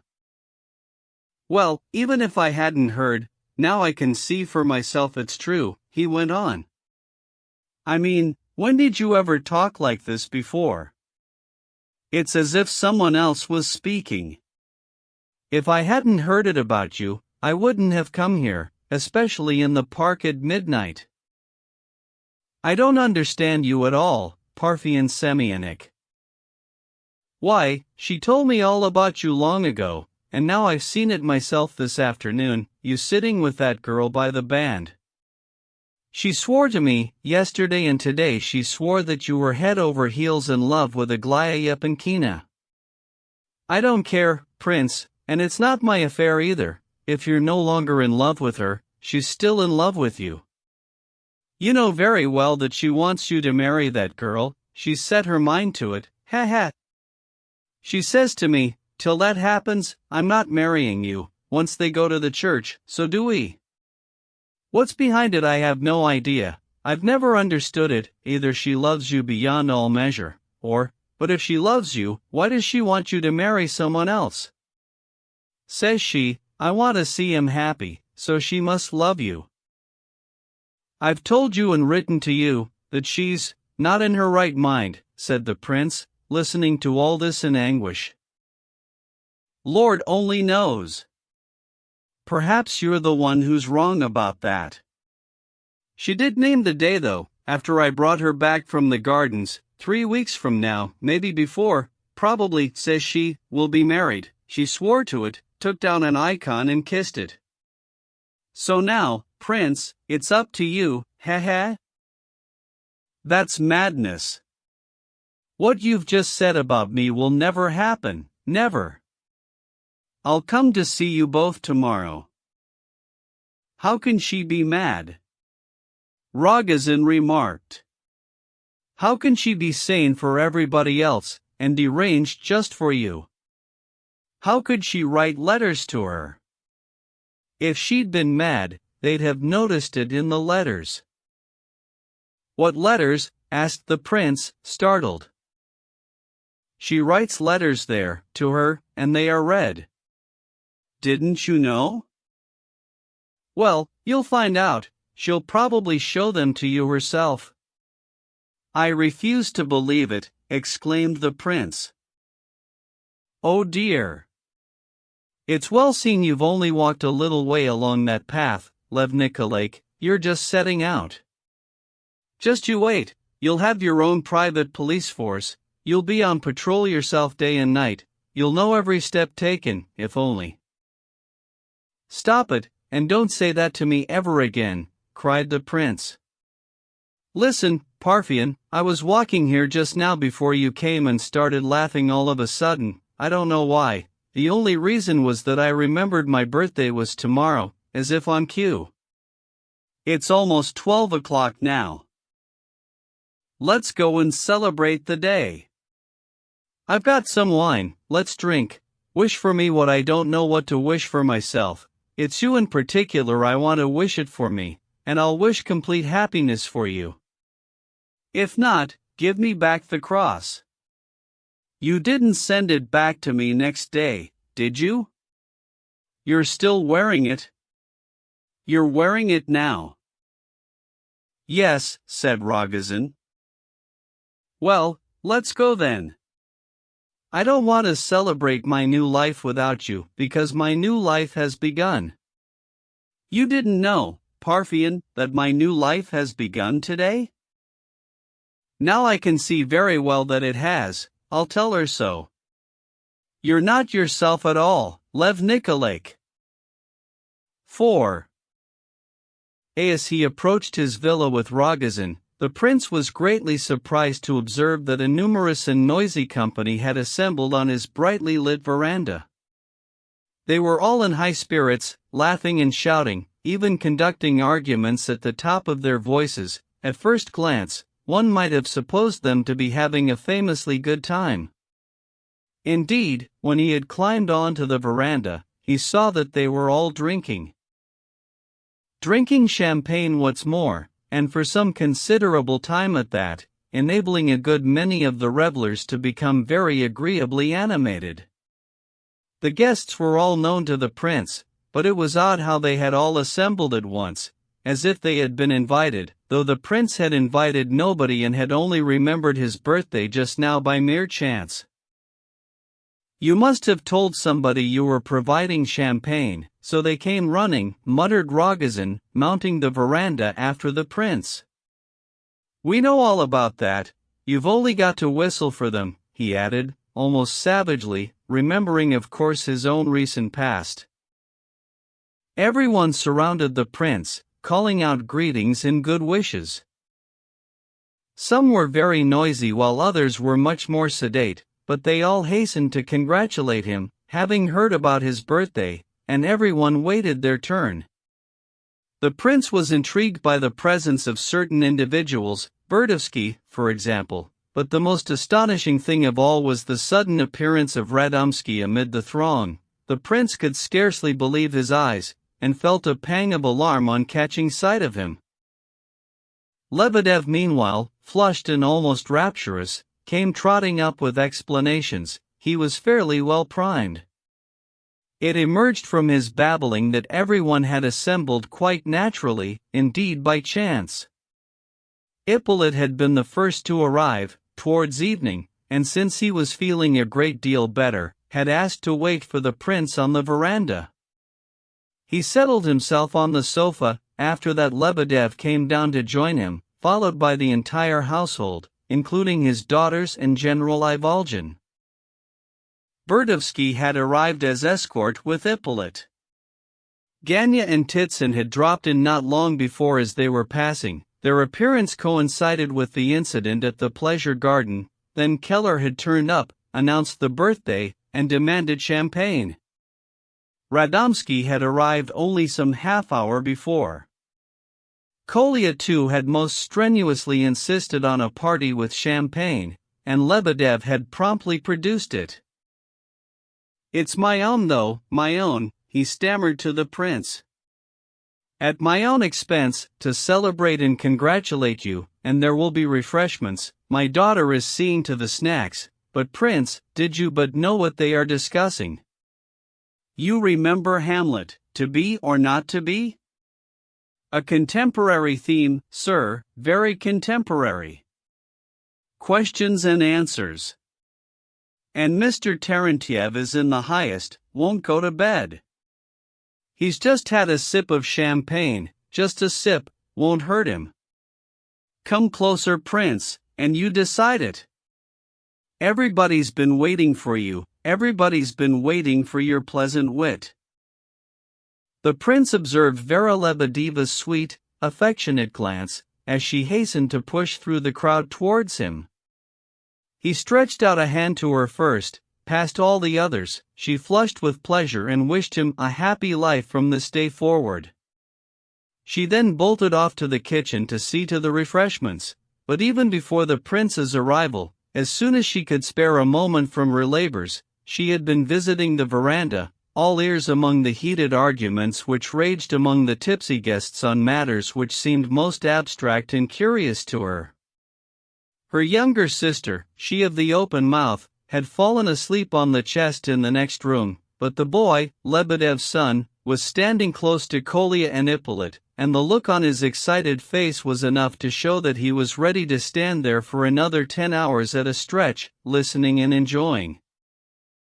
"I've really been waiting for you. I'm awfully glad you've come in such a good mood," said Ippolit as the prince came up to shake his hand immediately after Vera.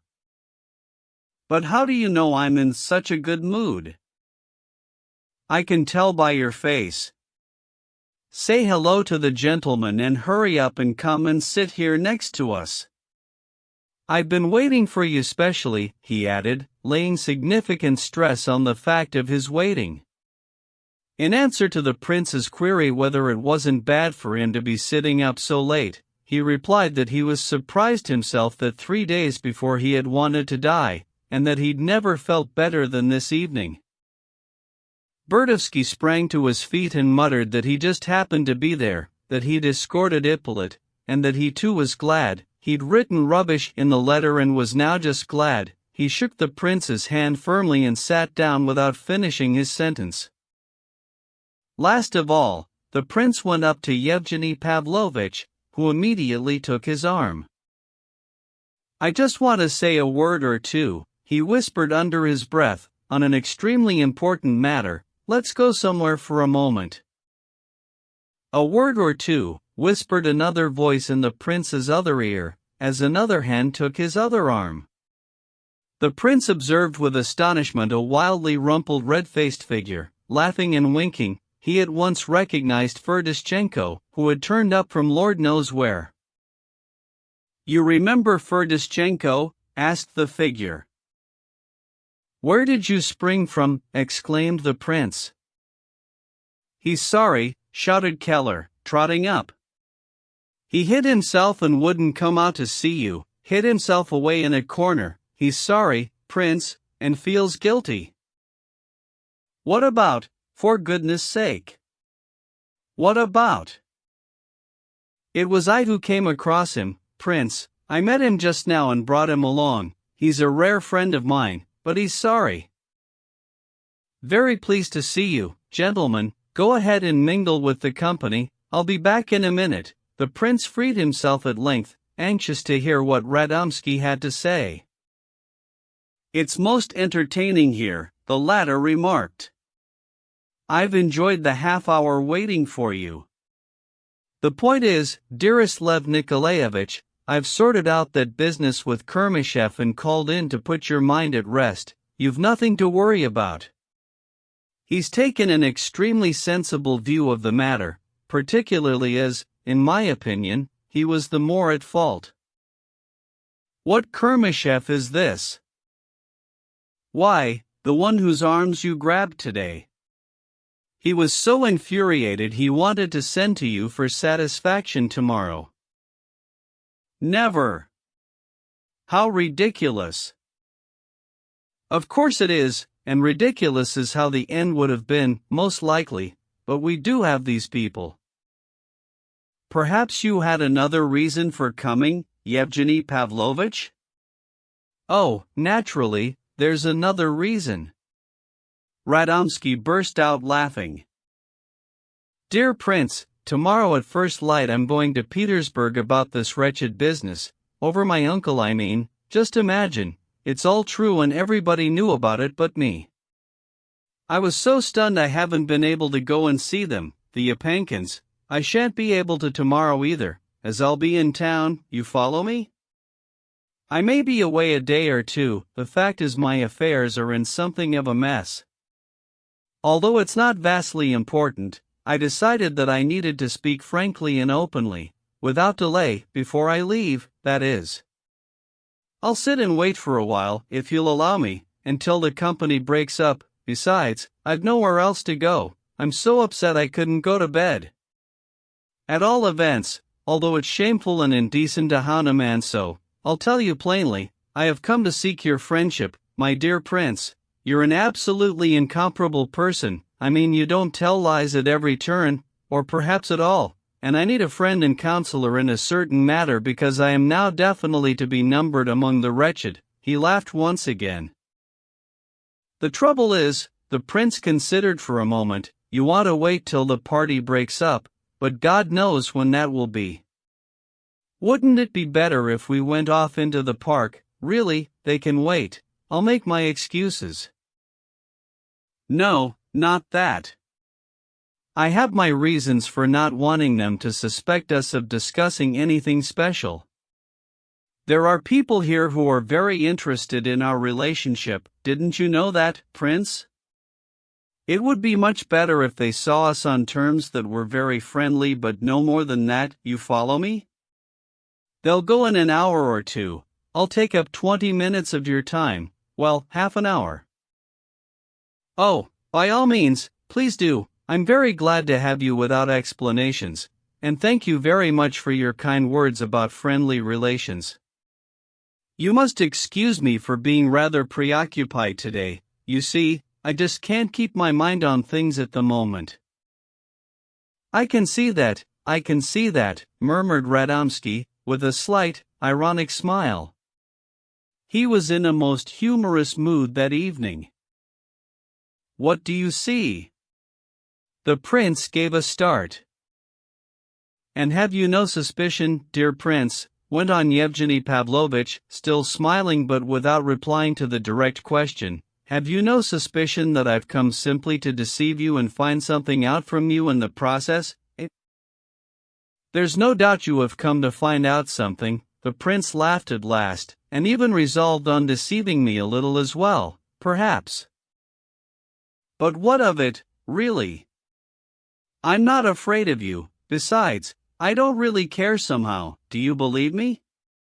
And since I am convinced above all that you are an excellent fellow, we really shall end up by becoming friends. I've taken a great liking to you, Yevgeny Pavlovitch. You're a very, very decent fellow in my opinion. Well, it's a delight to have dealings with you at any rate, whatever they might be, Radomski declared. Come, I'll drink a glass to your health. I'm really pleased I imposed myself on you. Ah, he stopped suddenly. Has this Mr. Ippolit moved into your house? Yes. He isn't liable to die at any minute, then? Why? Oh, nothing, no reason. I've just spent half an hour with him. Ippolit had been waiting for the prince all this time, constantly glancing at him and Yevgeny Pavlovitch while they talked apart from the others. He brightened up feverishly as they approached the table. He was nervous and excited, sweat stood out on his forehead. Besides a constant roving unease, his glittering eyes also registered a kind of vague impatience. His gaze wandered aimlessly from object to object, one face to the next. Although he had taken a considerable part in the hubbub of conversation up till then, his animation was hectic. Actually, he paid little attention to the actual conversation. His arguing was incoherent, scoffing, and carelessly paradoxical. He would fail to finish his sentences, and abandon topics he had brought up himself with heated vehemence 1 minute before. The prince was surprised and grieved to find that Ippolit had been allowed to drink 2 whole glasses of champagne that evening without hindrance, and that the half-empty glass in front of him was already the third. It was only later that he found this out, however. At the present moment he was not being very observant. You know, I'm terribly glad that today of all days is your birthday. Ippolit cried out. Why? You'll see. Hurry up and sit down. In the first place, because all your people have got together. That's what I expected. There'd be a crowd. For the first time in my life I guessed right. A pity I didn't know it was your birthday though, otherwise I'd have brought a present. Ha ha. Well, perhaps I have brought one. Is it long till daylight? Less than 2 hours till dawn, put in Titson, glancing at his watch. What's the point of dawn when you can read outside without it? Someone remarked. The point is that I want to see the rim of the sun. Is it in order to drink to the son's health, Prince? What do you think? Ippolit was putting his questions brusquely, addressing everyone in an uncivil manner, almost peremptory. He seemed, however, to be unaware of this. Let's drink, by all means, but wouldn't it be better to calm down a little, Ippolit, eh? You're always going on about sleep, Prince. You are my nanny. As soon as the sun rises and resounds in the sky, who was it wrote, in the sky the sun resounded? It makes no sense, but it's grand. Then I'll go to sleep. Lebedev, the sun's the source of life, isn't it? What does sources of life mean in Revelation? You've heard of the star wormwood, Prince? I've heard that Lebedev interprets that star wormwood as the network of railways all over Europe. No, sir, permit me, sir, that's not allowed, sir, cried Lebedev, leaping up and waving his arms about, seemingly attempting to quell the tide of general laughter that was starting up. Permit me, sir. With these gentlemen. All these gentlemen. He turned towards the prince suddenly. You see, the fact of the matter is, in certain respects, sir, and here dispensing with formalities, he thumped the table twice, which intensified the laughter still more. Though Lebedev was in his usual evening condition, on this occasion he was overexcited and exasperated by the preceding lengthy learned argument, and in such circumstances he tended to treat his opponents with boundless and frankly undisguised contempt. That is not so, sir. Half an hour ago, Prince, we made it a rule not to interrupt, not to laugh while somebody was speaking, to let him say freely all he had to say, and then let the atheists raise their objections if they wished. We installed the general as chairman, so we did, sir. Otherwise what would we get, sir?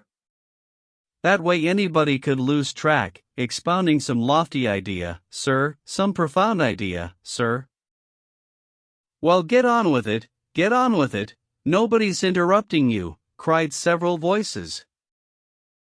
Get on with it, but stick to the point. What is this star wormwood? Queried someone. I've no idea, responded General Ivolgin with an air of consequence, in his new capacity as chairman. I really love these arguments and people getting in a temper, Prince, intellectual ones of course, muttered Keller meanwhile, as he wriggled in his chair in a positive ecstasy of eagerness. Intellectual and political. He turned abruptly and unexpectedly to Yevgeny Pavlovich sitting practically next to him.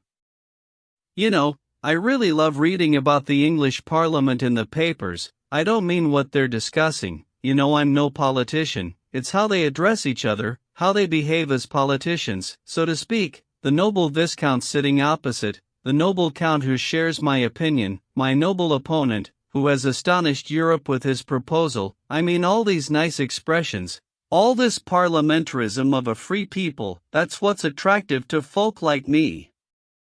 I'm enchanted, Prince.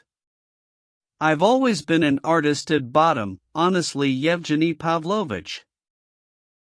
So what does it mean then after all that? Cried Ganya with some heat from another corner of the room.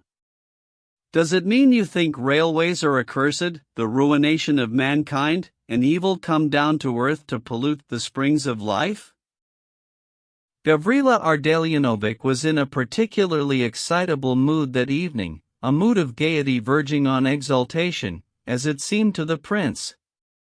He was making fun of Lebedev, of course, provoking him, but he soon grew impassioned himself. Not the railways, no sir, protested Lebedev, losing his temper and enjoying himself enormously at one and the same time.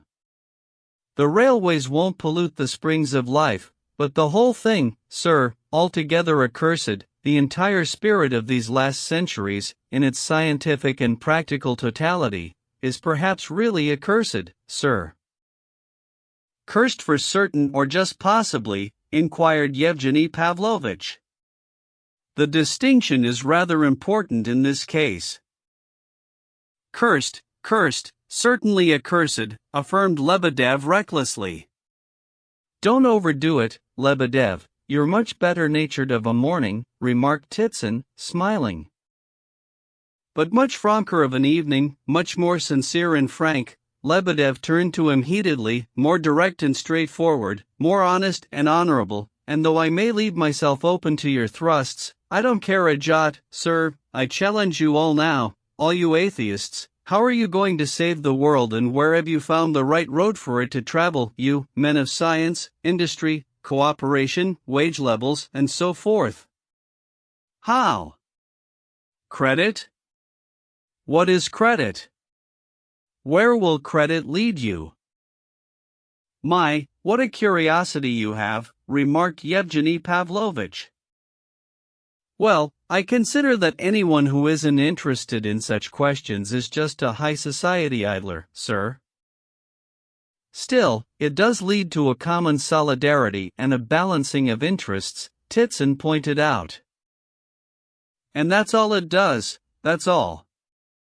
Without adopting any moral stance aside from selfishness and material necessity. Universal peace, universal happiness out of necessity.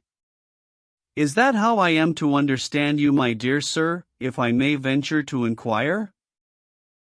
Well, the universal necessity of living, drinking, and eating, and the utter, indeed scientific, conviction that only universal cooperation and solidarity of interests will satisfy that necessity, is, I think, a sound enough notion to serve as a foundation and spring of life for the future of mankind, Ganya pointed out, now aroused in good earnest. The need to drink and eat, you mean just the instinct of self-preservation. Is the instinct of self-preservation such a little matter then? Surely the sense of self-preservation is the normal law of humankind?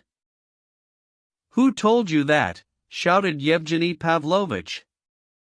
It is of course a law, but no more normal than the law of destruction or self-destruction.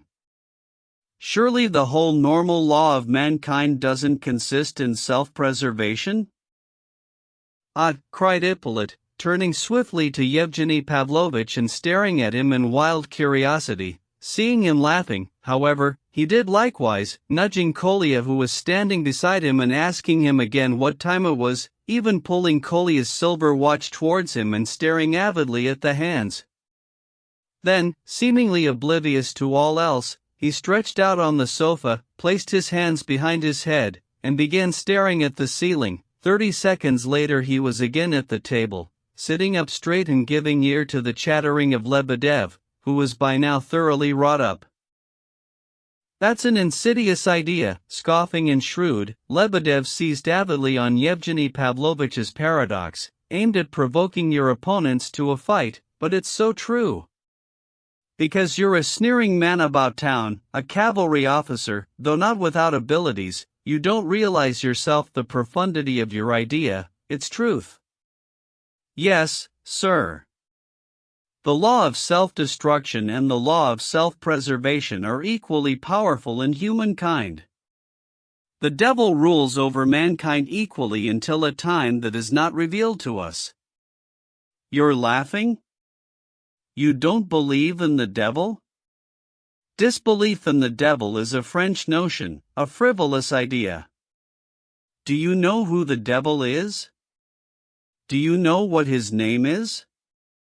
Without knowing his name even, you laugh at his form, as Voltaire does, the hoofs and tail and horns you invented yourselves, for the unclean spirit is a great and dread spirit, not with the hoofs and horns you have invented for him.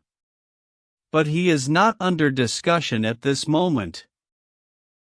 How do you know he's not under discussion at this moment? Shouted Ippolit all of a sudden, and burst into paroxysms of laughter. A shrewd and suggestive thought. Lebedev approved. But again, that's not the point. Our question is whether the springs of life have not become enfeebled with the growth of the railways, cried Kolya. Not railway communications, my young and reckless stripling, but the whole tendency for which railways may serve, so to speak, as an illustration, an artistic expression.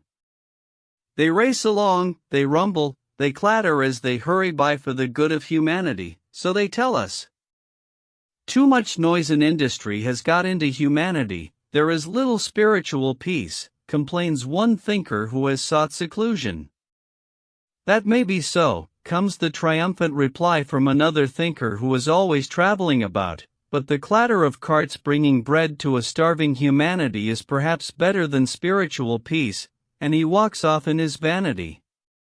But I don't believe in those carts bringing bread to a starving humanity, vile Lebedev that I am.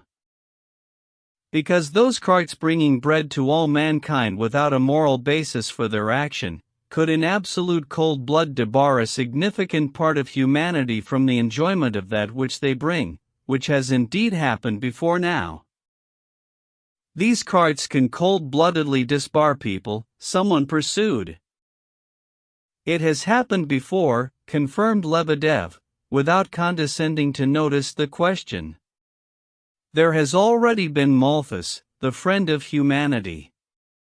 But a friend of humanity with an unsteady moral basis is a devourer of mankind, not to speak of his vanity. You only have to wound the vanity of any one of these numberless friends of humanity and he's ready at once to set fire to the world and its four corners out of petty revenge, just like any one of us, in fact, being honest, like me as well, the vilest of all, because I might well be the first to fetch the firewood and then run off. But again, that's not the point. What is the point then, for heaven's sake? What a bore! The point lies in the following story from times gone by, because I feel I must tell a story from times gone by. In our times, in our country, which, I trust, you love as dearly as I do, gentlemen, because I for my part am willing to shed every drop of blood. Get on! Do get on with it! In our country, as in Europe, mankind is visited by terrible universal famines, as far as can be calculated and, as I remember, not more than once every quarter of a century, in other words once every 25 years. I won't argue over the exact figure, but it's extremely rare, comparatively speaking. Comparatively with what? With the 12th century and those to either side of it.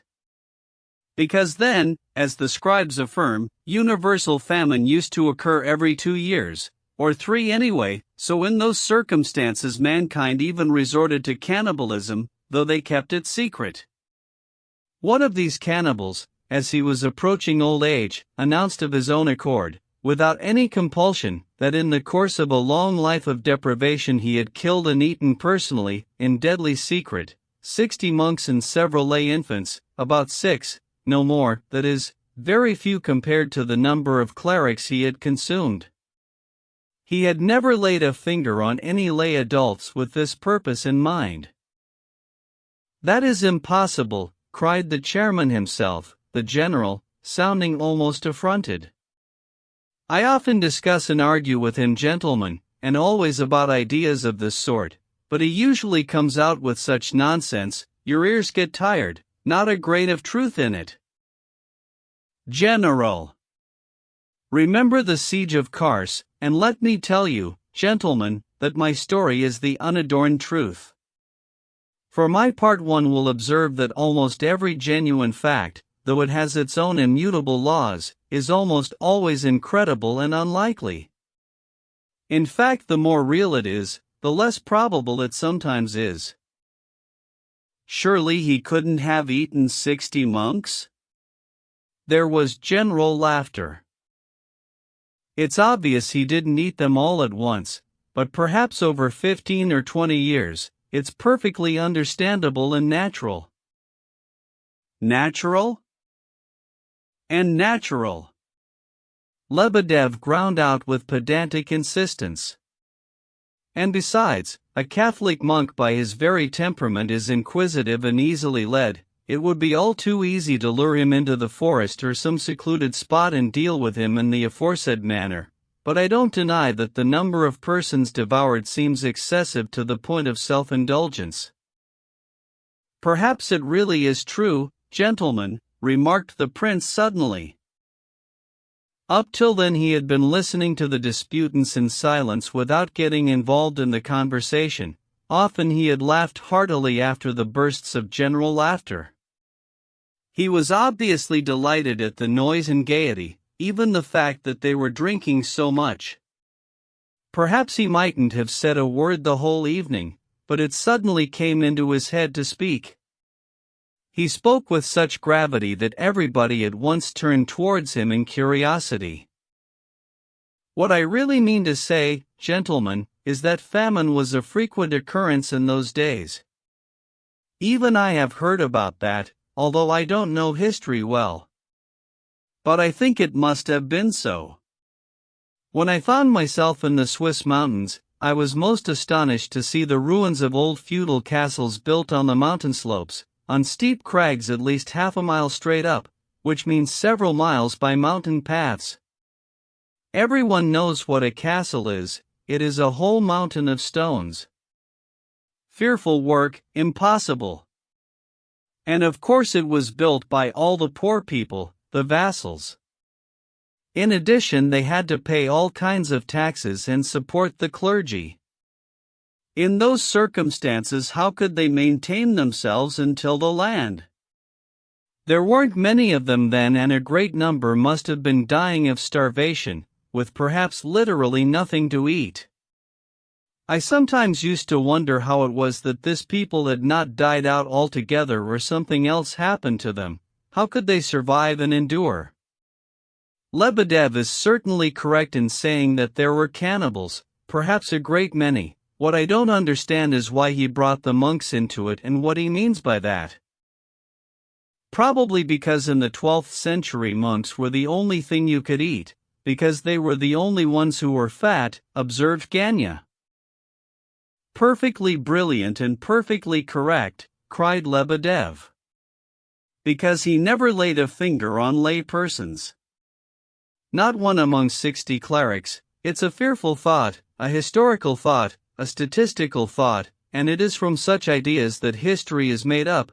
For those who know, it follows with numerical precision that in those days the ecclesiastics lived at least 60 times as happily and comfortably as the rest of mankind at that time, and were perhaps 60 times fatter than the rest of humanity. Exaggeration, exaggeration, Lebedev. The hilarity was loud around him. I agree it is a historical thought, but what are you leading up to? The prince pursued his line of questioning. He spoke so seriously, without a trace of humor or mockery directed towards Lebedev, who was the target of the company's mirth, that his tone in the context of that company could not fail to sound comic. A little more and they would have started laughing at him too, but he was unaware of this. Can't you see he's deranged, Prince? Yevgeny Pavlovich leaned towards him. I was told earlier on that he's obsessed with being a lawyer and making court speeches, and he wants to sit the examination. I'm waiting for a marvelous parody. I am leading up to a tremendous conclusion, thundered Lebedev meanwhile. But let us analyze first of all the psychological and legal position of the accused. We see that the accused, or so to speak, my client, despite the impossibility of finding any other sustenance, has several times during the course of his curious career, detected a desire in himself to repent and keep clear of the clergy. We can see this clearly from the facts. It is written that he did consume 5 or 6 infants, a comparatively insignificant figure, but nevertheless remarkable from another point of view. It is plain that, tormented by agonizing pangs of remorse, for my client is religious and a man of conscience, as I shall prove, and to abate his sin as far as possible, he changed his diet 6 times by way of experiment, from monkish to secular. That it was experimental is again beyond doubt, because if it had been done purely for reasons of gastronomical variety, 6 would have been too insignificant. why only 6 and not 30? I'm taking it half and half. But if it was only an experiment, from sheer despair and fear of blasphemy and offending the church, then the figure of 6 becomes very understandable. 6 attempts are quite sufficient to allay the pangs of conscience, since the attempts could not have been successful, after all. In my opinion, an infant is too little, not of large size, so that over a given period of time the number of lay infants would have had to be 3 or 5 times as great as the clergy, so that if the sin was diminished on one side, it would in the end have increased on the other, in quantity if not in quality. In reasoning this way, gentlemen, I am of course seeing it through the eyes of a 12th century criminal. For my part, as a man of the 19th century, I might well reason differently. I might inform you, so you needn't grin at me, gentlemen. In your case, General, it would be quite unseemly. In the second place, an infant is not at all nutritious, in my personal opinion, rather oversweet and sickly, so that it leaves behind the gripes of conscience without satisfying the appetite. Now the conclusion, the finale, gentlemen, the finale which contains the solution of one of the greatest problems of that age and ours. The criminal ends up by going and denouncing himself to the clergy and giving himself up to the government.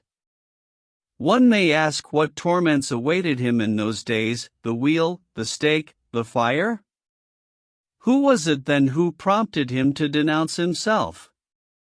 Why not just stop at 60, keeping the secret till his dying breath? Why not simply swear off the monks and live in penance as a hermit? Why not, indeed, become a monk himself? Therein lies the solution. There must have been something stronger than the stake, the fire, even the habit of 20 years. There must have been an idea more powerful than any disaster, famine, torture, plague, leprosy, and all that hell which mankind could not have borne without that one binding idea which directed men's minds and fertilized the springs of life. Show me anything resembling that power in our age of depravity and railways. I meant to say our age of steamships and railways, but I say depravity and railways, because I'm drunk, but I tell the truth. Show me a force which binds today's humanity together with half the power it possessed in those centuries. And now dare to tell me that the springs of life have not been weakened and tainted under this star, this net which ensnares the people. And don't try to browbeat me with your prosperity, your riches, the rarity of famine and the speed of communications. The riches are greater but the force is less, there is no more a binding principle. Everything has grown soft, everything and everyone grown flabby. We've all grown flabby, all of us. But that's enough, that's not the point now. The point now, most worthy prince, is shouldn't we be seeing about the refreshments prepared for the guests? Lebedev, who had provoked some of his audience to the verge of genuine indignation, it should be noted that bottles were being opened ceaselessly all this time, disarmed all his adversaries at a stroke by this abrupt conclusion to his speech.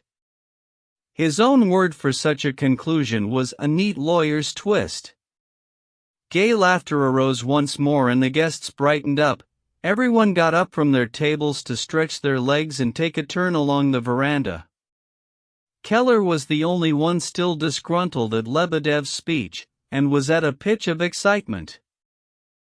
He attacks enlightenment and preaches 12th century fanaticism, posturing away there, and not because he's naive either. How did he get the money for this house then, may I ask?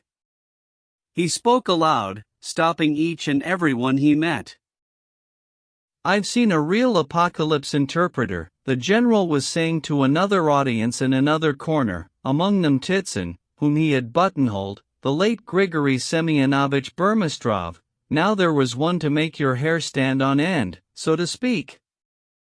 To begin with, he would put his spectacles on and open up a great ancient tome bound in black leather. Then there was his gray beard and his 2 medals for charity work. He would start off so stern and severe, generals used to bow down before him and ladies fainted, well, and this fellow ends up with refreshments. It's unheard of.